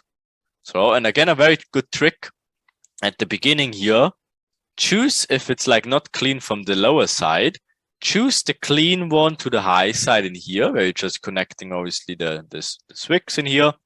And then just mirror this trend line to the downside to see where the channel actually would make sense, right? And how you do it, you just put this line on your trading view, just press Control and take it and drag it, boom, and then it just mirrors perfectly downwards. Okay, that helps you to make these channels a lot more accurate. And you will also notice that these channels are most of the time very parallel. So what a funny coincidence that is, right? So then as you already can see, okay, we have this channel in here, mirrored this to the downside, boom, got induced to low side. So where do we head for? Higher away from this inducement, right? Okay, perfect. Obviously, that's our Mona Lisa inducement in here. And then, of course, we aim for Asia high in here. And what do they do in the process? Giving us the next channel, and look what they end the channel with. Again, you see now here a wick on hindsight, but guess what? On the edge, this was a solid candle like this. So think about that. What is it called? Of course, vector candle, right? Perfect. Then we have the next build-ups in here. Tricky one to see a little bit, right? Perfect still. And of course, next build-up in here. Again, as you can see, we don't pull something out of ours here. No, we don't do that, right? Okay, so only if it's clean, we're having a clean build-up sideways action, right? And of course, we see the equal lows here, even triple bottoms in here, right? And of course, this is a news event, whatever it was. Maybe don't remember what day it was, but could be no NFP. Shouldn't be NFP because it's a little bit way too late, because you can see this is London close or whatever. What news event that might have been, right? Okay, perfect. But that's a clear news event, and of course, it induces this bigger picture channel. They build up like crazy, and of course, induces this channel as well. Perfect stuff. Okay, so what is the next thing that should follow? If you look at our factory, and the only thing that should follow after that is, of course, we have to get used to the inducements. Perfect. So where are the inducements? Again, if you identify your buildups, you will have a very easy time to get used to the inducements and how they should look like. Okay, a few of them are a little bit more hidden, but let's bring some light into it. Boom. Okay, so next approach, as you can see, is our inducement factory. Perfect. So guess what? the inducements induce, of course, the buildups. So, and then again, a very helpful thing to also do sometimes, use these little structure points in here and here, whatever, and here, to get also a good feeling about the inducement should induce structure. That's why we know structure traders, obviously cycle traders, and only after that we take a look at structure specific points. Obviously we digged into it already with a few examples to get a way better feeling for the market and a way more confirmed picture, right? But as you can see, the structure points getting induced all the time, right? So we have this bigger channel, right? Extended all the way until here, induced it, just baby structure induced in here, but obviously couldn't induce this channel clearer, right? Then the next one, equal highs, equal lows, next structure point, boom, getting induced. Then of course induces this equal highs to the high side, right? But we have to understand now the combination of those two, right? This was the inducement of the bigger picture channel, right? Of course, now we have, of course, having an inducement low, but now we're having this build up in here, inducing it to the high side one more time and staying inside, of course, in this bigger picture inducement. And of course, our direction would be short until the next inducement happens, Asia low to the absolute minute Frankfurt open, right? 5 minutes off. So not to the minute. Oh my God, 5 minutes off. What a surprise. Then we have the next channel, induced to a low side, structure point getting induced, of course, to go higher, right? Then of course, next channel build up, vector candle inducing it to the high side. We have to look to the left also, what's going on in there. If a mitigation would have made sense there or an inducement. So let's say just having equal highs in here, right? Of course, that should be induced. If we have something like whatever, like some sort of liquidity buildup in here, that's an inducement in here, and that left some imbalances. Of course, that could make perfect sense for mitigation in here. Then we can even run limit orders later on as well. We will dig into it. But of course, in these extreme entries, like or whatever, these external inducements, of course, you have to check the left also. But as we're just focusing on intraday trading right now, that's for now not that important, okay? But of course, be aware that if you have like a 4-hour zone, a POI in here, and that taps into here, of course, you should understand the cycle being completed as the build-up, inducement, then into mitigation, right? Then you still can wait for confirmations, right? Let's say internal breakout structures on a 1 minute, and then of course, enter it somewhere in here. That's all possibilities, but we will obviously dig into that when we dig into how to trading that stuff, okay? But for now, train your eye about seeing these buildups and the inducements. Next buildup, obviously 1, 2, 3 touches. You just mirror it down again to see the nice channel. Of course, getting induced into what? You should already know what that is. Perfect stuff. Away from what? Perfect, right? So again, you're trading away from the inducement, having a build-up inducement into what? Right? You should know already what's going on here. And then, of course, bigger picture breakout structures after the inducement and this one. Okay, so this also would be a valid zone to take. And of course, news happen in here. So yeah, if you took this trade, for example, or this one, that will end up in break even. Of course, that's why news can be a little bit more dangerous. But guess what? Is it still perfectly aligning with our cycles? Yes, if we have the bigger buildup, right? Of course, that induces the bigger buildup in here to the downside, of course, like this huge channel. Of course, just mirror it down. And what a surprise. The news induce this bigger channel to do what? Of course, go lower and induce the next structure point, and then goes for the extreme mitigation in here. All right, happens very, very late. So you're not too interested in that anyways. Okay. So as we now know where the inducements are, again, what's the only thing you should focus on actually? All right. So what's the only thing you should do? Very good. Relevant break of structure. So we add a new factory in here soon, right? Again, that's the only thing we do. We wait for the inducements and then wait for the relevant break of structure. And let's do that. So where are the relevant break of structures? Again, that can be a little bit tricky to identify, but let's dig into it. Boom. Okay. So right here. So of course, we have this overall little buildup inside this bigger inducement, right? So this is the final inducement high. And of course, we understand this is the inducement of this channel. We want to go lower. So this is the final inducement. That is the candle that led to the new inducement high. Right, so even on the 5 minute, of course, on the 1 minute would be way more clearer, but on the 5 minute, even again, this push has to be broken. It did, perfect, and then leads to the inducement low side. Again, this one, this is the whole push that led to it. So again, depending on how you see it, or maybe on the 1 minute, you could say yes, on the 1 minute, this is your push, your pullback that led to the inducement, perfect, and you can also use this on the 1 minute if you want to do so, but just for staying at 5 minute, again, this whole push right here. So you could take it from here on. Okay, that's also good to go, but that's just a very high approach, right? And of course, next one, this is the inducement, was led to the inducement right here. Right, so you can take this one as well. Right, so that's the next inducement break of structure point in here. Obviously validates this zone. If that would have tapped in here, perfect entry, but I just didn't mock it up in here because it clearly missed, right? And of course, we have this whole channel builder with the inducement. So again, technically, this is the push that led to the inducement high. And the moment it breaks here, that's your break of structures, relevant break of structures, and that reactivates or activates this zone for later on, right? Perfect stuff. Or again, depending on how you see it, this is definitely the better one right here, or you can wait for all the way the extreme one.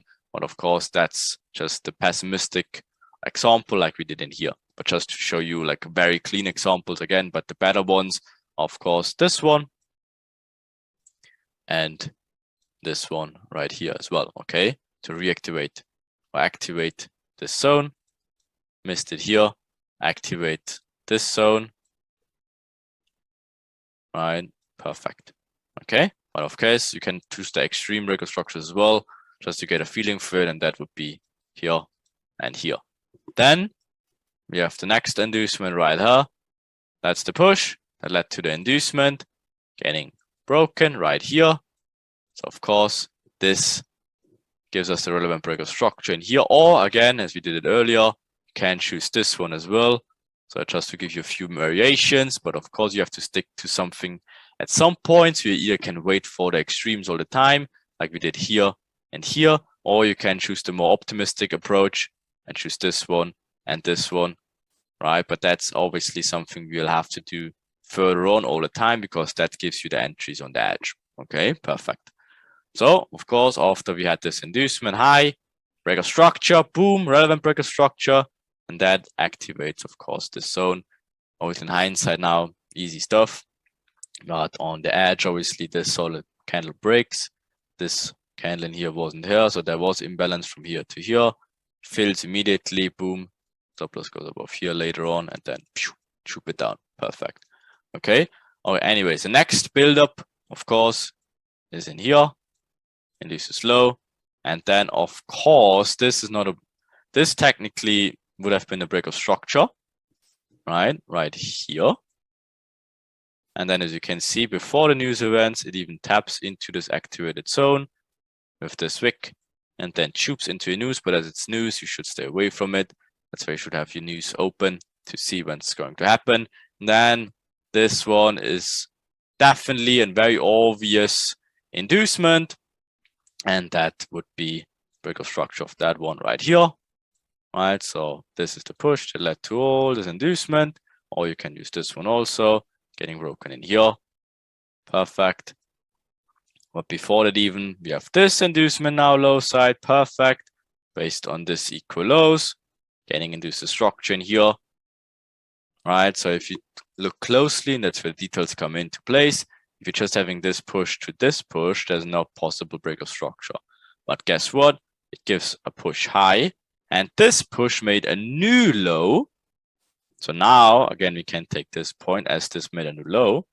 Again, if this push would have stayed short of it like this, then we can't take this, right? But as this push in here made a new low, that is the push that led to the new low. So this is the break of structure point, and then this zone gets activated for imbalances right here. Okay, makes sense? Lovely. So let's see next factory approach, which is, of course, the mitigations. So where are the mitigations? It should be very, very clean to you right now. Okay, so we're adding the next factory approach. Boom. And we can see now these clean mitigations, right? So this inducement, of course, we're not interested in this in London, in Asia, of course, right? And inducement low. Technically, yes, break of structure high, right? But obviously inducement. So technically, if we have this one, this zone in here, after it induces to the high side, becomes a small money trap later on, right? But would be valid. For example, if you see this push break of structure, getting break of structure here, right? Perfect. If it gives a reaction in here, then you can take it until it takes out this points. Okay, that's what we covered with the momentum mitigation, right? So always be aware when these zones get invalidated. Same thing in here, right? So let's say you missed that on the M5 and didn't see this as a break of structure. And here again, in 1 minute should be very clean, right? And then of course, you maybe saw this one as a break of structure. Of course, this zone gets invalidated as an SMT after this huge inducement down there. But same scenario, if it breaks this zone, didn't take out Asia low, but whatever even creates double bottoms in here, then comes back. Of course, now you can trade this into the inducement. And that's one of my favorite trades. But as in this example, we already took out Asia low. This gets invalidated in here as we had an inducement now. And then it comes back, maybe fakes a small money trap. As you see in here, it gives the fake reaction. Of course, that's what small money traps do. But guess what is the reaction is for? To induce this channel to the low side. Inducement, boom, gives the break of structure, right? So if you marked it up like this in here, again, this push led to the inducement, gets broken, and then again, you can activate this zone for buy trades. But as you can see here, it just got missed in here. That's why I didn't mark it up, right? But of course, this is definitely valid to take. Next build up, inducement high. Again, we talked about it where technically you want to have your break of structures. This one is definitely the more effective one, or you take the extreme one in here. Let's say you took this one. After it gets broken, this immediately activates this zone because we have clear imbalances, right? Perfect.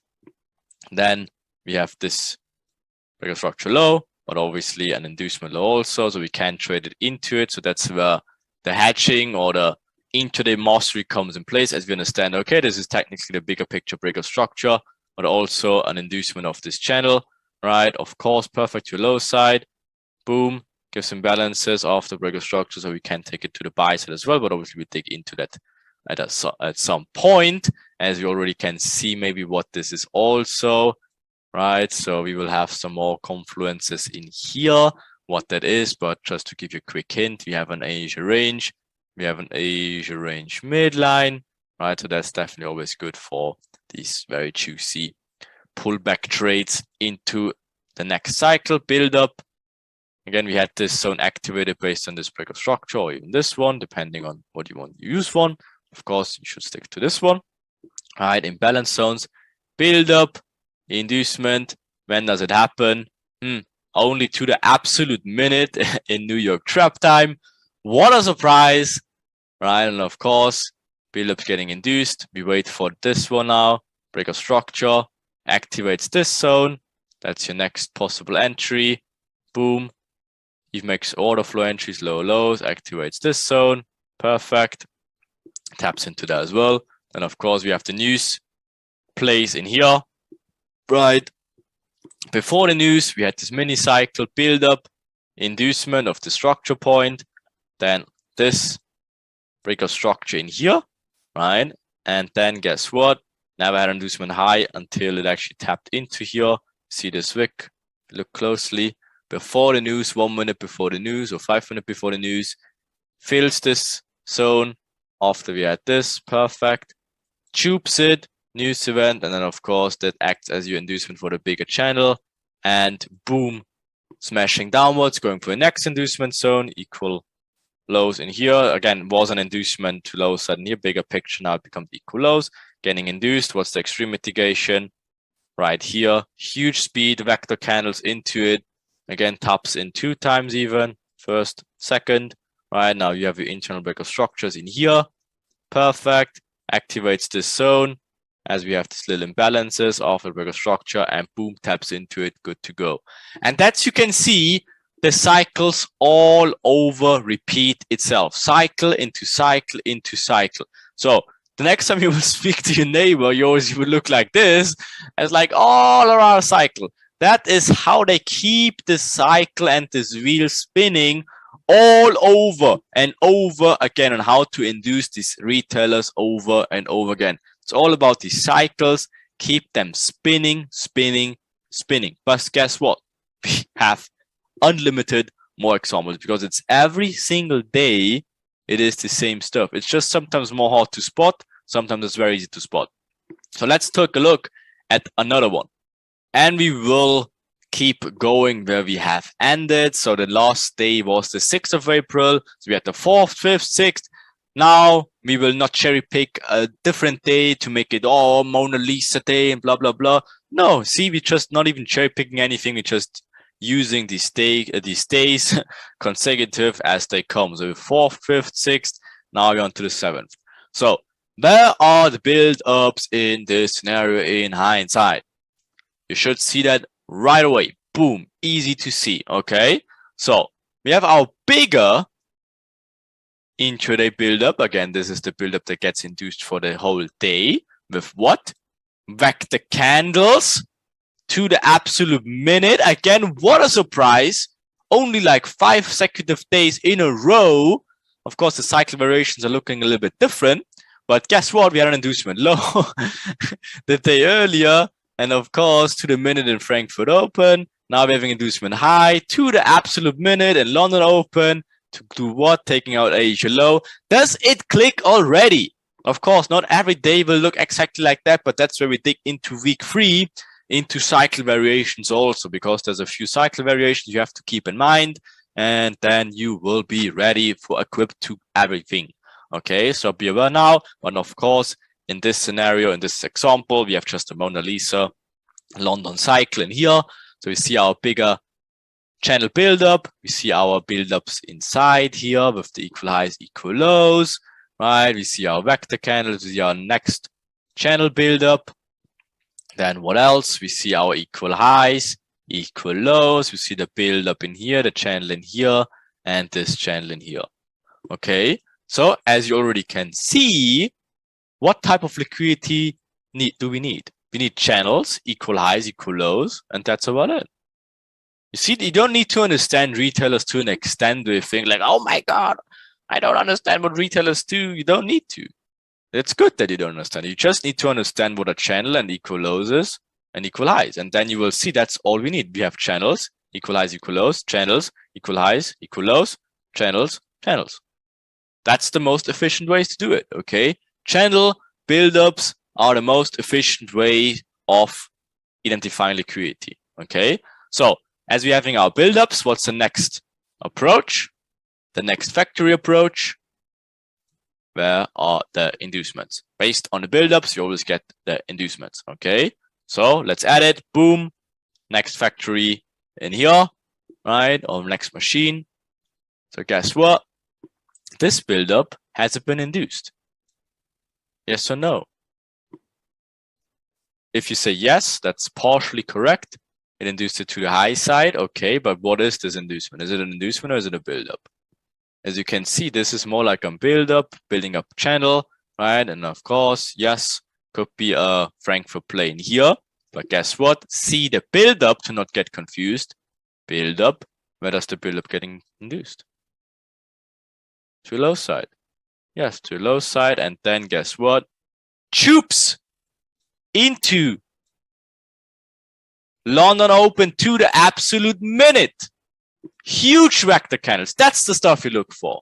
Like, not like, oh, is that an inducement? No, it's a build-up. Induced to low side now into the tube. And again, if you're more getting experienced, that's the trade you literally take and the buys in here, right? Boom. Tubes into it, and then you close it somewhere in here. Again, depending on what's going on to the left. If you have some sort of liquidity targets, or if you have some sort of whatever, a 1 hour, whatever, 15 minutes mitigation area of imbalances, both works depending on what's going on to left, right? But then, of course, these are the juicy trades you're looking for. Then, as you can see here, equal highs, equal lows. Has the equal highs being induced? No, I don't have any induced. Has the equal lows being induced in here? Yes. What's also so juicy about that? Have you taken out Asia low with this triple bottom in here? No. So what is so juicy about that? Build up, inducement of this channel build up. Yes, and now the thing's coming to place where a few people might get confused because what about this equalize? The triple top, shouldn't that get taken out as well? Yes, but we had a build up before that, so it takes out this build up first, gets for next liquidity cycle, takes out Asia low, next build up induces this one, okay, to the high side now, so we can expect some pullback here. The day is over anyways, then we can expect whatever next day and then take out this equalize. It's all about a build up, bigger picture places. So look for the next cycle that is confirming right now. Yes, we had equal highs in here, triple tops, whatever. Perfect. But guess what? Now they're showing us the channel build up and this channel build up being induced. Build up, inducement into what? And then you wait for what? It's all stuff you should know. Okay, perfect. Right? So guess what? Next machine approach. Where are the relevant breaker structures to make the picture even clearer? Boom. Next machine's getting in place. So guess what? We have this build-up inducement, so we're not looking for any relevant breaker structures, right? But now you have this inducement low. Okay, leads to the huge tube that induces, first of all, this huge channel build-up to the high side, and then the only breaker structure on the 5-minute is here. Again, this is the push that led to the high. Of course, maybe on the 1 minute, you will find something in here. We will have multiple confluences later to take these trades in these areas as well, but that's like 1 minute stuff. We will not dig into this for now. I just want you to understand the bigger picture plays all over and over and over again. For now, this is our relevant breaker structure in here. And again, we don't have anything inside these buildups until what? This push led to an inducement. This is the push that led to the inducement. Gets broken here. So that reactivates the zone. Right? The only thing is you have to be really careful about that because again, now this push, of course, is the major inducement or major inducement for the day. Of course, it's just a medium inducement overall, or even could be a minor inducement depending if this is the only thing that induces. But again, if it's something induced to the left also, it can turn into a medium one. But just looking at this day, on hindsight, obviously, this is the major inducement for the low side. This is the major inducement for the high side. But of course, on the bigger pictures, there's both or minor inducements depending on what's going on to the left and the previous days, right? But for this bigger picture, yes, this is your significant inducement and also this one, right? Perfect, right? So the moment, obviously, this makes the inducement to the high side, you would be very, very, very interested into this sell. Of course, if it takes out this low after that, that's not so much more juicy, but just for argument's sake, if it pulls back in here and then gives you this zone, oh my God, you have to jump straight head first into this trade and taking out the inducement, right? Perfect, right? And then after that, we just have this channel build up getting induced to the high side now. So we can look for a little bit more shorts and then of course into some buys later on, right? But of course, always depending on what's going on the next day. So after the break of structures, where are the mitigations? And now, as you can see, we don't cherry pick any days. So you can see, okay, this mitigation zone got missed. Oh, okay, it's fine, it got missed. What about big deal about it? This mitigation zone, yes, got tapped in, but after the inducement, so not ideal, definitely tradable, but not ideal. Then we had this inducement after, of course, this is the inducement of the day, leaves the imbalances, gives some sort of internal breaker structures depending on how you see it on the 1 minute, blah, blah, blah, comes back, taps it into it. But of course, as we had this inducement on high first, right? So we want for the build up, wait for the build up, gets into the build up. Where does the build up getting induced? To the high side. So now we can look for something like this, right? But of course, this is all stuff which is way too late for the day anyways, and the only trade you should be interested in is before London close, this line in here, which you also will get the template to you not have to draw anything of this. You will get this box, of course, this box, this one, like this one, this one. You will all get these timing indicators, of course, and much more later on. So you don't need to worry about the timing aspects. It will all be visible for you. Very simple. But as you can just look at this day, then keep one thing in mind. Even if the buildups and inducements are clearly visible, sometimes you just don't get the clean mitigation on the M5.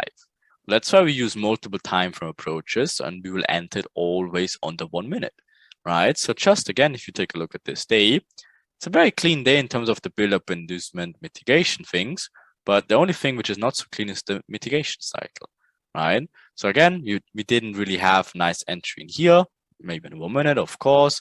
We didn't have the nicest entry here on the 1 minute, of course. Then, of course, this is just a build-up sideways action, and then this one wasn't that. And also, we only could look for something here in the 1 minute, of course, but then the rest of the day is just a little bit messy and doesn't give you the cleanest place on the M5, and the day is over anyways. Okay, so keep that in mind, that your first task is just to see the bigger picture, and even if it's not that clean, maybe for the mitigation side on the M5, it's completely fine. It's very important for you to see the bigger picture cycles, and then you can dig down into the lower time frames and can use higher time frames and combine both of them, or all three of them, the M5, the M1, and higher time frames. And that's where the true power comes from, right? So the most important takeaway for now, see the overall cycles, identify the buildups properly. Again, that's the first and only challenge actually, to identify the buildups, because with the buildups, it will follow the inducements. With the inducements, it will follow the break of structures. With the break of structures, it activates your mitigation zones. And you will have a very clean orientation for the overall daily plays. Okay, it will be very, very easy for you to identify what's going on.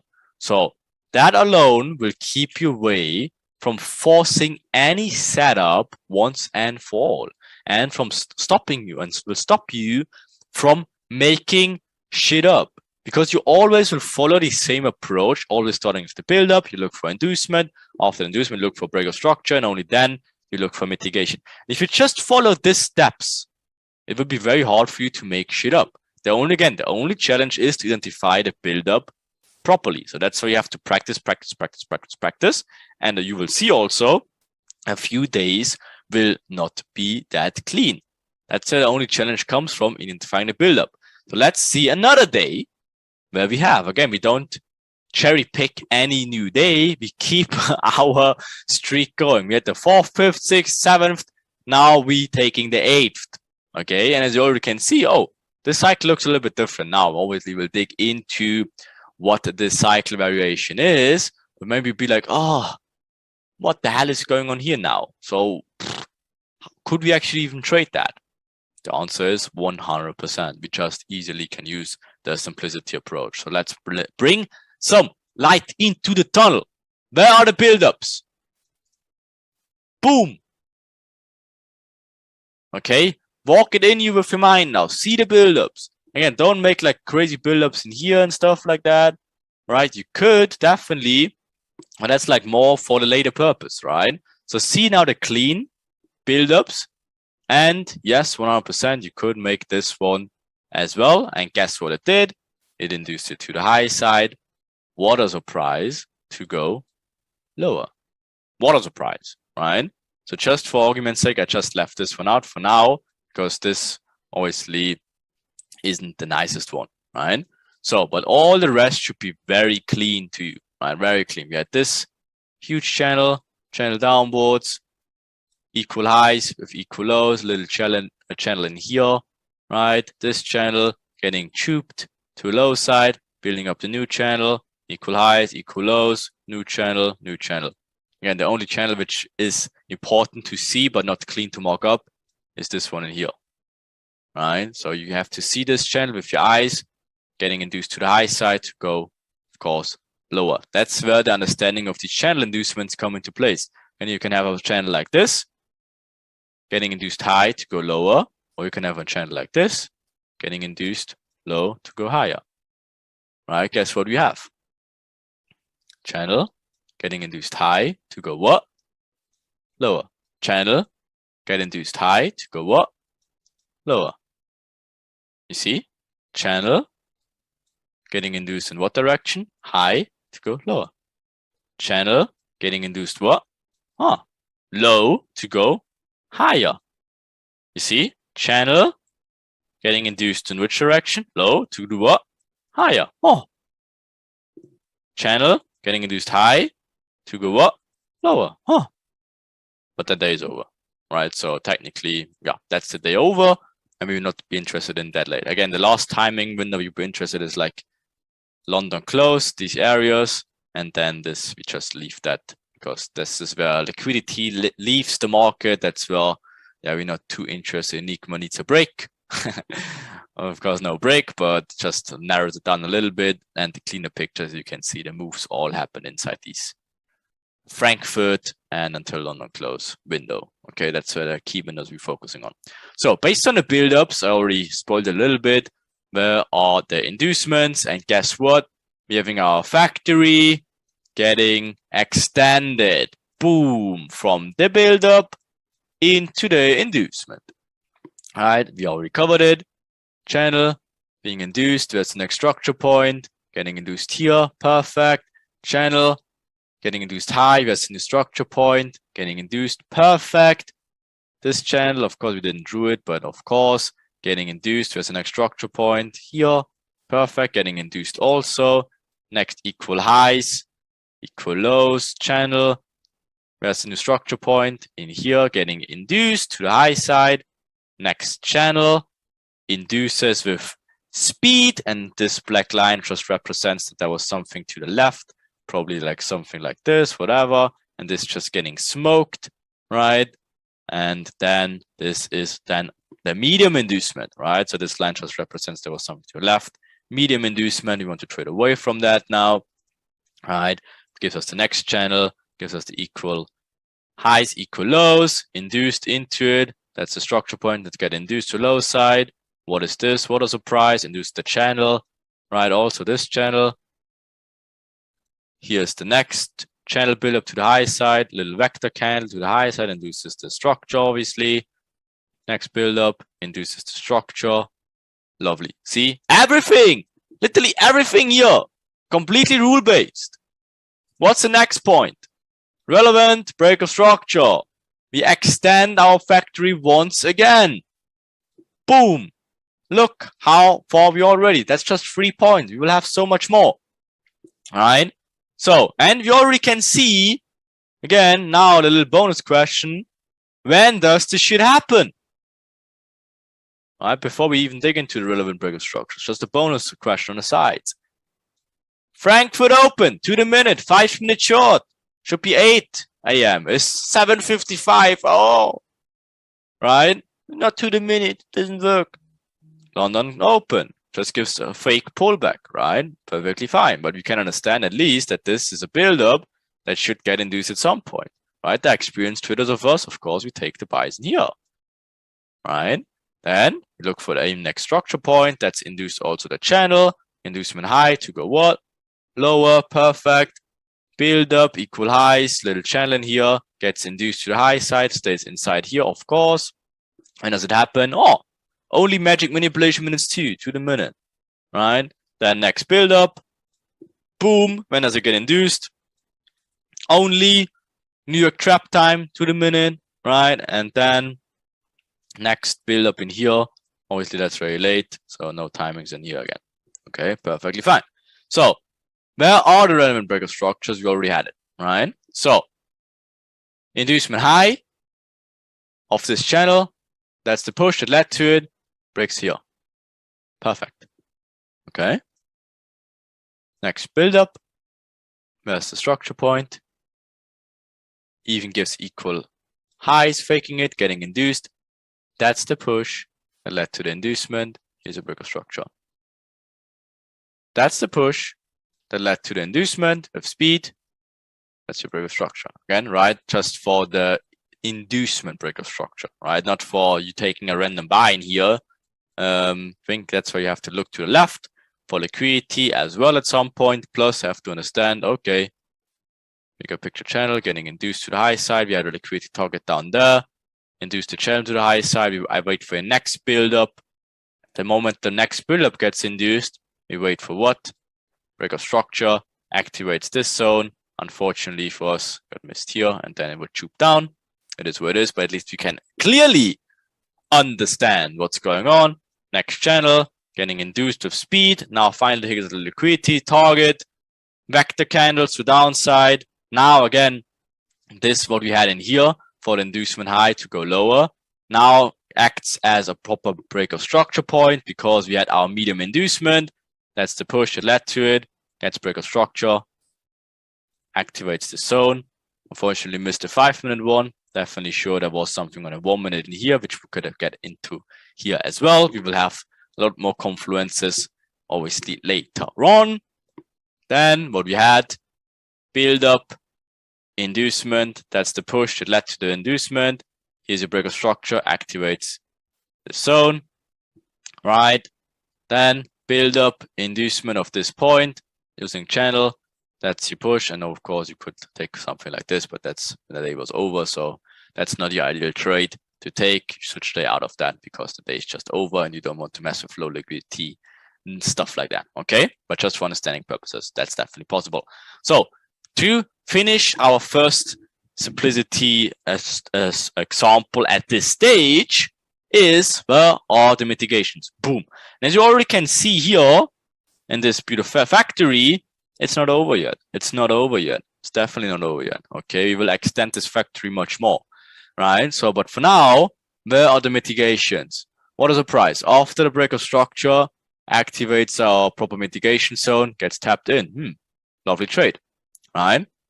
After this inducement, break of structure, activates the zone, missed. Okay, we'll not cry about it. There would be absolutely a Mona Lisa trade in here. If it takes you downside, but just missed by a little bit on the 5-minute. Okay. The next one, this break of structure in here was valid until it obviously builds up liquidity, gives the next inducement, gets smart money trap after that. Just for argument's sake, again, it takes out this one, comes back immediately. You can take it to the high side, at least for pullback trades, but that's something you should be very careful anyways. If this one didn't grab any liquidity and you have liquidity targets lower, but we obviously will dig into that if you look at multiple time frame approaches as well, right? For now, just see this build up as well into inducement, break of structure, activates the zone, missed unfortunately 5-minute. Okay, nothing to cry about. Definitely some other opportunities when we dig into a lower time frame and actually look at entries as well. But for the bigger picture understanding, that's the Mona Lisa zone, that's the Mona Lisa zone. Both got missed on the 5-minute, nothing to cry about. Same thing as this one. Extreme mitigation here on the 5-minute just got missed. Completely fine. That's why we look at the 1 minute, and we'll definitely find some entries in here as well after break of structure. Then we have this minor plays in here, equal lows, inducement. First of all, into this mitigation. Again, this is juicy because we have this channel. That's the inducement of this bigger channel and this smaller equal low. So that's a double build-up, double trouble in here, perfectly stuff right into the mitigation. Left imbalances also here and here. That's your point of interest, taps into it. That's your first trade. If you want to wait for more confirmations, that's your break of structure, imbalances, that's your POI, boom. Take it from here on, order flow from here. Until what? Vector candle. Again, why is it a vector candle? Because it's relatively very large in comparison to all the other candles in here. Into the inducement, and guess what? Into another mitigation point. Next build up, inducement, and that technically would be your point, but that's too late, so stay away from that. Okay, easy stuff and so clean. You should be sitting here like, oh, you should realize how clean and structured trading can actually be. Just think about it. Where you came from and how you already can see the markets. Isn't that freaking crazy? You already can see literally every push they do and you at least understand what's going on. Of course, there's a few zones that get missed. Oh, okay. But guess what? The whole day, you can understand what they did. Isn't that freaking crazy? Okay, and guess what? It's week 2. It is week 2. Oh my God. Insane. Right? So there's so much more to come. So we will do one more example. Let's make a new video about that because we're already like 45 minutes in. So get some break, refresh what we did so far, and we will cover a few more examples to literally get it into your brain. But for now, just whatever, let it sink in, mark up a few charts, and then go to the next examples for even more confirmations. Okay, have fun back testing the stuff. Absolutely beautiful. Get used to it because you will see that will change everything. Okay, so do your tasks, do some back testing, go to charts, mark it up, find your build-ups, inducement mitigations, mark it up, get used to it, and then we will have some more examples to even solidify everything else.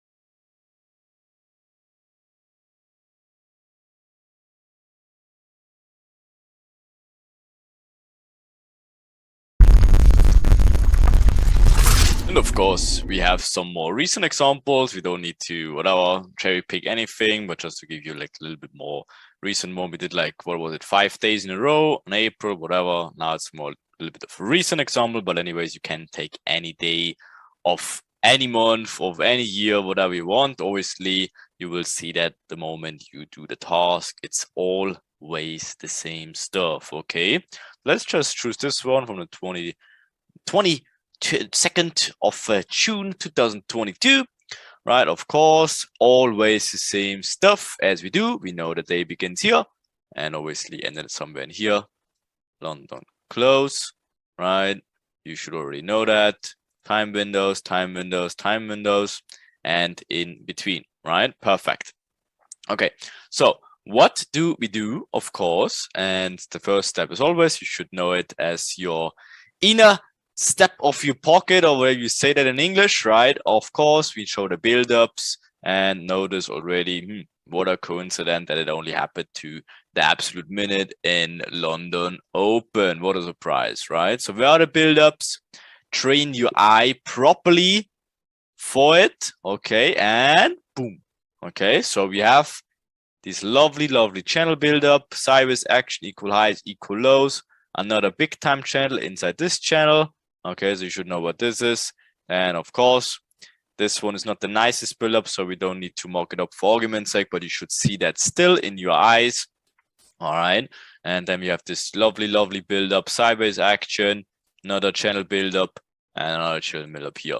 So you already can see these channel build-ups are most likely the most important ones you should focus on, right? Because they will also have a huge role for your ongoing journey right away. Okay, so next things next, of course, after the build-ups, we have to train our eye for seeing the inducements. So where are the inducements? Boom, we're adding a new factory to it or a new machine to it, right? And we already can see channel build-up getting induced to the high side. That's the structure point that gets induced. This build-up in here getting induced to the low side, but also creates this new channel and is also a shallow. And of course, this one stays inside the channel, fakes the break of structure to the high side, right? All the Koch traders, change of characteristics, they're getting excited about it. But of course, we see this is the inducement of what? Of this channel right here, right? Then of course, we have our main inducement for the day, but of course it's just a minor one if you don't look to the left, if anything is getting induced here, right? Also can be mitigation, but we will dig into that very soon.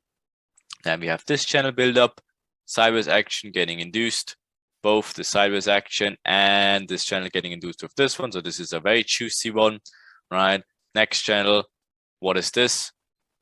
Vector candles. And we had some juicy target to the left also. Of course, we don't see it here, but just trust me on that one. And this becomes a medium 1, and of course gets ended off with the vector candles, right? And the timing, of course, is also very, very juicy, but we will, of course, dig into that also. Then next build up, inducement to the high side. That's the structure point gets induced, and of course, it can go lower.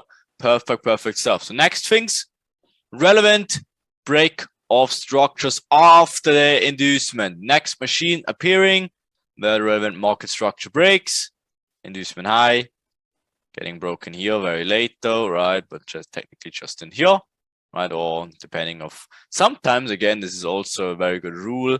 Sometimes if it doesn't break properly but creates these equal lows, that sometimes is even nicer because of course it builds up liquidity. Support traders, they want to see that going on from there on, right? And of course this one acts then as our proper target. So sometimes these equal lows can be nicer than structure breaks, okay? So just a quick hint right away. This inducement, of course, this is the push, led to inducement, but then yes, it becomes valid until here, until when? Until it induces this channel with our main inducement for the day at London Open to the absolute minute, 5 minutes off, right? And of course, this zone becomes a smart money trap later on, right? Because the cycle is completed, the main cycle is completed for the day, and we're of course looking for upsides. But yes, if it breaks the structure here, didn't take out this one, comes back here, this gets valid, but obviously later on, no. Okay, then we have this push in here that led to the main inducement for the day. And of course, everything in between here would be juicy entry opportunities, and then we can trade the order flow later on, right? But this also builds up the next channel. So we have to be aware that it will get induced at some point. Sideways action getting induced. Then again, on the 1 minute, it was very clean. On the 5, it more creates like equal highs. And then of course, taps into this zone. We should know already what this is. And then tubes away, builds the next channel, vector candle. Next channel getting induced to the high side. Here's the next structure break. Activates what? This zone. All right, perfect. So with that being said, what's the next step? Mitigation, boom, and we have them all, right? So we had this proper mitigation zone after the break of, technically after the equal lows being formed, right? So very nice trade actually into the inducement low, right? Then we had this zone which got invalidated later, obviously, from smart money trap.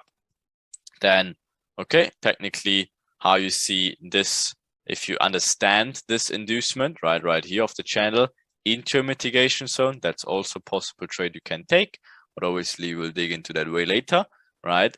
Then we had our main inducement, break of structure, so unfortunately no clean mitigation zone on the 5, obviously something on the 1 minute going on in here and here and here, all right, perfect. And then we had this Mona trade in here, Mona Lisa shit, inducing the channel, inducing the equal lows, equal highs, right?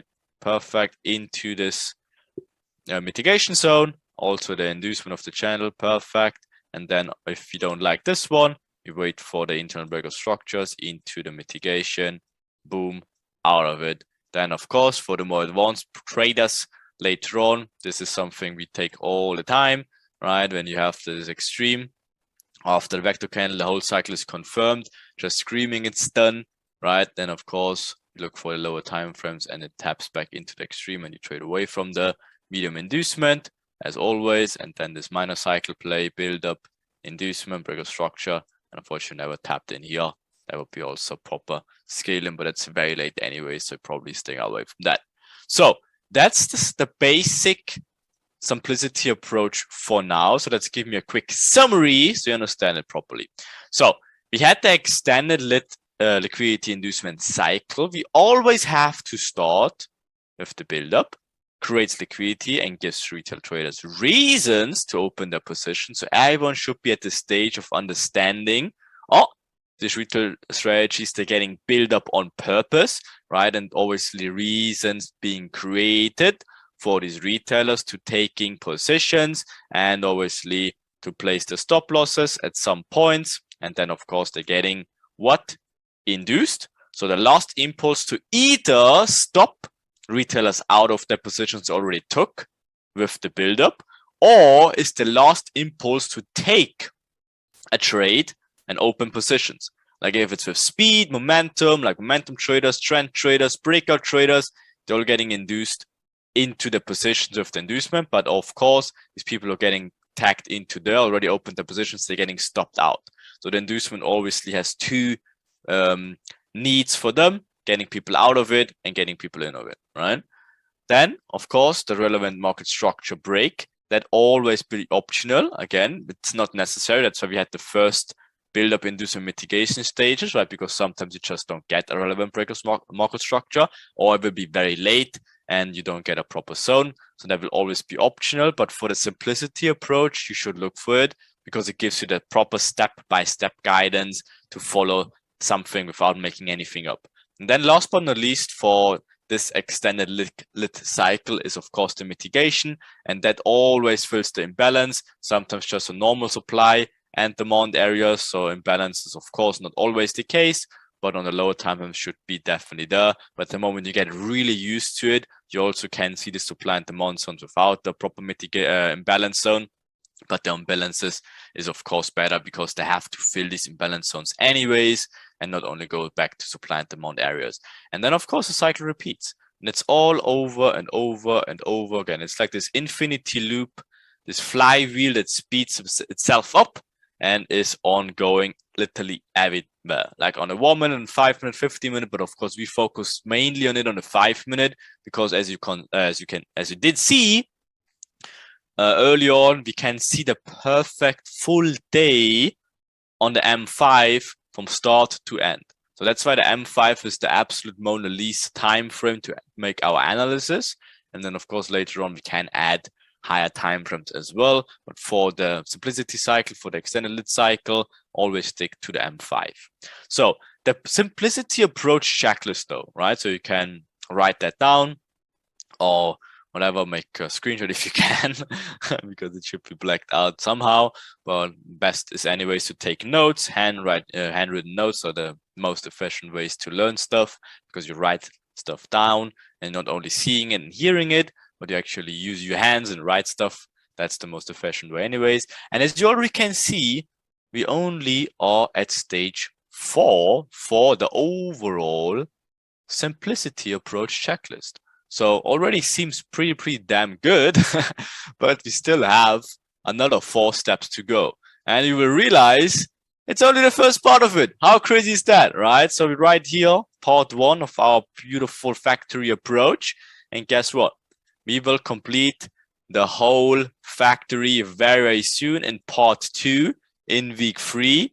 And of course, we'll show you all the other steps to simplicity approach, and you will absolutely be blown away. But already you can see of how crazy clean it can be, of how structured trading can become, and how clearly you can see it.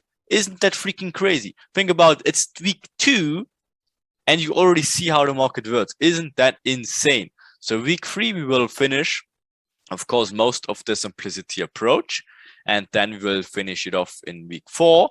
And yeah, it is a hell of a journey ahead. For now, get really used to it. Like get the build up done properly, see the inducements, get used to these relevant breakout structures, and see of how to tap into mitigation, or sometimes even stay away from the mitigation. But at least you have the eyes for it, the visual eyes for it, to see what's going on there, and then we can build up on that. So do a lot of practice on the build up, because again, everything starts with the build up. The whole machine starts with the build up, right? And that has to be your focus. You have to identify the build up and see it from 50 miles away. That's why we give you so many examples of it, so you really get used to it. Because you get the build ups wrong, the chances are that you get the inducements also wrong. Okay, so train your eyes and make a shitload of tasks of identifying the build-up, and you will have a solid foundation moving on. So now do your tasks about finding the build-up, inducement, breakout structures, and mitigations. Have fun, learn a lot, and we will catch up in the next topic.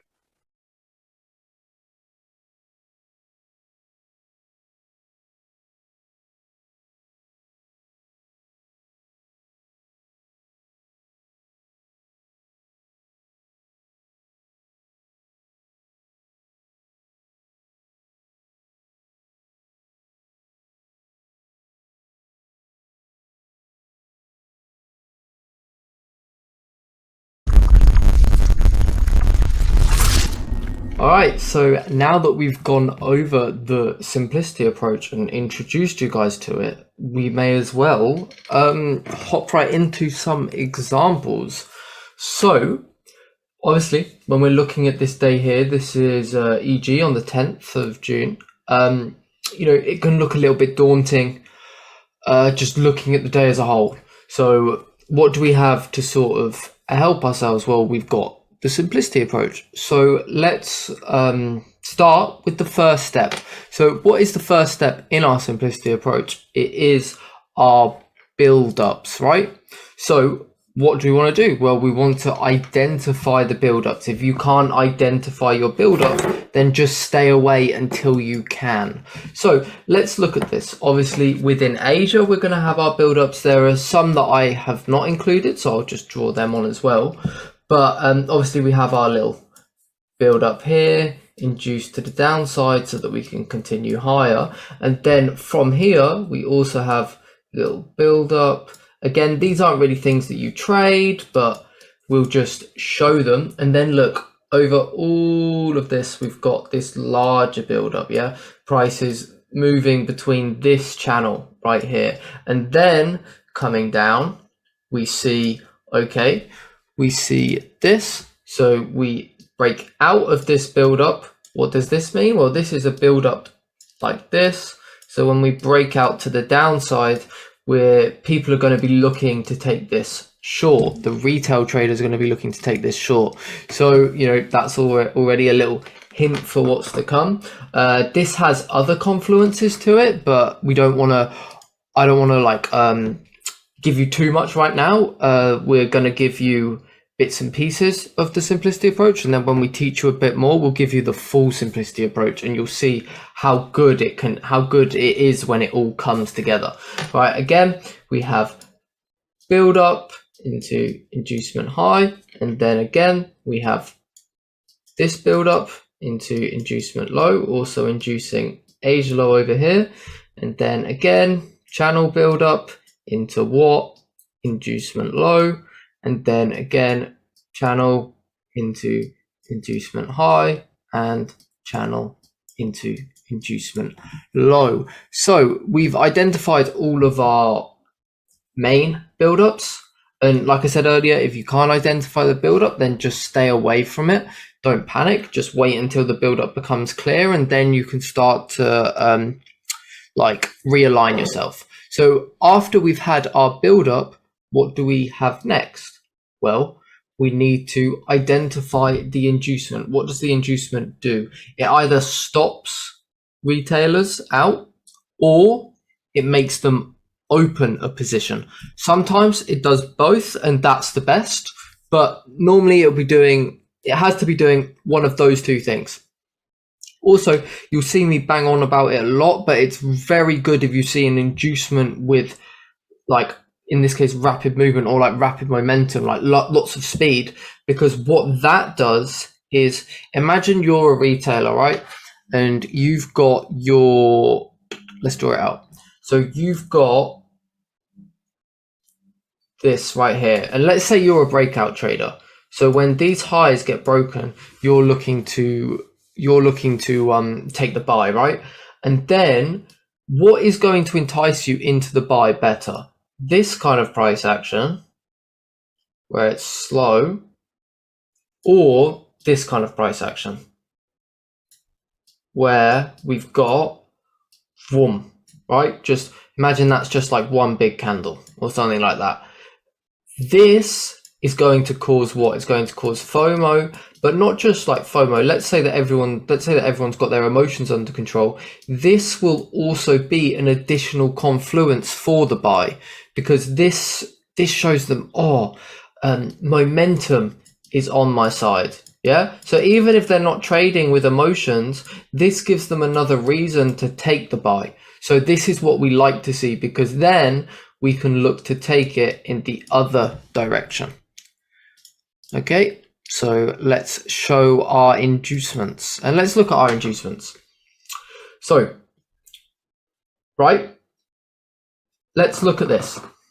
So our first inducement is inducing high, right?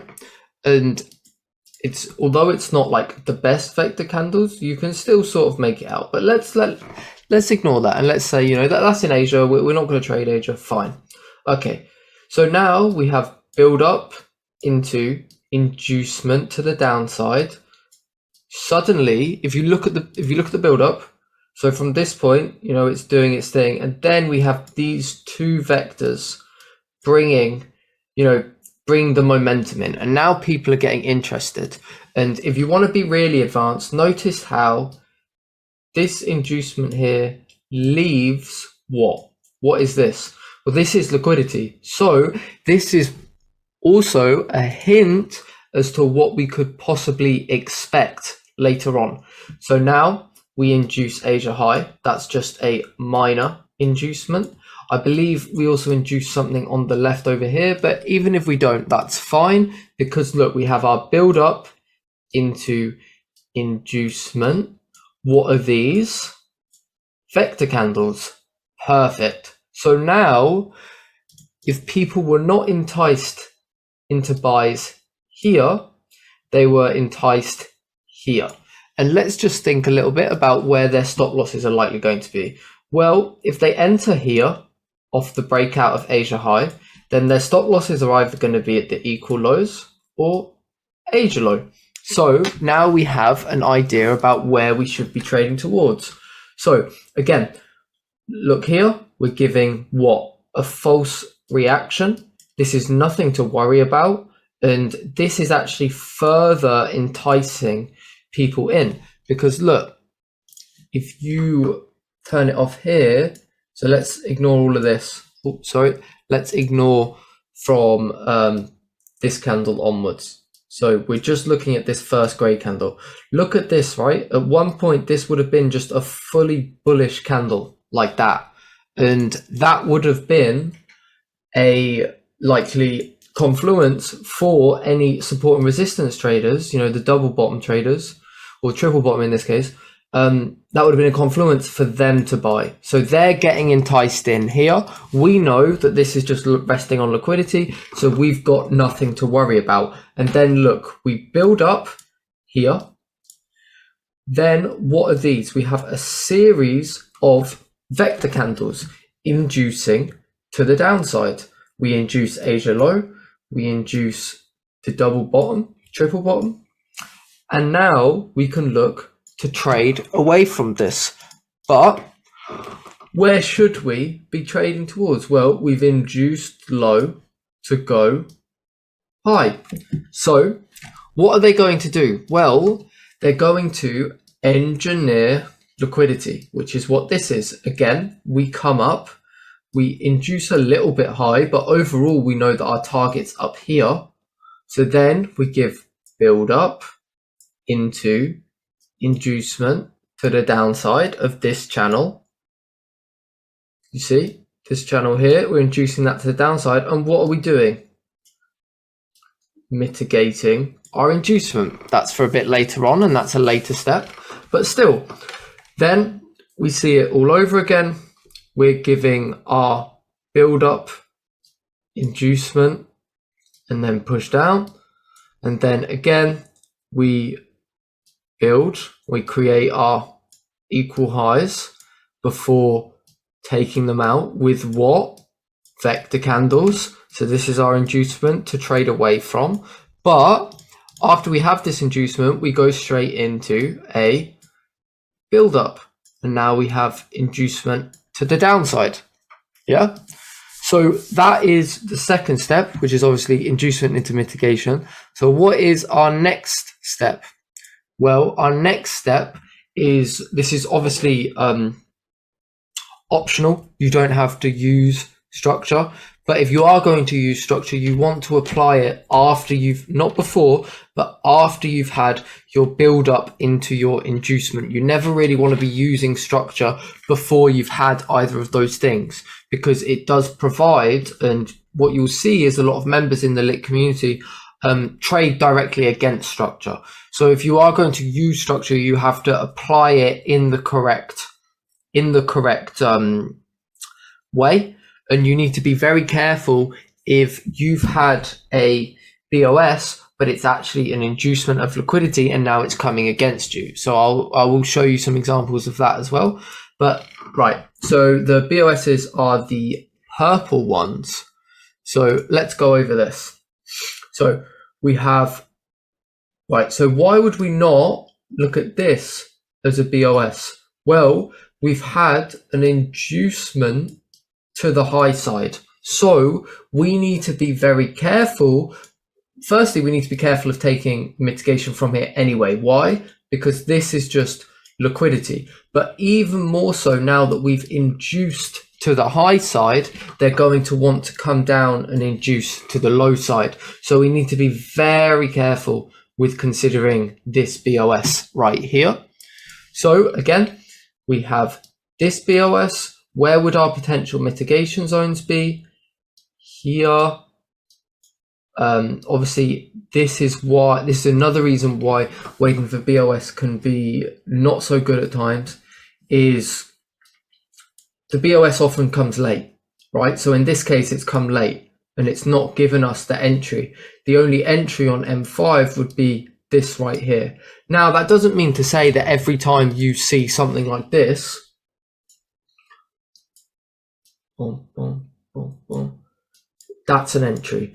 There will be lots of confluences for you to take this. You don't just take it because you see, oh, build up, inducement, and then here's my mitigation. That's not what we want to do. We want to stack confluences in our favor.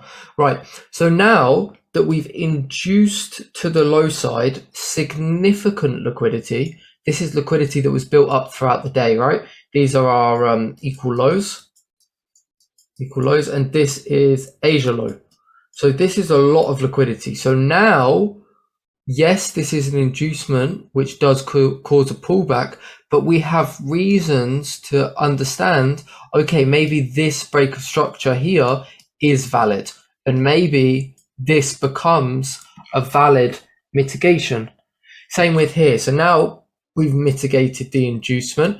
This is your internal break of structure, and maybe you wait for price to come back here, or maybe you have some confluences to get into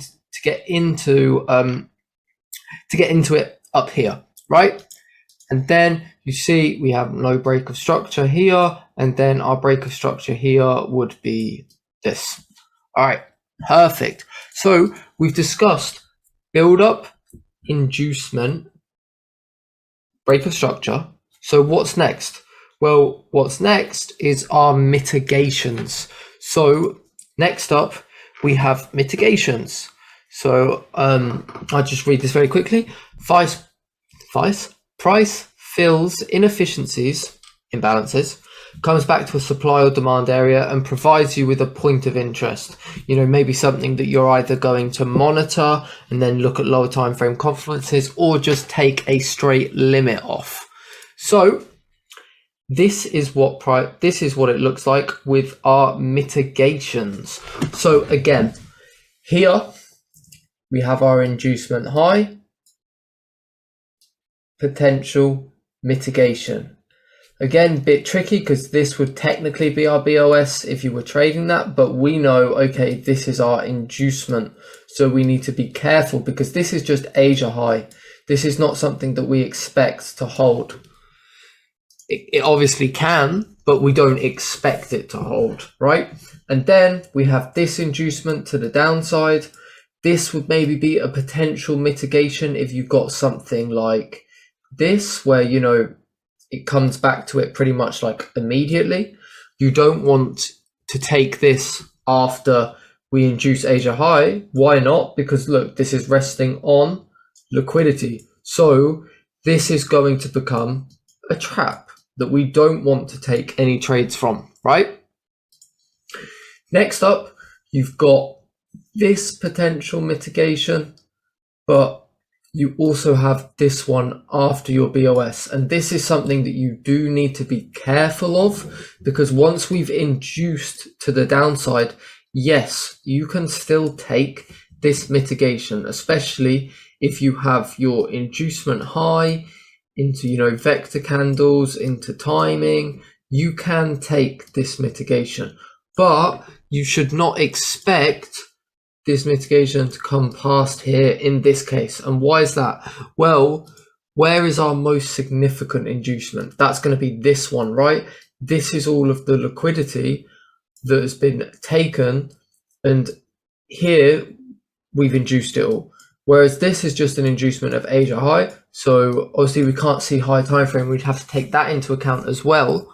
But from what we're seeing here, we can understand, okay, this is going to be the more significant inducement that's going to take us higher, right? So if we are taking this inducement, we have to understand this mitigation. We have to understand that we are actually trading a likely smart money trap, because if smart money take this trade, where are they going to TP? Down here, right? Or possibly even lower. So we know, okay, this is not reasonable, and this mitigation here, especially when we have build up and also build up here into inducement, into mitigation, all within timing. Again, we'll get into that a bit later on. Don't want to overwhelm you, but it's important that we understand why this is unlikely to go and create a new low. So yeah, we need to understand why that's unlikely to go and create a new low. Also, one thing that you do need to consider is if we could see higher time frame, maybe the higher time frame does dictate that, okay, we've had like a higher time frame inducement and we can go lower. But in this case, it didn't. So that's why when we look on the M5, we can see like, okay, this is our most significant inducement. We should be trading away from this one. But all of these mitigations should make sense. Again, here, you can take this. In all honesty, if you do take this, this would likely be a possible loss. Also, this is very late in the day and it's not really a time that you want to be trading. This is going to be around 4 p.m, around 4:30 UK time. So that is just something to consider. All right, perfect. So next, that was that example, but obviously we've got so many more. So let's jump into some more. Why stop there, right? Right, Euro GBP on 24th of May. Now this can look a little bit confusing if we just look at this as a whole. What am I looking at? What is this? So what do we need to do? What is the first step? The first step is to always look for our build-ups. So if we can't, like it says, if you can't identify your build-ups, stay away. It's as simple as that. We don't want to be getting into things due to FOMO or anything like this. We want to make sure that we're taking the best trades and we're not just letting our emotions get a hold of ourselves. So we always want to identify our build-up first. So let's do that. And let's go over them. So Asia, to start off Asia, we had this little sideways build-up. We induced to the downside again with momentum, and then we came up and we induced to the high side. Right, from this point on, we built this channel right here, and then this is the end of Asia. So coming out of Asia, we build some nice little equal lows, and then once we get into our first timing, I don't want to go too much into it, but this will be Frankfurt Open. You can see that we have what? We have vector candles into an inducement low. Perfect. We then trade away from that, and then we go into another little channel, higher, and we induce this channel to the downside. So now that we've induced this channel to the downside, what are people going to be doing? Well, they're going to be selling with their stop losses at this high. So what happens? We smoke right through it. Simple. Again, I don't want to get into it too much, but this is another timing. This will be called magic minutes. One, the first of them. Right. So now we have induced to the high side and we begin again. What's this? Well, this is our build-up phase, right? And look at how we come out of the build-up phase. Inducement to the downside. Again, I can't tell you exactly, but I'm pretty sure this is another timing. This will be MM2. If you want to go and look at the day and just clarify for me, I think it will be around 11:30 UK time. So we now have inducement to the downside. But look, there's even more, right? We channel, build up, very similar to this over here. We even get the creation of equal lows. We get a wick, perfect, wick down, get all of the people into premature sells, and then we continue in the intended direction. And look here, right? Again, what are we doing here? Faking the reaction, faking the equal highs. Oh my God, all of the resistance traders are getting in. Look at that. Look at look at this. That's going to entice them in. Now they've got, oh yeah, candle confirmation as well.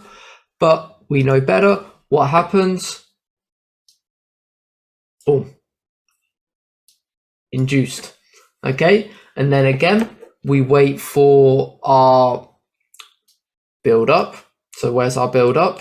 Okay, perfect. We've identified our build up, inducement, and then rinse and repeat. Build up, inducement. Okay. So obviously, what is our next step? We've shown all of the build ups, apart from like this one here. But we understand, okay, this is build up of equal highs. This is an inducement of these equal highs. We understand why we trade away. Okay, so what do we have now? Well, now we have a inducement.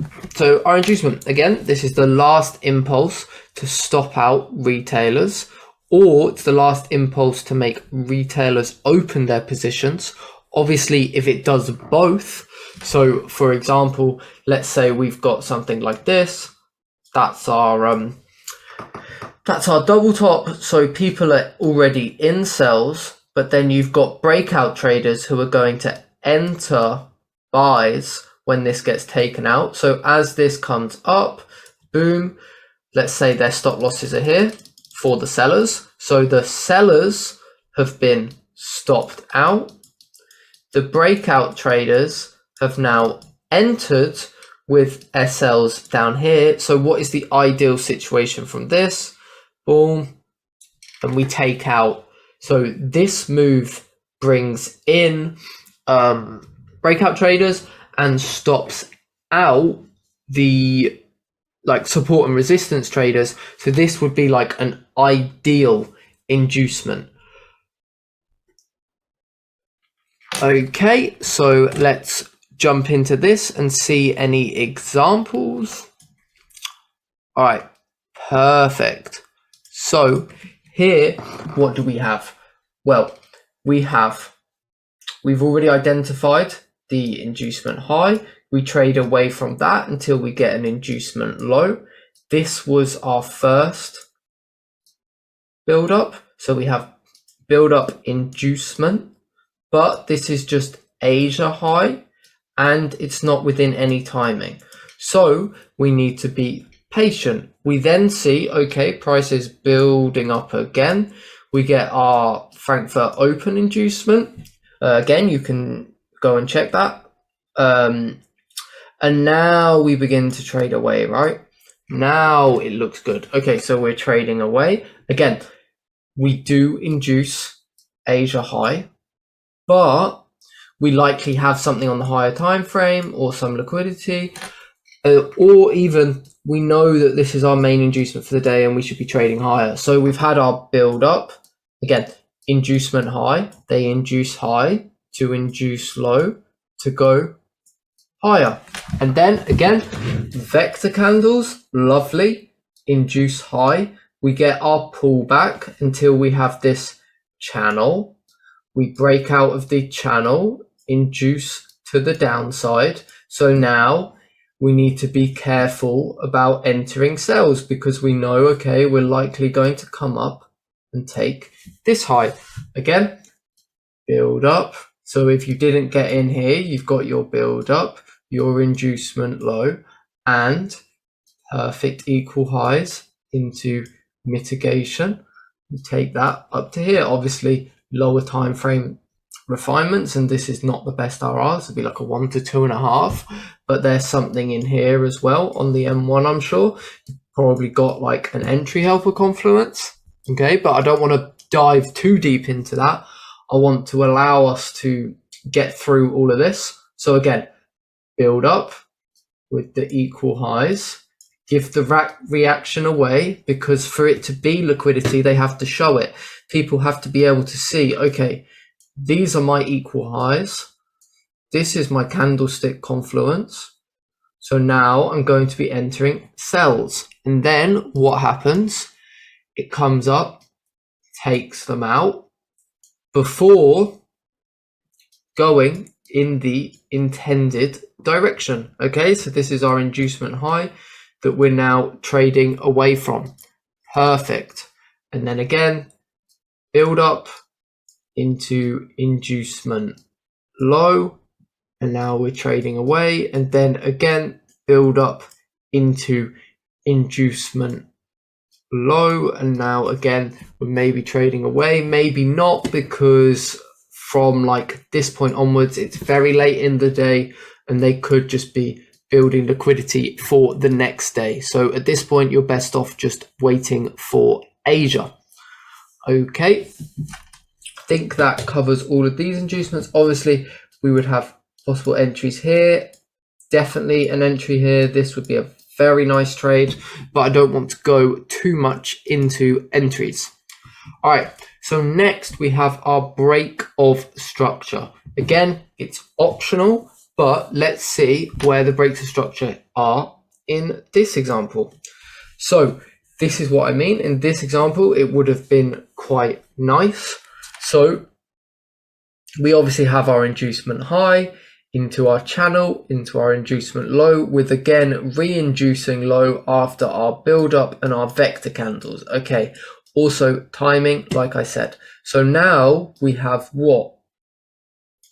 A internal break of structure after our inducement. So now things are getting a little bit juicy. So we can set our limit right here. Boom, boom. Mitigation instantly gone. Okay, so this would be a very nice trade. You'd be very happy getting in this trade. And then again, we have build up into inducement low for it to continue higher. And now we've got build up, inducement, and then this would be the point where you'd have your internal break of structure again. So we potentially want to see some kind of mitigation within here, but nothing is too nice, to be honest. There's nothing too nice for mitigation because the majority of this is filled.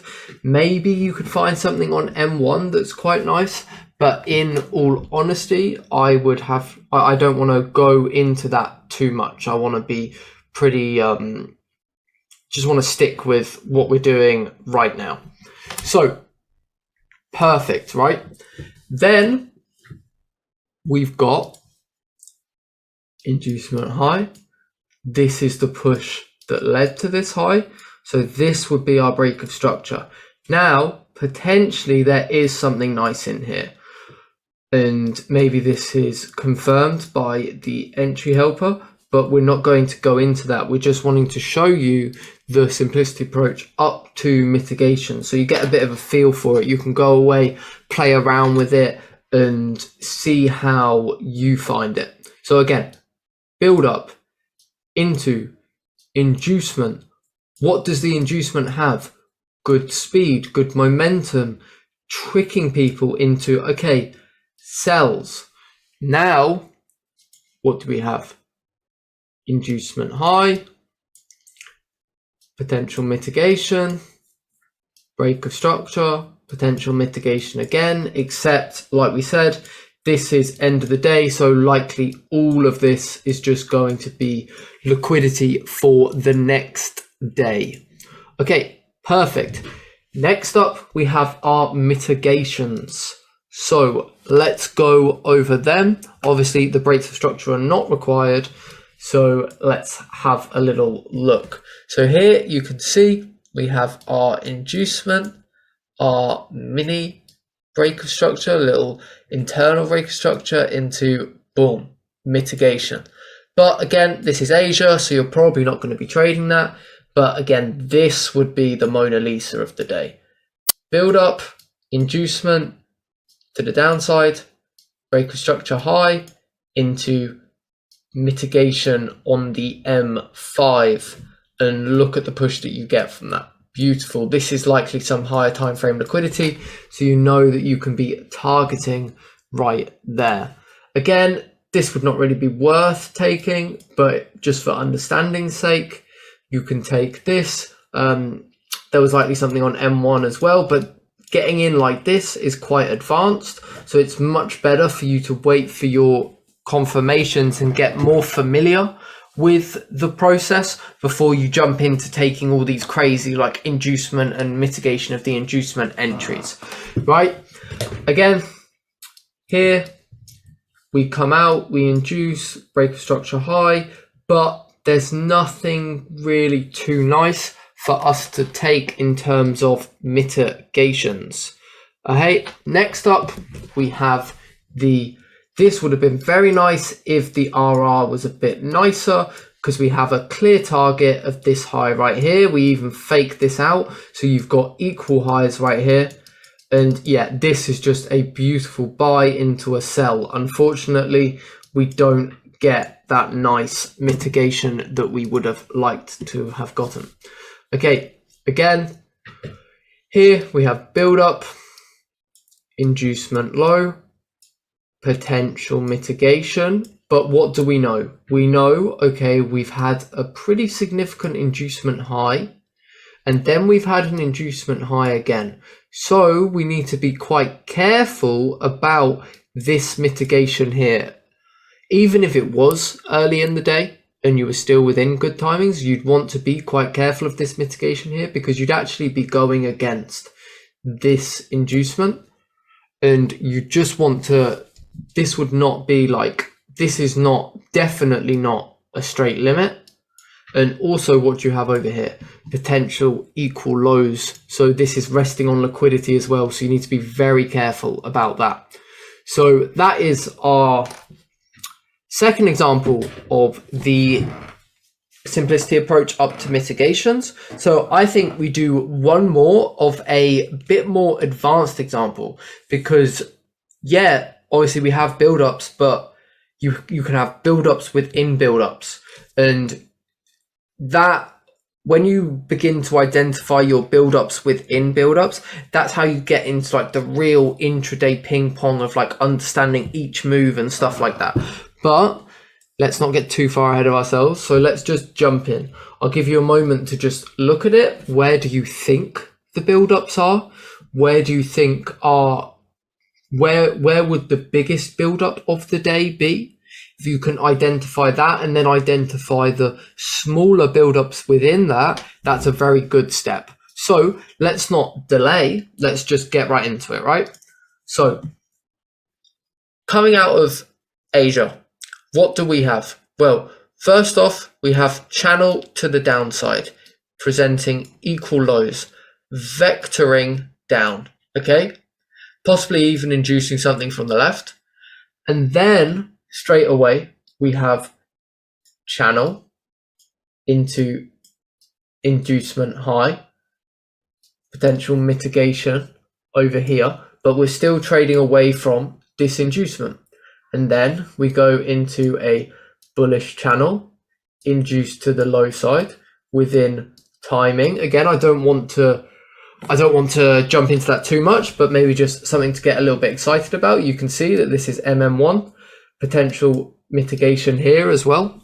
You can just sort of see that from the M5. But again, we're still within this channel overall, right? Same thing again. We induce Asia high, but this is just like a little minor inducement to the high side. And then we build a channel. we build a channel. Perfect. A little sideways one. And then vectoring out. Reaction from middle of nowhere. What is this doing? Building liquidity. Any people who have bought Asia high breakout, where are their stops? Likely here or Asia low. So we know where we should be coming to. So build up, channel high, into again, timing, London close. We'll go into that in a little bit. Into bang, inducement low. And then of course we're getting late in the day, so we expect price to just consolidate a bit, maybe build liquidity for the next session, next day, sorry. So perfect, we understand all of that. If you got this build up correct, perfect, because you can see how this allows us to identify those really nice inducements where we can trade away from for a pretty long time and give us some nice direction. Obviously, these ones can be a little bit tricky to catch, especially if you're waiting for your break of structure, because where would it be? Probably down here, right?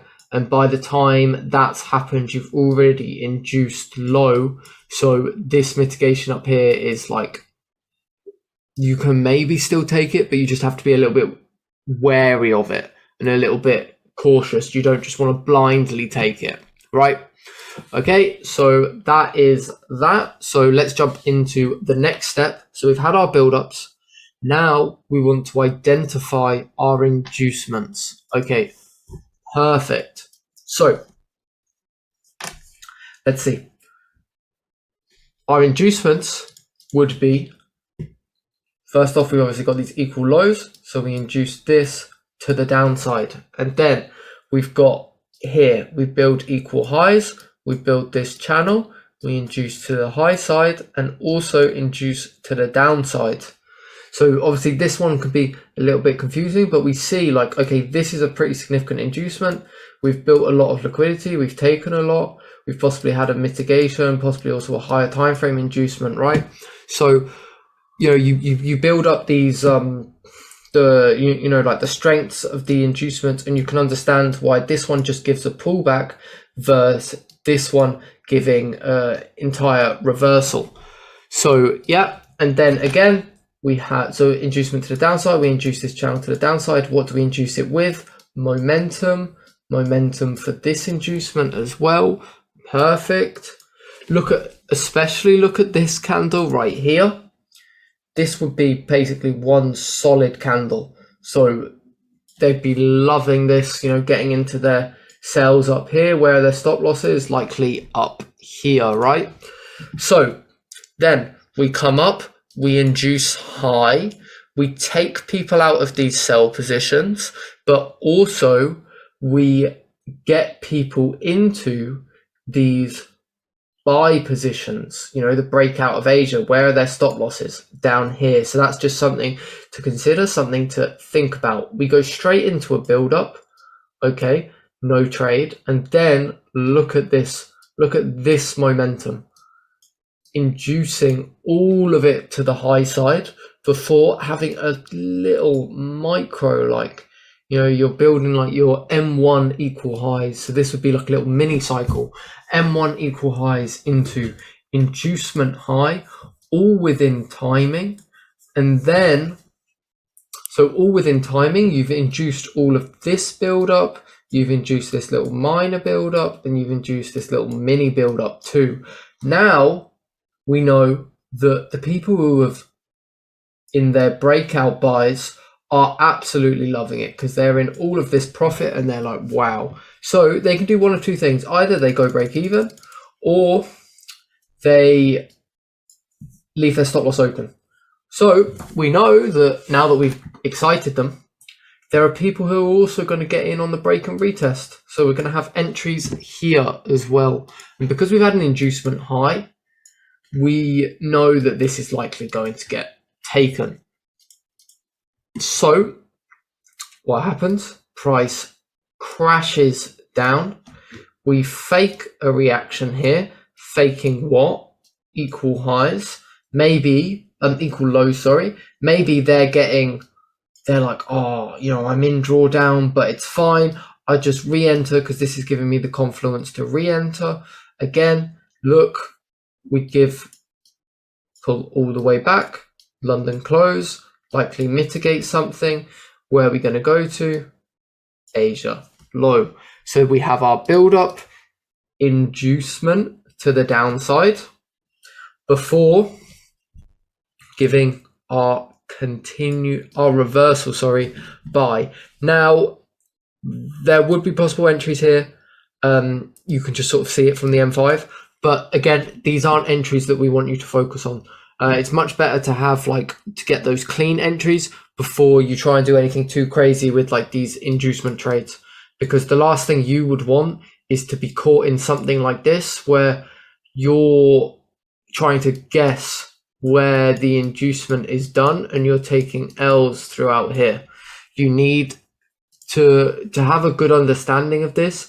It takes a lot of time and a lot of practice, so we don't want you to just jump in trying to take like these, because you will get burned quite a bit. All right, little tangent there, sorry about that. So we've identified the inducements, we've identified the build-ups, we've identified the inducements. What's next? Breaks of structure. Again, this is optional, and it can appear late, so we want you to, you know, put little asterisks by these, but obviously these can be good as well. So first off, very nice inducement low, and then this is the push that creates the new low. So this is our break of structure. So now you can be trading away from this. Maybe you take this mitigation. Maybe you have some, you know, mitigations in here that you can take, but now you sort of had it confirmed. We haven't had any inducement high yet, or nothing significant, so you shouldn't worry about whether this break structure is valid, because we haven't induced anything high. So you can relax and take this. And then obviously after we have this one, we have this push down.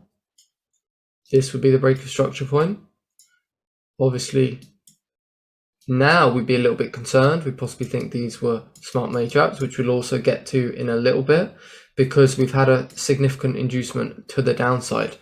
For price to sort of validate these, you'd want like a build up into, you know, maybe like the next day comes, you get like a build up, you have timing, boom, maybe then this becomes like a valid mitigation to go lower.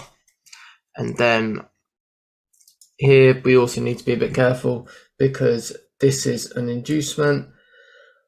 So, you know, you'd also class it as a break of structure. I'm sure now you can see why using break of structure is optional. But if you feel comfortable, you feel more comfortable with using it, then go for it. And then obviously here, after this inducement high, we have this break of structure low. So, yep.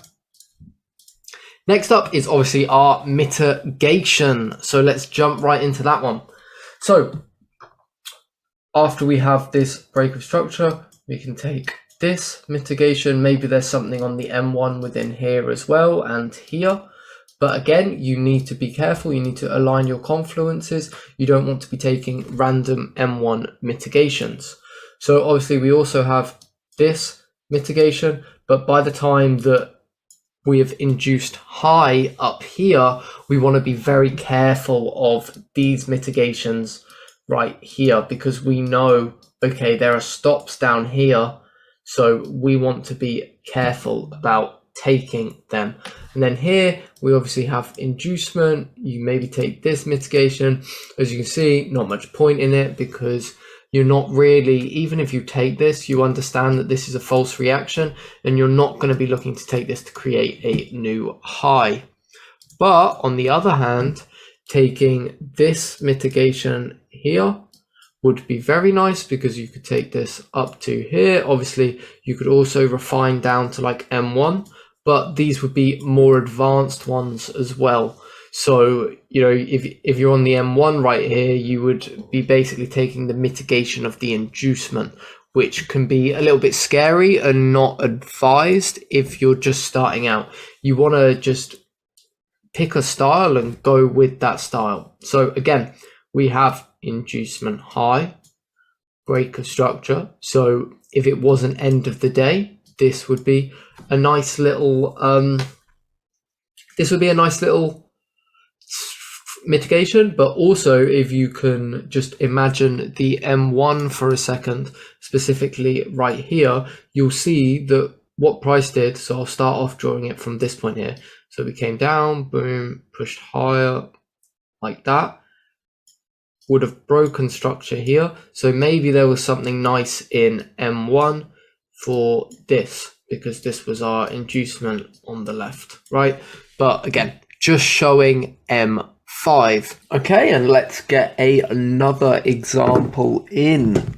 So, like we've been doing, this is a more recent example, 21st of June, and there are a couple nice things about this. So just to give a little bit of an explanation, obviously you guys aren't at this point, but when you get introduced to the Discord and you have full access, I have a series called The Edge, and this is where I basically take trades live. I take trades live. I show the execution, show where I'm going to go break even, show where I'm partial, where I TP, and all of this sort of stuff. And there are actually some AU trades on this day that are in the edge. So after you finish the boot camp, you can actually come back to. You can actually go and watch the edge and see where I took these trades. So anyway, let's get into the simplicity approach. Let me just get up my annotation. Okay, perfect. So obviously, first step, as always, I'm sure you're used to it now, is the build-up. So where are our build-ups? Well, obviously we have our equal highs here. You can even show your build-up of like your channel here with, oh, that is very bad. Let me do that again. So obviously equal highs, the channel here, inducement high, again, channel low, induce this low. So that's an inducement low, but what is it also? Creation of liquidity. And then again, we love our vectors. Again, channel, induce high, induce the equal highs that we created in Asia. And again, what is it? Vectors. We like to see that. This one's a bit more tricky, but I actually did take this trade. I was waiting for this mitigation, but after I saw this get induced, I did get in. And then again, we've got so where are we going to be targeting? Here. Equal lows. They obviously get induced with vectors, and you do get your pullback into another inducement. We will understand why this one didn't work at a later point. And then again, to end the day, we have channel build up into inducement here. And obviously we trade away from that. And then obviously we have our end of day consolidation. So you should know what is next in our steps. We've done the build up. What is next? Inducement, of course. So just to cover this quickly, last impulse to stop out retailers. We all know this stuff, or it's the last impulse to make retailers open their position. I've spoken a lot about vectors. So obviously you want to see the strong momentum, because that gives the FOMO of, that gives either the FOMO or, like in some cases, the confluence for them to actually enter the trade, because they're seeing, oh yeah, I've got momentum on my side, so I'll hop in. So yeah, obviously it's perfect if it stops retailers out and also causes them to open their positions. Okay, so let's go over the inducements. Obviously, first off, we have this inducement low, but we also see that this does create liquidity. So this is already giving us a sign of what we could possibly look at. Maybe when we get an inducement high, we can look to take it down to here. So again, we induce this double top, nice momentum. You'll know what this box is very soon, but this is basically a timing confluence as well. We like to see inducements within this time. Obviously we have inducement high. And then again, this one's a bit more tricky, but we have little mini build up into ever so slight inducement high. And then obviously we vector down, come out, take these equal lows, inducement low, give a bit of a pullback into another inducement low. This time it's within timing, and then push off. Okay, we've induced low. What do we expect to induce high? Boom.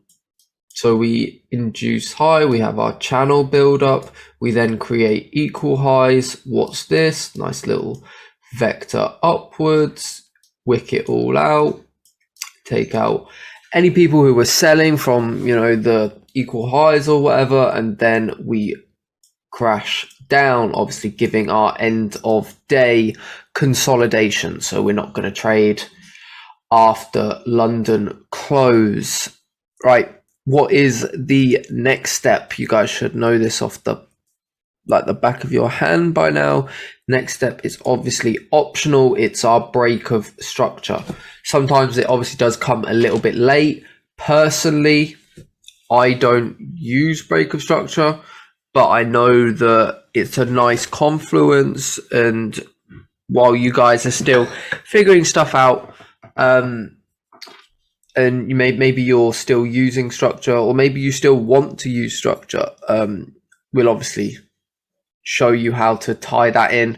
You don't just want to be applying it wherever. It's always after these inducements and stuff like this that you really want to be applying structure. All right, perfect. So our breaks of structure are, right. So why is, for example, this not a valid break of structure? Well, this is obviously equal highs. This is going to be an inducement. So it wouldn't make sense for us to buy from here, especially considering it lies on equal lows, right? So obviously we've got our break of structure here, and then here we also have our break of structure that you can trade away from. And again, after our inducement high, break of structure low. So that's very nice. Now, for this one, I think I'll maybe touch upon entries a little bit, because, you know, maybe give something for you guys to get a little bit excited over. So mitigation, this is obviously the points that we want to possibly be setting limits or looking for our lower time frame confirmations. So let's just go over the potential mitigations. So obviously we have our inducement low, mitigation. Yep, inducement high, mitigation, or after our break of structure, we could have this mitigation. And if you go onto the edge, it will be 21st of June. Maybe make a note of it to do it after this, after you've got access.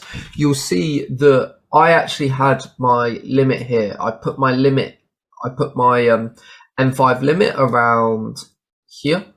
So after we'd gone into like the build up, but once I saw that the build up had been induced right here, I entered here and there was an M1 mitigation right here. Didn't get filled, but I just put my stop loss above here, and I actually targeted, there was a low to the left right here.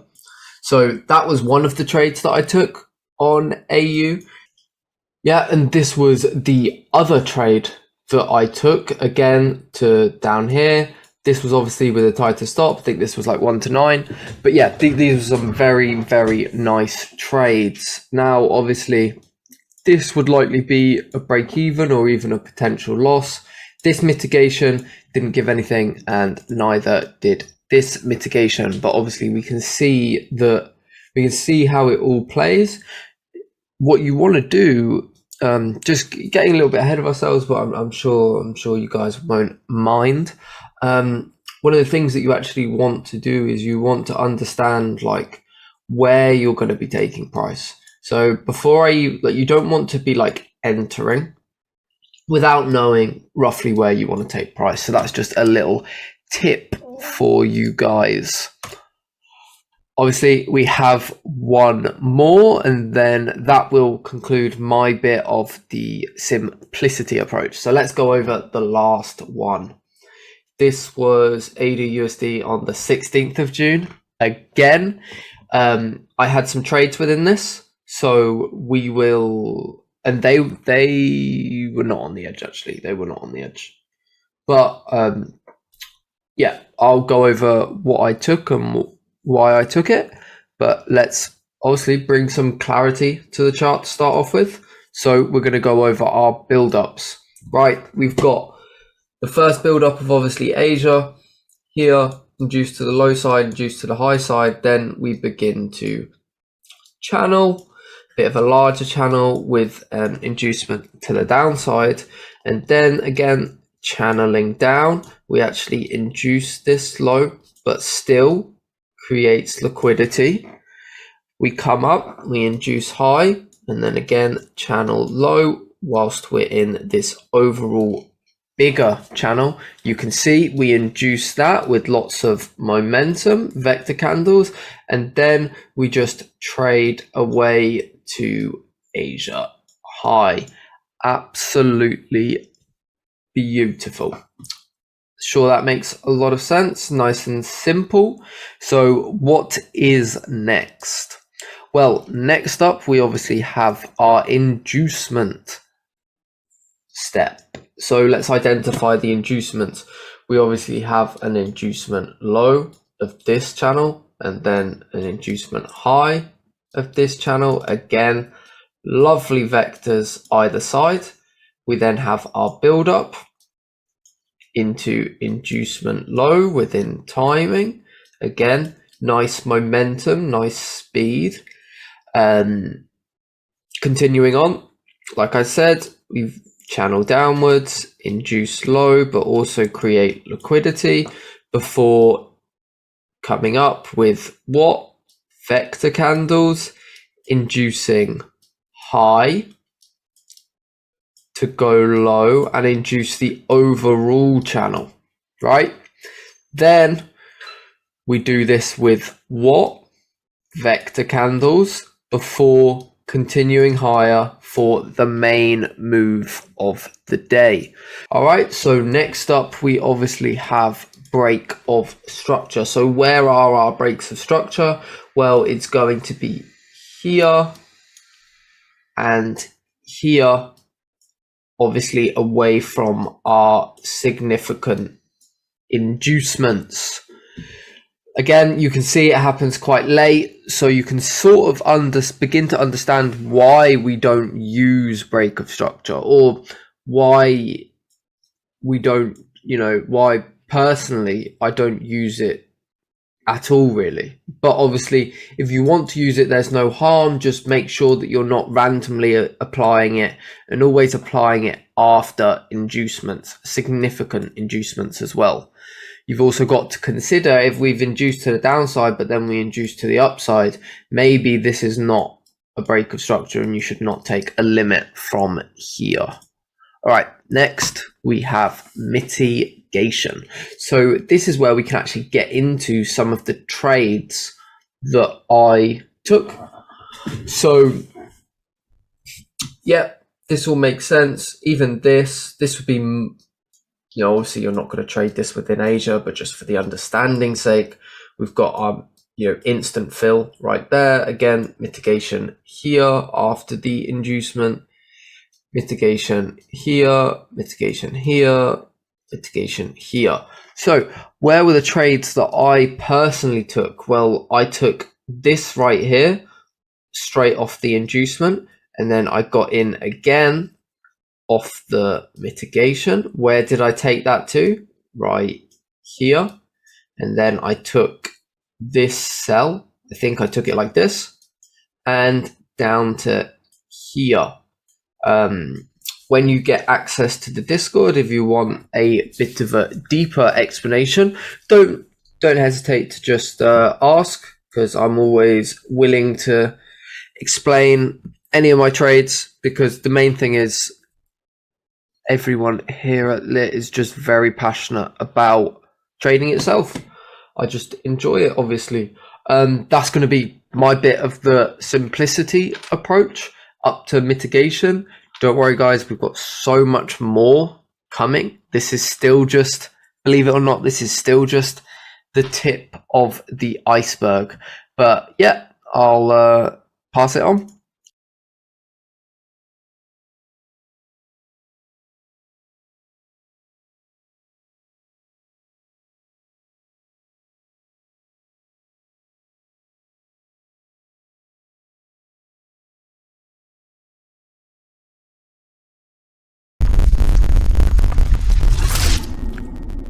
As you've been taught in the previous modules, the basis of the simplicity approach, I will be showing you a few more examples, again, building the foundation so you can really grasp the concepts of it. It's really key that you start getting this picture in your head, because this is primarily the foundation of Lit, essentially. So in front of us, we have, of course, got a plain chart. Well, it's not necessarily completely plain. We do, of course, have our timing box here, which was, of course, Asia session, and then London session here, as well as New York. Now, for now, we are going to ignore that again. We're not going to focus too much on the timings. We want to focus on the basic simplicity approach aspect. And then in the upcoming weeks, we will be building upon that. So you can start taking in the information step by step, where it's not overwhelming and it's not too much at once. So on the chart in front of us, firstly, we will be identifying our build-up points. Now, if you remember, that is your equal highs, also known as your support, which is, resistance, which is this area right there. And then, of course, the opposite being your support over here. So your resistance being there where you're selling, and then your support being in these areas where you are buying. So that's one set of liquidity we have there. Again, you were taught this. This is just a basic recap. Then, of course, you have your trend line. Here you are channeling. Of course, you can have trend lines just on one way, where it's, say, just sellers tapping against the line, but let's just say in this scenario we also have buyers, so you can see channels more often than not. And then at the same time, your breakout traders, which is where price breaks above a point, let's just say to the left over there. And then of course you get buyers around this equilibrium area to then buy and expect price to continue higher. And then at the same time, we also have the most common one in this recent area in the trading world, should I say, which is of course the smart money trap. And that is essentially your mitigation point of a price action leg, you could say. Again, if you're not so familiar with the smart money trap, you were taught it a little bit briefly in week 1. Don't worry, in the upcoming modules, you will be taught it in much more depth. So don't worry if you're struggling to understand. It is a little bit hard probably to unlearn all of these liquidity concepts, because again, it's very much a retail strategy. And if you're already traded this, it's probably going to be a little bit hard to, I guess, veer away from it. But nevertheless, keep repeating, of course, see what you're seeing, and then identify the inducement, and it will be a lot clearer.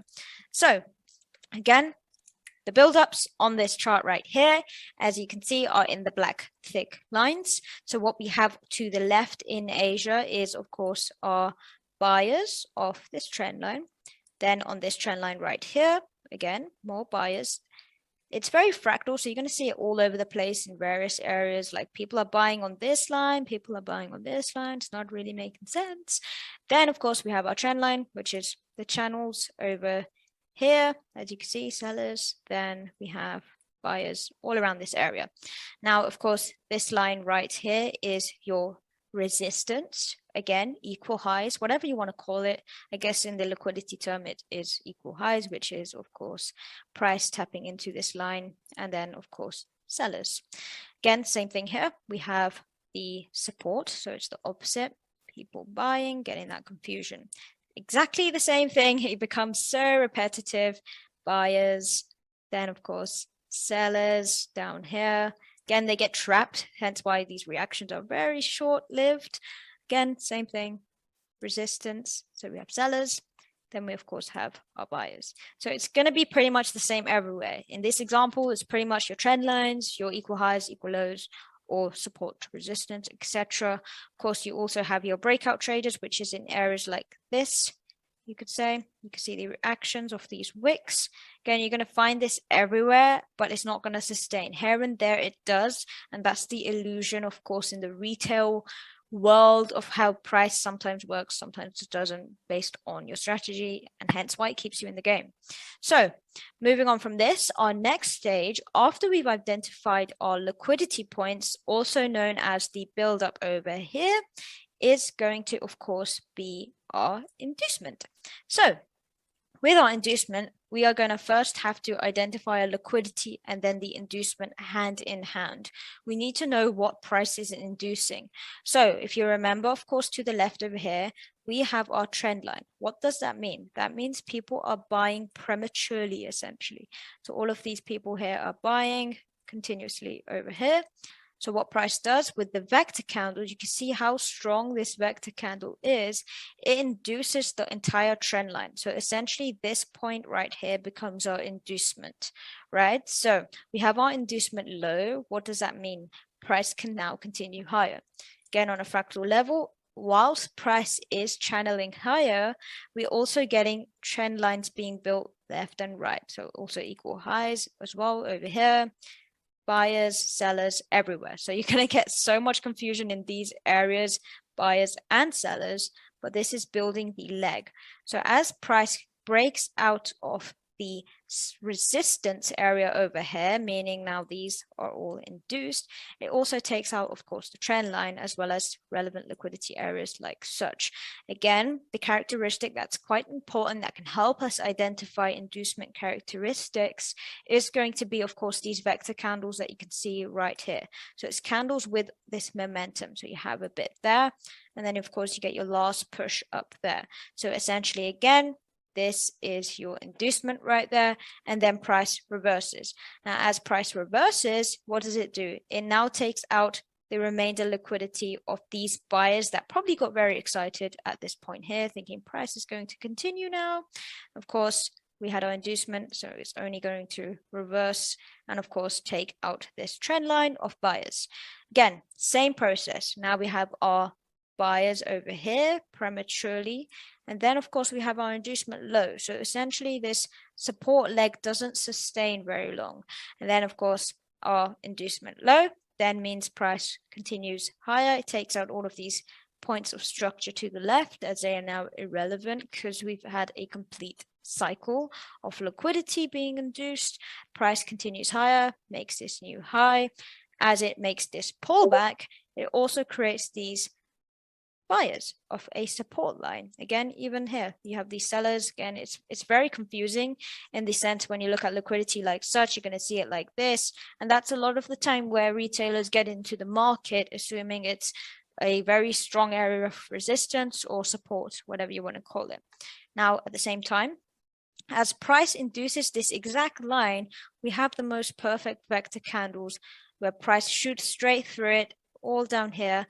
Then, of course, we get our inducement low, price continues higher, right? So this is very, very key to understand the basic process of the inducement of liquidity points. So it's important to understand the liquidity. So now price has continued higher. What has it done? It takes out these sellers, of course, being your resistance.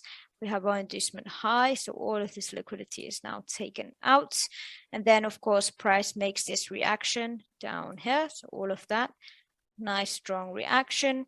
Then, of course, you will be taught this in a later module, how this can be a mitigation, but it's also a smart money trap in that sense.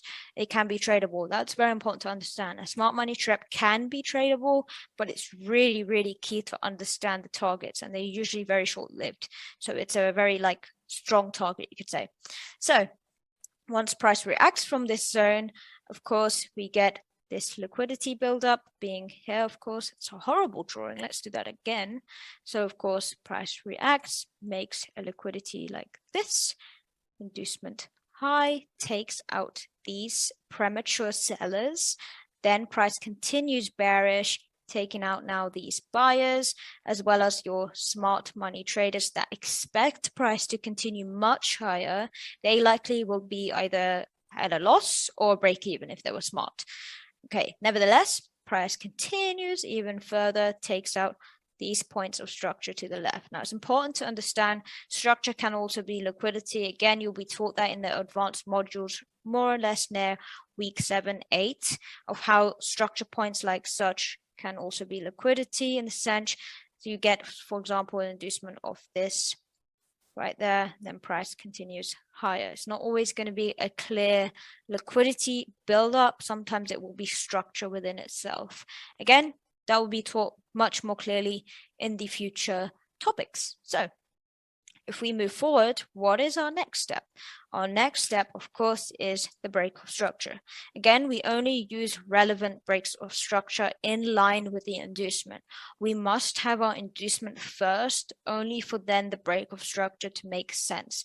That's key, and it's important to never do it the other way around. Don't wait for this so-called break of structure, only for then price to then induce you, because that's essentially what most people likely do on Instagram with these fake gurus. But nevertheless, of course, our break of structure is in these pink lines, as you can see. So what happens? We induce high, price then breaks these structure points. Now, there is more than one structure point in this case, like for example here, but that is a trap if you traded that expecting price to go higher. So we have got several structure points. The reason I chose this one, because this was the area where price then, of course, vectored to make the inducement. So I would classify this relevant break of structure to then allow for a mitigation. Of course, in this case, not necessarily a clear mitigation. Nevertheless, it doesn't change the entire process. If we have a break of structure, we may not always get a mitigation. That's just what it is. And that's where inducement trading comes in handy. Again, it becomes quite advanced, so you will get there eventually. Just don't expect to trade inducements like such. So we have our break of structure. Again, we break these relevant structure points. At this point, it is a little bit much, I would say, to break this low right here for them, whatever, pull back into a mitigation. Nevertheless, it's still a break of structure. Again, if we look at this scenario over here, price induces low, it breaks this structure point, which was the last push down. Then, of course, we get our mitigation over here, essentially. So we break structure, we make this new high, and then price continues. Same scenario over here. We induce low. Price breaks this structure point, which was those last vector candles. And then, of course, essentially get a mitigation. Again, inducement high. What just happens? We, of course, get a break of structure of this area with this reaction. So this is our break of structure, essentially, the reaction after the inducement. So we have our inducement high, price continues bearish, we break structure to the left, which essentially is comprised of these vector candles, as you can see. Same process, of course, we induce high, price essentially does break these structure points too. Again, it will be a bit far stretched, but nevertheless, take a mitigation. It's the same process again and again. You're going to see variations of it, as you can see in these illustrations to the left.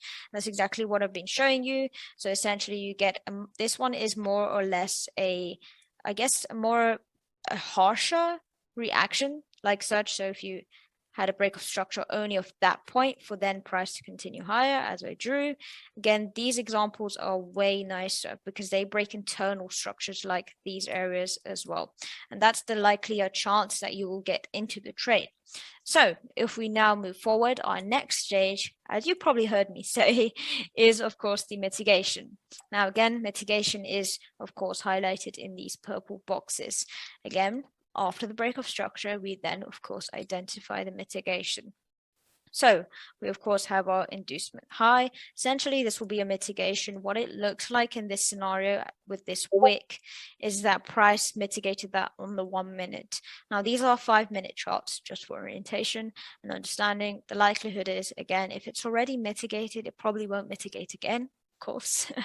But again, of course, it's important to understand that that would be your mitigation zone. And that will be a more risky trade on the 1 minute. But nevertheless, we have got other confluences taught later on in the simplicity approach, where you can get into those trades. So if we look now in this lower example over here, what we have after the break of structure over here, our only real imbalance is this zone here. That's your mitigation, and then of course you continue. Same thing here. Of course, we have our break of structure here to the left. Now, this scenario is a bit more different, I would say, because this is where a smart money trap process would come in of how you can trade it. But of course, it doesn't sustain. It's important to understand your next target and how essentially sells are your pro trend in this case. So you had your break of structure, but you also have your inducement. So the likelihood is, of course, price now will continue and of course break this point. That's what we want.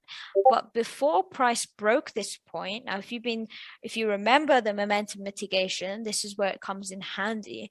What we have, of course, is price mitigate this zone. So essentially it does mitigate after the break of structure here to the left, but we also had an inducement. If we didn't have our inducement first, that is a very valid trade. But because we had our inducement, of course, this is, of course, a smart money trap. Now, the only thing that makes it valid is we also have our mitigation points here. That's, of course, on the 1 minute, hence why it doesn't look very clean. But nevertheless, it's essentially taking a pullback trade into the mitigation. So essentially, this is where your trade ends. Now, of course, it's not usually justifiable if you have poor risk to reward on that. Don't take it, just watch it, of course, and take the sells for sure. Now, even in that process of price building this leg, we get, of course, a liquidity buildup and an inducement into the mitigation, only for price to then continue bearish.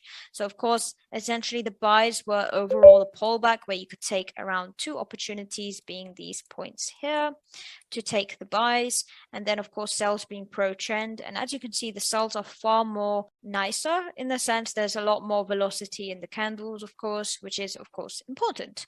So that is key to understand. Let's just clear all of these drawings. So I will be showing you another example, again, trying to cement it into your head. It's very, very key. So again, plain chart, what we have over here. So again, ignore the sessions, try to ignore the colors for now, but we're going to identify our buildup. Again, buildup in this case. So if we just start all the way to the left, again, your support, you have everyone buying in those areas. Again, if we look here now, we have, of course, sellers off this trend line. You can see it tapped around 4 times, as you can see. So it's a very strong trend line. Then, of course, buyers, again, another trend line over here, as well as there.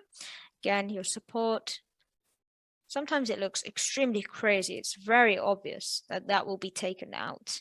So again, sellers off this trend line, so it taps up. People are trying to sell, and again equal highs over here where we get this reaction, right?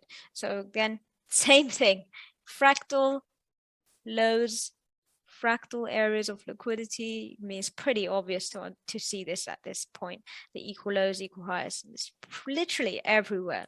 This couldn't be more obvious right here, all of these equal lows, and how you can literally stack entries to take those sells. But nevertheless, we've marked up our liquidity points. Now it's important that we understand inducements. So liquidity has been marked. Now we have our inducement. Again, purple arrows is our inducement. So what does price do? Perfect vector candles over here, takes out this liquidity. These sellers are now, of course, sad. Again, of course, we continue higher. We essentially make an overall bigger channel over here with buyers in this area and then sellers in this area.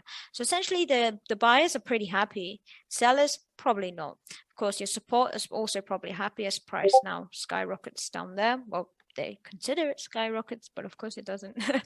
Your sellers here are also sad of this trend line right here. So that's already cancelled.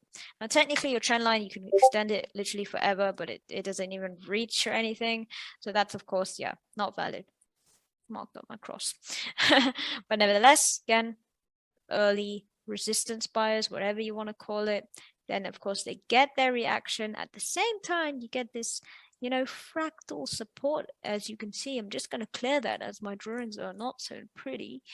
but you can see everyone's trying to buy as well as sell. You get that confusion at this point in the market. Then we get, as you can see, the perfect candles of the vectors inducing literally everyone. Everyone is now sad at this point that tried to sell prematurely. Now we've had our inducement. Of course, what does that mean? Price now, of course, continues bearish. We take out these sellers, buyers of the support. They're sad too, so they're out of the market. Again, this is where your breakout traders also come into place, right? Just clear that right here. So price has, of course, from this leg to this leg, it breaks out of this whatever demand, whatever you want to call it, supply, sorry, to demand. So again, it takes in all kinds of liquidity. People buy off this point, they think it's amazing, continues, but it of course really doesn't continue. But again, that's the breakout trader idea. Maybe you probably know it better because we don't, of course, trade that, but we're understanding where these breakout traders, retail traders get into the market. Again, it's also a smart money trap around this point here, right? So then, of course, we get our reaction bearish. What does this do? We have our fractal inducement low. That's where your breakout traders, of course, get in. Continues higher, only to continue lower. Continuing lower. Now, of course, your support buyers are sad. They're out of the market. Again, look at the vector candles. They're so clean. The way price breaks out of this liquidity point. It doesn't even give you a second chance. Well, it gave you probably a few there. But when price comes back, it's over for these people. Then what happens? Of course, we get, of course, this liquidity of sellers and buyers. First, price induces low. Look at those vector candles. Induces low over here. Continues higher. Takes out, of course, these sellers. Again, look at the vector candles. As price continues lower, it just wants to make another support. So, of course, allows for buyers at this point, only for these two beautiful vector candles, as you can see, to take these guys out too. Then, of course, price continues lower. At the same time, kind of creating a fractal low. So it's also inducement. Don't get it wrong. It just probably means price will, of course, give the illusion of support to continue higher, only for our mitigations to then continue lower, taking out these guys. Of course, this is where one of our cycle plays will come real handy. Of course, I won't mention it now. You'll be taught in week 3, one of the cycle variations of how to trade continuation trades like such, and the continuation of inducements where they literally stack on top of each other. It's just build up, inducement, mitigation. Now, of course, continuing again, you get your perfect lows, perfect vector candles, inducement low, right? So if you just take a moment to take that in, it's pretty clean. Now, of course, that alone is like, wow. So, of course, we're going to stack on top of that with the breaks of structure. So, again, your breaks of structure, of course, to the left, we're not, again, so keen on Asia session, but it happens everywhere. But, of course, just for argument's sake, Asia session, essentially, that would be a break of structure after the inducement. Your vector candles, of course, price breaks above, whatever, doesn't really mitigate, but nevertheless, it should. Hence why Asia session is not really our key, of course, at all. It's more for an orientation. Same thing over here. We have, of course, inducement high, only for price to then, of course, break these structure points. Now, this is where it gets a little bit messy. So, of course, your structure points essentially, I mean, I did mark it up there, but that's because it's also support essentially, but ideally from around this point, because that's where price then, of course, continued with the vector candles. It breaks past that, also induces low, right? So this is where you're stacking on the fractal element of build-up inducement mitigation. So essentially, we've had our main inducement here, right? So that's key to understand. We want to trade away from it. So this inducement here doesn't mean we want to buy. It just means if, of course, our multiple confluences allow and the risk to reward prediction is justifiable, then you can take it as a hedge trade or a pullback trade, whatever you want to call it. So that's where it's key to understand that these inducements we have low are forming a continuation. They're not complete inducements. They're just fractal. Of course, taking out liquidity points to the left as such. So Again, as I was saying, we had our break of structure low of this point there. As you can see with this area, price, of course, continues higher. Essentially, mitigations would be here, but it already mitigated, as you can see. So same thing, price breaks lower. Again, you can call these areas also your breaks of structure to the left from this area, right? But again, it's also an inducement. So I wouldn't really classify as a break of structure, expecting price to come in these higher levels. It's important to combine the confluences of your inducement. So that's your inducement. It's better we now wait for a buildup, a proper buildup. So we've had, of course, a buildup over here, inducement over here, of course, inducement high, which is our prime inducement. So in our prime pro trend, we induced high. Now we break structure, right? Now we can take, of course, a sell, right? So we break the structure. We're getting all these fractal buildups getting induced on the way, but we are interested in sell. So we break structure, of course, price pulls back, then you can take another sell. Same thing here. We've, of course, now mitigated or whatever. We've pulled back from the break of structure. Price can now continue lower. What does it do? It breaks these structure points over here. Again, you would take, of course, mitigations and entries, selling along these lines all around here. So that's key to understand. Of course, your continuations of inducement, again, don't worry, because that's a key one. That's really important to understand. Why does price trend all the time, bullish or bearish, whatever it be, and how you can trade those. Because essentially your retail strategies literally don't work out in any way whatsoever, whether it's your smart money traps, smart money concepts. What am I saying? If you're whatever, Wyckoff trader, I don't know what's new out there at this point, and how they literally don't work and understand the continuations when they occur and when they don't occur, and when intraday is literally the key to everything. So nevertheless, I will stop ranting about that. After our break of structure, we have, of course, the mitigation. So again, mitigation being in the purple boxes. As you can see, the mitigations I have marked up are all pro trend. They're all selling along this line over here. So again, after the break of structure, we have these mitigation points. This is, of course, on 1 minute, hence why they look not so nice on the 5 minute, but nevertheless, of course, 1 minute executions after the break of structure, after the inducement. It's important to understand. So again, here, break of structure, already had our inducement though, of this liquidity. This is pro trend though, so that's very key. A 1 minute mitigation. Same thing, breaks structure now, of course, comes back to mitigate this area here. You can see that's clear on the 5M.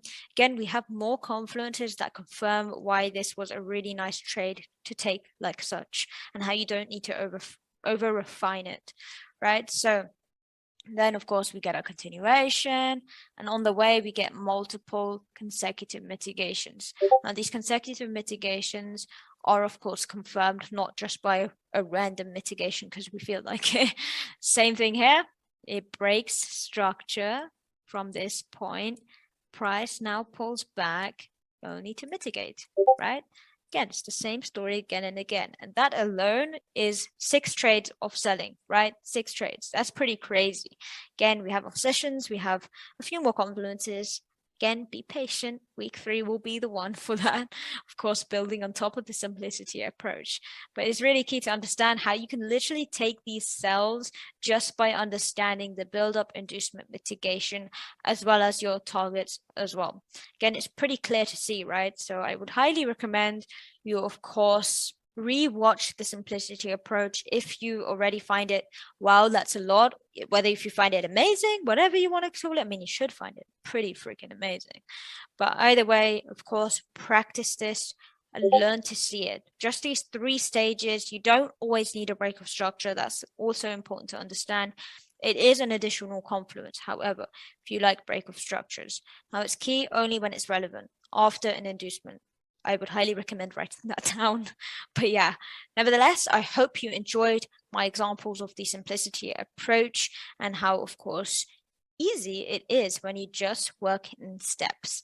Anyways, enjoy the simplicity approach, and I will catch you up later.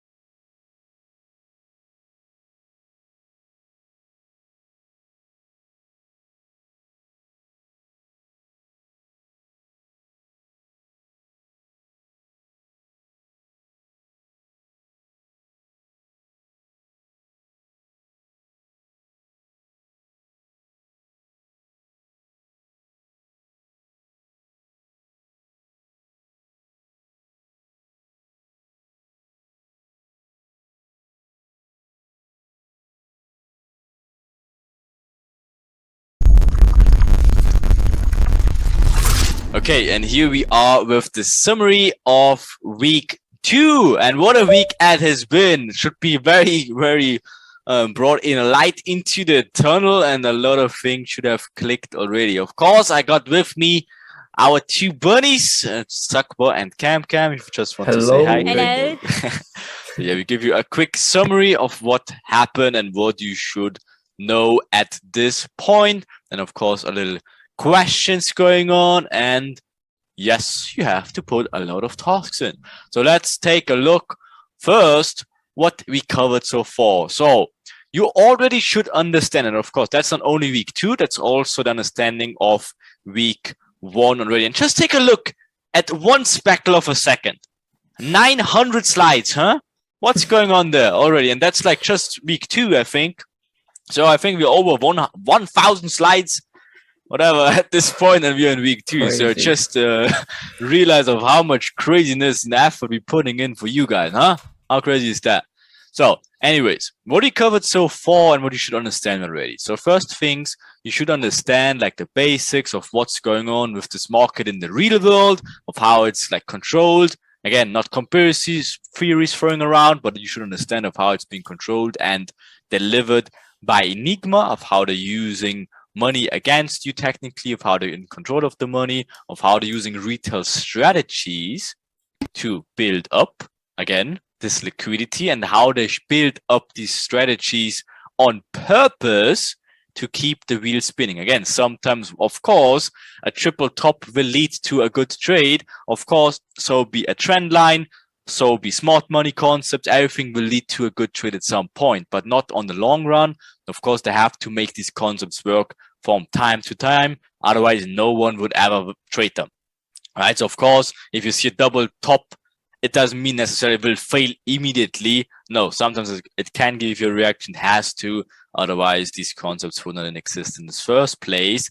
And of course, they want to keep the wheel spinning. You should understand also the basics of the basic master map and how it will help us in the overall process. Not of how, again, we will trade these basics. No, of how we can use the understanding of these basics and then implement it in the bigger picture. Again, we digged a little bit, or like in week 2 now, we already showed you the build-up inducement mitigation cycle. So you should already understand what is an imbalance, what is a mitigation. We always dig into the build-up and inducement things as well. But you already can see slowly of how these basics can also help us if we use them in the right understanding and the right approach. Then obviously the power shows itself. Then you should understand the difference between minor, medium, and major inducements using the Asia range for your guide. Also understand if it's internal liquidity or external liquidity, of meaning a different day, like day to the left, or if it's a major inducement taking out a major structure point, and even like medium ones, if it's just a little pullback push to the left. Is it medium immediately? Of course not. You also should understand like what does medium inducement actually mean. Just because it's a little baby push to the left in the middle of a range doesn't make it medium immediately. Technically, yes, it induced something to the left on the previous day, but that doesn't necessarily mean it's immediately medium. So get your eyes and your brain schooled about it to understand when is it actually medium and understand the significance of the structure plays. Then we of course dig into Asia range and how to use it as an intraday guide. And at this point, never ever again, you should not use it in this scenario. Like you should have, let me say like this, you should use Asia range on a daily basis to start the day, and then should also for ending the day with London close and stuff like that. A little bit after that, of course, you can trade a little bit after that as well. But Asia range always sets a new date. That resets everything, and that's where your overall intraday analysis starts from 0. Okay, so get used to that concept of every day you can see in one picture on the M5 from start to end in one picture.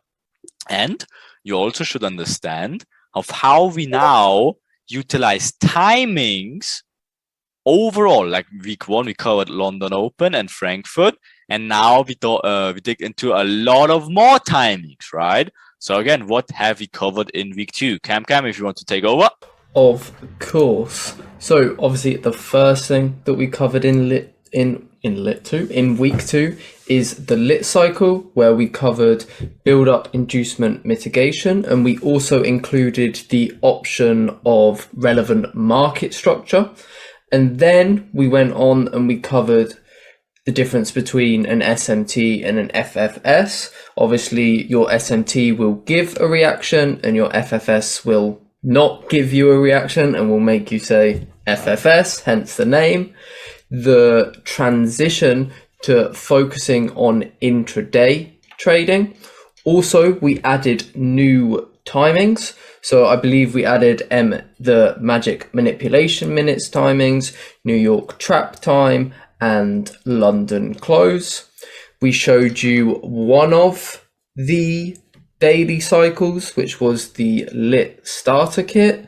And then we also brought a bit of the simplicity approach.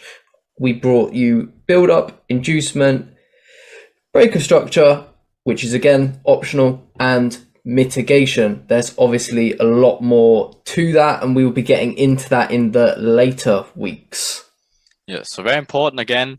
The key learnings, as Cam said, are definitely the daily cycle variation, or the first daily cycle variation, which is the starter kit, in combination with the understanding of how they're using timing and their advantage. And again, for most people's disadvantage, and how they're using also the session opening times with Frankfurt, London Open, where the liquidity enters the market, and then of how they're building up these traps above that. So that's our overall compass, the timings, and then we have the lit cycles to give us even a clearer picture. And slowly but surely, as Cam said also, we started to combine everything with the simplicity approach. And as you also saw, it only was part 1 of it. So in week 3, of course, that's the true madness also begins and continues. And then, of course, we build upon the. So hope that is very clean of what we covered so far. If not, then just revise everything. You have the recordings. So for obvious reasons, so use advantage of that as well. Okay, let's test your knowledge. Queen Sakba, you have the pleasure. Hello again. So our first question that you will need to answer is, what is the time frame you will focus on from now until eternity? So remember, it's of course one number. And I'll give you a few moments, of course, to answer it. And you, of course, must get it correct. Okay, 1, 2, 3. So, of course, the answer is the lovely M5 timeframe. Of course, this is essentially what you will be looking at regarding the daily price action, the overview, essentially. And then, of course, we will delve into the M1 timeframe when it comes to entries. However, the M5 timeframe, of course, is the key timeframe. So question number 2 is, what steps of the simplicity approach have we covered so far? A little hint is it's 4 steps, of course. So that means you need 4 separate answers in order, of course. And I will give you a few speckles to answer that one too. A 1, a 2. 3, 4, 5. Maybe it might give you a little bit more to think about.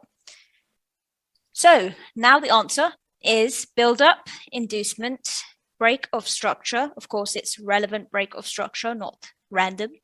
And then, of course, your mitigation. So that's the key cycle essentially that you need when it comes to the lit overall strategy, should I say.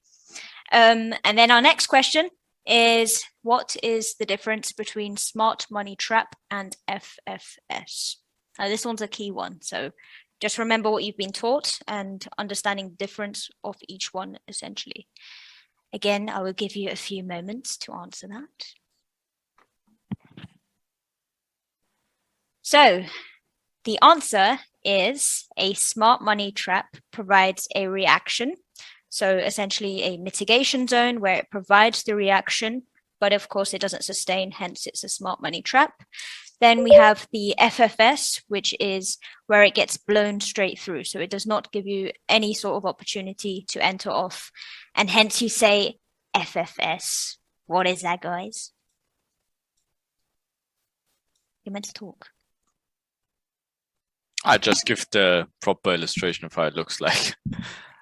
So Okay. FFS. What So if could it it gives be? like the smart money trap, you should expect a little pull back out of it, a reaction, right? And for fuck's sake, it's just blowing straight through it, and again makes you say for fuck's sake, and then obviously Say it again. you shout at us because you feel like, oh, that doesn't work. But guess what? You should not trade smart money traps anyways, and you should stay away from them. And you should know when they are happening.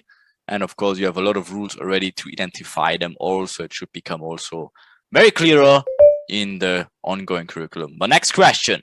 Lovely jubbly. So our last remaining question is, what are the main time confluences we focus on UTC +2? So again, it's important to understand that you have the right time based on UTC +2 and convert it essentially if you're using your own UTC. And this, of course, I'll give you a little hint. It is a lot of times. Yeah. So just use the chronological order of how the day actually proceeds and then walk it through your head of what's the first time window. Again, as a quick hint, Asia range is not a time confluence. It's just our intraday guide. So what's the first time window we would be interested to trade in? And then just go on your head. Okay, after this, what comes next? We actually have a bunch of time confluences. Okay. It's very, very important. Our compass. So they need a few moments of no noise so they can think. Or you can pause the video or both. Yes, pause the video. Right, so if you pause the wish. video. You have to write everything down. That's important. Important cheating. question. Nope. Immediately getting banned.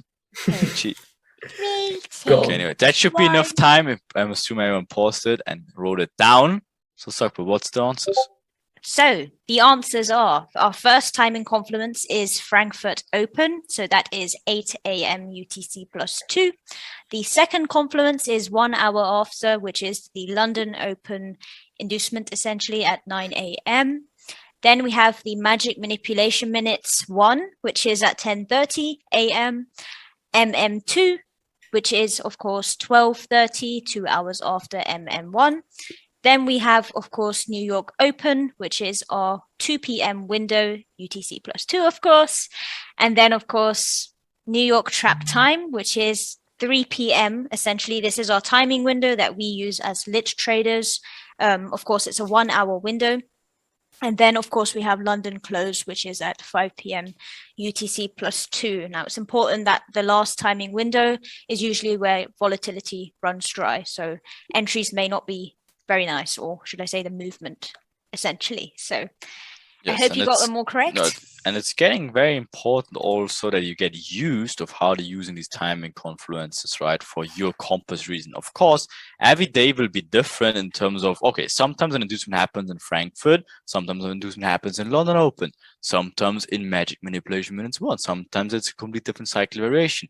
But again, not every day can be one-to-one similar. That's why we have so many time windows we have to monitor, and then the cycle and the overall daily cycles, they confirm the rest, right? But so that's why it's the overall compass you have to get used to. And not every day can be the same. Of course not. But again, give it a little bit of buffers and you will find the same exact day, which happened yesterday in terms of the cycle variation. It happened like 1 month ago as well. Exactly the same. And we showed you multiple examples where it's like virtually identical and you cannot get more similar and closer to that. We will dig also into the cycle variations. Again, for now, you only know the starter kit of one cycle variation, where you have your Asia range, right? Then best scenario, I have Frankfurt, it'll trap something in here, let's say equal lows in here, whatever. Frankfurt traps it, makes an inducement high. That's in your London open window. Magic Manipulation Minutes 1 gives you an entry. 2 in here. Whatever messes around, builds a double bottom. Then New York Open traps the move high. New York traps take it out. And then whatever you continue like this. And then London close. And you get something in here. And then it ends the day off like this. That's the basic cycle kit. Self-explanatory that this happens not every single day. It can't, obviously. If it would, then it would not work anymore. So that's why they have to switch it up with multiple cycle variations. And also sometimes, again, the high inducement is maybe London Open. Sometimes it's magic manipulation means one, sometimes in between, whatever. You smarter than a clock and smarter than a box, also with age range and stuff like that, right? So we give you a few buffer boxes. You will also get the indicators or the templates technically to show these time windows for you. Okay, you will get the tasks you have to do on the next slide. And before you can do the tasks, you have to write us in Discord. We have like a little channel in there as well, and it should say week 2 usernames or something like that. You have to write us your trading view username. Just write that in, just send it in, nothing else. We will give you access to the template. We will also make a video where you can find that after this video, but for now you will get some tasks. And again, the next video then explains of what you should do to get access to the template, where all the fancy timings will show to you. You don't need to draw Asia boxes again. You don't need to worry about match manipulation minutes. We show you exactly how to use it, how to get access to it. So that will be in the next video. For now, write down these tasks. The task will also be attached in the next channel and the week 2 channel and Discord. You will also see them here again. So, but for now, just get used to the tasks. So Cam, what tasks do we have? So the first task is to mark up 10 charts with relevant retail liquidity. Try not to go too crazy with it. Try to, do the sensible ones, what you think makes sense. You don't want to have a very messy chart when you're trading. The next one is obviously the timing-based inducement. So that's Frankfurt Open, London Open, MM1, MM2, New York Open, New York Chap, and London Close. You can use the indicator that we'll give you, so you don't have to go and draw up the lines for when they are and all of that sort of stuff. Next up, obviously this one's going to take a little bit longer, so you don't have to do as many, but we'd like you to do at least 5 examples of the simplicity approach up to mitigation. Obviously you haven't learned the other steps yet, so you can only do it up to mitigation. That's 5 full days. And then we want you to do some examples of SMTs and FFSs. That one should not take you too long. And then this last one is going to be quite a big time sink, and that's going to be 5 fully detailed days, starting with Asia session, with the simplicity approach in combination with both Asia range, our guide for the day, and the timing confluences. So that's going to be Frankfurt Open, London Open, MM1, MM2, New York Open, New York Chap, and London Close. So you can see why that's going to take a while. Obviously, these are just the tasks that you have to do as a minimum.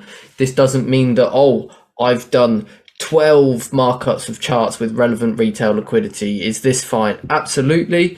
You need to continue to do more and more. So maybe let's give some examples of these tasks.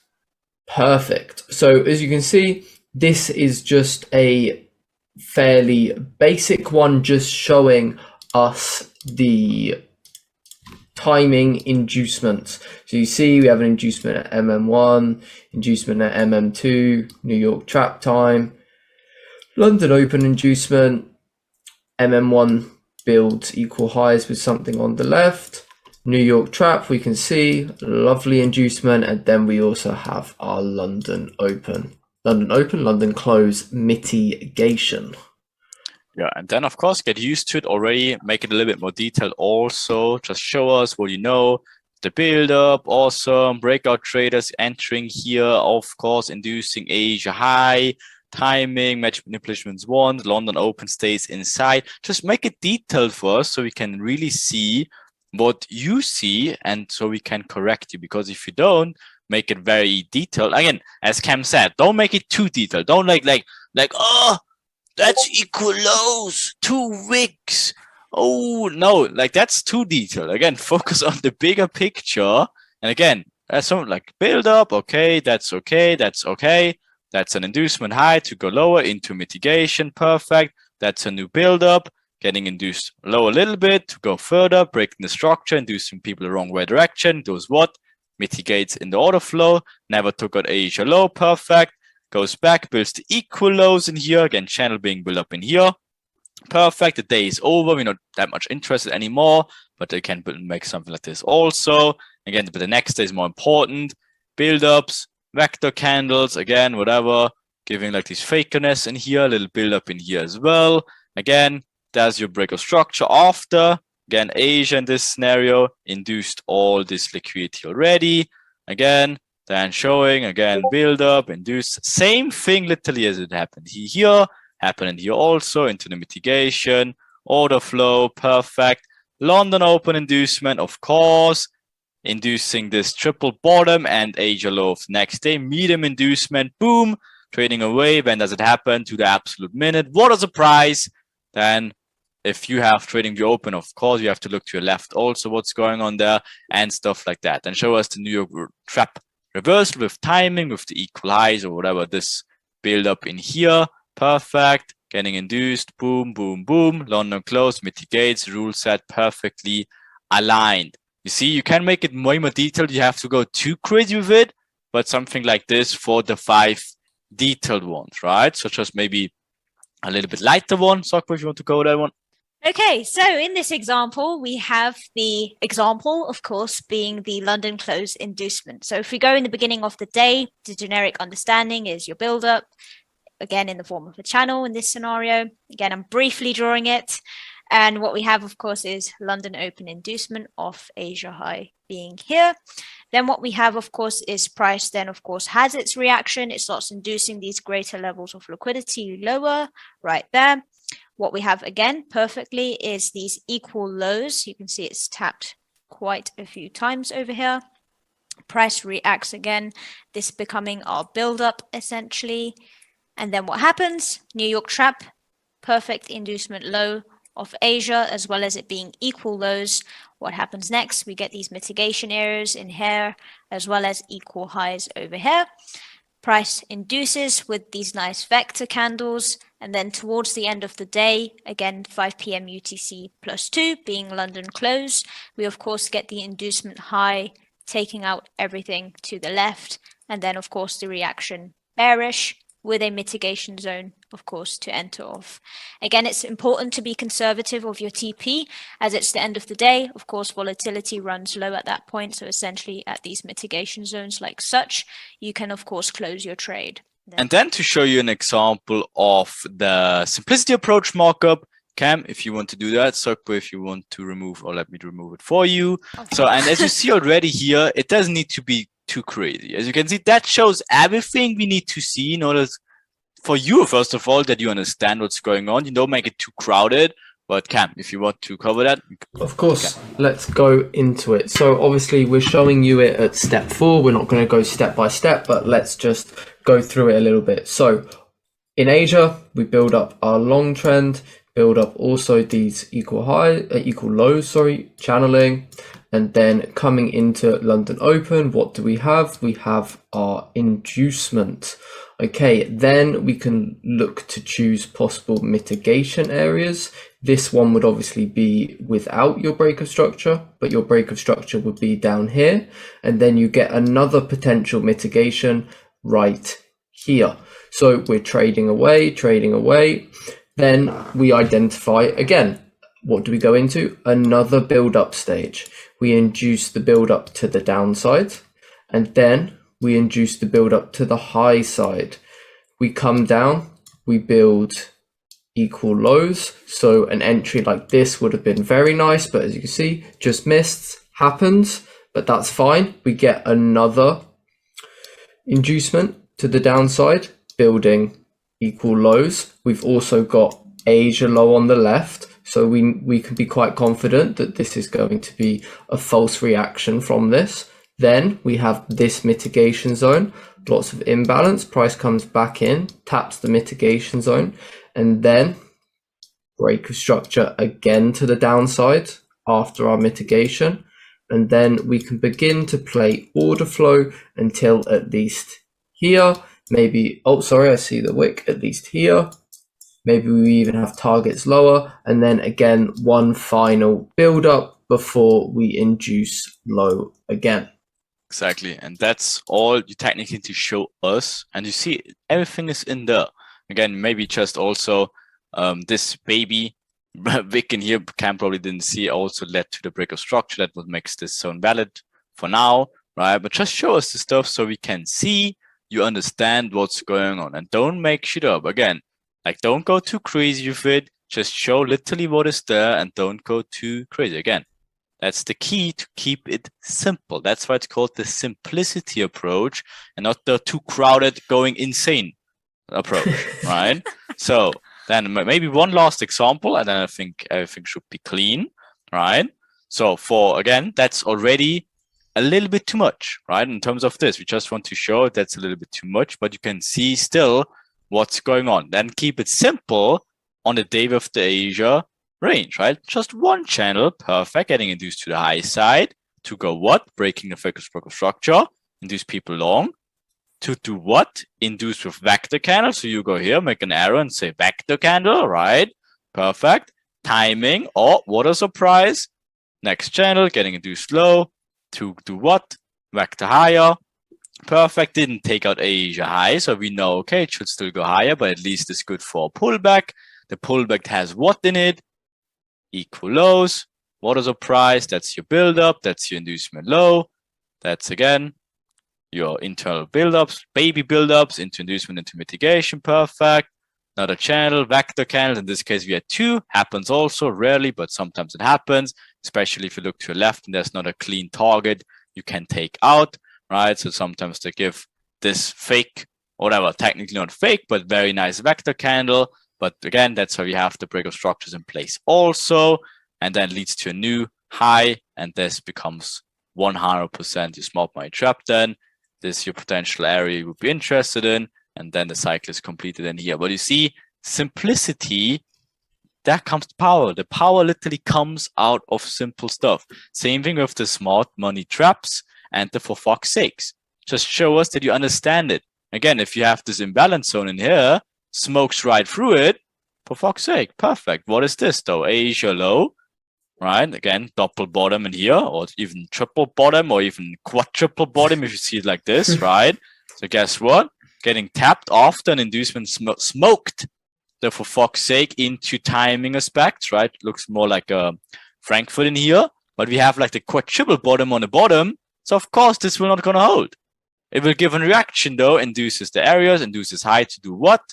Go lower, right? Show us that stuff that you understand it. So the same thing as this one.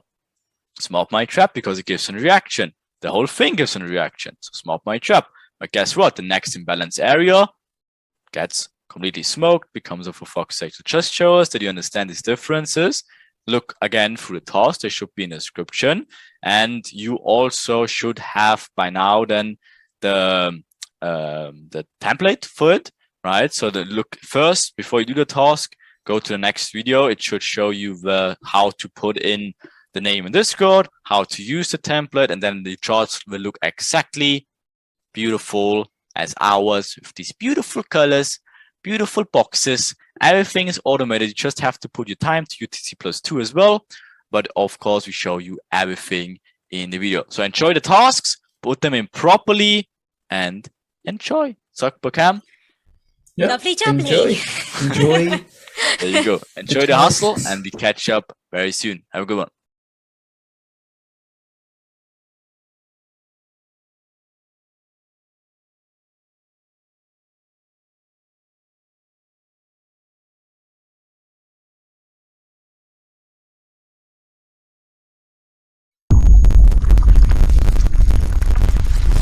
All right, so in this video, I will show you how to get the legendary timing template indicator, whatever you want to call it. So you don't need to waste your valuable time with drawing these crazy boxes for Asia all the time and all that stuff and figuring out like, oh my God, when is London and when is New York trap time and all that stuff. So of course, you will get all that effort taken away from you with our beautiful timings indicator, so it can look like poof, like this, right? Beautiful.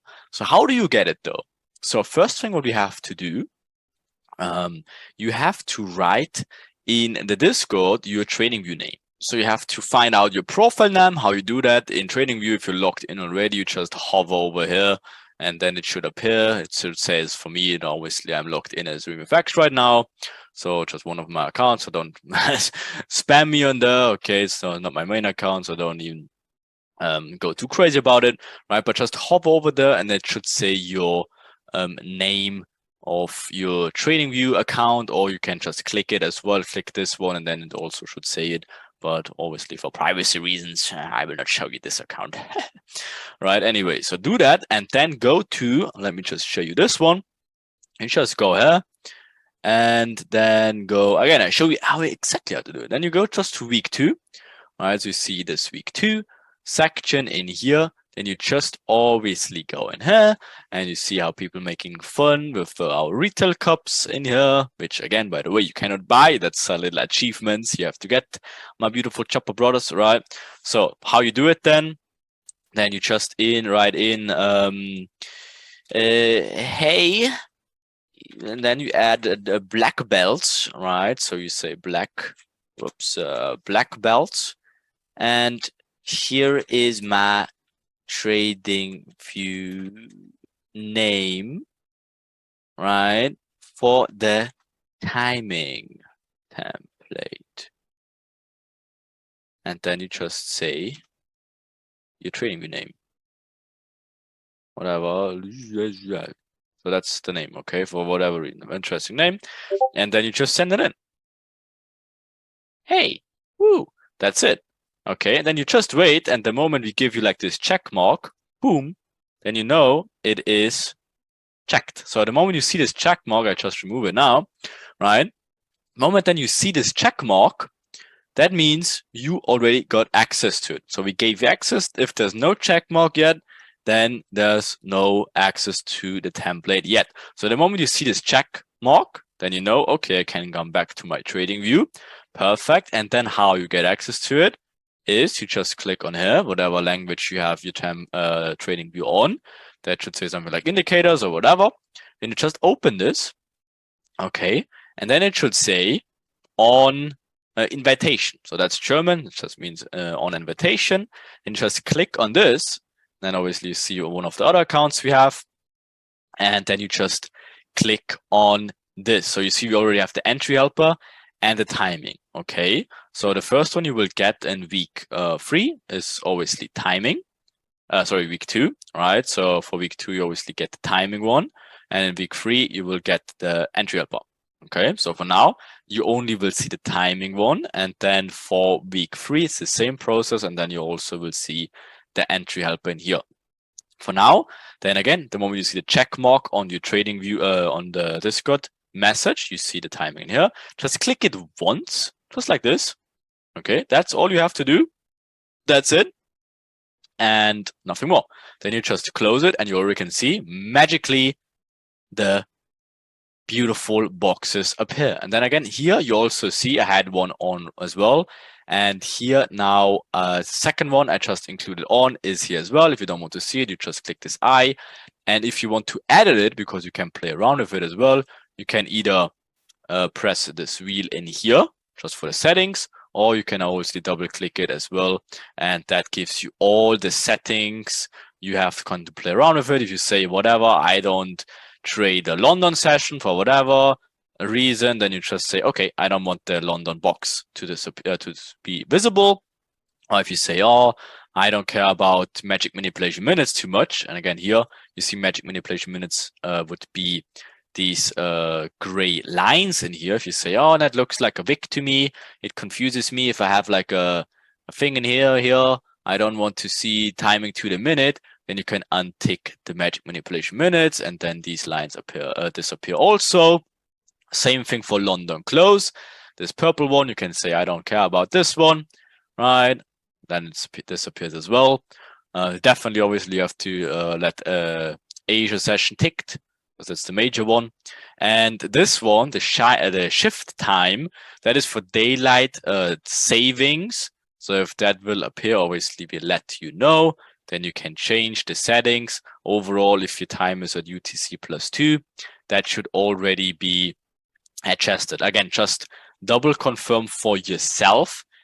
go to TradingView here, confirm that you are on UTC +2, then go to Asia range where it starts, and then just look on the bottom, the timing, and Asia should obviously start at 11 p.m., right, like this. And if this matches for you on the UTC +2 timing, then everything is correct. Again, if you're in a different time zone, just change this timing down here to whatever Berlin or whatever you want. If you want Belgrade more or Amsterdam, then do that. Not London because that's UTC +1. Okay, so use one of those UTC +2. If you like Malta, choose Malta, whatever. Just UTC +2.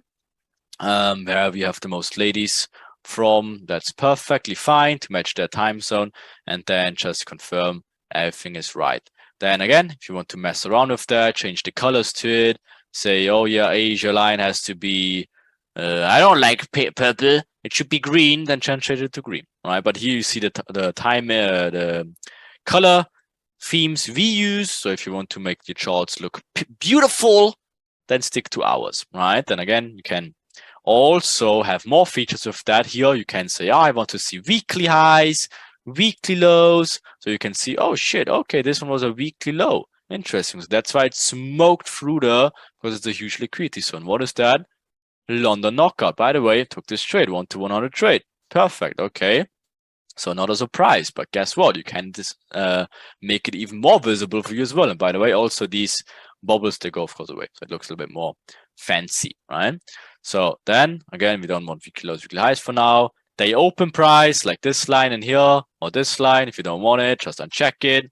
Then you can whatever boxes. No, I just want this one. Obviously you want boxes, lines. No, if you don't want the Asia high, Asia mid. Okay, so you see you can add literally everything you want. And obviously that will help you a shit lot, gives you the proper overview and the proper guide how we use it. And of course, that will save you a shitload of time also to not change drawing in all these boxes, especially if you have multiple multiple currency pairs you look for. Just drag and drop in on all of them and you should be good. But obviously you can change the pair also. It should automatically be on it. Then just one thing, sometimes the timing gets a little issue and it will give you like an explanation mark in here. If that appears, just change the timings and then it refreshes the thing already. You don't need to go crazy about it. If there's like says like error or whatever, no, don't freak out. Just wait a few minutes or whatever, or change the time frames. It should fix itself from time to time. That's just sometimes TradingView wants to mess around. Just again, change timings and then everything should be fancy. Okay, so write your TradingView name in the Discord, wait until it's checked, and then use the timings and never ever dismiss timings just by a minute.